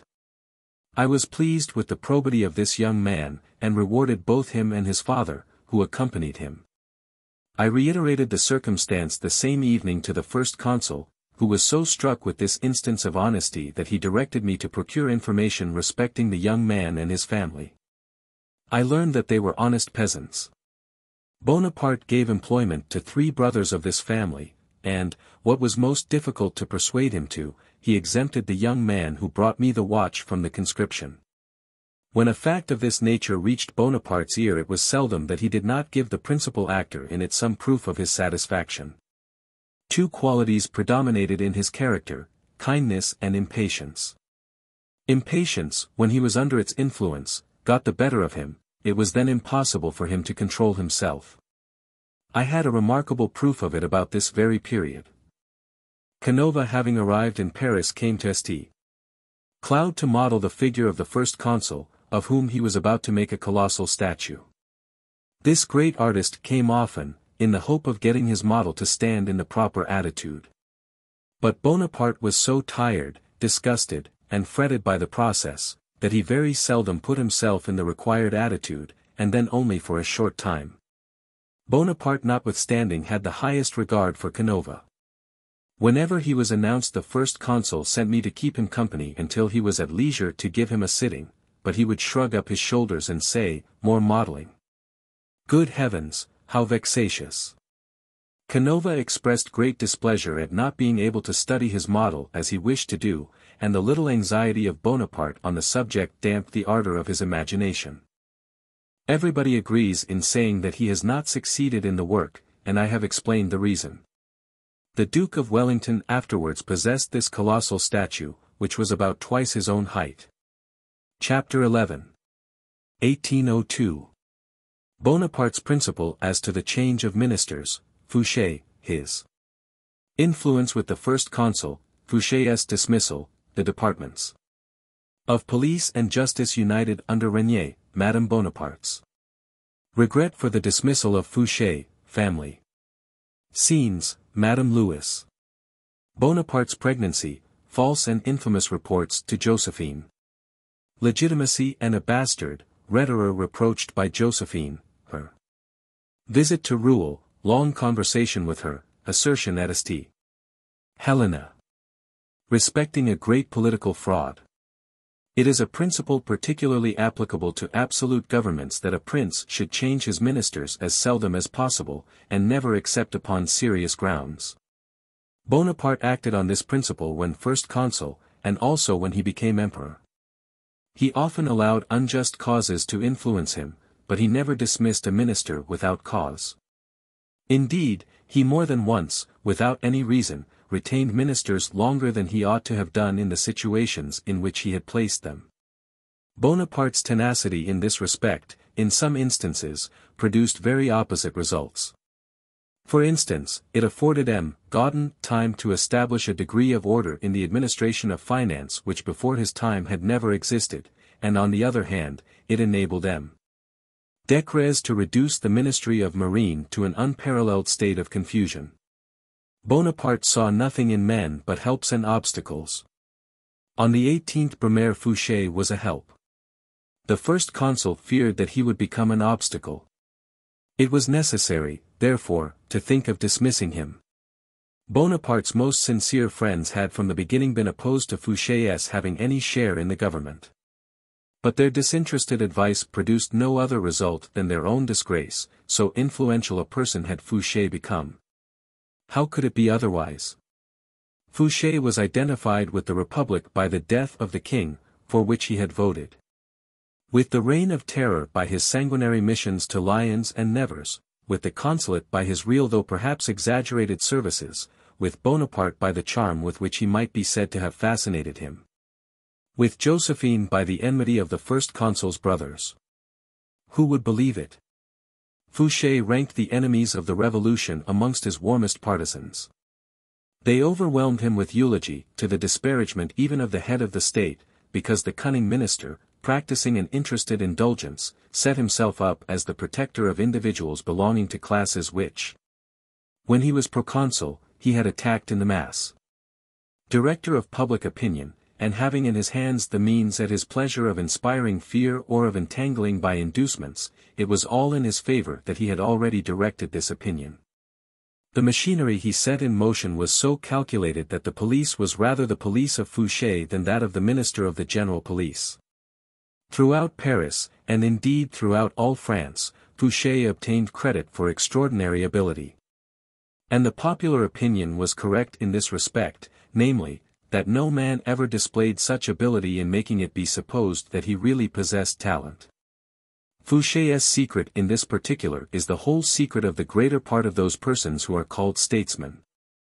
Be this as it may, the first consul did not behold with pleasure the factitious influence of which Fouché had possessed himself. For some time past, to the repugnance which at bottom he had felt towards Fouché, were added other causes of discontent. In consequence of having been deceived by secret reports and correspondence, Bonaparte began to shrug up his shoulders with an expression of regret when he received them, and said, "Would you believe, Bourrienne, That I have been imposed on by these things. All such denunciations are useless, scandalous. All the reports from prefects and the police, all the intercepted letters, are a tissue of absurdities and lies. I desire to have no more of them. He said so, but he still received them. However, Fouché's dismissal was resolved upon. But though Bonaparte wished to get rid of him, still, under the influence of the charm, he dared not proceed against him without the greatest caution. He first resolved upon the suppression of the office of Minister of Police in order to disguise the motive for the removal of the minister. The first consul told Fouché that this suppression, which he spoke of as being yet remote, was calculated more than anything else to give strength to the government, since it would afford a proof of the security and internal tranquillity of France. Overpowered by the arguments with which Bonaparte supported his proposition, Fouché could urge no good reasons in opposition to it, but contented himself with recommending that the execution of the design, which was good in intention, should, however, be postponed for 2 years. Bonaparte appeared to listen favorably to Fouché's recommendation, who, as avaricious for money as Bonaparte of glory, consoled himself by thinking that for these 2 years the administration of the gaming tables would still be for him a pactolus flowing with gold. For Fouché, already the possessor of an immense fortune, always dreamed of increasing it, though he himself did not know how to enjoy it. With him the ambition of enlarging the bounds of his estate of Pontcaire was not less felt than with the first consul the ambition of extending the frontier of France. Not only did the first consul not like Fouché, but it is perfectly true that at this time the police wearied and annoyed him. Several times he told me he looked on it as dangerous, especially for the possessor of power. In a government without the liberty of the press he was quite right. The very services which the police had rendered to the first consul were of a nature to alarm him. For whoever had conspired against the Directory in favor of the consulate might also conspire against the consulate in favor of any other government. It is needless to say that I only allude to the political police, and not to the municipal police, which is indispensable for large towns, and which has the honorable mission of watching over the health and safety of the citizens. Fouché, as has been stated, had been Minister of Police since the 18th Brumaire. Everybody who was acquainted with the first consul's character was unable to explain the ascendancy which he had suffered Fouché to acquire over him, and of which Bonaparte himself was really impatient. He saw in Fouché a centre around which all the interests of the revolution concentrated themselves, and at this he felt indignant, but, subject to a species of magnetism, he could not break the charm which enthralled him. When he spoke of Fouché in his absence his language was warm, bitter, and hostile. When Fouché was present, Bonaparte's tone was softened, unless some public scene was to be acted like that which occurred after the attempt of the 3D Nivos. The suppression of the Ministry of Police being determined on, Bonaparte did not choose to delay the execution of his design, as he had pretended to think necessary. On the evening of the 12th of September we went to Mortefontaine. We passed the next day, which was Monday, at that place, and it was there, far removed from Fouché, and urged by the combined persuasions of Joseph and Lucien, that the first consul signed the decree of suppression. The next morning we returned to Paris. Fouché came to Malmaison, where we were, in the regular execution of his duties. The first consul transacted business with him as usual without daring to tell him of his dismissal, and afterwards sent cambassiers to inform him of it. After this act, respecting which he had hesitated so long, Bonaparte still endeavored to modify his rigor. Having appointed Fouché as senator, he said in the letter which he wrote to the Senate to notify the appointment. Fouché, as Minister of Police, in times of difficulty, has by his talent, his activity, and his attachment to the government done all that circumstances required of him. Placed in the bosom of the Senate, if events should again call for a Minister of Police, the government cannot find one more worthy of its confidence. From this moment the departments of justice and police united were confided to the hands of Regnier. Bonaparte's aversion for Fouché strangely blinded him with respect to the capabilities of his successor. Besides, how could the administration of justice, which rests on fixed, rigid, and unchangeable bases, proceed hand in hand with another administration placed on the quicksand of instantaneous decisions, and surrounded by stratagems and deceptions. Justice should never have anything to do with secret police, unless it be to condemn it. M. Abriel, Minister of Justice, was called to the Senate at the same time as Fouché. Understanding that the assimilation of the two men was more a disgrace to Abriel than the mere loss of the ministry, the first consul said to M. Abriel, in uniting the Ministry of Police to that of Justice, I could not retain you in the ministry. You are too upright a man to manage the police. Not a flattering speech for Regnier. Bourrienne. What could be expected from Regnier, charged as he was with incompatible functions? What, under such circumstances, could have been expected even from a man gifted with great talents? Such was the exact history of Fouché's disgrace. No person was more afflicted at it than Madame Bonaparte, who only learned the news when it was announced to the public. Josephine, on all occasions, defended Fouché against her husband's sallies.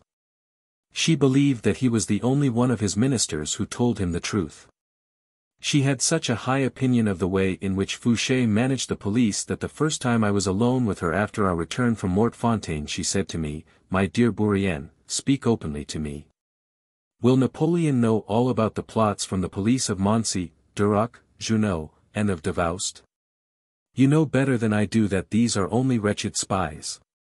Has not Savary also eventually got his police?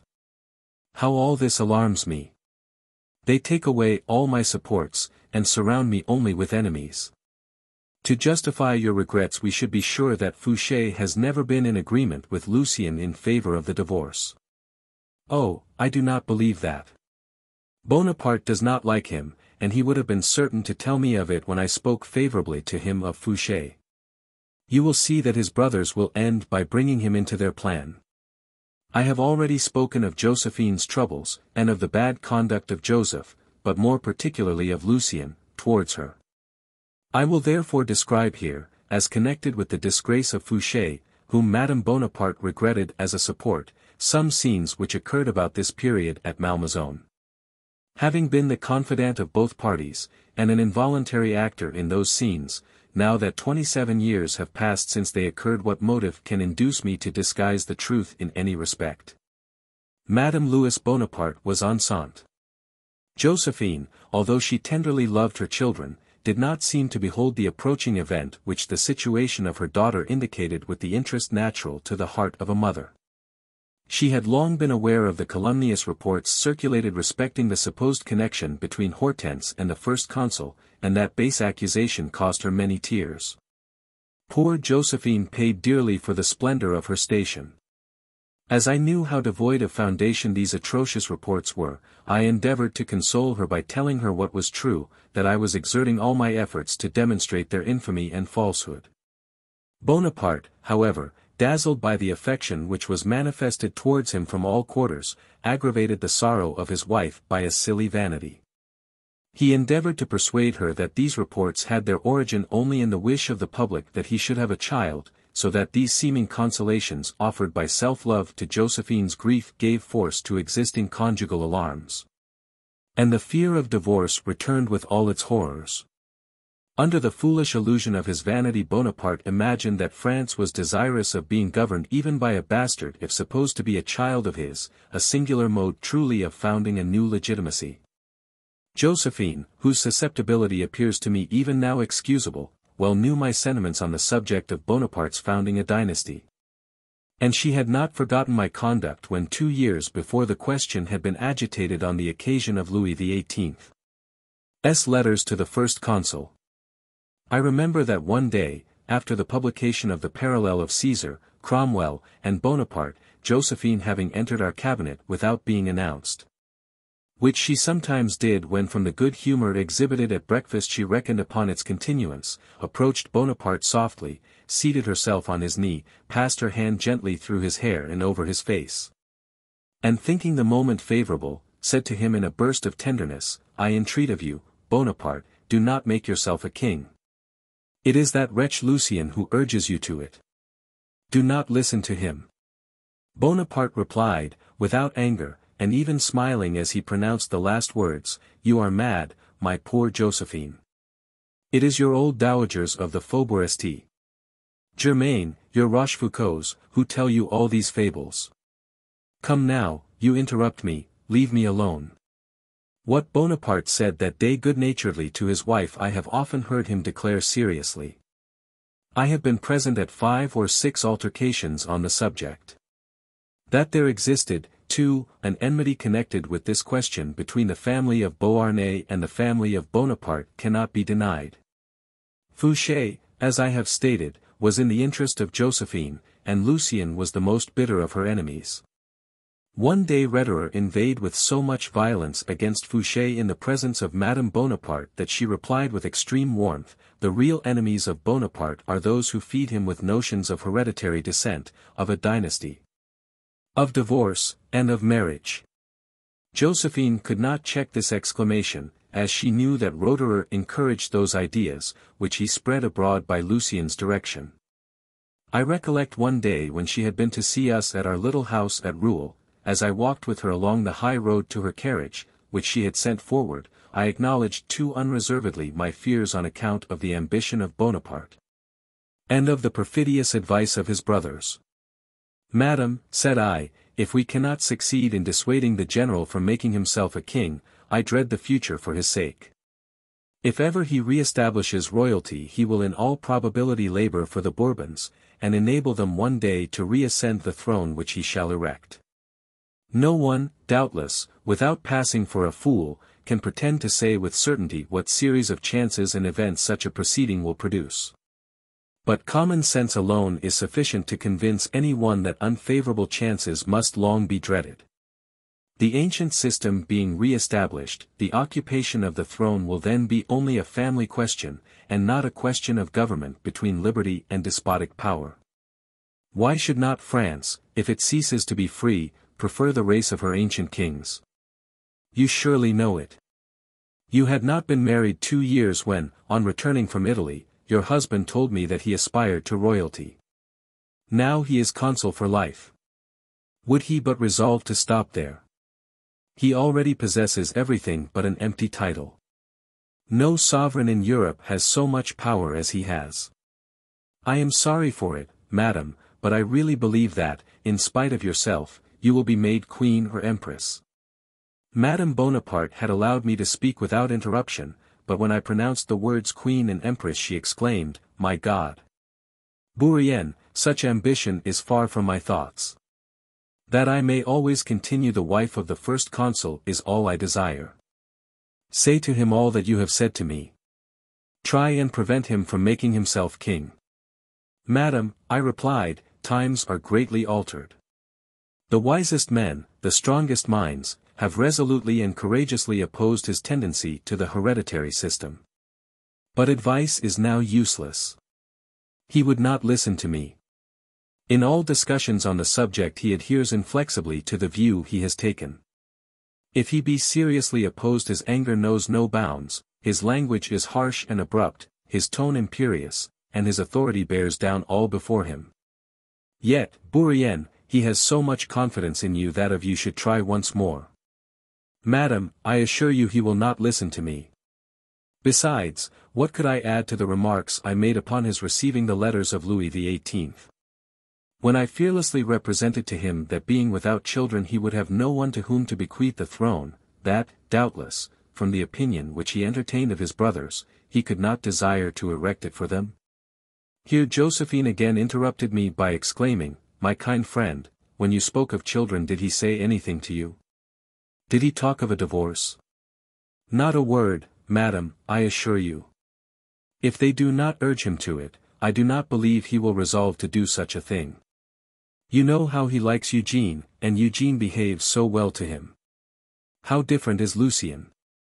It is that wretch Lucien, to whom Bonaparte listens too much, and of whom, however, he always speaks ill to me. I do not know, madam, what Lucien says to his brother except when he chooses to tell me, because Lucien always avoids having a witness of his interviews with your husband. But I can assure you that for 2 years I have not heard the word divorce from the general's mouth. I always reckon on you, my dear Bourrienne, to turn him away from it, as you did at that time.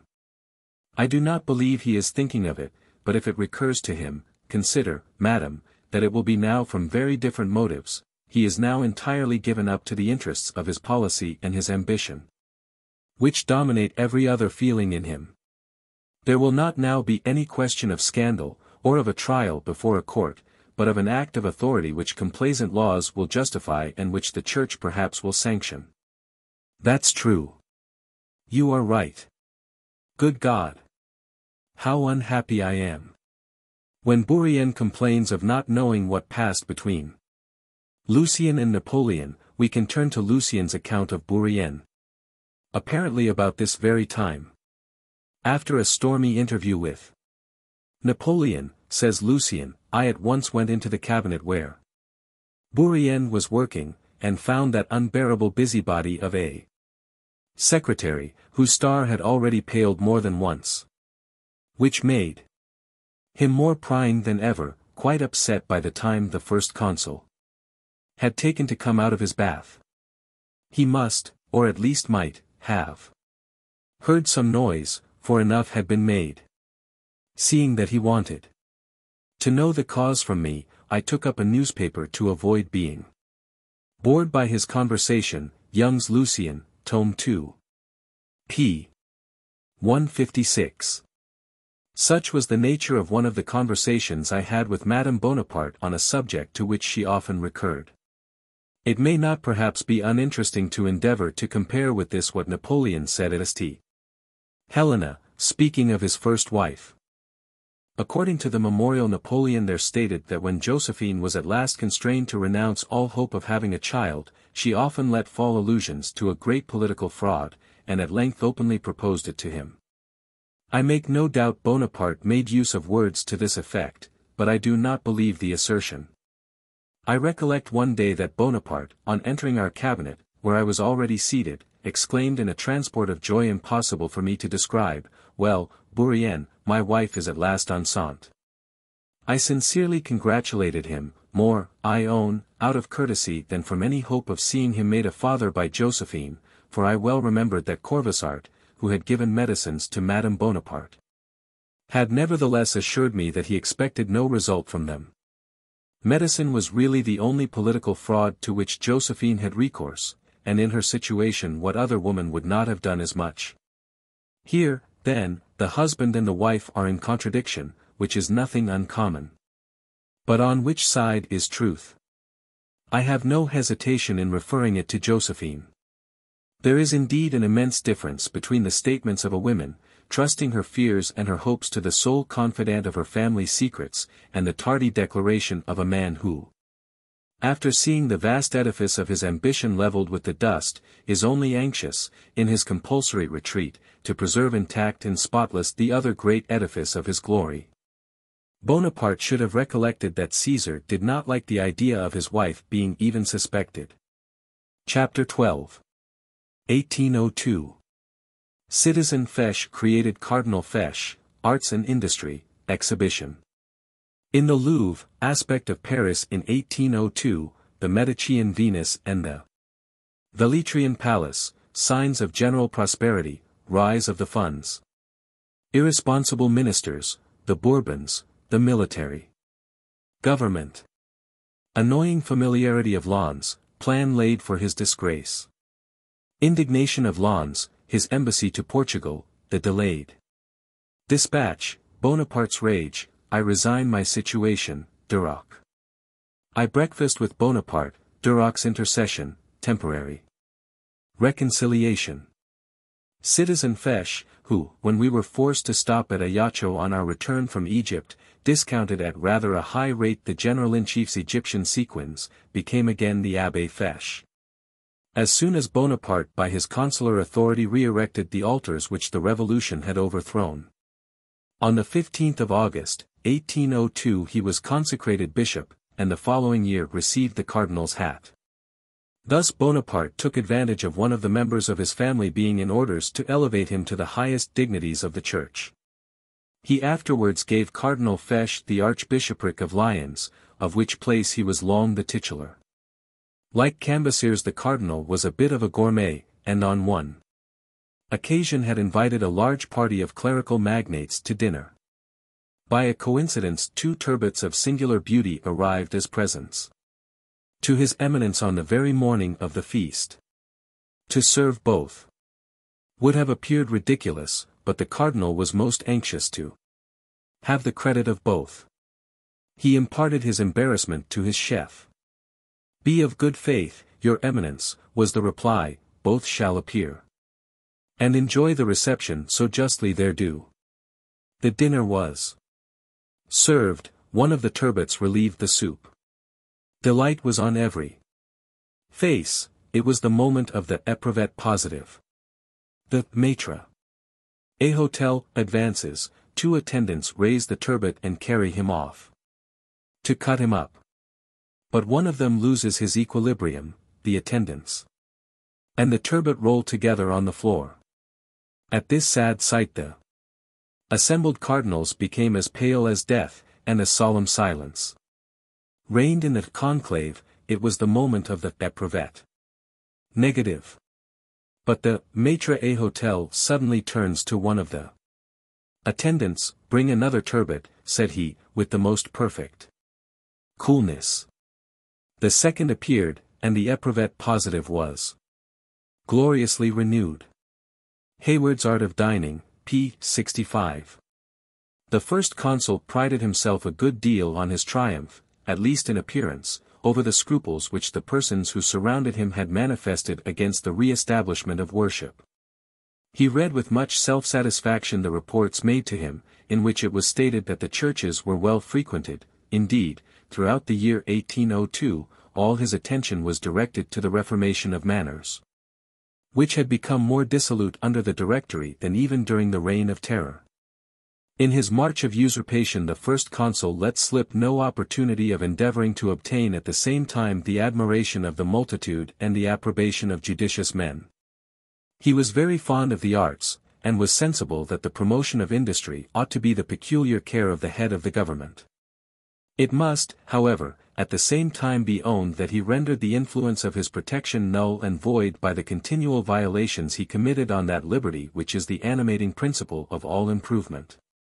During the supplementary days of the year X, that is to say, about the beginning of the autumn of 1802, there was held at the Louvre an exhibition of the products of industry. The first consul visited the exhibition, and as even at that period he had begun to attribute every good result to himself, he seemed proud of the high degree of perfection the manufacturing arts had attained in France. He was, above all, delighted with the admiration this exhibition excited among the numerous foreigners who resorted to Paris during the peace. In fact, throughout the year 1802 the capital presented an interesting and animating spectacle. The appetite for luxury and pleasure had insinuated itself into manners, which were no longer republican, and the vast number of Russians and English who drove about everywhere with brilliant equipages contributed not a little to this metamorphosis. All Paris flocked to the Carrousel on review days, and regarded with eyes of delight the unusual sight of rich foreign liveries and emblazoned carriages. The parties at the Tuileries were brilliant and numerous, and nothing was wanting but the name of levees.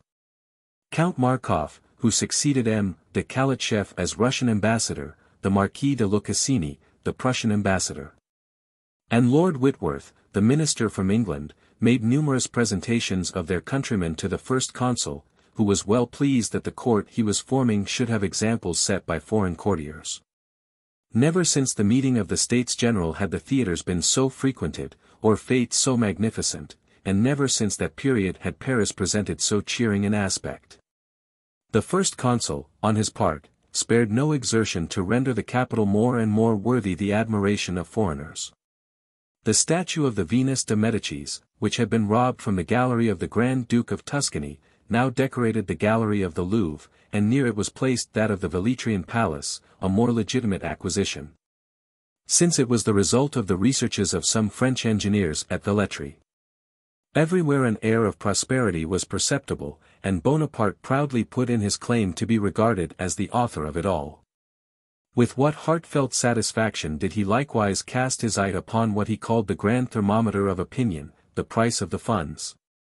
For if he saw them doubled in value in consequence of the revolution of the 18th Brumaire, rising as they did at that period from 7 to 16 francs. This value was even more than tripled after the vote of consulship for life and the Senate's consult of the 4th of August, when they rose to 52 francs. While Paris presented so satisfactory an aspect, the departments were in a state of perfect tranquillity, and foreign affairs had every appearance of security. The court of the Vatican, which since the Concordat may be said to have become devoted to the first consul, gave, under all circumstances, examples of submission to the wishes of France. The Vatican was the first court which recognized the erection of Tuscany into the kingdom of Etruria, and the formation of the Helvetic, Cisalpine, and Batavian republics. Prussia soon followed the example of the Pope, which was successively imitated by the other powers of Europe. The whole of these new states, realms, or republics were under the immediate influence of France. The Isle of Elba, which Napoleon's first abdication afterwards rendered so famous, and Piedmont, divided into 6 departments, were also united to France, still called it Republic. Everything now seemed to concur in securing his accession to absolute power. We were now at peace with all the world, and every circumstance tended to place in the hands of the first consul that absolute power which indeed was the only kind of government he was capable of forming any conception of. Indeed, one of the characteristic signs of Napoleon's government, even under the consular system, left no doubt as to his real intentions.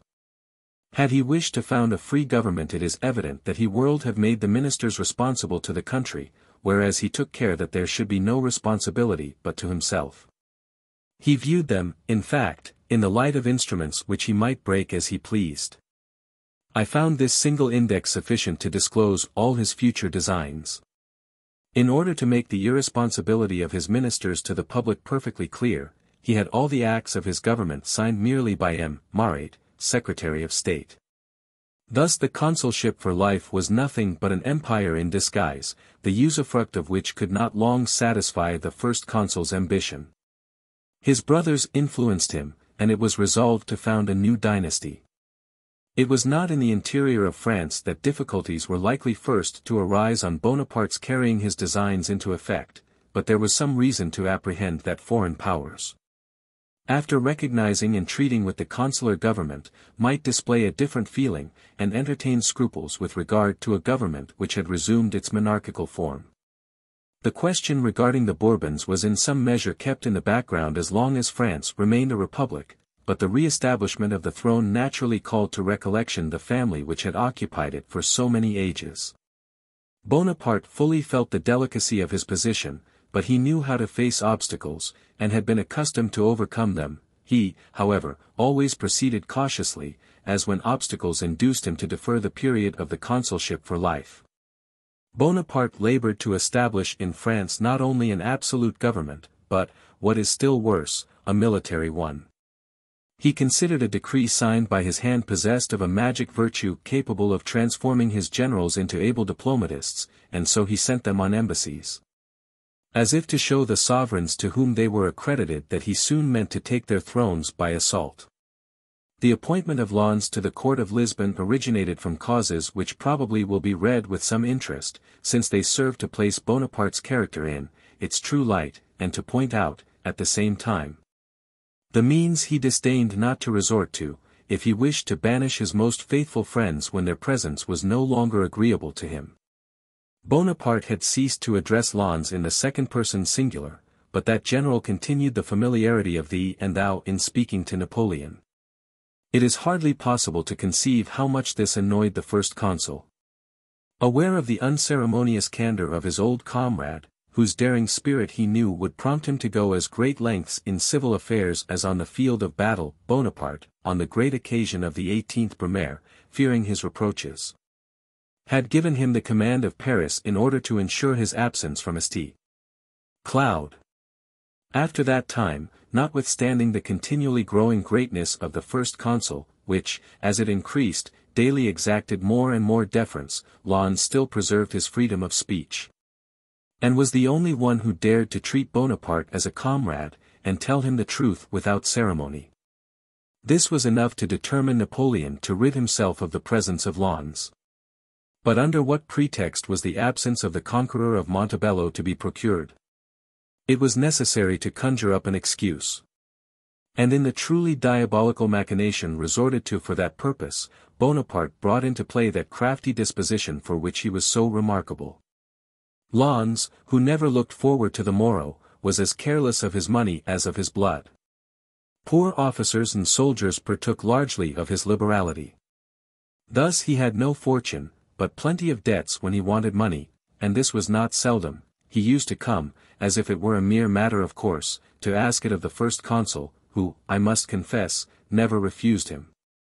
Bonaparte, though he well knew the general circumstances, said to him one day, "My friend, you should attend a little more to appearances. You must have your establishment suitable to your rank. There is the Hôtel de Noailles, why don't you take it, and furnish it in proper style?" Lens, whose own candor prevented him from suspecting the artful designs of others, followed the advice of the first consul. The Hôtel de Noailles was taken and superbly fitted up. Odiot supplied a service of plate valued at 200,000 francs. General Lens, having thus conformed to the wishes of Bonaparte, came to him and requested 400,000 francs, the amount of the expense incurred, as it were, by his order. "But," said the first consul, "I have no money." "You have no money. What the devil am I to do, then? But is there none in the guard's chest? Take what you require, and we will settle it, hereafter."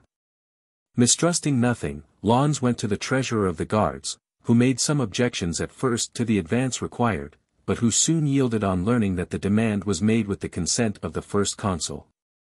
Within 24 hours after Lens had obtained the 400,000 francs the treasurer received from the head commissary in order to balance his accounts. The receipt for the 400,000 francs advanced to Lens was not acknowledged as a voucher. In vain the treasurer alleged the authority of the first consul for the transaction. Napoleon's memory had suddenly failed him, he had entirely forgotten all about it. In a word, it was incumbent on Lens to refund the 400,000 francs to the guard's chest, and, as I have already said, he had no property on earth, but debts in abundance. He repaired to General Lefebvre, who loved him as his son, and to him he related all that had passed. "Simpleton," said Lefebvre, "why did you not come to me? Why did you go and get into debt with that dash? Well, here are the 400,000 francs. Take them to him, and let him go to the devil." Lens hastened to the first consul. "What?" he exclaimed, "is it possible you can be guilty of such baseness as this? To treat me in such a manner? To lay such a foul snare for me after all that I have done for you, after all the blood I have shed to promote your ambition? Is this the recompense you had in store for me? You forget the 13th Vendemiaire, to the success of which I contributed more than you. You forget Millesimo, I was colonel before you. For whom did I fight at Bassano? You were witness of what I did at Lodi and at Governolo, where I was wounded. And yet you play me such a trick as this. But for me, Paris would have revolted on the 18th Brumaire. But for me, you would have lost the Battle of Marengo. I alone, yes, I alone, passed the Pas, at Montebello, with my whole division. You gave the credit of that to Berthier, who was not there, and this is my reward, humiliation. This shall not be. I will." Bonaparte, pale with anger, listened without stirring, and Lens was on the point of challenging him when Junot, who heard the uproar, hastily entered. The unexpected presence of this general somewhat reassured the first consul, and at the same time calmed, in some degree, the fury of Lens. "Well," said Bonaparte, "go to Lisbon. You will get money there. And when you return you will not want anyone to pay your debts for you." Thus was Bonaparte's object gained. Lens set out for Lisbon, and never afterwards annoyed the first consul by his familiarities, for on his return he ceased to address him with thee and thou. Having described Bonaparte's ill treatment of Lens, I may here subjoin a statement of the circumstances which led to a rupture between the first consul and me. So many false stories have been circulated on the subject that I am anxious to relate the facts as they really were. 9 months had now passed since I had tendered my resignation to the First Consul. The business of my office had become too great for me, and my health was so much endangered by over-application that my physician, M. Corvisart, who had for a long time impressed upon me the necessity of relaxation, now formally warned me that I should not long hold out under the fatigue I underwent. Corvisart had no doubt spoken to the same effect to the First Consul, for the latter said to me one day, in a tone which betrayed but little feeling, "Why, Corvisart says you have not a year to live." This was certainly no very welcome compliment in the mouth of an old college friend, yet I must confess that the doctor risked little by the prediction. I had resolved, in fact, to follow the advice of Corvisart. My family were urgent in their entreaties that I would do so, but I always put off the decisive step. I was loath to give up a friendship which had subsisted so long, and which had been only once disturbed, on that occasion when Joseph thought proper to play the spy upon me at the table of Fouché. I remembered also the reception I had met with from the conqueror of Italy. And I experienced, moreover, no slight pain at the thought of quitting one from whom I had received so many proofs of confidence, and to whom I had been attached from early boyhood. These considerations constantly triumphed over the disgust to which I was subjected by a number of circumstances, and by the increasing vexations occasioned by the conflict between my private sentiments and the nature of the duties I had to perform. I was thus kept in a state of perplexity, from which some unforeseen circumstance alone could extricate me. Such a circumstance at length occurred, and the following is the history of my first rupture with Napoleon. On the 27th of February, 1802, at 10 at night, Bonaparte dictated to me a dispatch of considerable importance and urgency, for M. de Talleyrand, requesting the Minister for Foreign Affairs to come to the Tuileries next morning at an appointed hour. According to custom, I put the letter into the hands of the office messenger that it might be forwarded to its destination. This was Saturday. The following day, Sunday, M. de Talleyrand came as if for an audience about midday. The First Consul immediately began to confer with him on the subject of the letter sent the previous evening, and was astonished to learn that the minister had not received it until the morning. He immediately rang for the messenger, and ordered me to be sent for. Being in a very bad humor, he pulled the bell with so much fury that he struck his hand violently against the angle of the chimney-piece. I hurried to his presence. "Why," he said, addressing me hastily, "why was not my letter delivered yesterday evening?" "I do not know, I put it at once into the hands of the person whose duty it was to see that it was sent. Go and find the cause of the delay, and come back quickly." Having rapidly made my inquiries, I returned to the cabinet. "Well," said the First Consul, whose irritation seemed to have increased. "Well, General, it is not the fault of anybody, M. de Talleyrand was not to be found, either at the office or at his own residence, or at the houses of any of his friends where he was thought likely to be. Not knowing with whom to be angry, restrained by the coolness of M. de Talleyrand, yet at the same time ready to burst with rage, Bonaparte rose from his seat, and proceeding to the hall, called the messenger and questioned him sharply. The man, disconcerted by the anger of the First Consul, hesitated in his replies, and gave confused answers. Bonaparte returned to his cabinet still more irritated than he had left it. I had followed him to the hall, and on my way back to the cabinet I attempted to soothe him, and I begged him not to be thus discomposed by a circumstance which, after all, was of no great moment. I do not know whether his anger was increased by the sight of the blood which flowed from his hand, and which he was every moment looking at. But however that might be, a transport of furious passion, such as I had never before witnessed, seized him. And as I was about to enter the cabinet after him he threw back the door with so much violence that, had I been 2 or 3 inches nearer him, it must infallibly have struck me in the face. He accompanied this action, which was almost convulsive, with an appellation, not to be borne. He exclaimed before M. de Talleyrand, "Leave me alone, you are a fool." At an insult so atrocious I confessed that the anger which had already mastered the First Consul suddenly seized on me.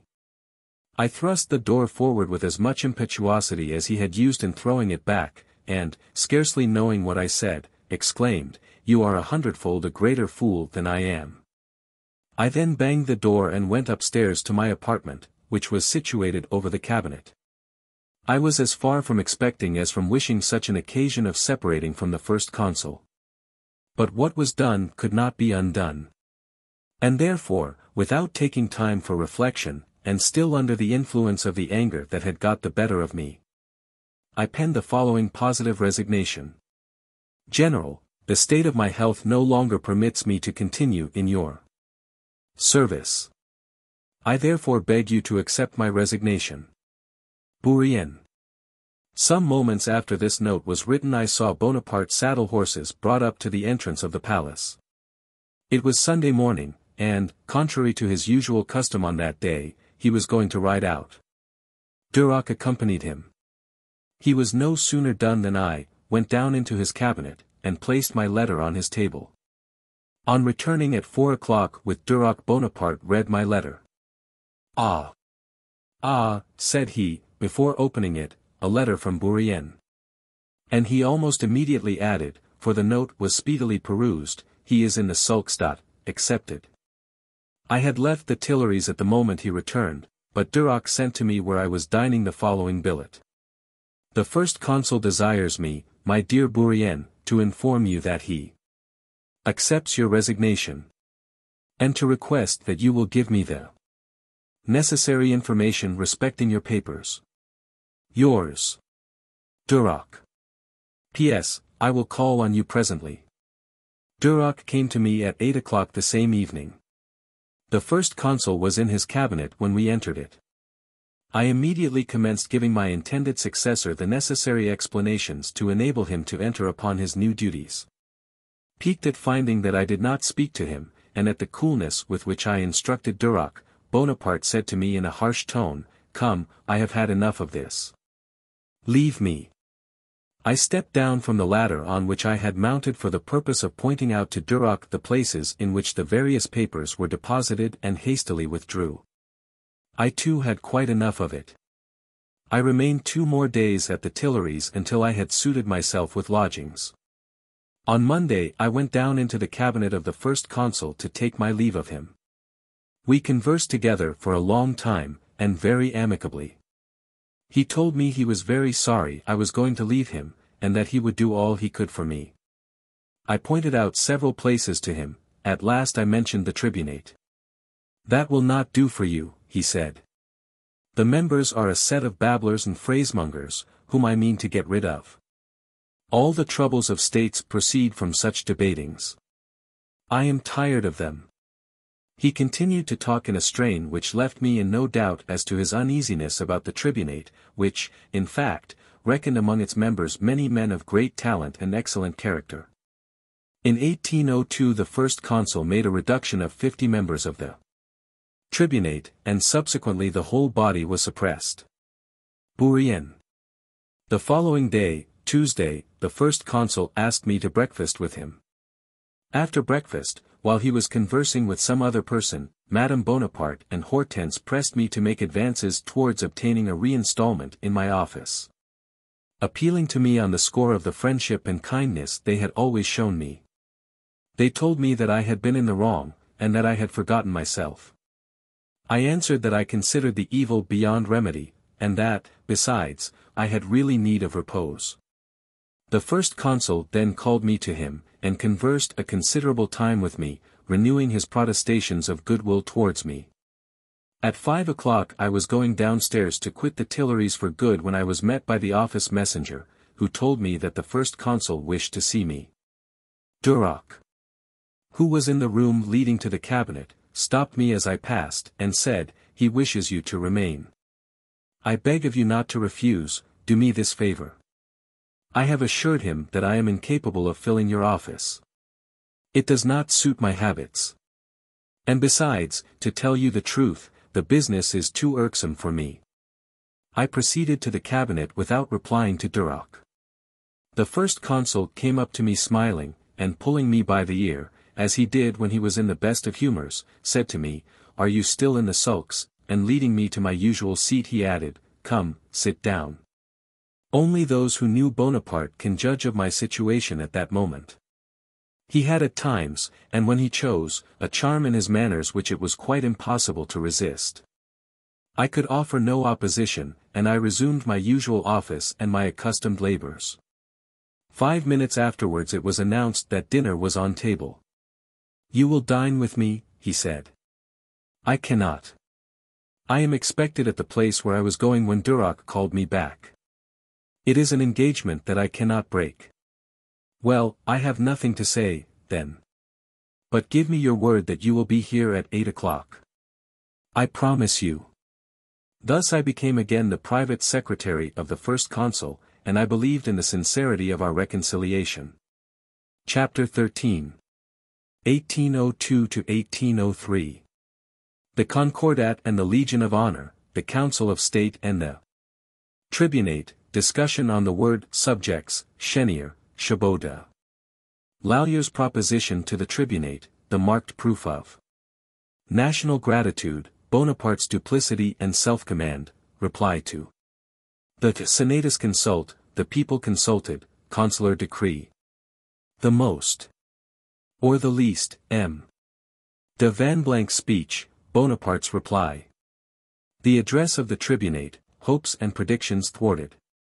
It may truly be said that history affords no example of an empire founded like that of France, created in all its parts under the cloak of a republic. Without any shock, and in the short space of 4 years, there arose above the ruins of the short-lived republic a government more absolute than ever was Louis XIV's. This extraordinary change is to be assigned to many causes. And I had the opportunity of observing the influence which the determined will of one man exercised over his fellow-men. The great object which Bonaparte had at heart was to legitimate his usurpations by institutions. The Concordat had reconciled him with the court of Rome, the numerous erasures from the emigrant list gathered round him a large body of the old nobility. And the Legion of Honor, though at first but badly received, soon became a general object of ambition. Peace, too, had lent her aid in consolidating the first consul's power by affording him leisure to engage in measures of internal prosperity. The Council of State, of which Bonaparte had made me a member, but which my other occupations did not allow me to attend, was the soul of the consular government. Bonaparte felt much interest in the discussions of that body, because it was composed of the most eminent men in the different branches of administration. And though the majority evinced a ready compliance with his wishes, yet that disposition was often far from being unanimous. In the Council of State the projects of the government were discussed from the first with freedom and sincerity, and when once adopted they were transmitted to the Tribunate, and to the legislative body. This latter body might be considered as a supreme legislative tribunal, before which the tribunes pleaded as the advocates of the people, and the councillors of state, whose business it was to support the law projects, as the advocates of the government. This will at once explain the cause of the first consul's animosity towards the Tribunate, and will show to what the constitution was reduced when that body was dissolved by a sudden and arbitrary decision. During the consulate the Council of State was not only a body politic collectively, but each individual member might be invested with special power. As, for example, when the first consul sent councillors of state on missions to each of the military divisions where there was a court of appeal, the instructions given them by the first consul were extensive, and might be said to be unlimited. They were directed to examine all the branches of the administration, so that their reports collected and compared together presented a perfect description of the state of France. But this measure, though excellent in itself, proved fatal to the state.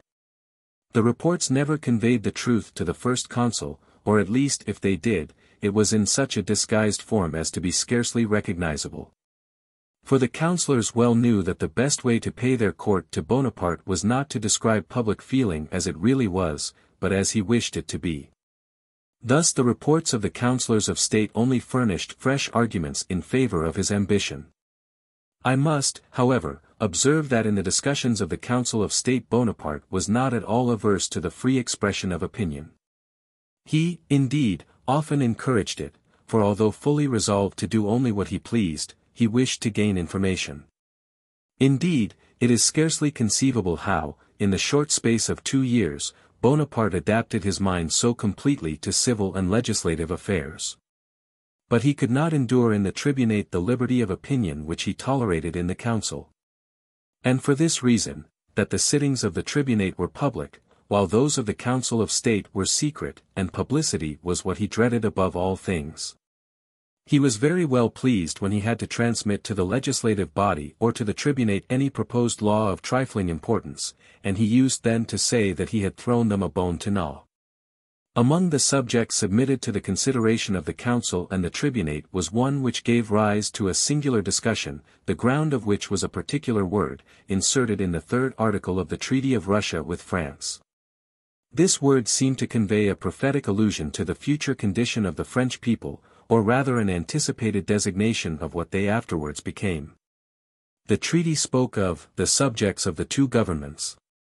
This term applied to those who still considered themselves citizens, and was highly offensive to the tribunate.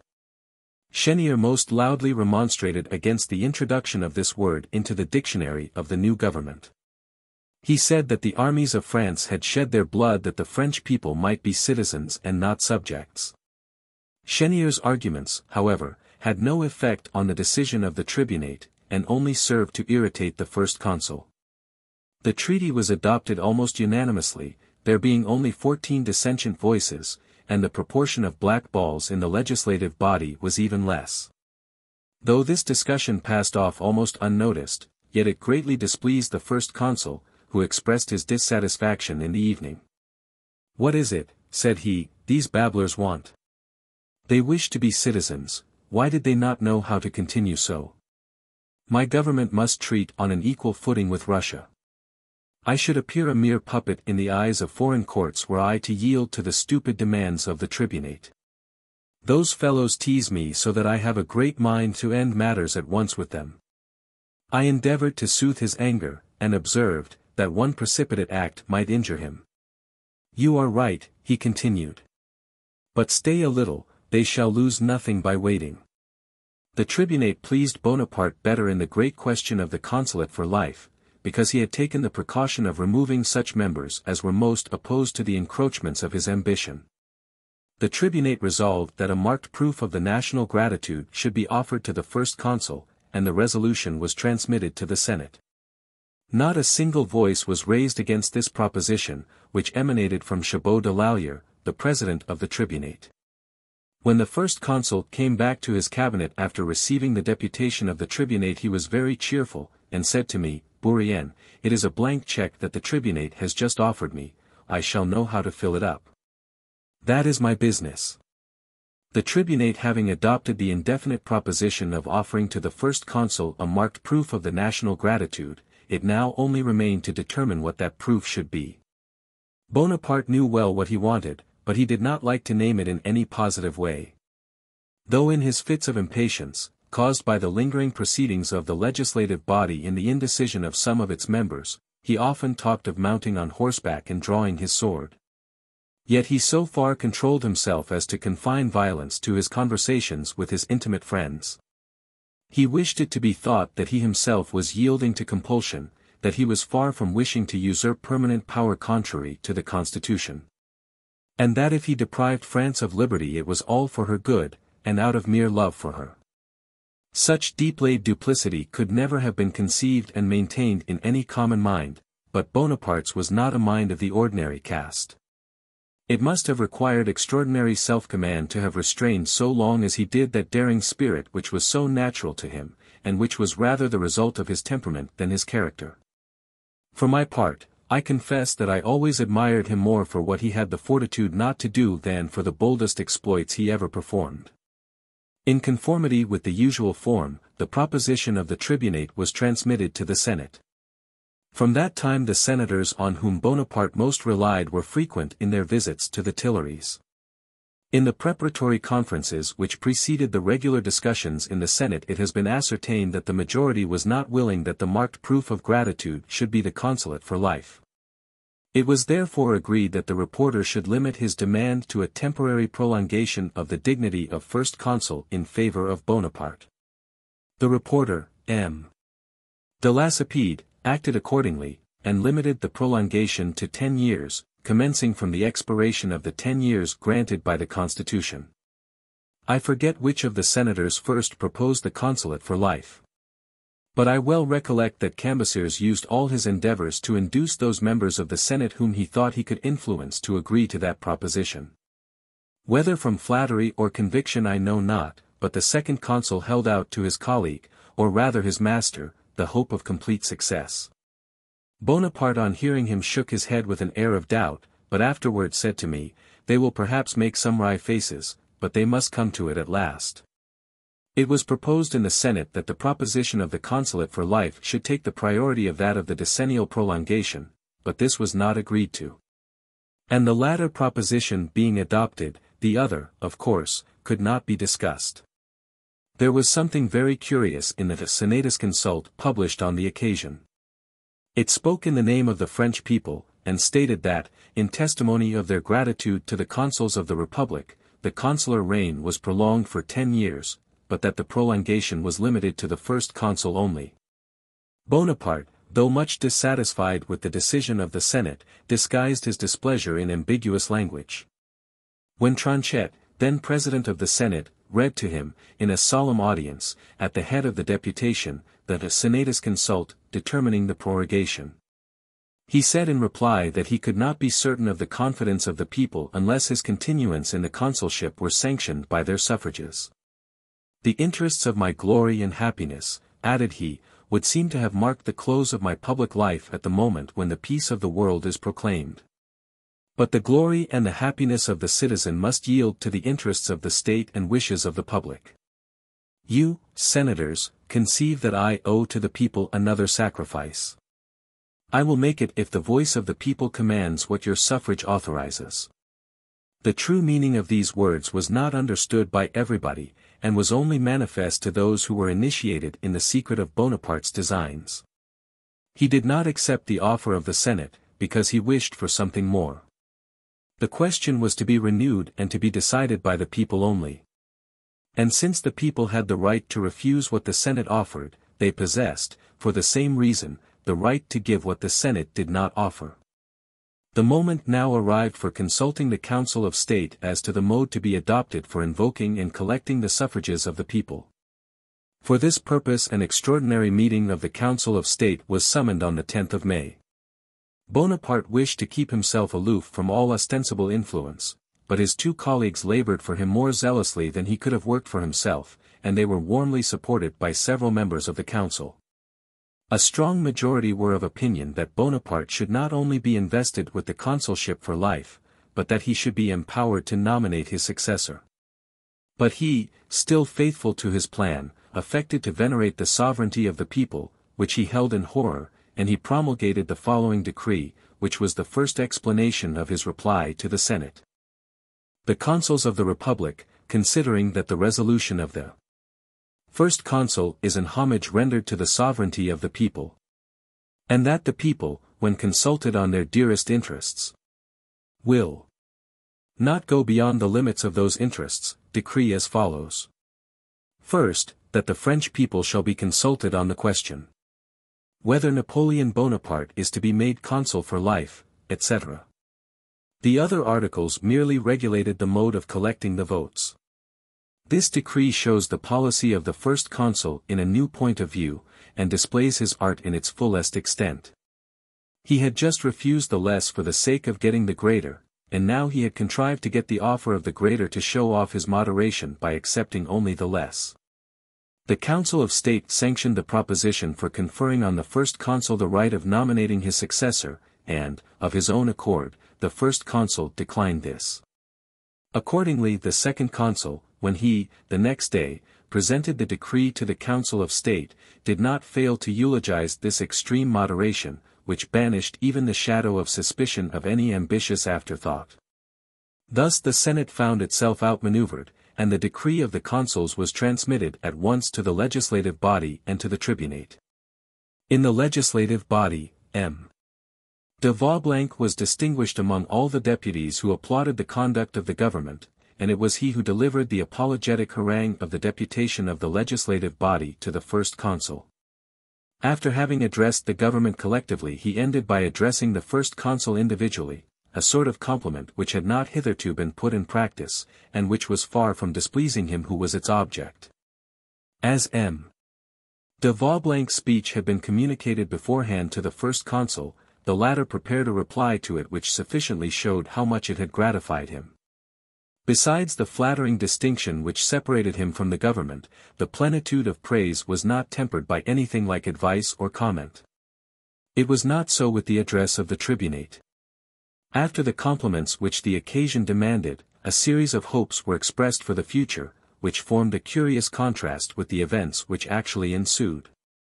The tribunate, said the address, required no guarantee, because Bonaparte's elevated and generous sentiments would never permit him to depart from those principles which brought about the revolution and founded the Republic. He loved real glory too well ever to stain that which he had acquired by the abuse of power. The nation which he was called to govern was free and generous. He would respect and consolidate her liberty. He would distinguish his real friends, who spoke truth to him, from flatterers who might seek to deceive him. In short, Bonaparte would surround himself with the men who, having made the revolution, were interested in supporting it. To these and many other fine things the consul replied, "This testimony of the affection of the tribunate is gratifying to the government. The union of all bodies of the state is a guarantee of the stability and happiness of the nation. The efforts of the government will be constantly directed to the interests of the people, from whom all power is derived, and whose welfare all good men have at heart." So much for the artifice of governments and the credulity of subjects. It is certain that, from the moment Bonaparte gained his point in submitting the question of the consulate for life to the decision of the people, there was no longer a doubt of the result being in his favor.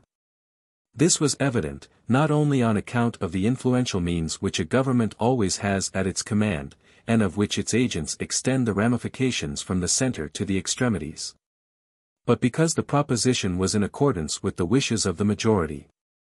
The Republicans were rather shy in avowing principles with which people were now disenchanted. The partisans of a monarchy without distinction of family saw their hopes almost realized in the consulate for life. The recollection of the Bourbons still lived in some hearts faithful to misfortune, but the great mass were for the first consul. And his external acts in the new step he had taken towards the throne had been so cautiously disguised as to induce a belief in his sincerity. If I and a few others were witness to his accomplished artifice and secret ambition, France beheld only his glory, and gratefully enjoyed the blessings of peace which he had obtained for her. The suffrages of the people speedily realized the hopes of the first consul, and thus was founded the consulate for life. Chapter 14. 1802 to 1803.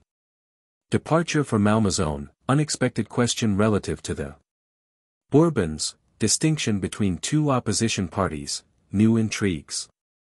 Of Lucien, Camille Jordan's pamphlet seized, vituperation against the liberty of the press, revisal of the Constitution, new Senatus consult, deputation from the Senate, audience of the diplomatic body, Josephine's melancholy, the discontented, secret meetings, Fouché and the police agents, the Code Napoleon. Bonaparte's regular attendance at the Council of State, his knowledge of mankind, and the science of government, Napoleon's first sovereign act, his visit to the Senate, the consular procession, polite etiquette, the Senate and the Council of State. Complaints against Lucien, the deaf and dumb assembly, creation of senatorships. When nothing was wanting to secure the consulate for life but the votes of the people, which there was no doubt of obtaining, the first consul set off to spend a few days at Malmaison. On the day of our arrival, as soon as dinner was ended, Bonaparte said to me, "Bourrienne, let us go and take a walk." It was the middle of May, so that the evenings were long. We went into the park. He was very grave, and we walked for several minutes without his uttering a syllable. Wishing to break silence in a way that would be agreeable to him, I alluded to the facility with which he had nullified the last Senatus consult. He scarcely seemed to hear me, so completely was his mind absorbed in the subject on which he was meditating. At length, suddenly recovering from his abstraction, he said, "Bourrienne, do you think that the pretender to the crown of France would renounce his claims if I were to offer him a good indemnity, or even a province in Italy? Surprised at this abrupt question on a subject which I was far from thinking of, I replied that I did not think the pretender would relinquish his claims. That it was very unlikely the Bourbons would return to France as long as he, Bonaparte, should continue at the head of the government, though they would look forward to their ultimate return as probable. How so? Inquired he. For a very simple reason, General. Do you not see every day that your agents conceal the truth from you, and flatter you in your wishes, for the purpose of ingratiating themselves in your favor? Are you not angry when at length the truth reaches your ear? And what then? Why, General, it must be just the same with the agents of Louis XVIII. In France. It is in the course of things, in the nature of man, that they should feed the Bourbons with hopes of a possible return, were it only to induce a belief in their own talent and utility. That is very true. You are quite right, but I am not afraid. However, something might perhaps be done, we shall see. Here the subject dropped, and our conversation turned on the consulate for life, and Bonaparte spoke in unusually mild terms of the persons who had opposed the proposition. I was a little surprised at this, and could not help reminding him of the different way in which he had spoken of those who opposed his accession to the consulate. There is nothing extraordinary in that, said he.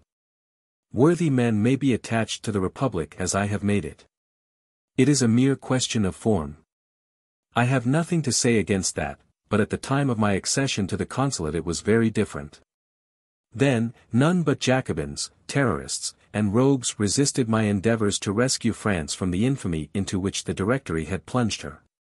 But now I cherish no ill will against those who have opposed me. During the intervals between the acts of the different bodies of the state, and the collection of the votes, Lucien renewed his intrigues, or rather prosecuted them with renewed activity.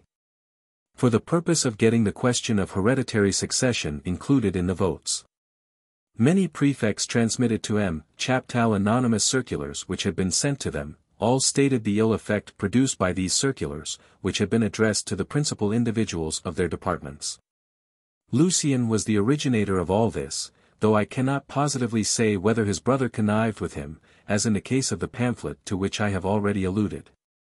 I believe, however, that Bonaparte was not entirely a stranger to the business, for the circulars were written by Roederer at the instigation of Lucien, and Roederer was at that time in favor at the Tuileries.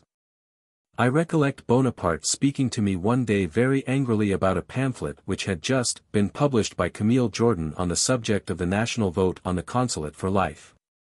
Camille Jordan did not withhold his vote, but gave it in favor of the first consul. And instead of requiring preliminary conditions, he contented himself, like the tribunate, with enumerating all the guarantees which he expected the honor of the first consul would grant. Among these guarantees were the cessation of arbitrary imprisonments, the responsibility of the agents of government, and the independence of the judges. But all these demands were mere peccadilloes in comparison with Camille Jordan's great crime of demanding the liberty of the press. The first consul had looked through the fatal pamphlet, and lavished invectives upon its author. "How," exclaimed he, "am I never to have done with these firebrands, these babblers, who think that politics may be shown on a printed page like the world on a map? Truly, I know not what things will come to if I let this go on. Camille Jordan, whom I received so well at Lyons, to think that he should ask for the liberty of the press. Were I to accede to this I might as well pack up at once and go and live on a farm 100 leagues from Paris."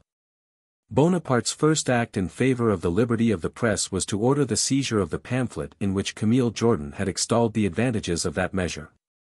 Publicity, either by words or writing, was Bonaparte's horror. Hence his aversion to public speakers and writers.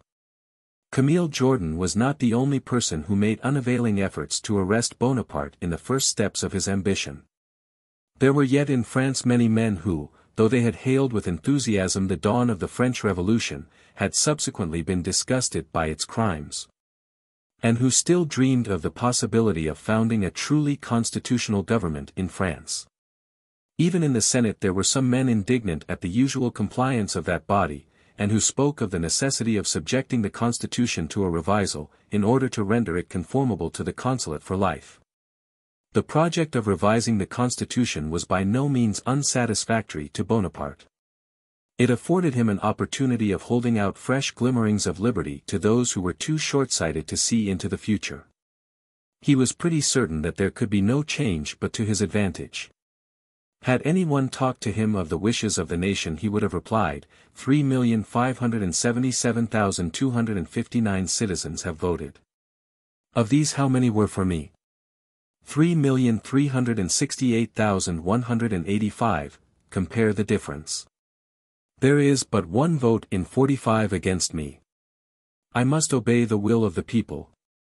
To this he would not have failed to add, whose are the votes opposed to me? Those of ideologists, Jacobins, and peculators under the Directory. To such arguments what could have been answered? It must not be supposed that I am putting these words into Bonaparte's mouth. They fell from him oftener than once. As soon as the state of the votes was ascertained, the Senate conceived itself under the necessity of repairing the only fault it had committed in the eyes of the first consul, and solemnly presented him with a new Senatus Consult. And a decree couched in the following terms. Article I. The French people nominate and the Senate proclaim a Napoleon Bonaparte consul for life. Article II. A statue representing peace, holding in one hand the laurel of victory, and in the other the decree of the Senate, shall commemorate to posterity the gratitude of the nation. Article III. The Senate will convey to the first consul the expression of the confidence, the love, and the admiration of the French people. Bonaparte replied to the deputation from the Senate, in the presence of the diplomatic body, whose audience had been appointed for that day in order that the ambassadors might be enabled to make known to their respective courts that Europe reckoned one king more. In his reply he did not fail to introduce the high-sounding words, liberty and equality. He commenced thus, a citizen's life belongs to his country. The French people wish that mine should be entirely devoted to their service. I obey. On the day this ceremony took place, besides the audience of the diplomatic body, there was an extraordinary assemblage of general officers and public functionaries. The principal apartments of the Tuileries presented the appearance of a fete. This gaiety formed a striking contrast with the melancholy of Josephine, who felt that every step of the first consul towards the throne removed him farther from her. She had to receive a party that evening, and though greatly depressed in spirits she did the honors with her usual grace. Let a government be what it may, it can never satisfy everyone. At the establishment of the consulate for life, those who were averse to that change formed but a feeble minority. But still they met, debated, corresponded, and dreamed of the possibility of overthrowing the consular government. During the first 6 months of the year 1802 there were meetings of the discontented, which Fouché, who was then Minister of the Police, knew and would not condescend to notice. But, on the contrary, all the inferior agents of the police contended for a prey which was easily seized, and, with the view of magnifying their services, represented these secret meetings as the effect of a vast plot against the government. Bonaparte, whenever he spoke to me on the subject, expressed himself weary of the efforts which were made to give importance to trifles, and yet he received the reports of the police agents as if he thought them of consequence. This was because he thought Fouché badly informed, and he was glad to find him at fault, but when he sent for the Minister of Police the latter told him that all the reports he had received were not worth a moment's attention. He told the first consul all, and even a great deal more than had been revealed to him, mentioning at the same time how and from whom Bonaparte had received his information. But these petty police details did not divert the first consul's attention from the great object he had in view. Since March 1802 he had attended the sittings of the Council of State with remarkable regularity. Even while we were at the Luxembourg he busied himself in drawing up a new code of laws to supersede the incomplete collection of revolutionary laws, and to substitute order for the sort of anarchy which prevailed in the legislation. The man who were most distinguished for legal knowledge had cooperated in this laborious task, the result of which was the code first distinguished by the name of the Civil Code, and afterwards called the Code Napoleon.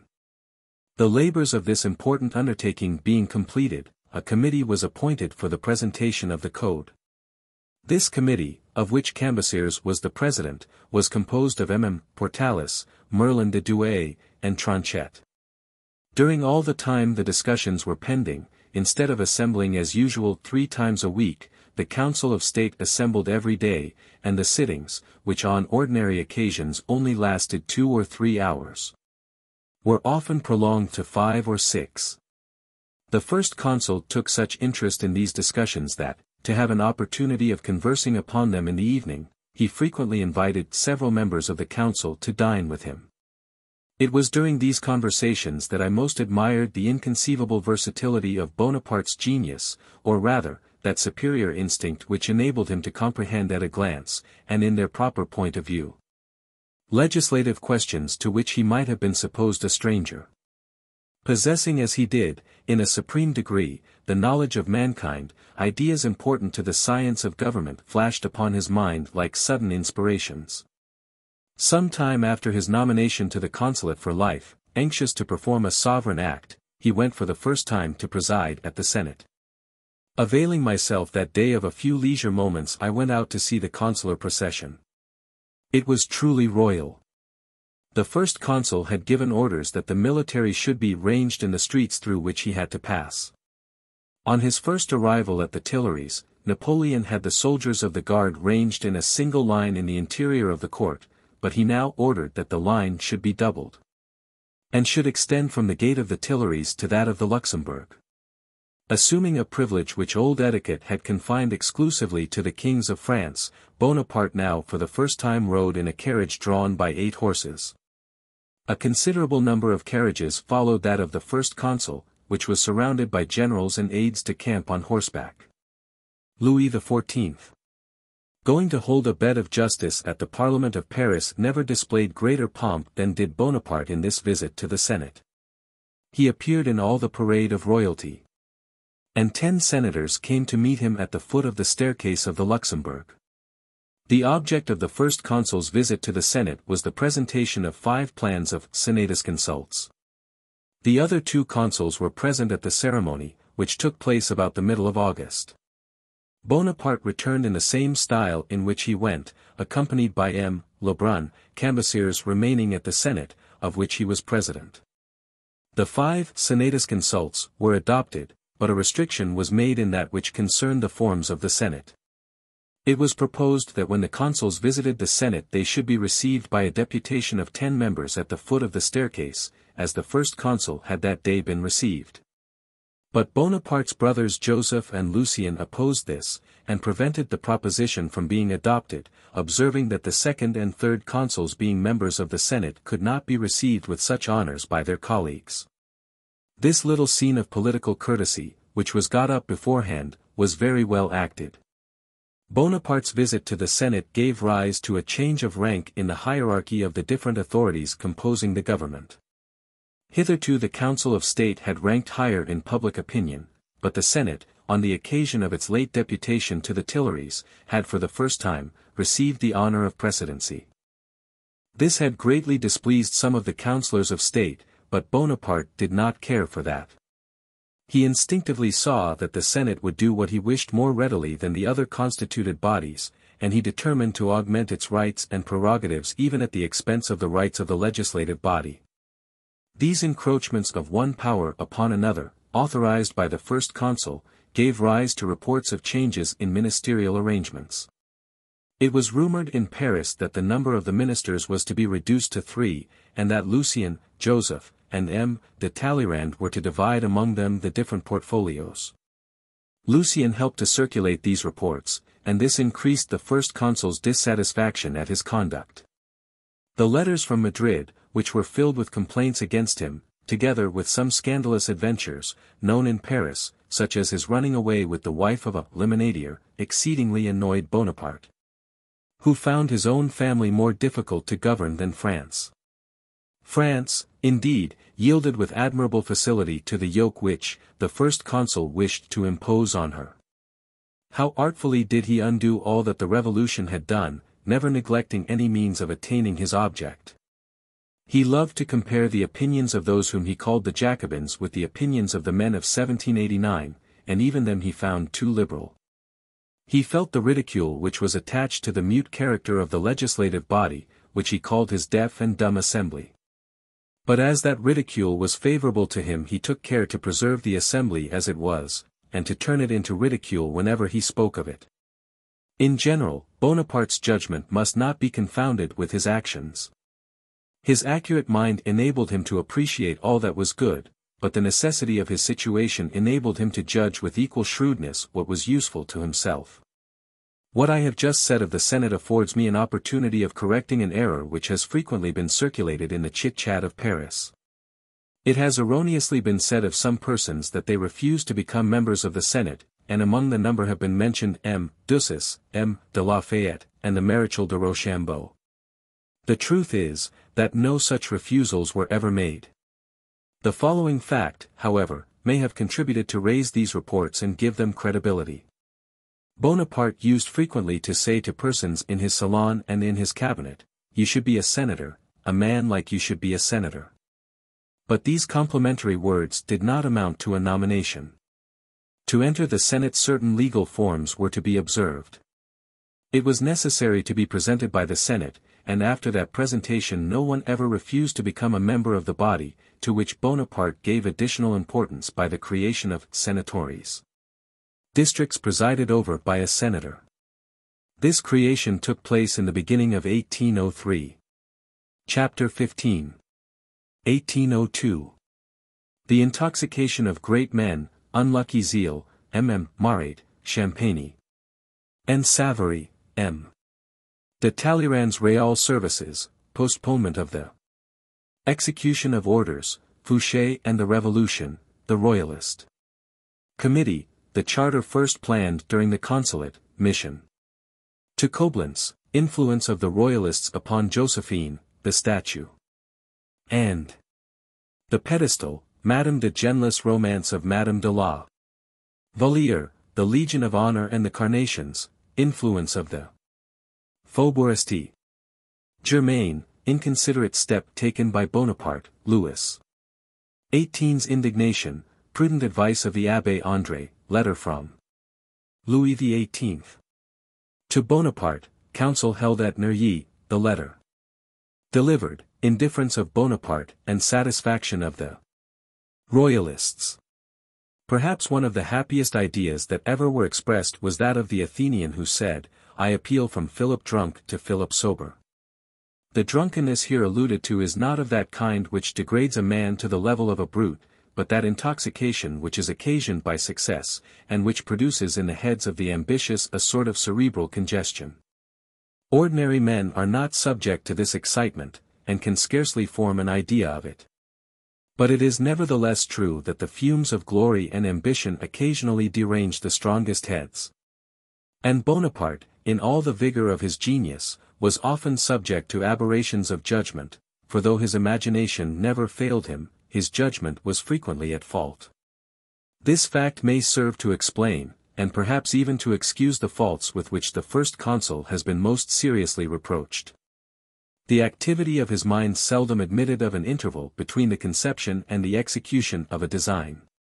But when he reflected coolly on the first impulses of his imperious will, his judgment discarded what was erroneous. Thus the blind obedience, which, like an epidemic disease, infected almost all who surrounded Bonaparte, was productive of the most fatal effects. The best way to serve the first consul was never to listen to the suggestions of his first ideas, except on the field of battle, where his conceptions were as happy as they were rapid. Thus, for example, M. Marat, de Champagny, and Savary evinced a ready obedience to Bonaparte's wishes, which often proved very unfortunate, though doubtless dictated by the best intentions on their part. To this fatal zeal may be attributed a great portion of the mischief which Bonaparte committed. When the mischief was done, and past remedy, Bonaparte deeply regretted it. How often have I heard him say that Marat was animated by an unlucky zeal. This was the expression he made use of.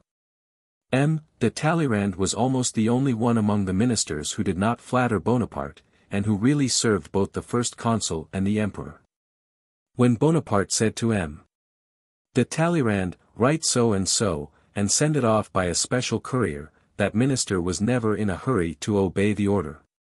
Because he knew the character of the first consul well enough to distinguish between what his passion dictated and what his reason would approve, in short, he appealed from Philip drunk to Philip sober. When it happened that M. de Talleyrand suspended the execution of an order, Bonaparte never evinced the least displeasure. When, the day after he had received any hasty and angry order, M. de Talleyrand presented himself to the first consul, the latter would say, "Well, did you send off the courier?" "No," the minister would reply, "I took care not to do so before I showed you my letter." Then the first consul would usually add, "Upon second thoughts I think it would be best not to send it." This was the way to deal with Bonaparte. When M. de Talleyrand postponed sending off dispatches, or when I myself have delayed the execution of an order which I knew had been dictated by anger, and had emanated neither from his heart nor his understanding, I have heard him say 100 times, "It was right, quite right. You understand me, Talleyrand understands me also. This is the way to serve me, the others do not leave me time for reflection, they are too precipitate." Fouché also was one of those who did not on all occasions blindly obey Bonaparte's commands. His other ministers, on the other hand, when told to send off a courier the next morning, would have more probably sent him off the same evening. This was from zeal, but was not the first consul right in saying that such zeal was unfortunate? Of Talleyrand and Fouché, in their connections with the first consul, it might be said that the one represented the Constituent Assembly, with a slight perfume of the old regime, and the other the Convention in all its brutality. Bonaparte regarded Fouché as a complete personification of the Revolution. With him, therefore, Fouché's influence was merely the influence of the Revolution. That great event was one of those which had made the most forcible impression on Bonaparte's ardent mind, and he imagined he still beheld it in a visible form as long as Fouché continued at the head of his police. I am now of opinion that Bonaparte was in some degree misled as to the value of Fouché's services as a minister. No doubt the circumstance of Fouché being in office conciliated those of the revolutionary party who were his friends. But Fouché cherished an undue partiality for them, because he knew that it was through them he held his place. He was like one of the old condottieri, who were made friends of lest they should become enemies, and who owed all their power to the soldiers enrolled under their banners. Such was Fouché, and Bonaparte perfectly understood his situation. He kept the chief in his service until he could find an opportunity of disbanding his undisciplined followers. But there was one circumstance which confirmed his reliance on Fouché. He who had voted the death of the King of France, and had influenced the minds of those who had voted with him, offered Bonaparte the best guarantee against the attempts of the royalists for raising up in favor of the Bourbons the throne which the first consul himself had determined to ascend. Thus, for different reasons, Bonaparte and Fouché had common interests against the House of Bourbon, and the master's ambition derived encouragement from the supposed terror of the servant. The first consul was aware of the existence in Paris of a royalist committee, formed for the purpose of corresponding with Louis XVIII. This committee consisted of men who must not be confounded with those wretched intriguers who were of no service to their employers, and were not unfrequently in the pay of both Bonaparte and the Bourbons. The Royalist Committee, properly so called, was a very different thing. It consisted of men professing rational principles of liberty, such as the Marquis de Clermont-Gallerand, the Abbé de Montesquieu, M. Beckwith, and M. Royer Collard. This committee had been of long standing. The respectable individuals whose names I have just quoted acted upon a system hostile to the despotism of Bonaparte, and favorable to what they conceived to be the interests of France. Knowing the superior wisdom of Louis XVIII, and the opinions which he had avowed and maintained in the Assembly of the Notables, they wished to separate that prince from the emigrants, and to point him out to the nation as a suitable head of a reasonable constitutional government. Bonaparte, whom I have often heard speak on the subject, dreaded nothing so much as these ideas of liberty, in conjunction with a monarchy. He regarded them as reveries, called the members of the committee idle dreamers, but nevertheless feared the triumph of their ideas. He confessed to me that it was to counteract the possible influence of the Royalist Committee that he showed himself so indulgent to those of the emigrants whose monarchical prejudices he knew were incompatible with liberal opinions.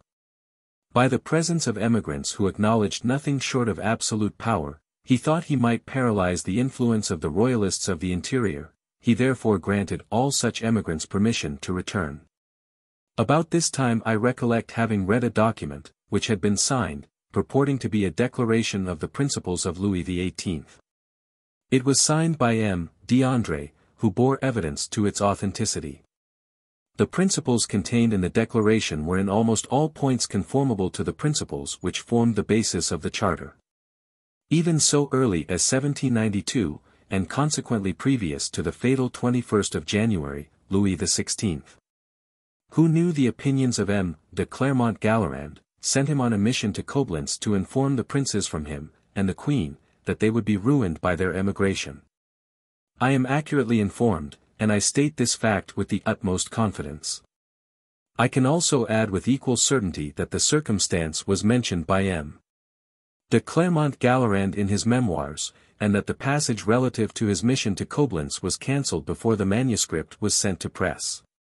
During the consular government the object of the Royalist Committee was to seduce rather than to conspire. It was round Madame Bonaparte in particular that their batteries were raised, and they did not prove ineffectual. The female friends of Josephine filled her mind with ideas of the splendor and distinction she would enjoy if the powerful hand which had chained the revolution should raise up the subverted throne. I must confess that I was myself, unconsciously, an accomplice of the friends of the throne, for what they wished for the interest of the Bourbons I then ardently wished for the interest of Bonaparte.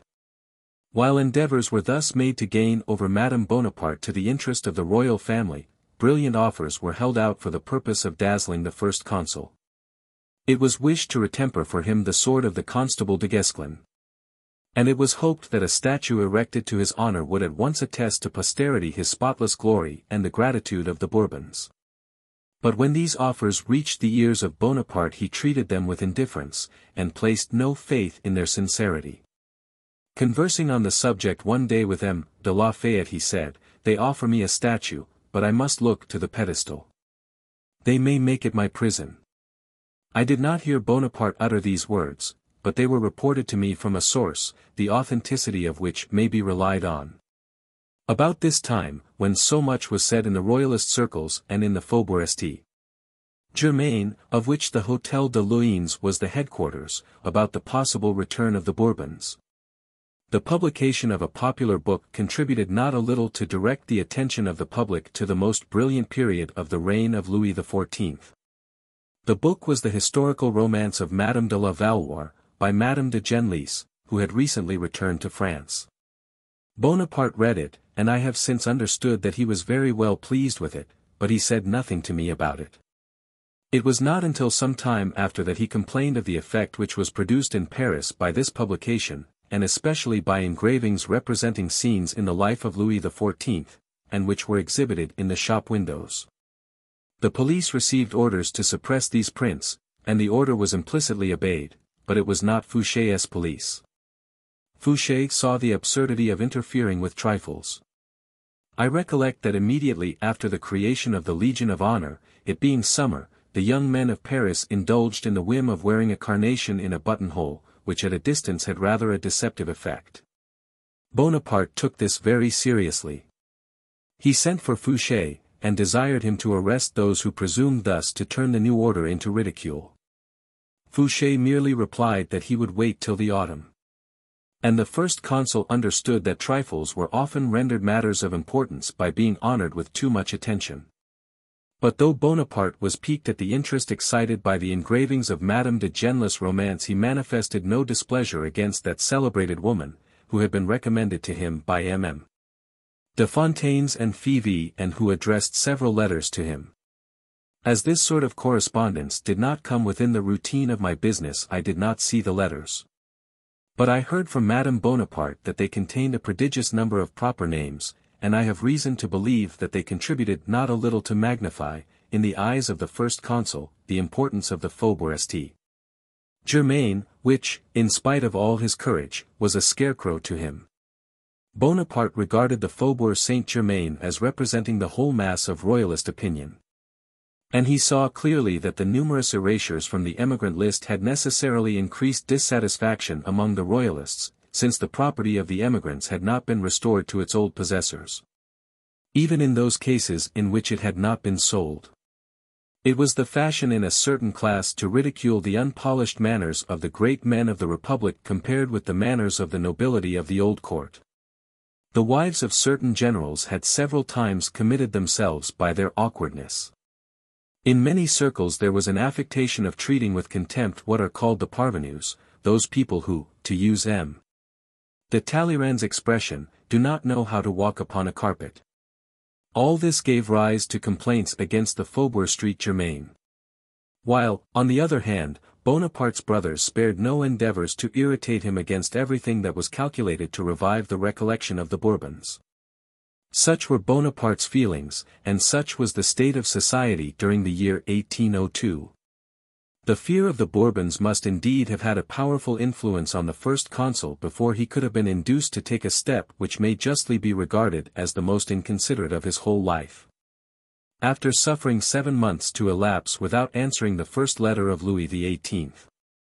After at length answering his second letter in the tone of a king addressing a subject, he went so far as to write to Louis, proposing that he should renounce the throne of his ancestors in his, Bonaparte's, favor, and offering him as a reward for this renunciation a principality in Italy, or a considerable revenue for himself and his family. Napoleon seems to have always known, as with Cromwell and the Stuarts, that if his dynasty failed the Bourbons must succeed him. I remember, says Metternich, Napoleon said to me, "Do you know why Louis XVIII is not now sitting opposite to you? It is only because it is I who am sitting here. No other person could maintain his position, and if ever I disappear in consequence of a catastrophe no one but a Bourbon could sit here." Metternich, Tome I. Page 248. Farther, he said to Metternich, the king overthrown. The Republic was master of the soil of France. It is that which I have replaced. The old throne of France is buried under its rubbish. I had to found a new one. The Bourbons could not reign over this creation. My strength lies in my fortune. I am new, like the empire. There is, therefore, a perfect homogeneity between the empire and myself. However, says Metternich, I have often thought that Napoleon, by talking in this way, merely sought to study the opinion of others, or to confuse it, and the direct advance which he made to Louis XVIII. In 1804 seemed to confirm this suspicion. Speaking to me one day of this advance he said, Monsieur's reply was grand, it was full of fine traditions. There is something in legitimate rights which appeals to more than the mere mind. If Monsieur had consulted his mind only he would have arranged with me, and I should have made for him a magnificent future. Metternich, Tome I, page 276. According to Young's Lucien. Tome 2. p.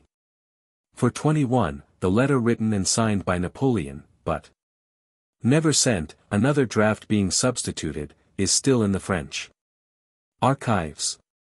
Metternich speaks of Napoleon making a direct advance to Louis XVIII. In 1804. According to Colonel Young, Lucien Bonaparte. Tome 2. pp. 4211 to 426, the attempt was made through the King of Prussia in 1802, the final answer of Louis being made on the 28th February 1803, as given in the text, but with a postscript of his nephew in addition, with the permission of the king, my uncle. I adhere with heart and soul to the contents of this note. Signed, Louis Antoine, Duc d'Angoulême. The reader will remark that there is no great interval between this letter and the final break with the Bourbons by the death of the Duc d'Enghien. At this time, according to Savory, Tome 3. p. 241. Some of the Bourbons were receiving French pensions.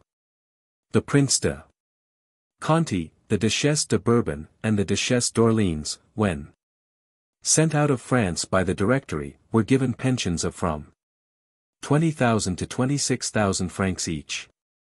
They lived in Catalonia.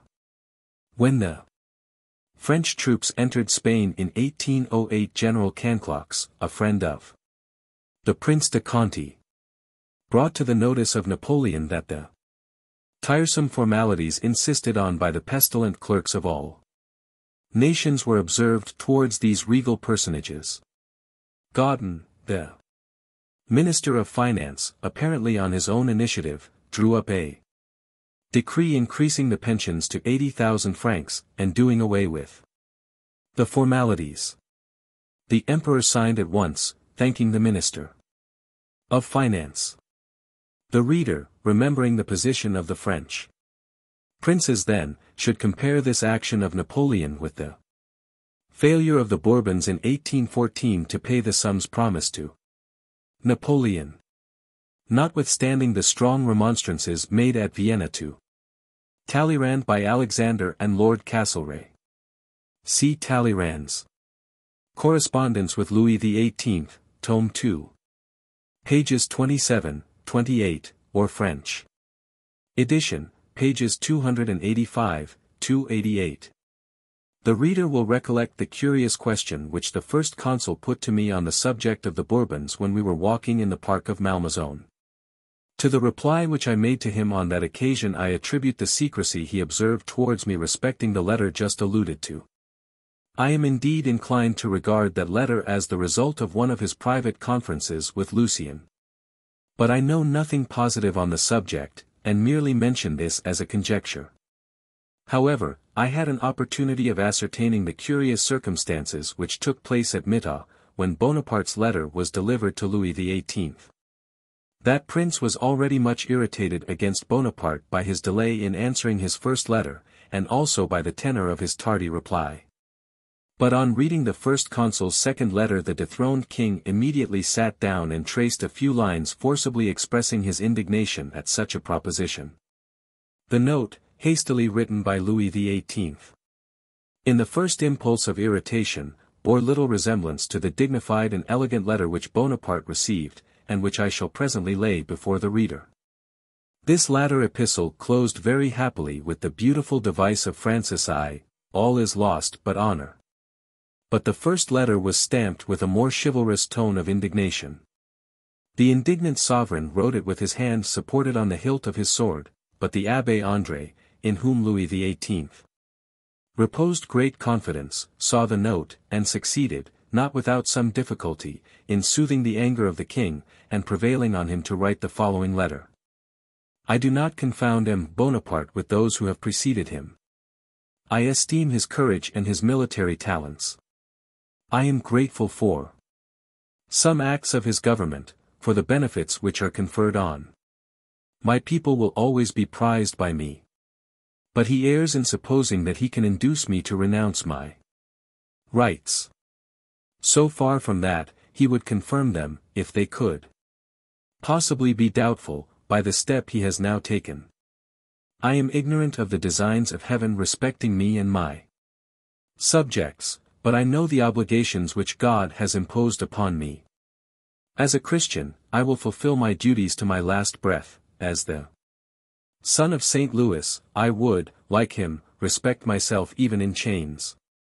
As the successor of Francis I say with him, Tout est perdu, or l'honneur. Mittau, 1802. Louis XVIII's letter having reached Paris, the Royalist Committee assembled, and were not a little embarrassed as to what should be done. The meeting took place at Neuilly. After a long deliberation it was suggested that the delivery of the letter should be entrusted to the third consul, with whom the Abbé de Montesquieu had kept up acquaintance since the time of the Constituent Assembly. This suggestion was adopted. The recollections of the commencement of his career, under Chancellor Maupeou, had always caused M. Lebrun to be ranked in a distinct class by the Royalists. For my part, I always looked upon him as a very honest man, a warm advocate of equality, and anxious that it should be protected even by despotism, which suited the views of the first consul very well. The Abbé de Montesquieu accordingly waited upon M. Lebrun, who undertook to deliver the letter. Bonaparte received it with an air of indifference, but whether that indifference were real or affected, I am to this day unable to determine. He said very little to me about the ill success of the negotiation with Louis XVIII.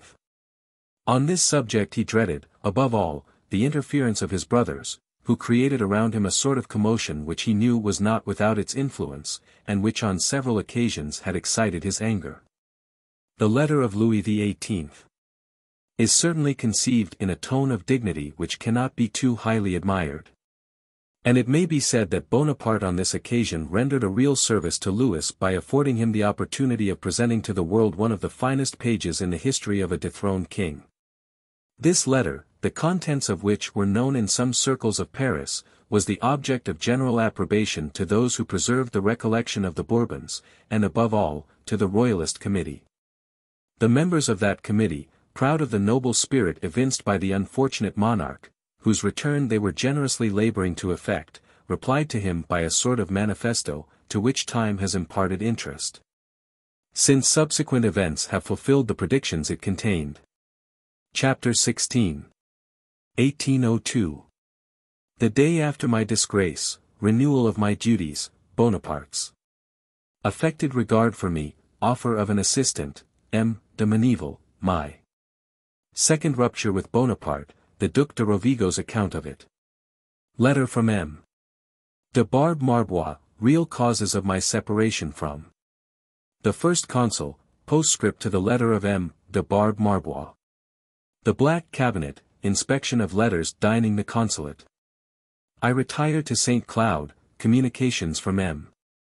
de Meneval, a week's conflict between friendship and pride, my formal dismissal, petty revenge, my request to visit England, monosyllabic answer, wrong.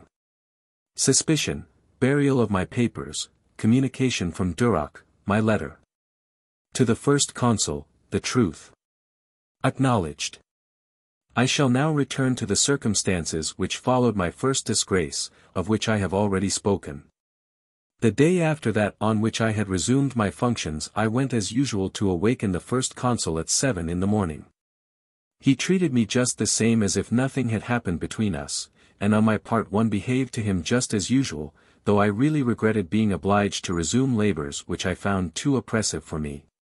When Bonaparte came down into his cabinet he spoke to me of his plans with his usual confidence, and I saw, from the number of letters lying in the basket, that during the few days my functions had been suspended Bonaparte had not overcome his disinclination to peruse this kind of correspondence.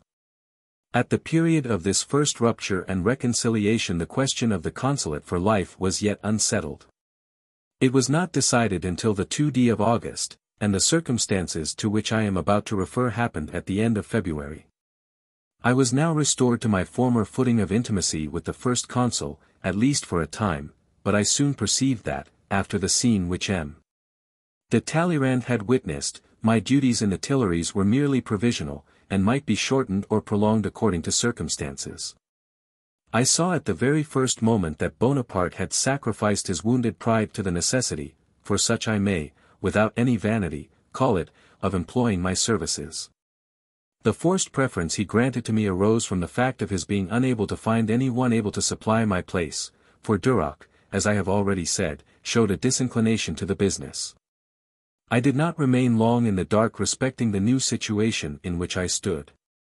I was evidently still under quarantine, but the period of my quitting the port was undetermined. A short time after our reconciliation the first consul said to me, in a cajoling tone of which I was not the dupe, "My dear Bourrienne, you cannot do everything. Business increases, and will continue to increase. You know what Corvisart says. You have a family, therefore it is right you should take care of your health. You must not kill yourself with work, therefore someone must be got to assist you. Joseph tells me that he can recommend a secretary, one of whom he speaks very highly. He shall be under your direction, he can make out your copies, and do all that can consistently be required of him. This, I think, will be a great relief to you." "I ask for nothing better," replied I, than to have the assistance of someone who, after becoming acquainted with the business, may, some time or other, succeed me. Joseph St. M. de Meneval, a young man who, to a good education, added the recommendations of industry and prudence. I had every reason to be satisfied with him. It was now that Napoleon employed all those devices and caresses which always succeeded so well with him, and which yet again gained the day, to put an end to the inconvenience caused to him by my retirement, and to retain me. Here I call every one who knew me as witnesses that nothing could equal my grief and despair to find myself obliged to again begin my troublesome work. My health had suffered much from it. Corvisart was a clever counselor, but it was only during the night that I could carry out his advice. To resume my duties was to renounce all hope of rest, and even of health. There is considerable truth in this statement about the effect on his health. His successor, Meneval, without the same amount of work, broke down and had to receive assistance. Meneval, Tomai, p. 149.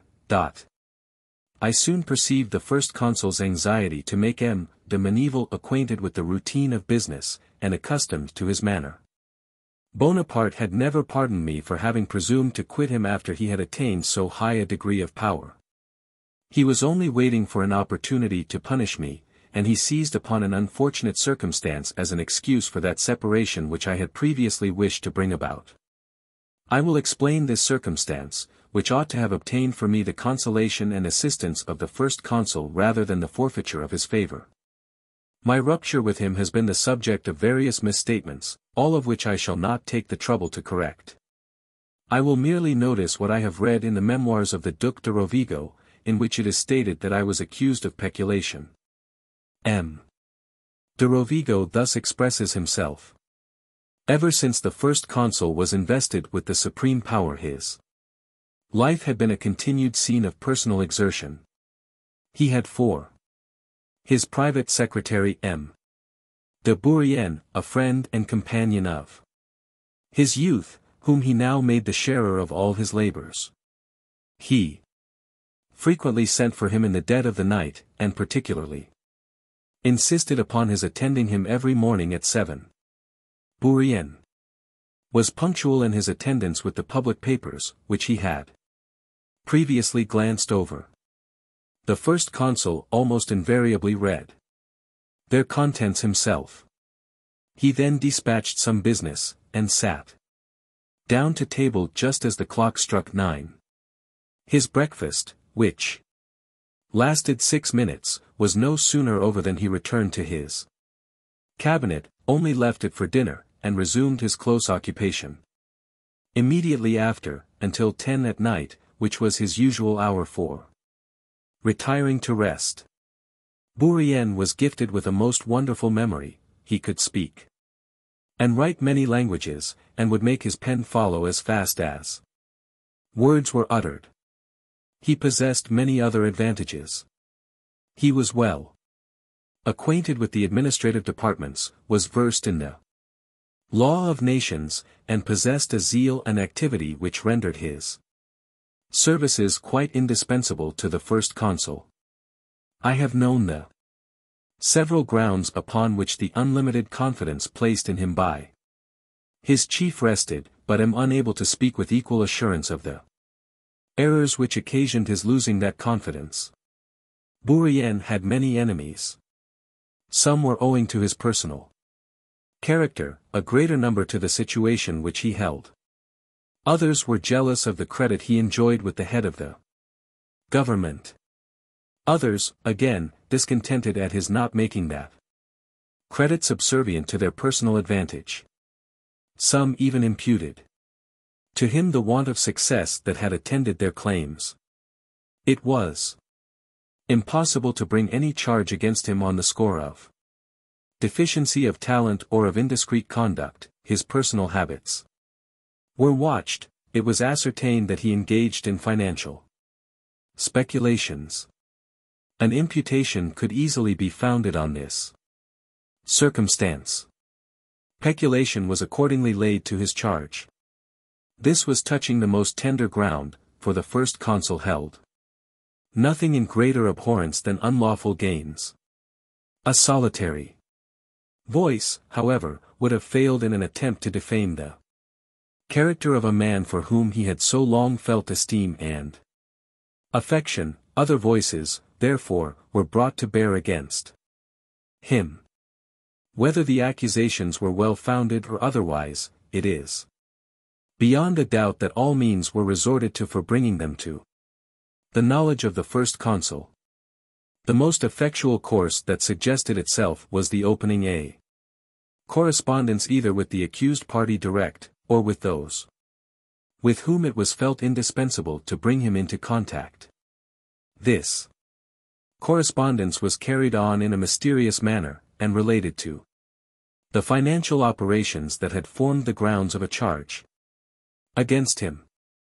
Thus it is that, on more than one occasion, the very channels intended for conveying truth to the knowledge of a sovereign have been made available to the purpose of communicating false intelligence to him.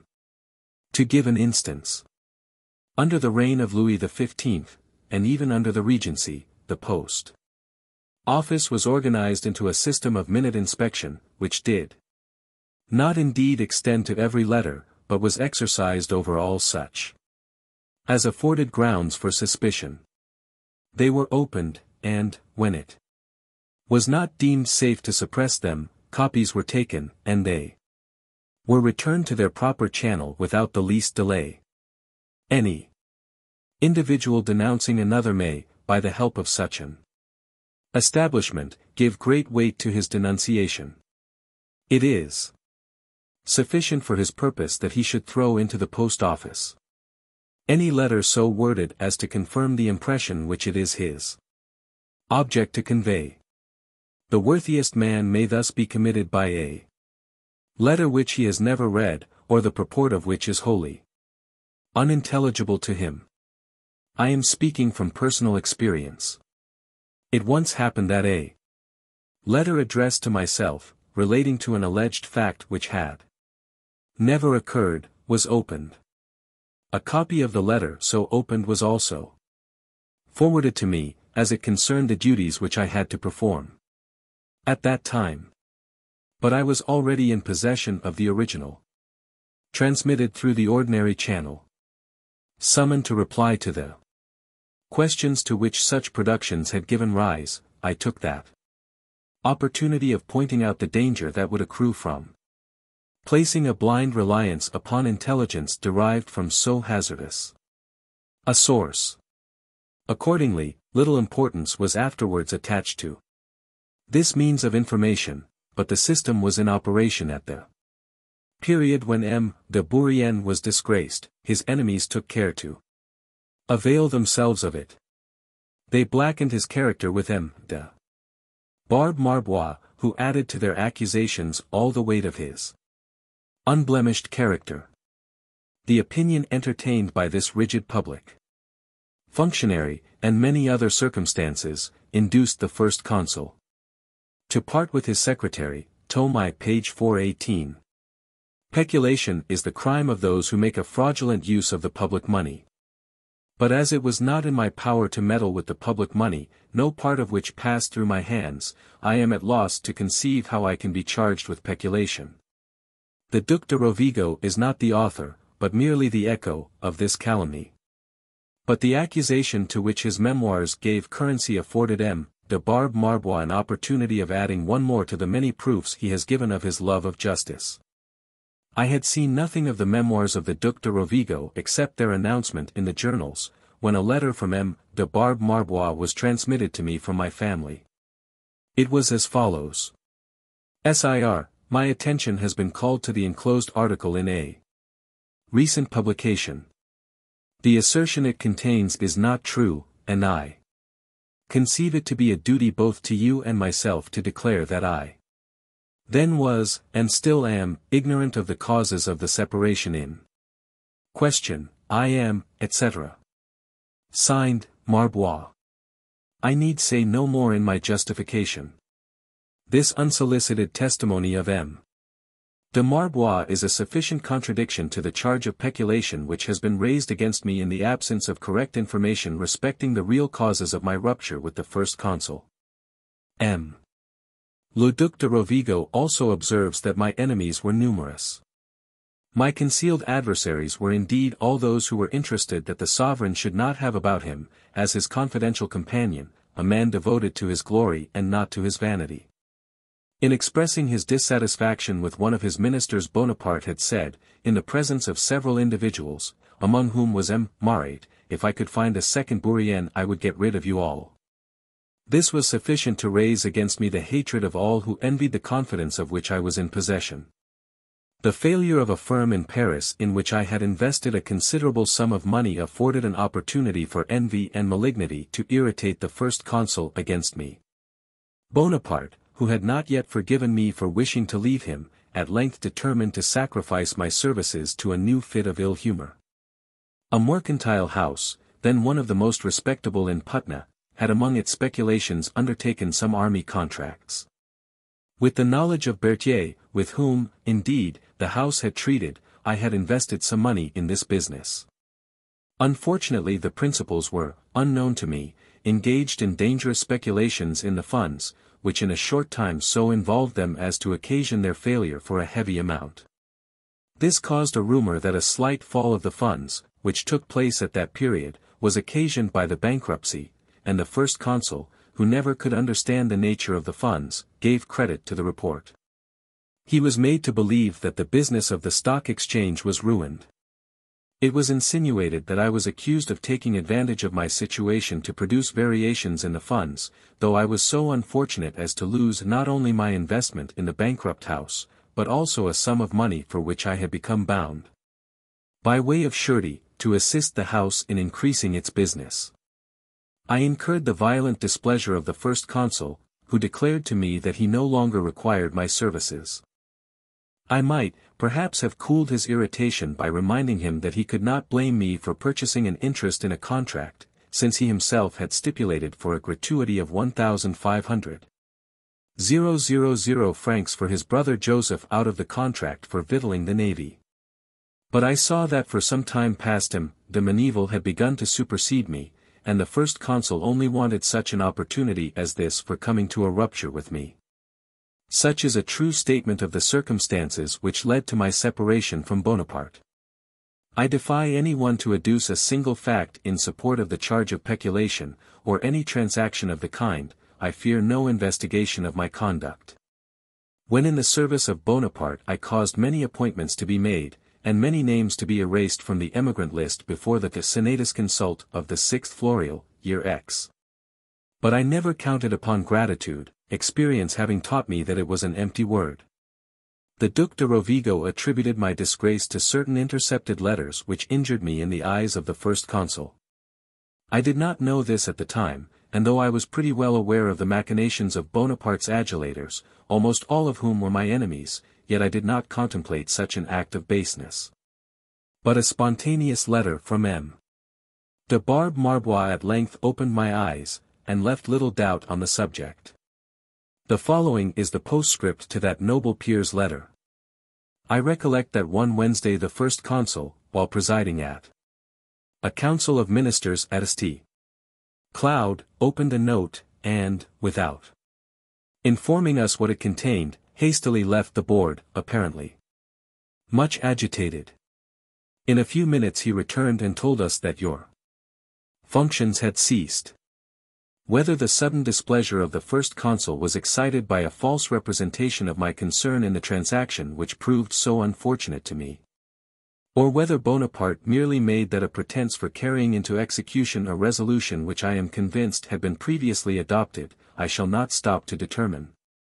But the Duc de Rovigo having mentioned the violation of the secrecy of letters in my case, I shall take the opportunity of stating some particulars on that subject.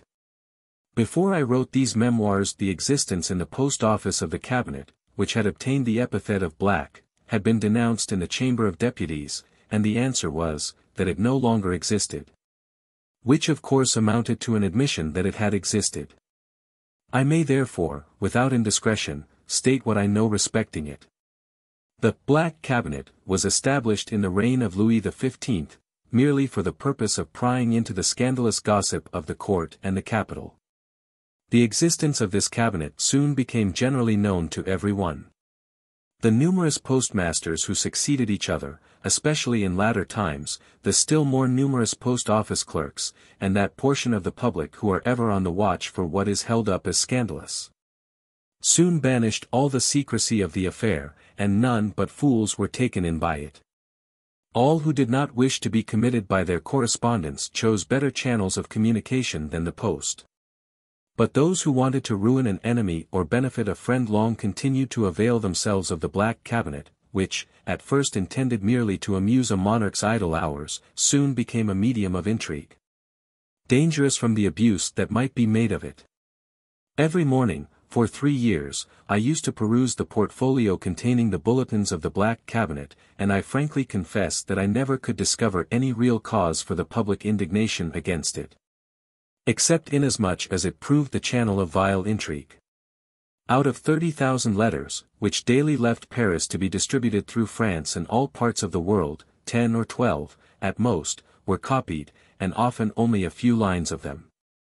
Bonaparte at first proposed to send complete copies of intercepted letters to the ministers whom their contents might concern, but a few observations from me induced him to direct that only the important passages should be extracted and sent. I made these extracts, and transmitted them to their destinations, accompanied by the following words: "The First Consul directs me to inform you that he has just received the following information," etc. Whence the information came was left to be guessed at. The First Consul daily received through this channel about a dozen pretended letters, the writers of which described their enemies as opponents of the government, or their friends as models of obedience and fidelity to the constituted authorities. But the secret purpose of this vile correspondence was soon discovered, and Bonaparte gave orders that no more of it should be copied. I, however, suffered from it at the time of my disgrace, and was well nigh falling a victim to it at a subsequent period. The letter mentioned by M.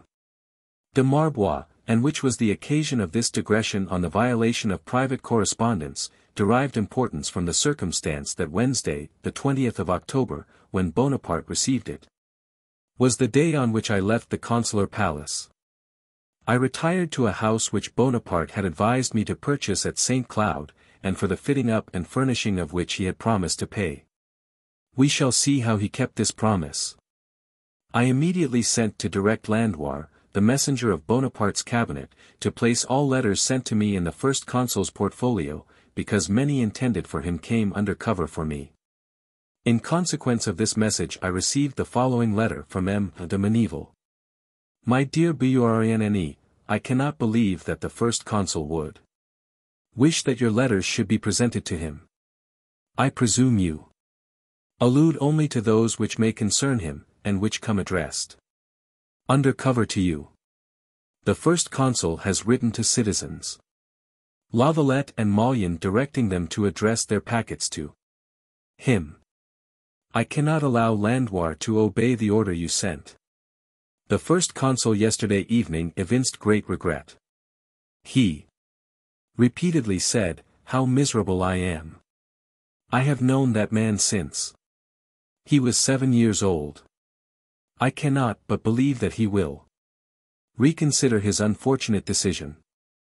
I have intimated to him that the burden of the business is too much for me, and that he must be extremely at a loss for the services of one to whom he was so much accustomed, and whose situation, I am confident, nobody else can satisfactorily fill." He went to bed very low-spirited. I am, etc. Signed, Meneval. 19 Vendemiaire, an X. October 21, 1802. Next day I received another letter from M. Meneval as follows. I send you your letters. The First Consul prefers that you should break them open, and send here those which are intended for him. I enclose some German papers, which he begs you to translate.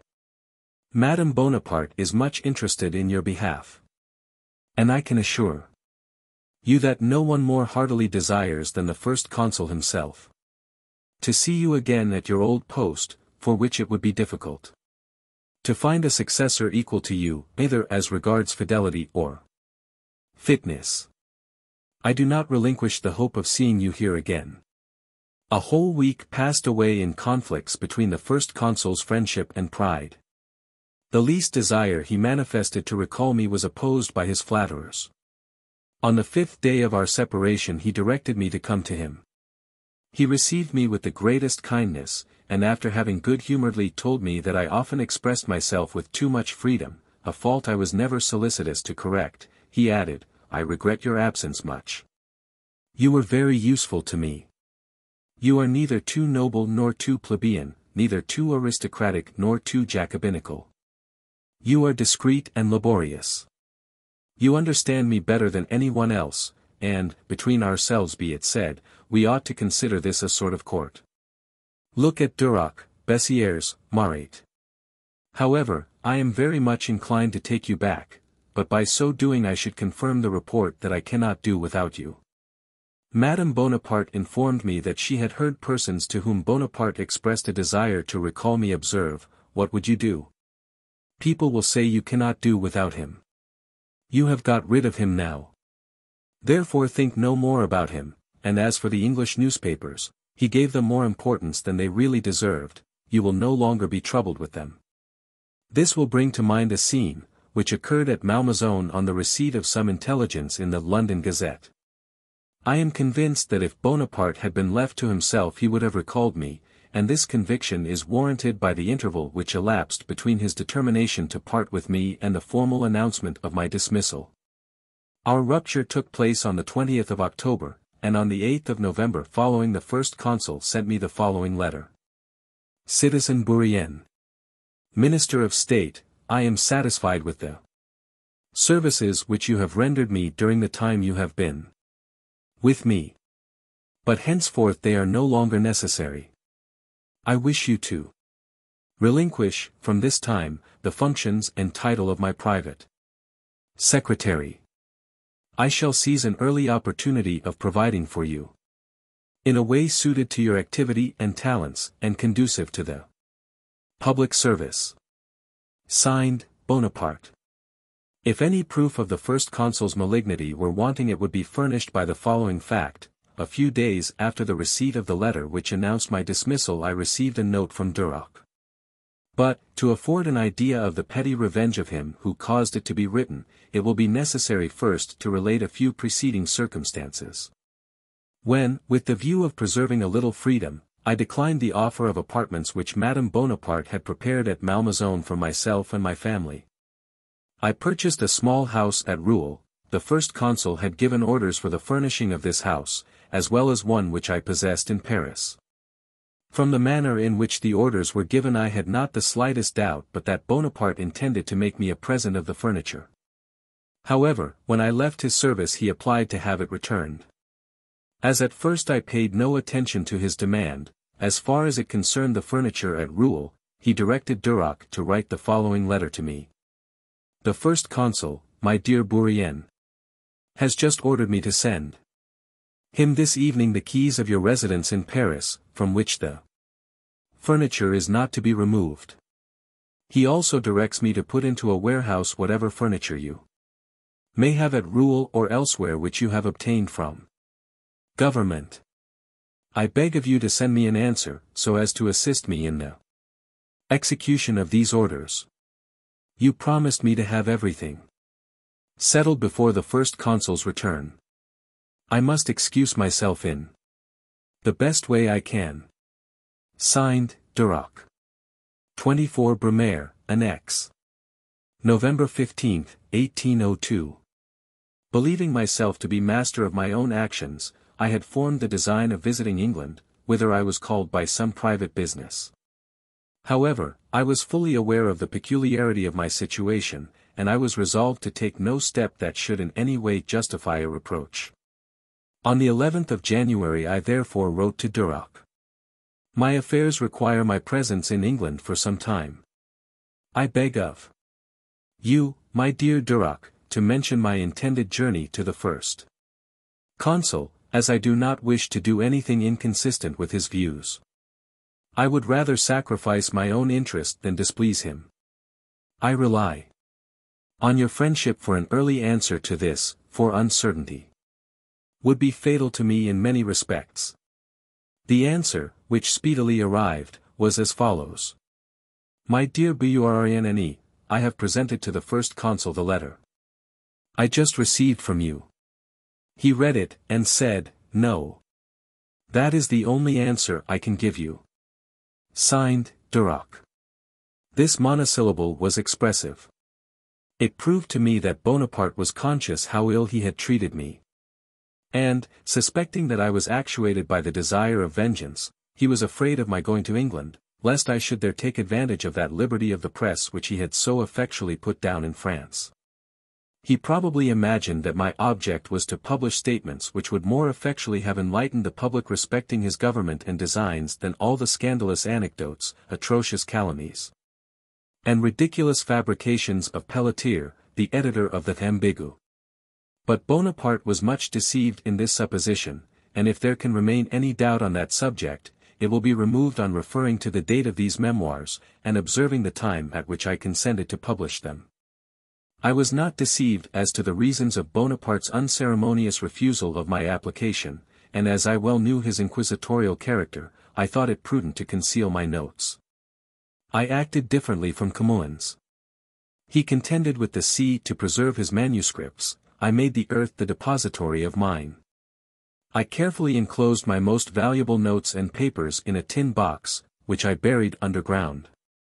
A yellow tinge, the commencement of decay, has in some places almost obliterated the writing.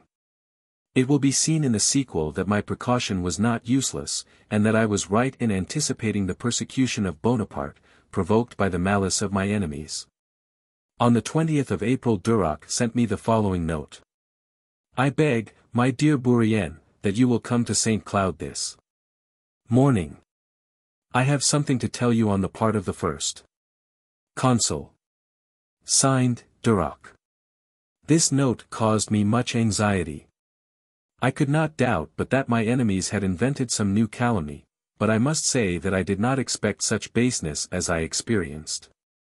As soon as Duroc had made me acquainted with the business which the First Consul had directed him to communicate, I wrote on the spot the subjoined letter to Bonaparte.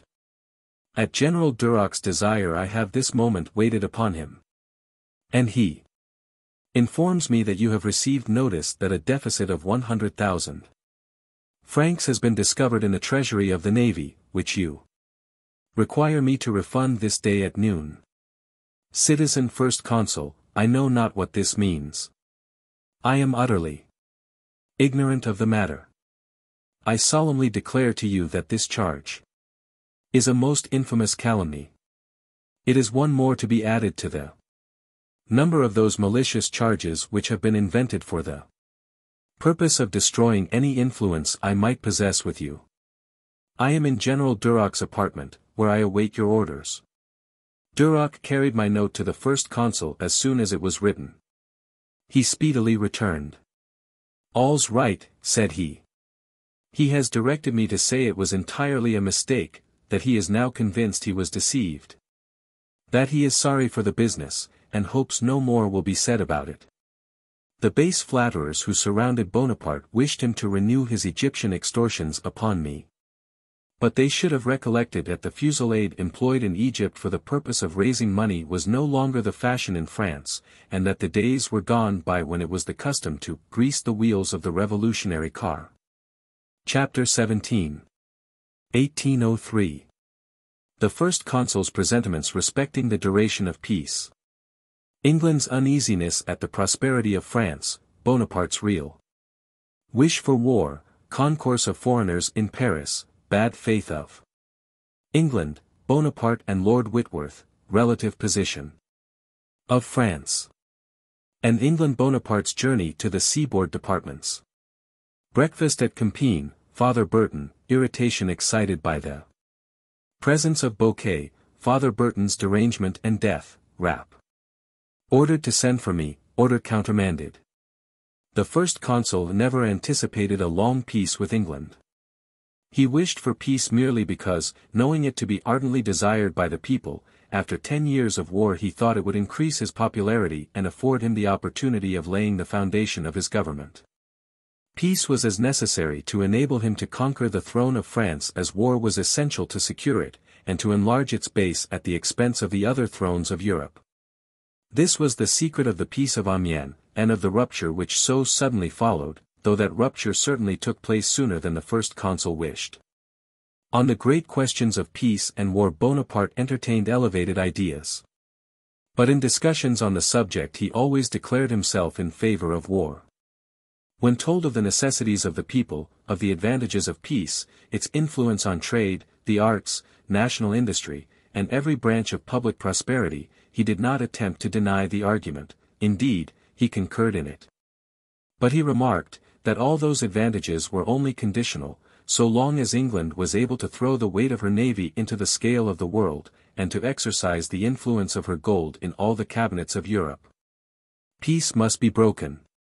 Since it was evident that England was determined to break it. Why not anticipate her? Why allow her to have all the advantages of the first step? We must astonish Europe. We must thwart the policy of the continent. We must strike a great and unexpected blow. Thus reasoned the first consul, and every one may judge whether his actions agreed with his sentiments. The conduct of England too well justified the foresight of Bonaparte's policy. Or rather England, by neglecting to execute her treaties, played into Bonaparte's hand, favored his love for war, and justified the prompt declaration of hostilities in the eyes of the French nation, whom he wished to persuade that if peace were broken it would be against his wishes. England was already at work with the powerful machinery of her subsidies, and the veil beneath which she attempted to conceal her negotiations was still sufficiently transparent for the lynx eye of the first consul. It was in the midst of peace that all those plots were hatched, while millions who had no knowledge of their existence were securely looking forward to uninterrupted repose. Since the Revolution Paris had never presented such a spectacle as during the winter of 1802-3. At that time the concourse of foreigners in the French capital was immense. Everything wore the appearance of satisfaction, and the external signs of public prosperity. The visible regeneration in French society exceedingly annoyed the British ministry. The English who flocked to the continent discovered France to be very different from what she was described to be by the English papers. This caused serious alarm on the other side of the Channel, and the English government endeavored by unjust complaints to divert attention from just dissatisfaction, which its own secret intrigues excited. The King of England sent a message to Parliament, in which he spoke of armaments preparing in the ports of France, and of the necessity of adopting precautions against meditated aggressions. This instance of bad faith highly irritated the first consul, who one day, in a fit of displeasure, thus addressed Lord Whitworth in the salon, where all the foreign ambassadors were assembled. What is the meaning of this? Are you then tired of peace? Must Europe again be deluged with blood? Preparations for war indeed. Do you think to overawe us by this? You shall see that France may be conquered, perhaps destroyed, but never intimidated, never. The English ambassador was astounded at this unexpected sally, to which he made no reply. He contented himself with writing to his government an account of an interview in which the first consul had so far forgotten himself, whether purposely or not I do not pretend to say. That England wished for war there could be no doubt. She occupied Malta, it is true, but she had promised to give it up, though she never had any intention of doing so. She was to have evacuated Egypt, yet there she still remained. The Cape of Good Hope was to have been surrendered, but she still retained possession of it. England had signed, at Amiens, a peace which she had no intention of maintaining. She knew the hatred of the cabinets of Europe towards France, and she was sure, by her intrigues and subsidies, of arming them on her side whenever her plans reached maturity. She saw France powerful and influential in Europe, and she knew the ambitious views of the first consul, who, indeed, had taken little pains to conceal them. The first consul, who had reckoned on a longer duration of the Peace of Amiens, found himself at the rupture of the treaty in an embarrassing situation. The numerous grants of furloughs, the deplorable condition of the cavalry, and the temporary absence of artillery, in consequence of a project for refounding all the field pieces, caused much anxiety to Bonaparte. He had recourse to the conscription to fill up the deficiencies of the army, and the project of refounding the artillery was abandoned. Supplies of money were obtained from the large towns, and Hanover, which was soon after occupied, furnished abundance of good horses for mounting the cavalry. War had now become inevitable. And as soon as it was declared, the first consul set out to visit Belgium and the seaboard departments to ascertain the best means of resisting the anticipated attacks of the English. In passing through Compiègne he received a visit from Father Burton, formerly principal of the military school of Brienne. He was then rector of the School of Arts at Compiègne, a situation in which he had been placed by Bonaparte. I learned the particulars of this visit through Josephine. Father Burton, whose primitive simplicity of manner was unchanged since the time when he held us under the authority of his ferule, came to invite Bonaparte and Josephine to breakfast with him, which invitation was accepted. Father Burton had at that time living with him one of our old comrades of Brienne, named Bouquet. But he expressly forbade him to show himself to Bonaparte or any one of his suite, because Bouquet, who had been a commissary at headquarters in Italy, was in disgrace with the first consul. Bouquet promised to observe Father Burton's injunctions, but was far from keeping his promise. As soon as he saw Bonaparte's carriage drive up, he ran to the door and gallantly handed out Josephine. Josephine, as she took his hand, said, "Bouquet, you have ruined yourself." Bonaparte, indignant at what he considered an unwarrantable familiarity, gave way to one of his uncontrollable fits of passion, and as soon as he entered the room where the breakfast was laid, he seated himself. And then said to his wife in an imperious tone, "Josephine, sit there." He then commenced breakfast, without telling Father Becton to sit down, although a third plate had been laid for him. Father Becton stood behind his old pupil's chair apparently confounded at his violence. The scene produced such an effect on the old man that he became incapable of discharging his duties at Compiègne. He retired to Reims, and his intellect soon after became deranged. I do not pretend to say whether this alienation of mind was caused by the occurrence I have just related, and the account of which I received from Josephine. She was deeply afflicted at what had passed. Father Burton died insane. What I heard from Josephine was afterwards confirmed by the brother of Father Becton. The fact is, that in proportion as Bonaparte acquired power he was the more annoyed at the familiarity of old companions. And, indeed, I must confess that their familiarity often appeared very ridiculous. The first consul's visit to the northern coast took place towards the end of the year 1803, at which time the English attacked the Dutch settlements of Suriname, Demerara, and Essequibo, and a convention of neutrality was concluded between France, Spain, and Portugal. Rapp accompanied the first consul, who attentively inspected the preparations making for a descent on England, which it was never his intention to effect, as will be shortly shown.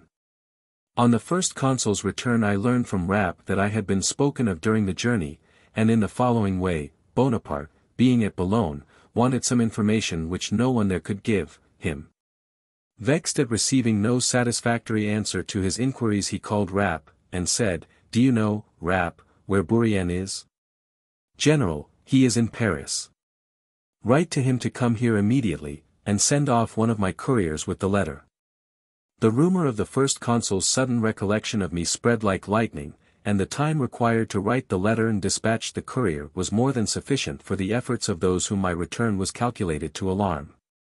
Artful representations soon checked these spontaneous symptoms of a return to former feelings and habits.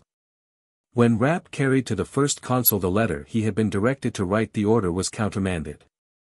However, Rapp advised me not to leave Paris, or if I did, to mention the place where I might be found, so that Duroc might have it in his power to seize on any favorable circumstance without delay. I was well aware of the friendship of both Rapp and Duroc, and they could as confidently rely on mine. Chapter 18. 1803. Vast works undertaken, the French and the Roman soldiers, itinerary. Of Bonaparte's journeys to the coast, 12 hours on horseback. Discussions in council, opposition of Treguet, Bonaparte opinion. On the point under discussion, two divisions of the world, Europe A. Province, Bonaparte's jealousy of the dignity of France, the Englishman in the dockyard of Brest, public audience at the Tuileries, the first consul's remarks upon England, his wish to enjoy the good opinion of the English people, ball at Malmaison. Lines on Hortense's dancing, singular motive for giving the ball. At the time of the rupture with England, Bonaparte was, as I have mentioned, quite unprepared in most branches of the service, yet everything was created as if by magic, and he seemed to impart to others a share of his own incredible activity. It is inconceivable how many things had been undertaken and executed since the rupture of the peace. The north coast of France presented the appearance of one vast arsenal. For Bonaparte on this occasion employed his troops like Roman soldiers, and made the tools of the artisan succeed to the arms of the warrior. On his frequent journeys to the coast, Bonaparte usually set off at night, and on the following morning arrived at the post office of Chantilly, where he breakfasted. Rapp, whom I often saw when he was in Paris, talked incessantly of these journeys, for he almost always accompanied the first consul, and it would have been well had he always been surrounded by such men. In the evening the first consul supped at Abbeville, and arrived early next day at the bridge of Briquet. It would require constitutions of iron to go through what we do, said Rapp. We no sooner alight from the carriage than we mount on horseback, and sometimes remain in our saddles for 10 or 12 hours successively.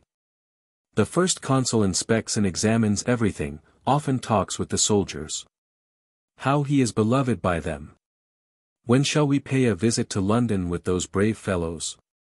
Notwithstanding these continual journeys, the first consul never neglected any of the business of government, and was frequently present at the deliberations of the council. I was still with him when the question as to the manner in which the treaties of peace should be concluded came under the consideration of the council. Some members, among whom Treguet was conspicuous, were of opinion that, conformably with an article of the Constitution, the treaties should be proposed by the head of the government, submitted to the legislative body, and after being agreed to promulgated as part of the laws. Bonaparte thought differently. I was entirely of his opinion, and he said to me, "It is for the mere pleasure of opposition that they appeal to the Constitution, for if the Constitution says so it is absurd. There are some things which cannot become the subject of discussion in a public assembly. For instance, if I treat with Austria, and my ambassador agrees to certain conditions, can those conditions be rejected by the legislative body? It is a monstrous absurdity. Things would be brought to a fine pass in this way. Lucasini and Marcow would give dinners every day like canvassers. Scatter their money about, by men who are to be sold, and thus cause our propositions to be rejected. This would be a fine way to manage matters." When Bonaparte, according to his custom, talked to me in the evening of what had passed in the council, his language was always composed of a singular mixture of quotations from antiquity, historical references, and his own ideas. He talked about the Romans, and I remember when Mr. Fox was at Paris that he tried to distinguish himself before that foreign minister, whom he greatly esteemed. In his enlarged way of viewing the world, Bonaparte divided it into two large states, the East and the West. What matters, he would often say, that two countries are separated by rivers or mountains, that they speak different languages.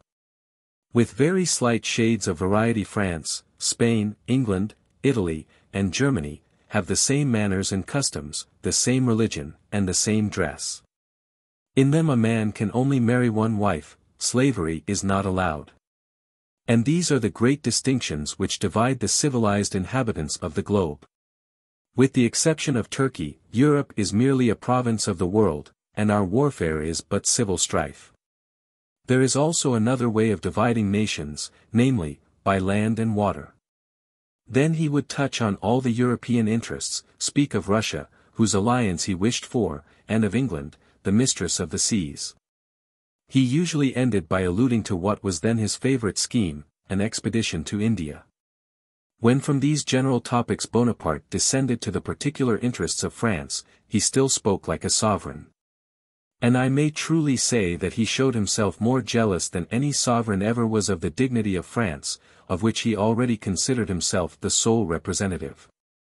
Having learned that a captain of the English Navy had visited the dockyard of Brest passing himself off as a merchant, whose passport he had borrowed, he flew into a rage because no one had ventured to arrest him.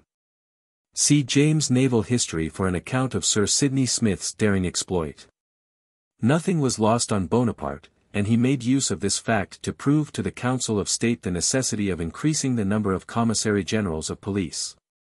At a meeting of the council he said, if there had been a commissary of police at Brest he would have arrested the English captain and sent him at once to Paris. As he was acting the part of a spy I would have had him shot as such. No Englishman, not even a nobleman, or the English ambassador, should be admitted into our dockyards. I will soon regulate all this. He afterward said to me, there are plenty of wretches who are selling me every day to the English without my being subjected to English spying. During the short and hollow peace of Amiens Bonaparte sent over to England as consuls and vice-consuls, a number of engineers and military men, who were instructed to make plans of all the harbours and coasts of the United Kingdom.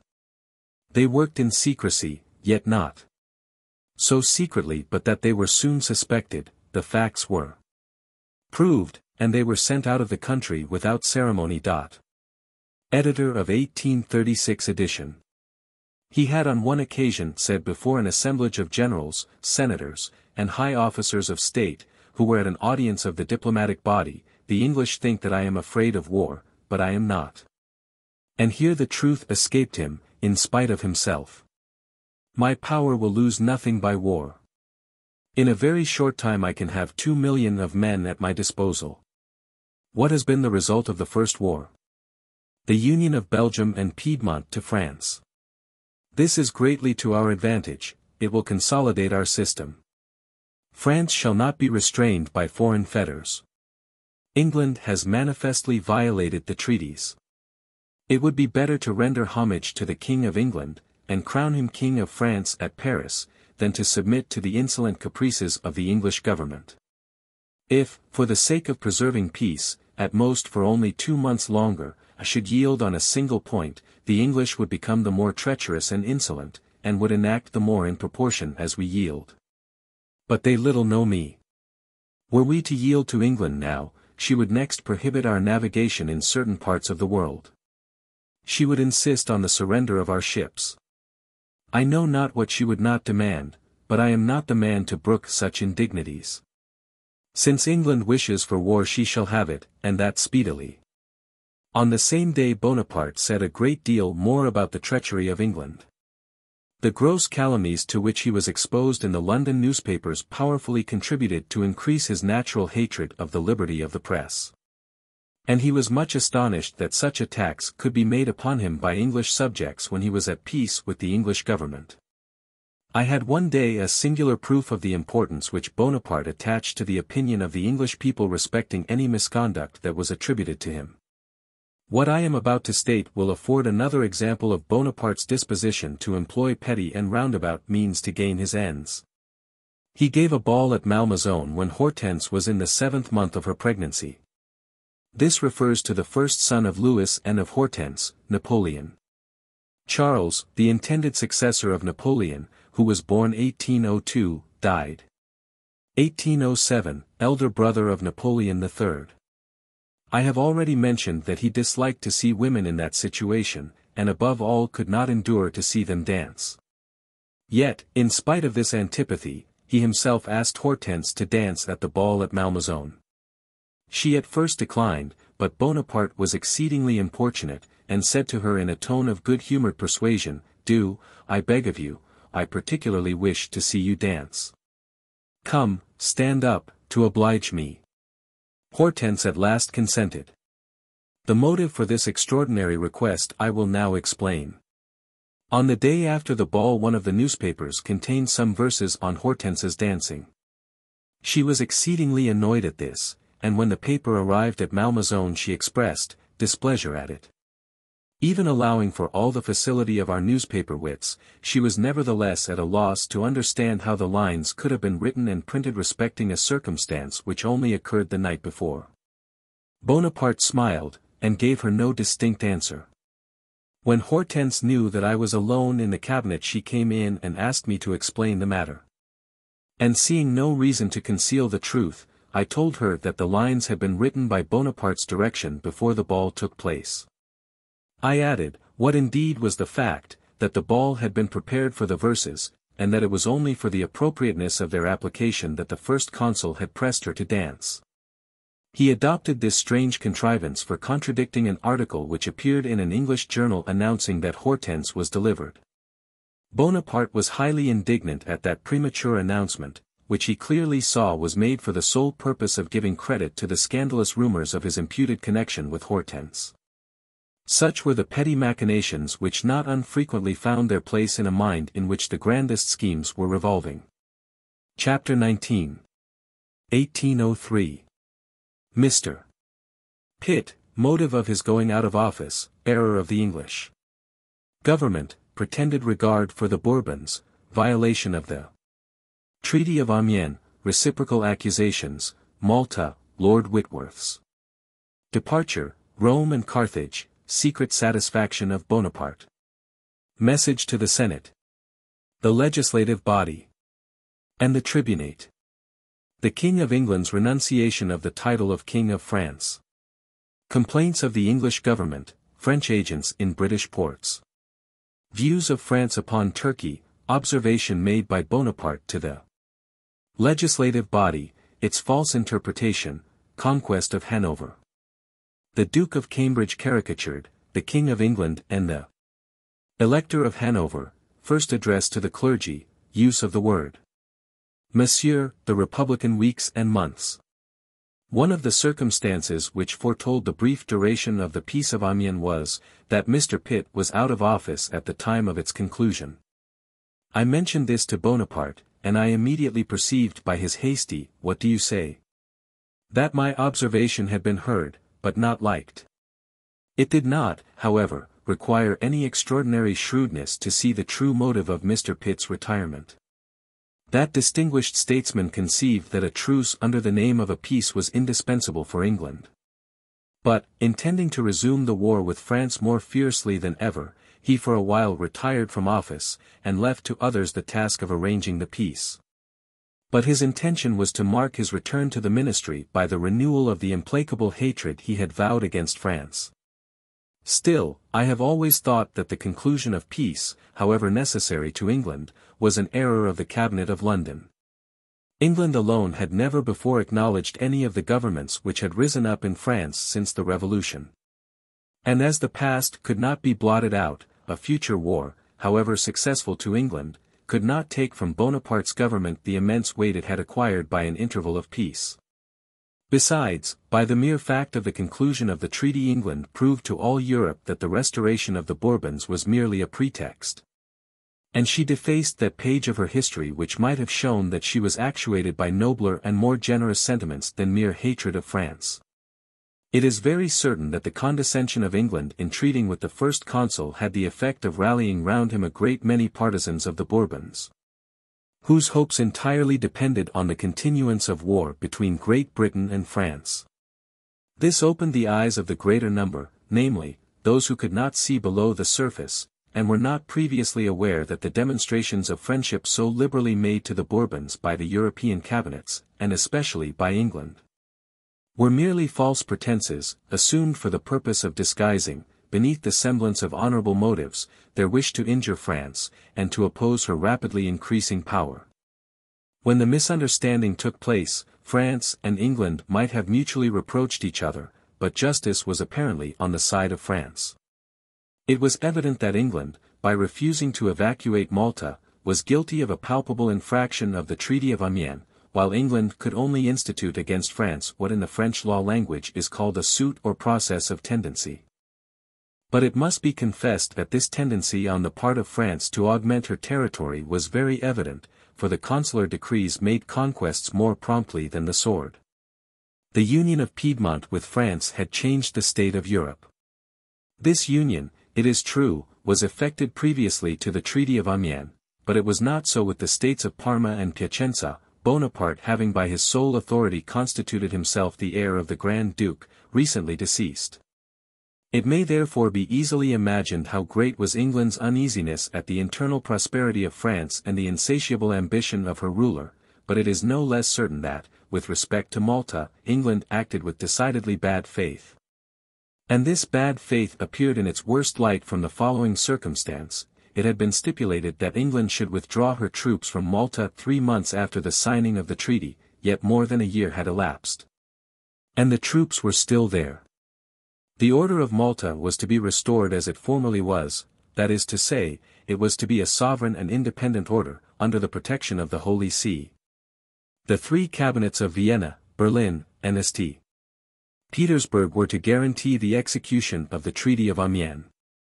The English ambassador, to excuse the evasions of his government, pretended that the Russian cabinet concurred with England in the delayed fulfillment of the conditions of the treaty. But at the very moment he was making that excuse a courier arrived from the cabinet of St. Petersburg bearing dispatches completely at variance with the assertion of Lord Whitworth. His lordship left Paris on the night of the May 12, 1803, and the English government, unsolicited, sent passports to the French embassy in London. The news of this sudden rupture made the English consul fall 4%. But did not immediately produce such a retrograde effect on the French funds, which were then quoted at 55 francs, a very high point, when it is recollected that they were at 7 or 8 francs on the eve of the 18th Brumaire. In this state of things France proposed to the English government to admit of the mediation of Russia, but as England had declared war in order to repair the error she committed in concluding peace, the proposition was of course rejected. Thus the public gave the first consul credit for great moderation and a sincere wish for peace.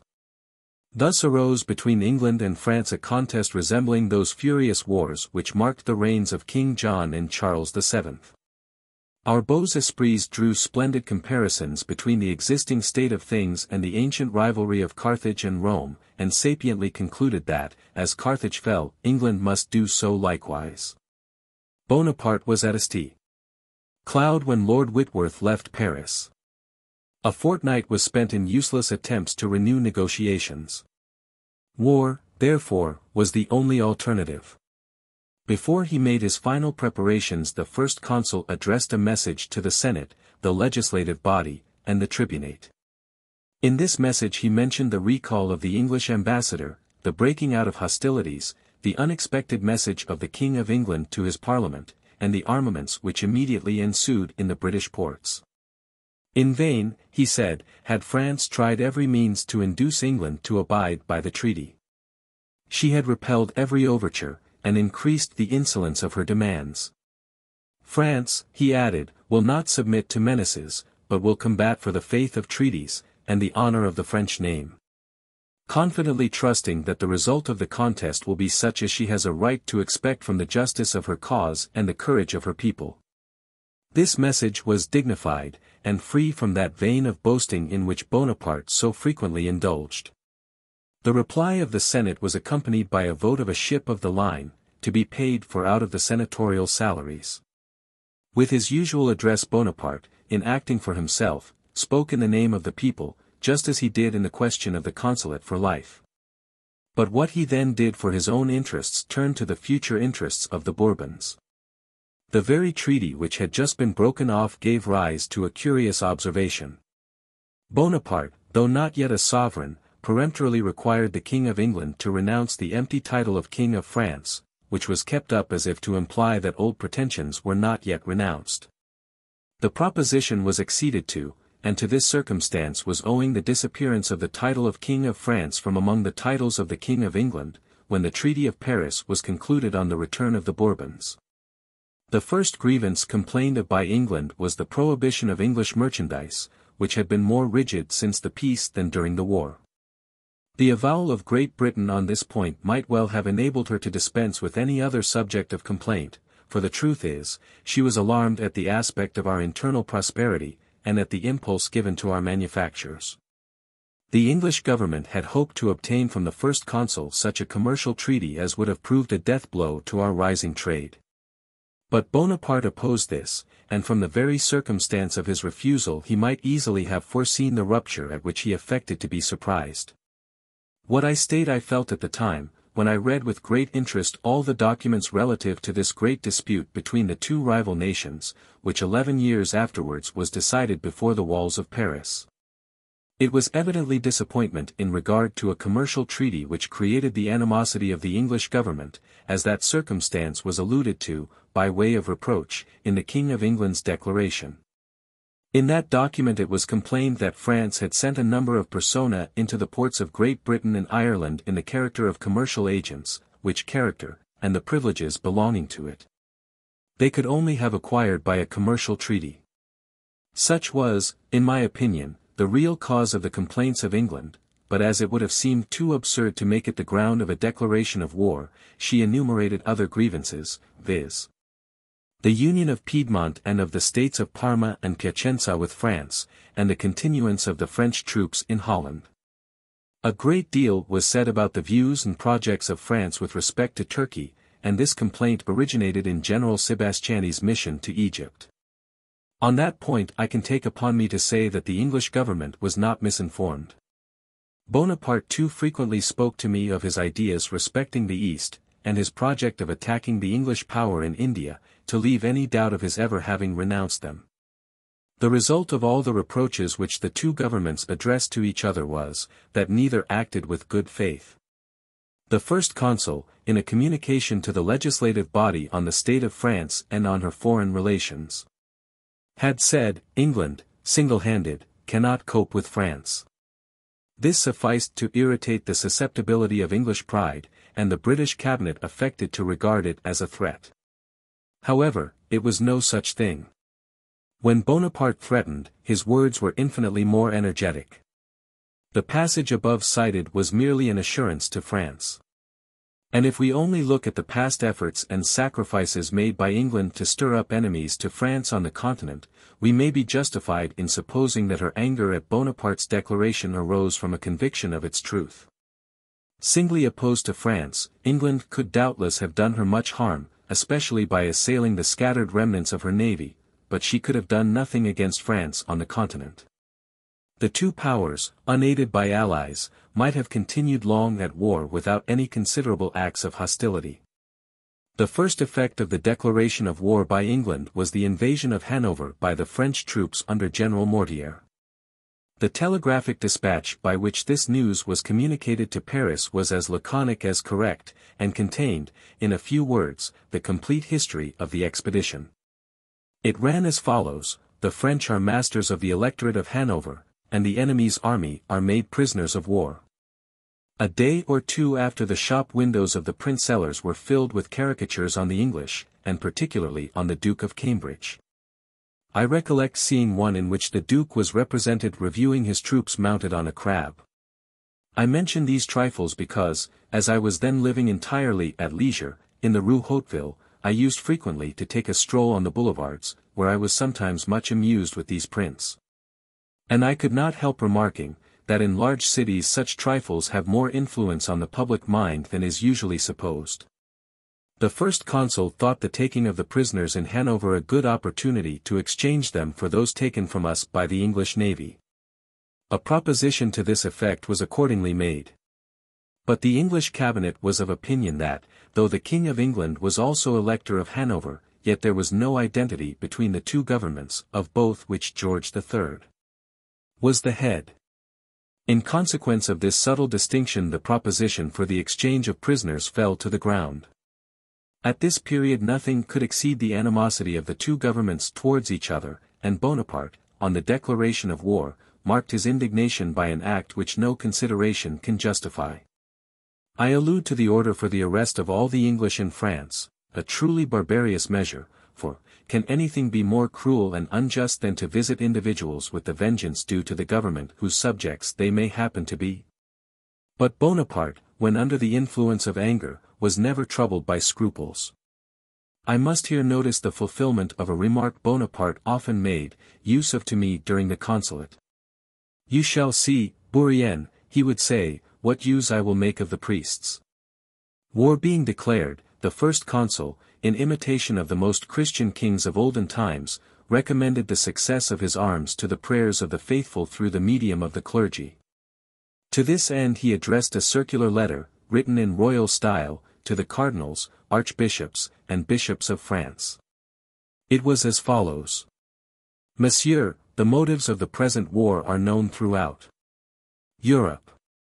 The bad faith of the King of England, who has violated his treaties by refusing to restore Malta to the order of St.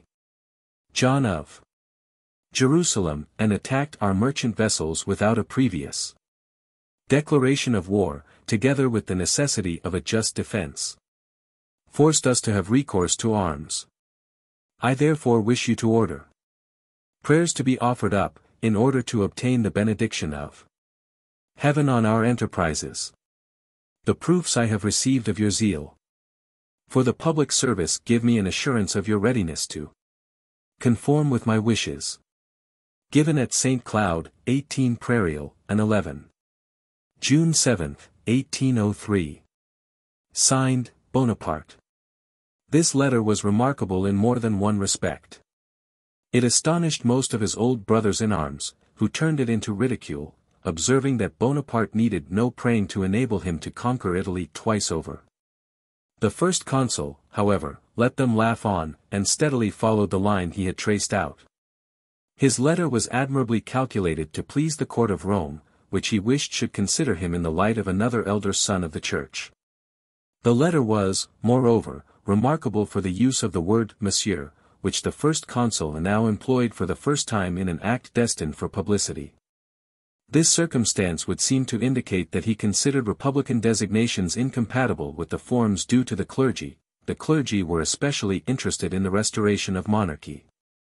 It may, perhaps, be thought that I dwell too much on trifles, but I lived long enough in Bonaparte's confidence to know the importance he attached to trifles. The first consul restored the old names of the days of the week, while he allowed the names of the months, as set down in the republican calendar, to remain. He commenced by ordering the Moniteur to be dated Saturday, such a day of Messidor. See, said he one day, was there ever such an inconsistency? We shall be laughed at. But I will do away with the Messidor. I will efface all the inventions of the Jacobins. The clergy did not disappoint the expectations of the first consul. They owed him much already, and hoped for still more from him. The letter to the bishops, etc., was the signal for a number of circulars full of eulogies on Bonaparte. These compliments were far from displeasing to the first consul, who had no objection to flattery though he despised those who meanly made themselves the medium of conveying it to him. Duroc once told me that they had all great difficulty in preserving their gravity when the curé of a parish in Abbeville addressed Bonaparte one day while he was on his journey to the coast. Religion, said the worthy curé, with pompous solemnity, owes to you all that it is, we owe to you all that we are, and I, too, owe to you all that I am. Not so fulsome as some of the terms used a year later when Napoleon was made emperor. I am what I am, was placed over a seat prepared for the emperor. One phrase, God made Napoleon and then rested, drew from Narbonne the sneer that it would have been better if the deity had rested sooner. Bonaparte, says Joseph de Maistre, has had himself described in his papers as the messenger of God. Nothing more true. Bonaparte comes straight from heaven, like a thunderbolt. Saints-Benve, Corories, Tome 4. Page 203. Chapter 20. 1803. Presentation of Prince Borghese to Bonaparte, departure for Belgium. Revival of a royal custom, the swans of Amiens, change of formula. In the Acts of Government, company of performers in Bonaparte's suite, revival of old customs, division of the Institute into 4 classes, science and literature, Bonaparte's hatred of literary men. Ducis, Bernardin de Saint-Pierre, Chenier and Lemercier. Explanation of Bonaparte's aversion to literature, Lalande and his Dictionary, Education in the Hands of Government, M. de Roquelaure, Archbishop of Malines. In the month of April 1803 Prince Borghese, who was destined one day to become Bonaparte's brother-in-law by marrying the widow of Leclerc, was introduced to the first consul by Cardinal Caprera. About the end of June Bonaparte proceeded, with Josephine, on his journey to Belgium and the seaboard departments.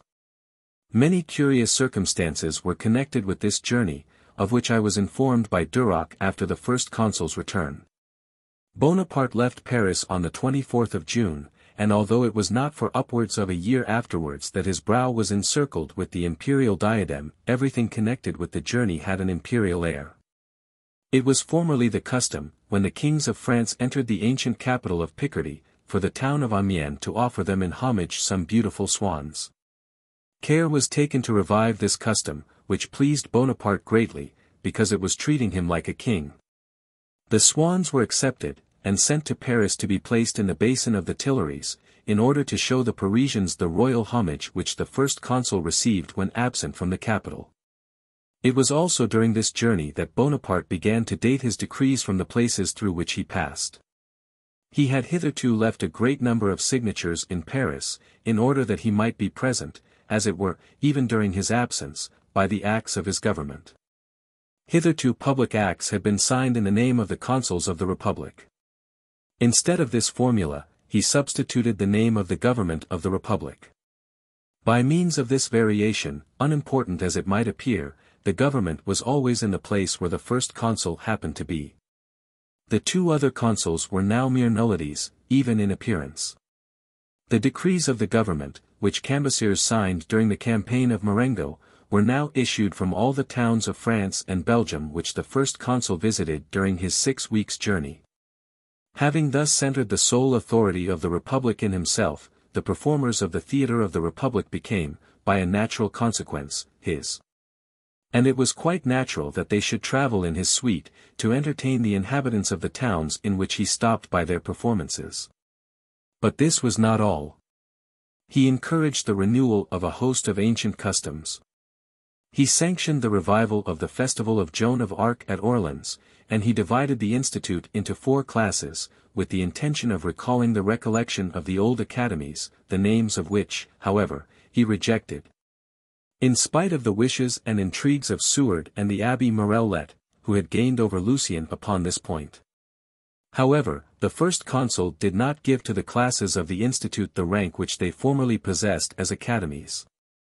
He placed the class of sciences in the first rank, and the Old French Academy in the second rank. It must be acknowledged that, considering the state of literature and science at that period, the first consul did not make a wrong estimate of their importance. Although the literature of France could boast of many men of great talent, such as La Harpe, who died during the consulate, Ducis, Bernardin de Saint-Pierre, Chenier, and Lemercier, yet they could not be compared with Lagrange, Laplace, Monge, Fourcroy, Berthollet, and Cuvier, whose labors have so prodigiously extended the limits of human knowledge. No one, therefore, could murmur at seeing the class of sciences in the institute take precedence of its elder sister. Besides, the first consul was not sorry to show, by this arrangement, the slight estimation in which he held literary men. When he spoke to me respecting them he called them mere manufacturers of phrases. He could not pardon them for excelling him in a pursuit in which he had no claim to distinction. I never knew a man more insensible than Bonaparte to the beauties of poetry or prose. A certain degree of vagueness, which was combined with his energy of mind, led him to admire the dreams of Ossian, and his decided character found itself, as it were, represented in the elevated thoughts of Corneille. Hence his almost exclusive predilection for these two authors. With this exception, the finest works in our literature were in his opinion merely arrangements of sonorous words, void of sense, and calculated only for the ear. Bonaparte's contempt, or, more properly speaking, his dislike of literature, displayed itself particularly in the feeling he cherished towards some men of distinguished literary talent. He hated Chenier, and Ducis still more. He could not forgive Chenier for the republican principles which pervaded his tragedies, and Ducis excited in him, as if instinctively, an involuntary hatred. Ducis, on his part, was not backward in returning the consul's animosity, and I remember his writing some verses which were inexcusably violent, and overstepped all the bounds of truth. Bonaparte was so singular a composition of good and bad that to describe him as he was under one or other of these aspects would serve for panegyric or satire without any departure from truth. Bonaparte was very fond of Bernardine St. Pierre's romance of Paul and Virginia, which he had read in his boyhood. I remember that he one day tried to read Les Études de la Nature, but at the expiration of a quarter of an hour he threw down the book, exclaiming, "How can anyone read such silly stuff? It is insipid and vapid, there is nothing in it. These are the dreams of a visionary. What is nature? The thing is vague and unmeaning. Men and passions are the subjects to write about, there is something there for study. These fellows are good for nothing under any government. I will, however, give them pensions, because I ought to do so, as head of the state. They occupy and amuse the idle. I will make Lagrange a senator, he has a head."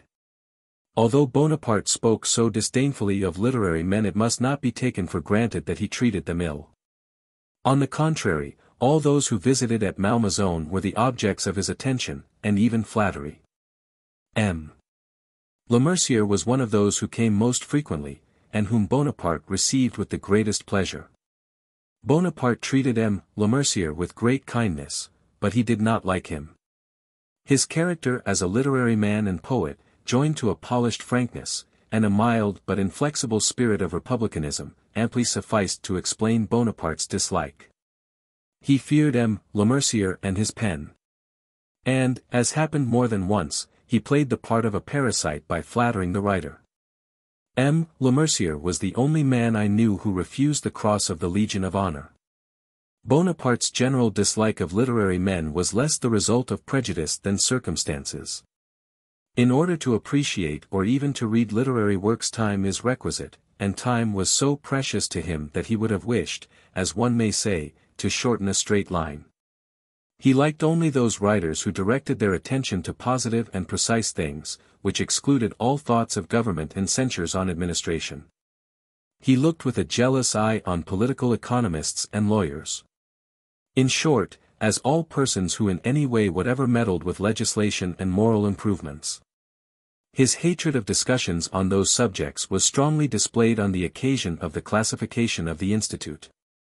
Whilst he permitted the reassembling of a literary class, to the number of 40, as formerly, he suppressed the class of moral and political science.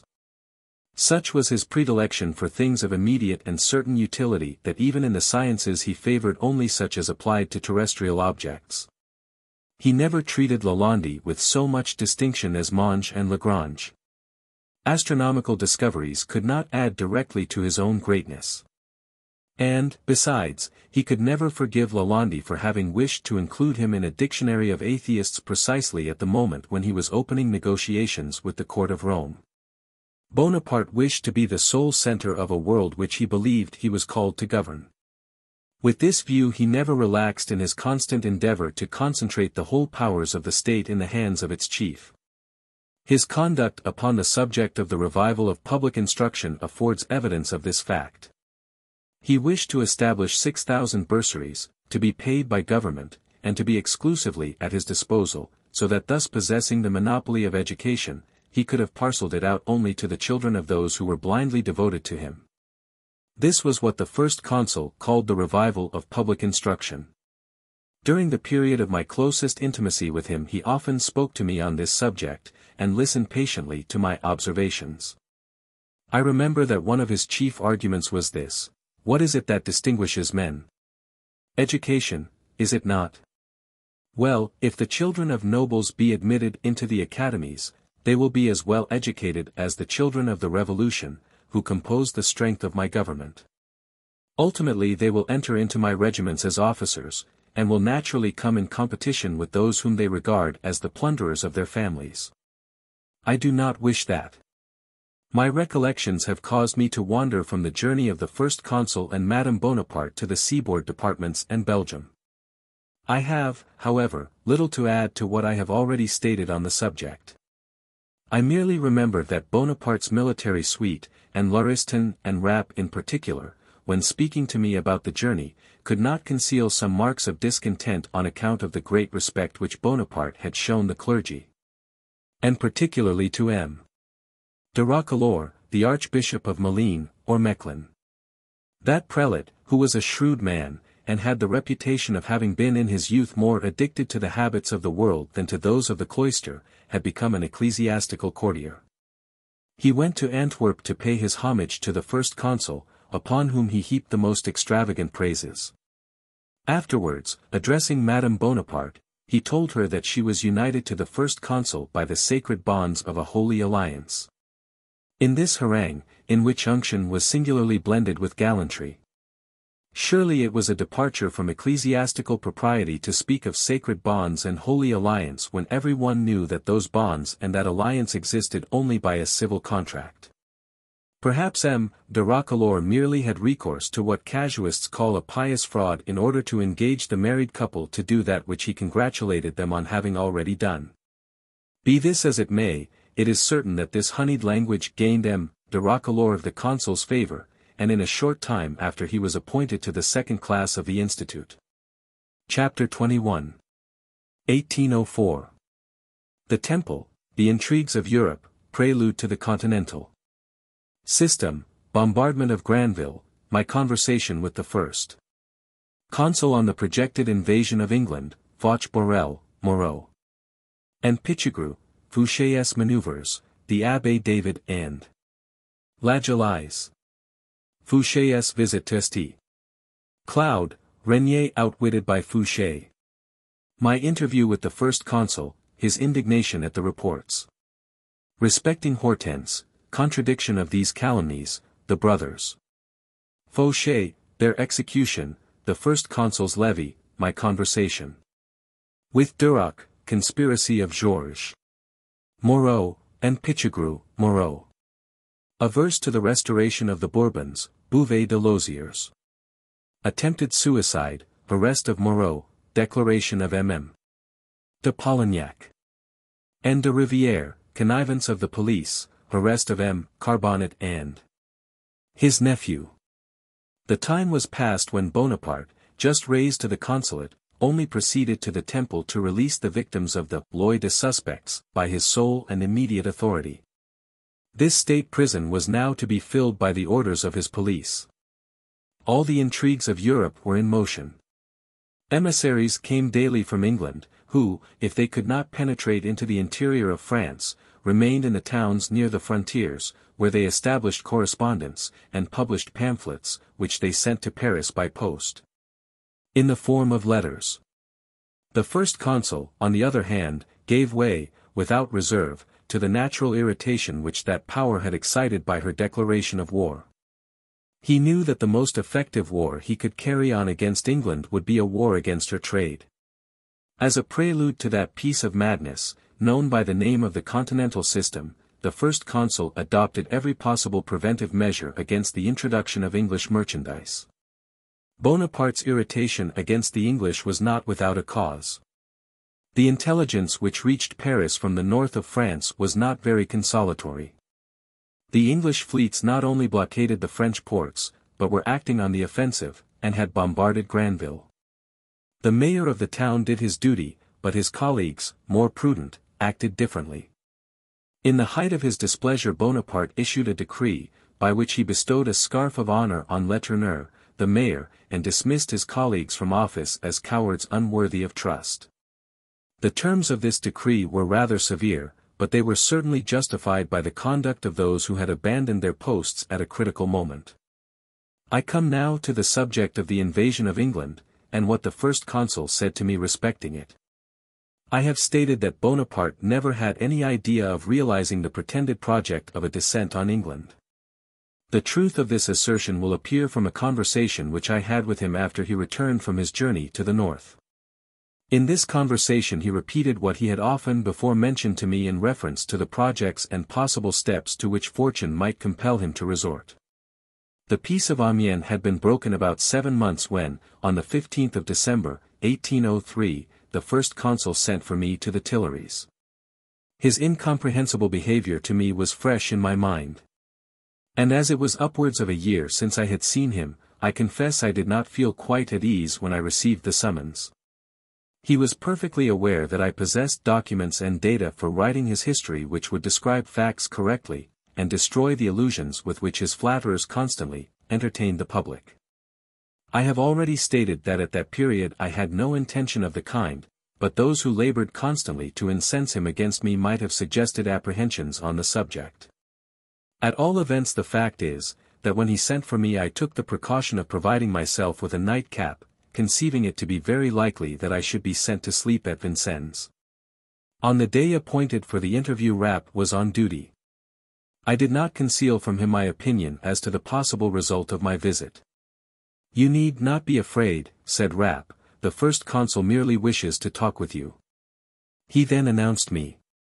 Bonaparte came into the grand salon where I awaited him, and addressing me in the most good-humored way said, "What do the gossips say of my preparations for the invasion of England?" "There is a great difference of opinion on the subject, General," I replied. "Everyone speaks according to his own views.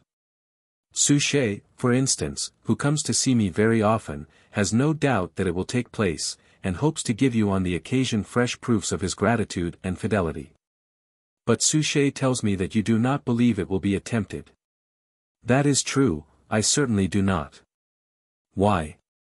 "Because you told me at Antwerp, 5 years ago, that you would not risk France on the cast of a die, that the adventure was too hazardous, and circumstances have not altered since that time." "You are right. Those who look forward to the invasion of England are blockheads. They do not see the affair in its true light. I can, doubtless, land in England with 100,000 men. A great battle will be fought, which I shall gain. But I must reckon upon 30,000 men killed, wounded, and prisoners.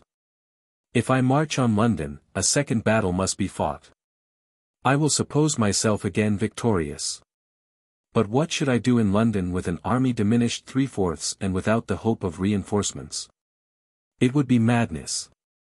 Until our navy acquires superiority it is useless to think of such a project. The great assemblage of troops in the north has another object. My government must be the first in the world, or it must fall." Bonaparte then evidently wished it to be supposed that he entertained the design of invading England in order to divert the attention of Europe to that direction. From Dunkirk the first consul proceeded to Antwerp, where also he had assembled experienced men to ascertain their opinions respecting the surest way of attempting a landing, the project of which was merely a pretense.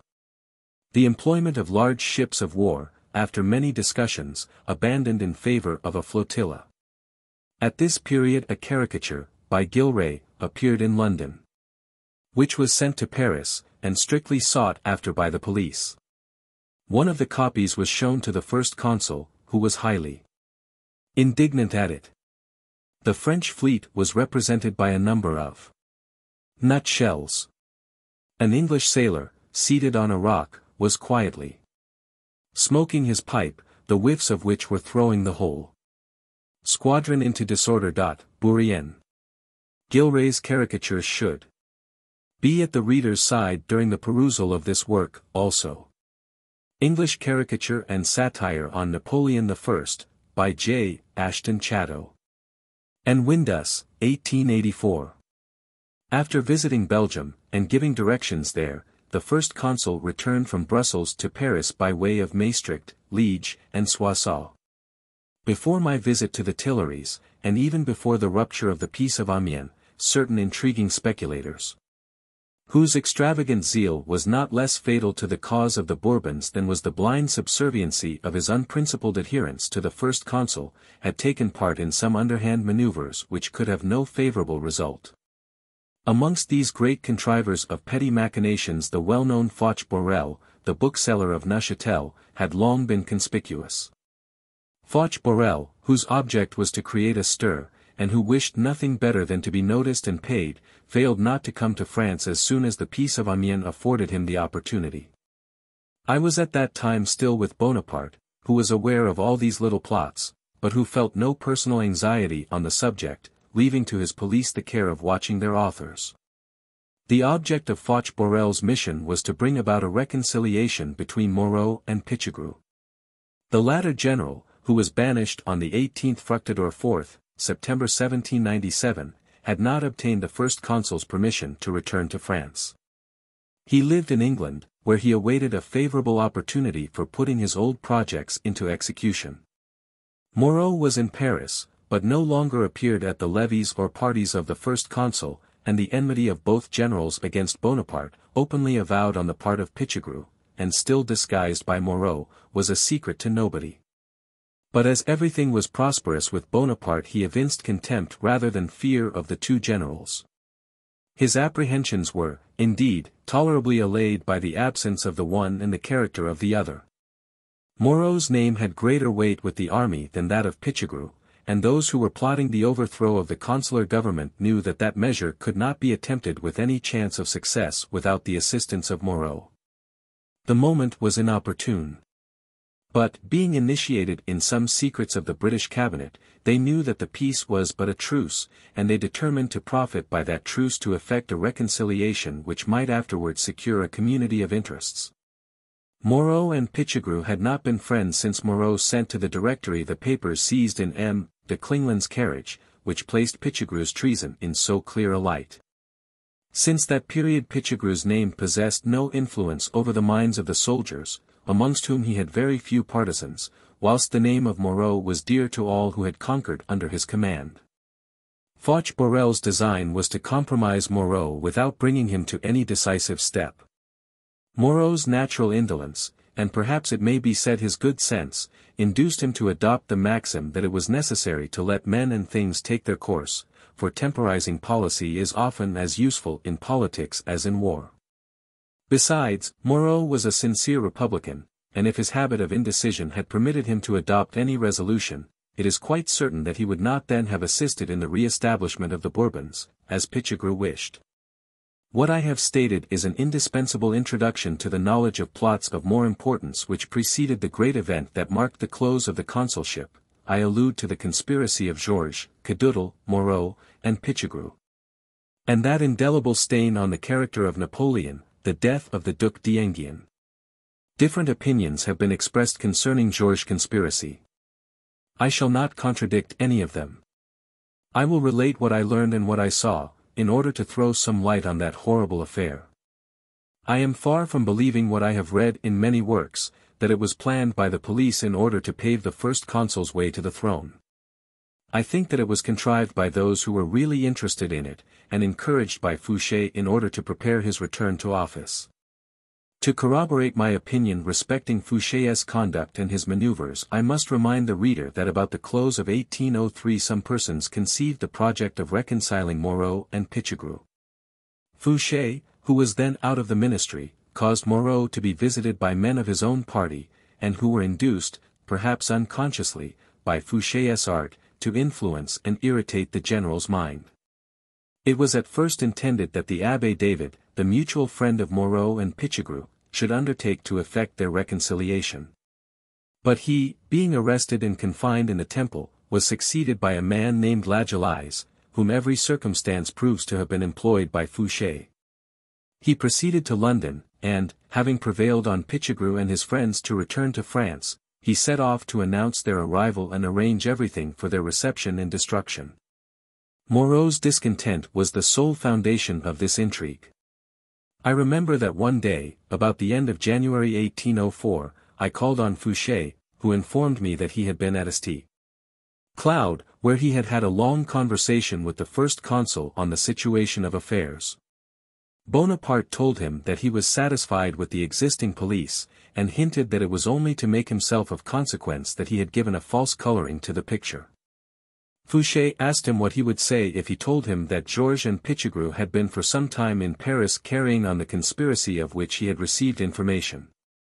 The first consul, apparently delighted at what he conceived to be Fouché's mistake, said, with an air of contempt, "You are well informed, truly. Regnier has just received a letter from London stating that Pichegru dined 3 days ago at Kingston with one of the King of England's ministers." As Fouché, however, persisted in his assertion, the first consul sent to Paris for the Grand Judge, Regnier, who showed Fouché the letter he had received. The first consul triumphed at first to see Fouché at fault. But the latter so clearly proved that Georges and Pichegru were actually in Paris that Regnier began to fear he had been misled by his agents, whom his rival paid better than he did. The first consul, convinced that his old minister knew more than his new one, dismissed Regnier, and remained a long time in consultation with Fouché, who on that occasion said nothing about his reinstatement for fear of exciting suspicion. He only requested that the management of the business might be entrusted to Riel, with orders to obey whatever instructions he might receive from him. I will return hereafter to the arrest of Moreau and the other persons accused, and will now subjoin the account of a long interview which I had with Bonaparte in the midst of these important events. On the 8th of March, 1804, some time after the arrest but before the trial of General Moreau, I had an audience of the first consul, which was unsought on my part. Bonaparte, after putting several unimportant questions to me as to what I was doing, what I expected he should do for me, and assuring me that he would bear me in mind, gave a sudden turn to the conversation, and said, by the by, the report of my connection with Hortense is still kept up, the most abominable rumors have been spread as to her first child. I thought at the time that these reports had only been admitted by the public in consequence of the great desire that I should not be childless. Since you and I separated, have you heard them repeated? Yes, General, oftentimes. And I confess I could not have believed that this calumny would have existed so long. It is truly frightful to think of. You know the truth, you have seen all, heard all, nothing could have passed without your knowledge. You were in her full confidence during the time of her attachment to Duroc. I therefore expect, if you should ever write anything about me, that you will clear me from this infamous imputation. I would not have it accompany my name to posterity. I trust in you. You have never given credit to the horrid accusation. No, General, never. Napoleon then entered into a number of details on the previous life of Hortense. On the way in which she conducted herself, and on the turn which her marriage had taken. It has not turned out, he said, as I wished. The union has not been a happy one.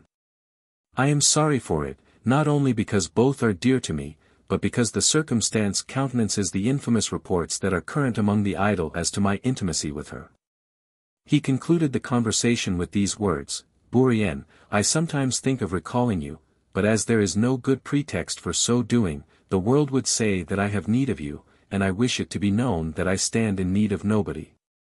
He again said a few words about Hortense. I answered that it would fully coincide with my conviction of the truth to do what he desired, and that I would do it, but that suppressing the false reports did not depend on me. Hortense, in fact, while she was Mademoiselle Beauharnais, regarded Napoleon with respectful awe. She trembled when she spoke to him, and never dared to ask him a favor. When she had anything to solicit she applied to me. And if I experienced any difficulty in obtaining for her what she sought, I mentioned her as the person for whom I pleaded. The little simpleton. Napoleon would say, why does she not ask me herself, is the girl afraid of me? Napoleon never cherished for her any feeling but paternal tenderness. He loved her after his marriage with her mother as he would have loved his own child. During 3 years I was a witness to all their most private actions, and I declare that I never saw or heard anything that could furnish the least ground for suspicion, or that afforded the slightest trace of the existence of a culpable intimacy. This calumny must be classed among those with which malice delights to blacken the characters of men more brilliant than their fellows, and which are so readily adopted by the light-minded and unreflecting. I freely declare that did I entertain the smallest doubt with regard to this odious charge, of the existence of which I was well aware before Napoleon spoke to me on the subject, I would candidly avow it. He is no more, and let his memory be accompanied only by that, be it good or bad, which really belongs to it. Let not this reproach be one of those charged against him by the impartial historian. I must say, in concluding this delicate subject, that the principles of Napoleon on points of this kind were rigid in the utmost degree. And that a connection of the nature of that charged against him was neither in accordance with his morals nor his tastes. I cannot tell whether what followed was a portion of his premeditated conversation with me, or whether it was the result of the satisfaction he had derived from ascertaining my perfect conviction of the purity of his conduct with regard to Hortense, and being assured that I would express that conviction. Be this as it may, as I was going out at the door he called me back, saying, "Oh, I have forgotten something." I returned. "Bourrienne," said he, "do you still keep up your acquaintance with the Fauchets?" "Yes, General, I see them frequently." "You are wrong." "Why should I not?" "They are clever, well-educated men, and exceedingly pleasant company, especially Caesar. I derive great pleasure from their society. And then they are almost the only persons whose friendship has continued faithful to me since I left you. You know people do not care for those who can render them no service. Marat will not see the Fauchets." "That may be, General. But it is nothing to me, and you must recollect that as it was through him I was introduced to them at the Tuileries, I think he ought to inform me of his reasons for dropping their acquaintance. I tell you again he has closed his door against them. Do you the same, I advise you." As I did not seem disposed to follow this advice without some plausible reason, the first consul added, "You must know, then, that I learned from Caesar all that passes in your house. You do not speak very ill of me yourself, nor does any one venture to do so in your presence. You play your rubber and go to bed. But no sooner are you gone than your wife, who never liked me, and most of those who visit at your house, indulge in the most violent attacks upon me. I receive a bulletin from Caesar Fauchet every day when he visits at your house. This is the way in which he requites you for your kindness, and for the asylum you afforded his brother. Constantine Rancher had been condemned in contumacy for the forgery of a public document. Bourrienne. But enough. You see I know all, farewell, and he left me. The grave having closed over these two brothers, the Fauchets were twin brothers, distinguished in the War of the Revolution, and made brigadier generals at the same time on the field of battle. After the Cent-Jours they refused to recognize the Bourbons, and were shot by sentence of court-martial at Bordeaux. Bullet, I shall merely state that they wrote me a letter the evening preceding their execution, in which they begged me to forgive their conduct towards me. The following is an extract from this letter. In our dungeon we hear our sentence of death being cried in the streets. Tomorrow we shall walk to the scaffold. But we will meet death with such calmness and courage as shall make our executioners blush. We are 60 years old, therefore our lives will only be shortened by a brief space. During our lives we have shared in common, illness, grief, pleasure, danger, and good fortune. We both entered the world on the same day, and on the same day we shall both depart from it. As to you, sir, I suppress what relates to myself. The hour of the grand levee arrived just as the singular interview which I have described terminated. I remained a short time to look at this phantasmagoria. Duroc was there.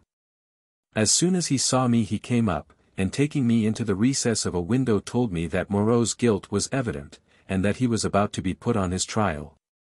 I made some observations on the subject, and in particular asked whether there were sufficient proofs of his guilt to justify his condemnation. They should be cautious, said I, it is no joke to accuse the conqueror of Hohenlinden. Duroc's answer satisfied me that he at least had no doubt on the subject. Besides, added he, when such a general as Moreau has been between two gendarmes he is lost, and is good for nothing more. He will only inspire pity. In vain I tried to refute this assertion so entirely contrary to facts, and to convince Duroc that Moreau would never be damaged by calling him brigand, as was the phrase then, without proofs. Duroc persisted in his opinion. As if a political crime ever sullied the honor of any one. The result has proved that I judged rightly. No person possessing the least degree of intelligence will be convinced that the conspiracy of Moreau, Orge, Pichegru, and the other persons accused would ever have occurred but for the secret connivance of Fouchet's police. Moreau never for a moment desired the restoration of the Bourbons. I was too well acquainted with M. Carbonnet, his most intimate friend, to be ignorant of his private sentiments. It was therefore quite impossible that he could entertain the same views as Georges, the Polignacs, Riviera, and others, and they had no intention of committing any overt acts. These latter persons had come to the continent solely to investigate the actual state of affairs. In order to inform the princes of the House of Bourbon with certainty how far they might depend on the foolish hopes constantly held out to them by paltry agents, who were always ready to advance their own interests at the expense of truth. These agents did indeed conspire, but it was against the Treasury of London, to which they looked for pay. Without entering into all the details of that great trial, I will relate some facts which may assist in eliciting the truth from a chaos of intrigue and falsehood. Most of the conspirators had been lodged either in the Temple or La Force, and one of them, Bouvet de Lozier, who was confined in the Temple, attempted to hang himself. He made use of his cravat to effect his purpose, and had nearly succeeded, when a turnkey by chance entered and found him at the point of death. When he was recovered he acknowledged that though he had the courage to meet death, he was unable to endure the interrogatories of his trial, and that he had determined to kill himself, lest he might be induced to make a confession. He did in fact confess, and it was on the day after this occurred that Moreau was arrested, while on his way from his country seat of Grosbois to Paris. Fouché, through the medium of his agents, had given Pichegru, Georges, and some other partisans of royalty, to understand that they might depend on Moreau, who, it was said, was quite prepared. It is certain that Moreau informed Pichegru that he, Pichegru, had been deceived, and that he had never been spoken to on the subject. Roussillon declared on the trial that on the 14th of March the Polignac said to someone, "Everything is going wrong, they do not understand each other. Moreau does not keep his word. We have been deceived." M. de Rivière declared that he soon became convinced they had been deceived, and was about to return to England when he was arrested. It is certain that the principal conspirators obtained positive information which confirmed their suspicions. They learned Moreau's declaration from Pichegru. Many of the accused declared that they soon discovered they had been deceived, and the greater part of them were about to quit Paris, when they were all arrested, almost at one and the same moment. Georges was going into La Vade when he was betrayed by the man who, with the connivance of the police, had escorted him ever since his departure from London, and who had protected him from any interruption on the part of the police so long as it was only necessary to know where he was, or what he was about. Georges had been in Paris 7 months before it was considered that the proper moment had arrived for arresting him. The almost simultaneous arrest of the conspirators proves clearly that the police knew perfectly well where they could lay their hands upon them. When Pichegru was required to sign his examination he refused. He said it was unnecessary. That, knowing all the secret machinery of the police, he suspected that by some chemical process they would erase all the writing except the signature, and afterwards fill up the paper with statements which he had never made. His refusal to sign the interrogatory, he added, would not prevent him from repeating before a court of justice the truth which he had stated in answer to the questions proposed to him.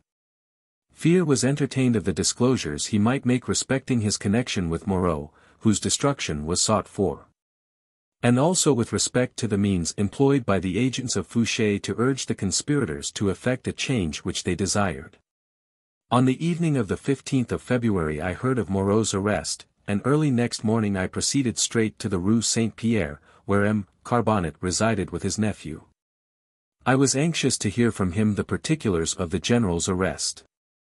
What was my surprise!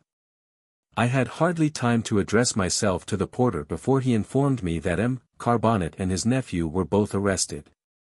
"I advise you, sir," added the man, "to retire without more ado, for I can assure you that the persons who visit M. Carbonnet are watched." "Is he still at home?" said I. "Yes, sir, they are examining his papers." "Then," said I will go up. M. Carbonnet, of whose friendship I had reason to be proud, and whose memory will ever be dear to me, was more distressed by the arrest of his nephew and Moreau than by his own. His nephew was, however, liberated after a few hours. M. Carbonet's papers were sealed up, and he was placed in solitary confinement at St. Pelagic. Thus the police, who previously knew nothing, were suddenly informed of all. In spite of the numerous police agents scattered over France, it was only discovered by the declarations of Bouvet de Lozier that 3 successive landings had been effected, and that a 4th was expected, which, however, did not take place. Because General Savary was dispatched by the first consul with orders to seize the persons whose arrival was looked for.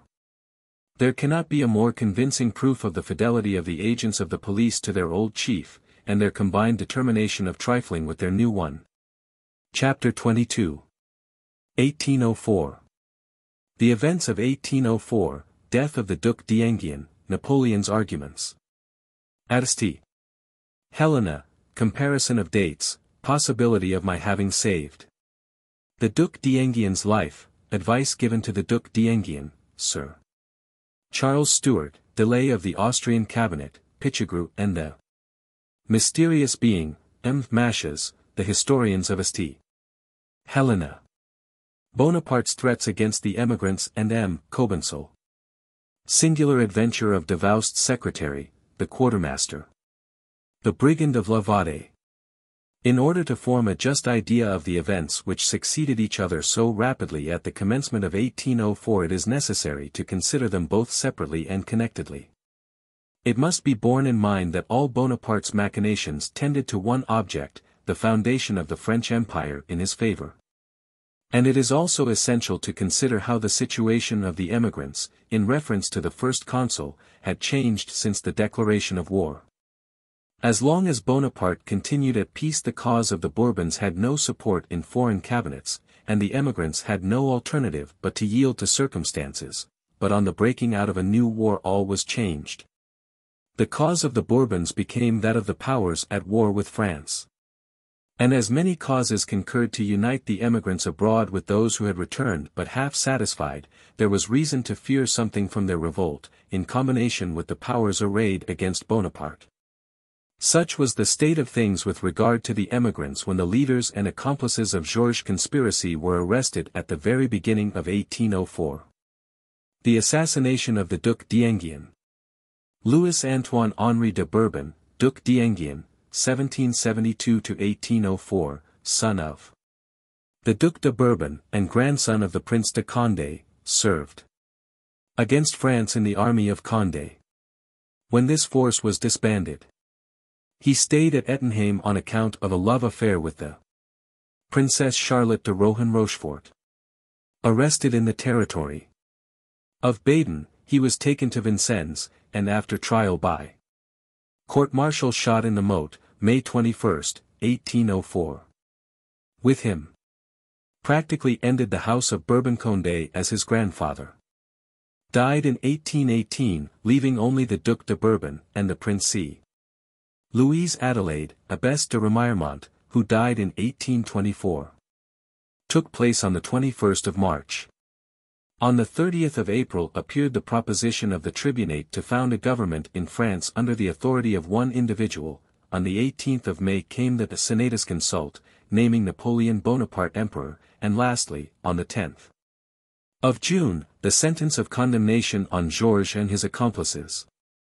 Thus the shedding of the blood of a Bourbon, and the placing of the crown of France on the head of a soldier of fortune were two acts interpolated in the sanguinary drama of Georges' conspiracy. It must be remembered, too, that during the period of these events we were at war with England, and on the point of seeing Austria and the Colossus of the North form a coalition against the new emperor. I will now state all I know relative to the death of the Duc d'Enghien. That unfortunate prince, who was at Ettenheim, in consequence of a love affair, had no communication whatever with those who were concocting a plot in the interior. Machiavelli says that when the author of a crime cannot be discovered we should seek for those to whose advantage it turns. In the present case Machiavelli's advice will find an easy application, since the Duke's death could be advantageous only to Bonaparte, who considered it indispensable to his accession to the crown of France. The motives may be explained, but can they be justified? How could it ever be said that the Duc d'Enghien perished as a presumed accomplice in the conspiracy of Georges? Moreau was arrested on the 15th of February, 1804, at which time the existence of the conspiracy was known. Pichegru and Georges were also arrested in February, and the Duc d'Enghien not till the 15th of March. Now if the prince had really been concerned in the plot, if even he had a knowledge of it, would he have remained at Ettenheim for nearly a month after the arrest of his presumed accomplices? Intelligence of which he might have obtained in the space of 3 days? Certainly not. So ignorant was he of that conspiracy that when informed at Ettenheim of the affair he doubted it, declaring that if it were true his father and grandfather would have made him acquainted with it. Would so long an interval have been suffered to elapse before he was arrested? Alas! Cruel experience has shown that that step would have been taken in a few hours. The sentence of death against Georges and his accomplices was not pronounced till the 10th of June, 1804, and the Duc d'Enghien was shot on the 21st of March, before the trials were even commenced. How is this precipitation to be explained? If, as Napoleon has declared, the young Bourbon was an accomplice in the crime, why was he not arrested at the time the others were? Why was he not tried along with them, on the ground of his being an actual accomplice? Or of being compromised, by communications with them, or, in short, because his answers might have thrown light on that mysterious affair? How was it that the name of the illustrious accused was not once mentioned in the course of that awful trial? It can scarcely be conceived that Napoleon could say at St. Helena, either they contrived to implicate the unfortunate prince in their project, and so pronounced his doom, or, by omitting to inform him of what was going on, allowed him imprudently to slumber on the brink of a precipice. For he was only a stone's cast from the frontier when they were about to strike the great blow in the name and for the interest of his family. This reasoning is not merely absurd, it is atrocious. If the Duke was implicated by the confession of his accomplices, he should have been arrested and tried along with them. Justice required this. If he was not so implicated, where is the proof of his guilt? Because some individuals, without his knowledge, plotted to commit a crime in the name of his family he was to be shot. Because he was 130 leagues from the scene of the plot, and had no connection with it, he was to die. Such arguments cannot fail to inspire horror. It is absolutely impossible any reasonable person can regard the Duc d'Enghien as an accomplice of Cadoudal. And Napoleon basely imposed on his contemporaries and posterity by inventing such falsehoods, and investing them with the authority of his name. Had I been then in the First Consul's intimacy I may aver, with as much confidence as pride, that the blood of the Duc d'Enghien would not have imprinted an indelible stain on the glory of Bonaparte. In this terrible matter I could have done what no one but me could even attempt, and this on account of my position, which no one else has since held with Bonaparte. I quite admit that he would have preferred others to me, and that he would have had more friendship for them than for me, supposing friendship to be compatible with the character of Bonaparte, but I knew him better than anyone else. Besides, among those who surrounded him I alone could have permitted myself some return to our former familiarity on account of our intimacy of childhood. Certainly, in a matter which permanently touched the glory of Bonaparte, I should not have been restrained by the fear of some transitory fit of anger, and the reader has seen that I did not dread disgrace. Why should I have dreaded it? I had neither portfolio, nor office, nor salary, for, as I have said, I was only with Bonaparte as a friend, and we had, as it were, a common purse. I feel a conviction that it would have been very possible for me to have dissuaded Bonaparte from his fatal design, inasmuch as I positively know that his object, after the termination of the peace, was merely to frighten the emigrants. In order to drive them from Ettenheim, where great numbers, like the Duc d'Enghien, had sought refuge. His anger was particularly directed against a Baroness de Reeth and a Baroness d'Attengian, who had loudly vituperated him, and distributed numerous libels on the left bank of the Rhine. At that period Bonaparte had as little design against the Duc d'Engien's life as against that of any other emigrant. He was more inclined to frighten than to harm him, and certainly his first intention was not to arrest the prince, but, as I have said, to frighten the émigrés, and to drive them to a distance. I must, however, admit that when Bonaparte spoke to Rapp and Duroc of the emigrants on the other side of the Rhine he expressed himself with much irritability, so much so, indeed, that M. de Talleyrand, dreading its effects for the Duc d'Enghien, warned that prince, through the medium of a lady to whom he was attached, of his danger, and advised him to proceed to a greater distance from the frontier. On receiving this notice the prince resolved to rejoin his grandfather, which he could not do but by passing through the Austrian territory. Should any doubt exist as to these facts, it may be added that Sir Charles Stuart wrote to M. de Cobensal to solicit a passport for the Duc d'Enghien. And it was solely owing to the delay of the Austrian cabinet that time was afforded for the first consul to order the arrest of the unfortunate prince as soon as he had formed the horrible resolution of shedding the blood of a Bourbon. This resolution could have originated only with himself, for who would have dared to suggest it to him? The fact is, Bonaparte knew not what he did. His fever of ambition amounted to delirium. And he knew not how he was losing himself in public opinion because he did not know that opinion, to gain which he would have made every sacrifice.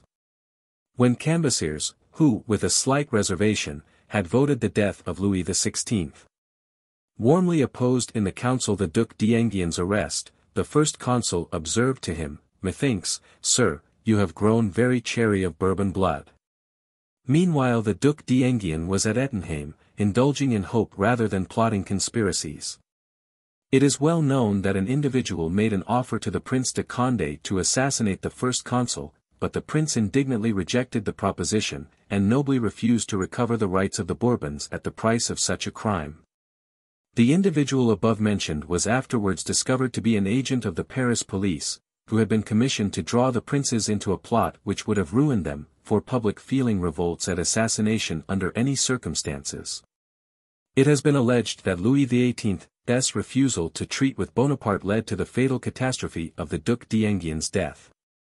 The first correspondence between Louis XVIII and the first consul, which has been given in these memoirs, clearly proves the contrary.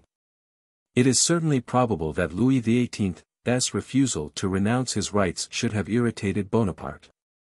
But it was rather late to take his revenge 2 years after, and that too on a prince totally ignorant of those overtures.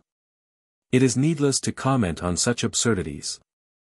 It is equally unnecessary to speak of the mysterious being who often appeared at meetings in the Faubourg Saint-Germain, and who was afterwards discovered to be Pichegru.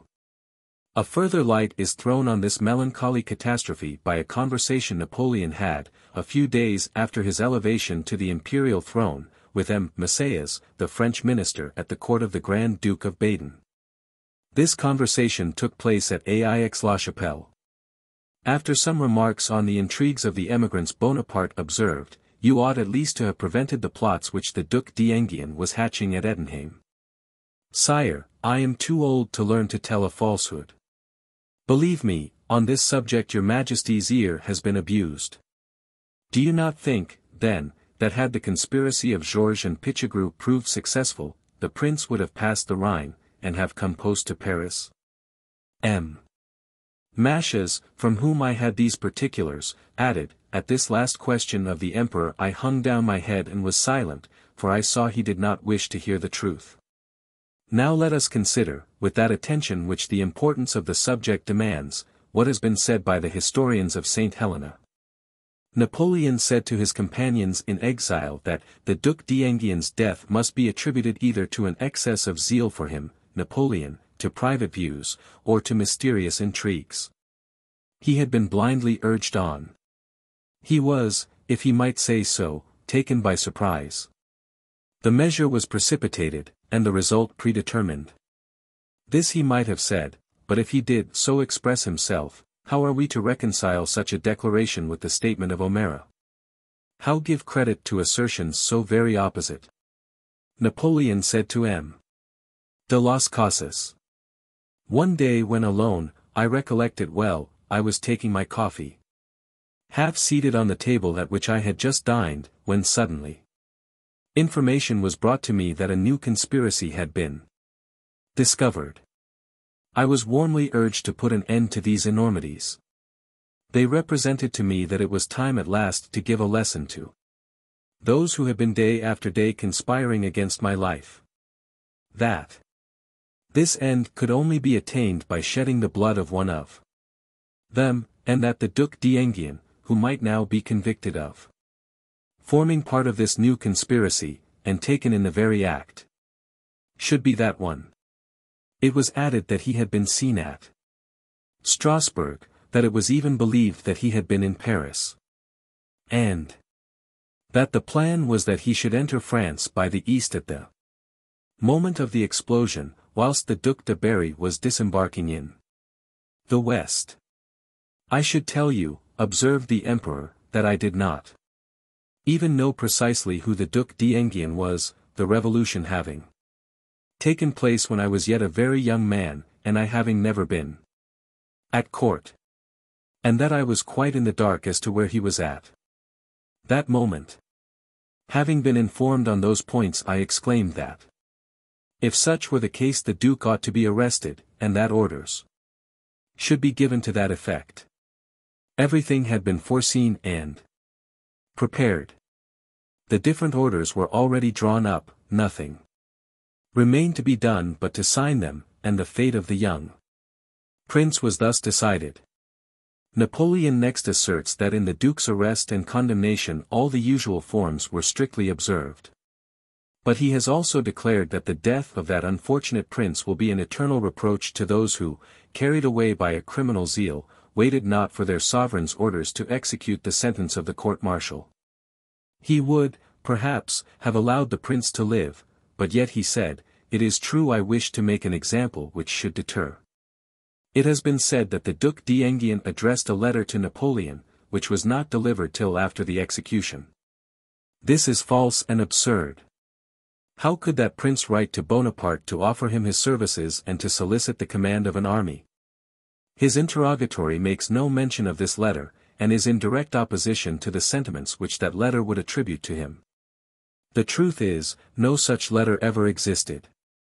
The individual who was with the prince declared he never wrote it. It will never be believed that any one would have presumed to withhold from Bonaparte a letter on which depended the fate of so august a victim. In his declarations to his companions in exile, Napoleon endeavored either to free himself of this crime or to justify it.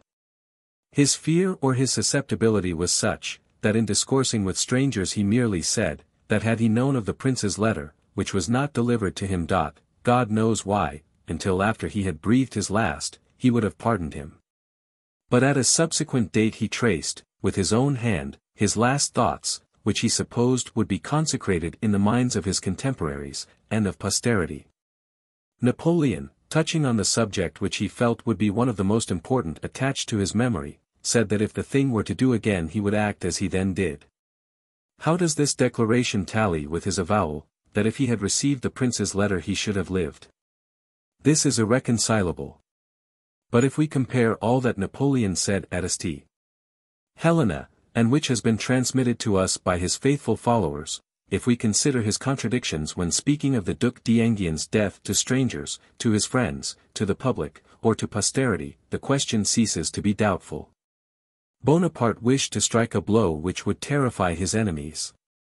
Fancying that the Duc de Berry was ready to land in France, he dispatched his aide-de-camp Savary, in disguise, attended by gendarmes, to watch the Duke's landing at Biville, near Dieppe. This turned out a fruitless mission. The Duke was warned in time not to attempt the useless and dangerous enterprise, and Bonaparte, enraged to see one prey escape him, pounced upon another. It is well known that Bonaparte often, and in the presence even of persons whom he conceived to have maintained relations with the partisans of the Bourbons at Paris, expressed himself thus: "I will put an end to these conspiracies. If any of the emigrants conspire they shall be shot.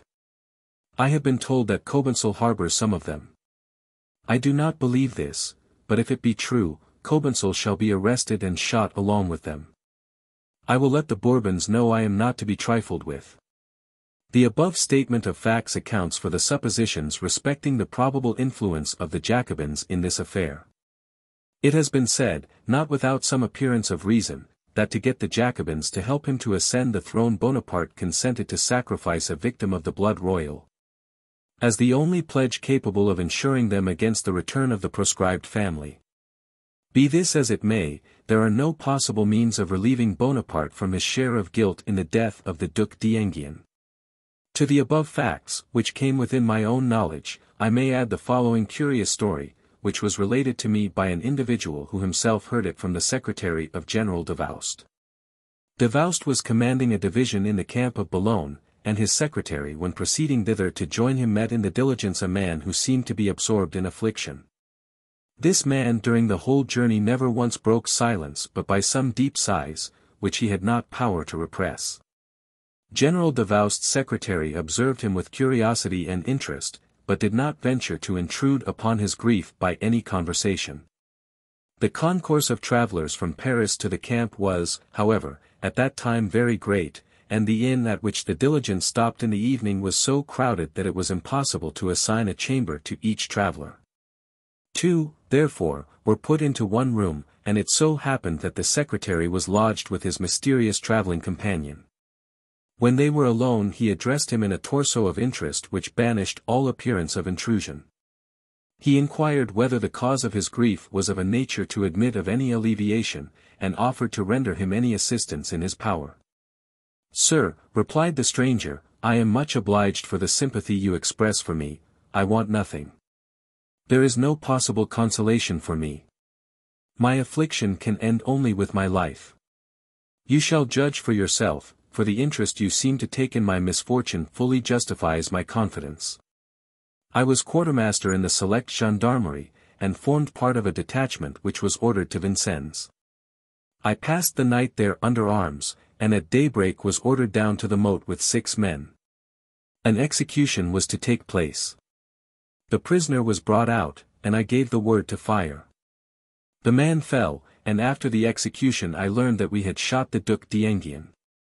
Judge of my horror.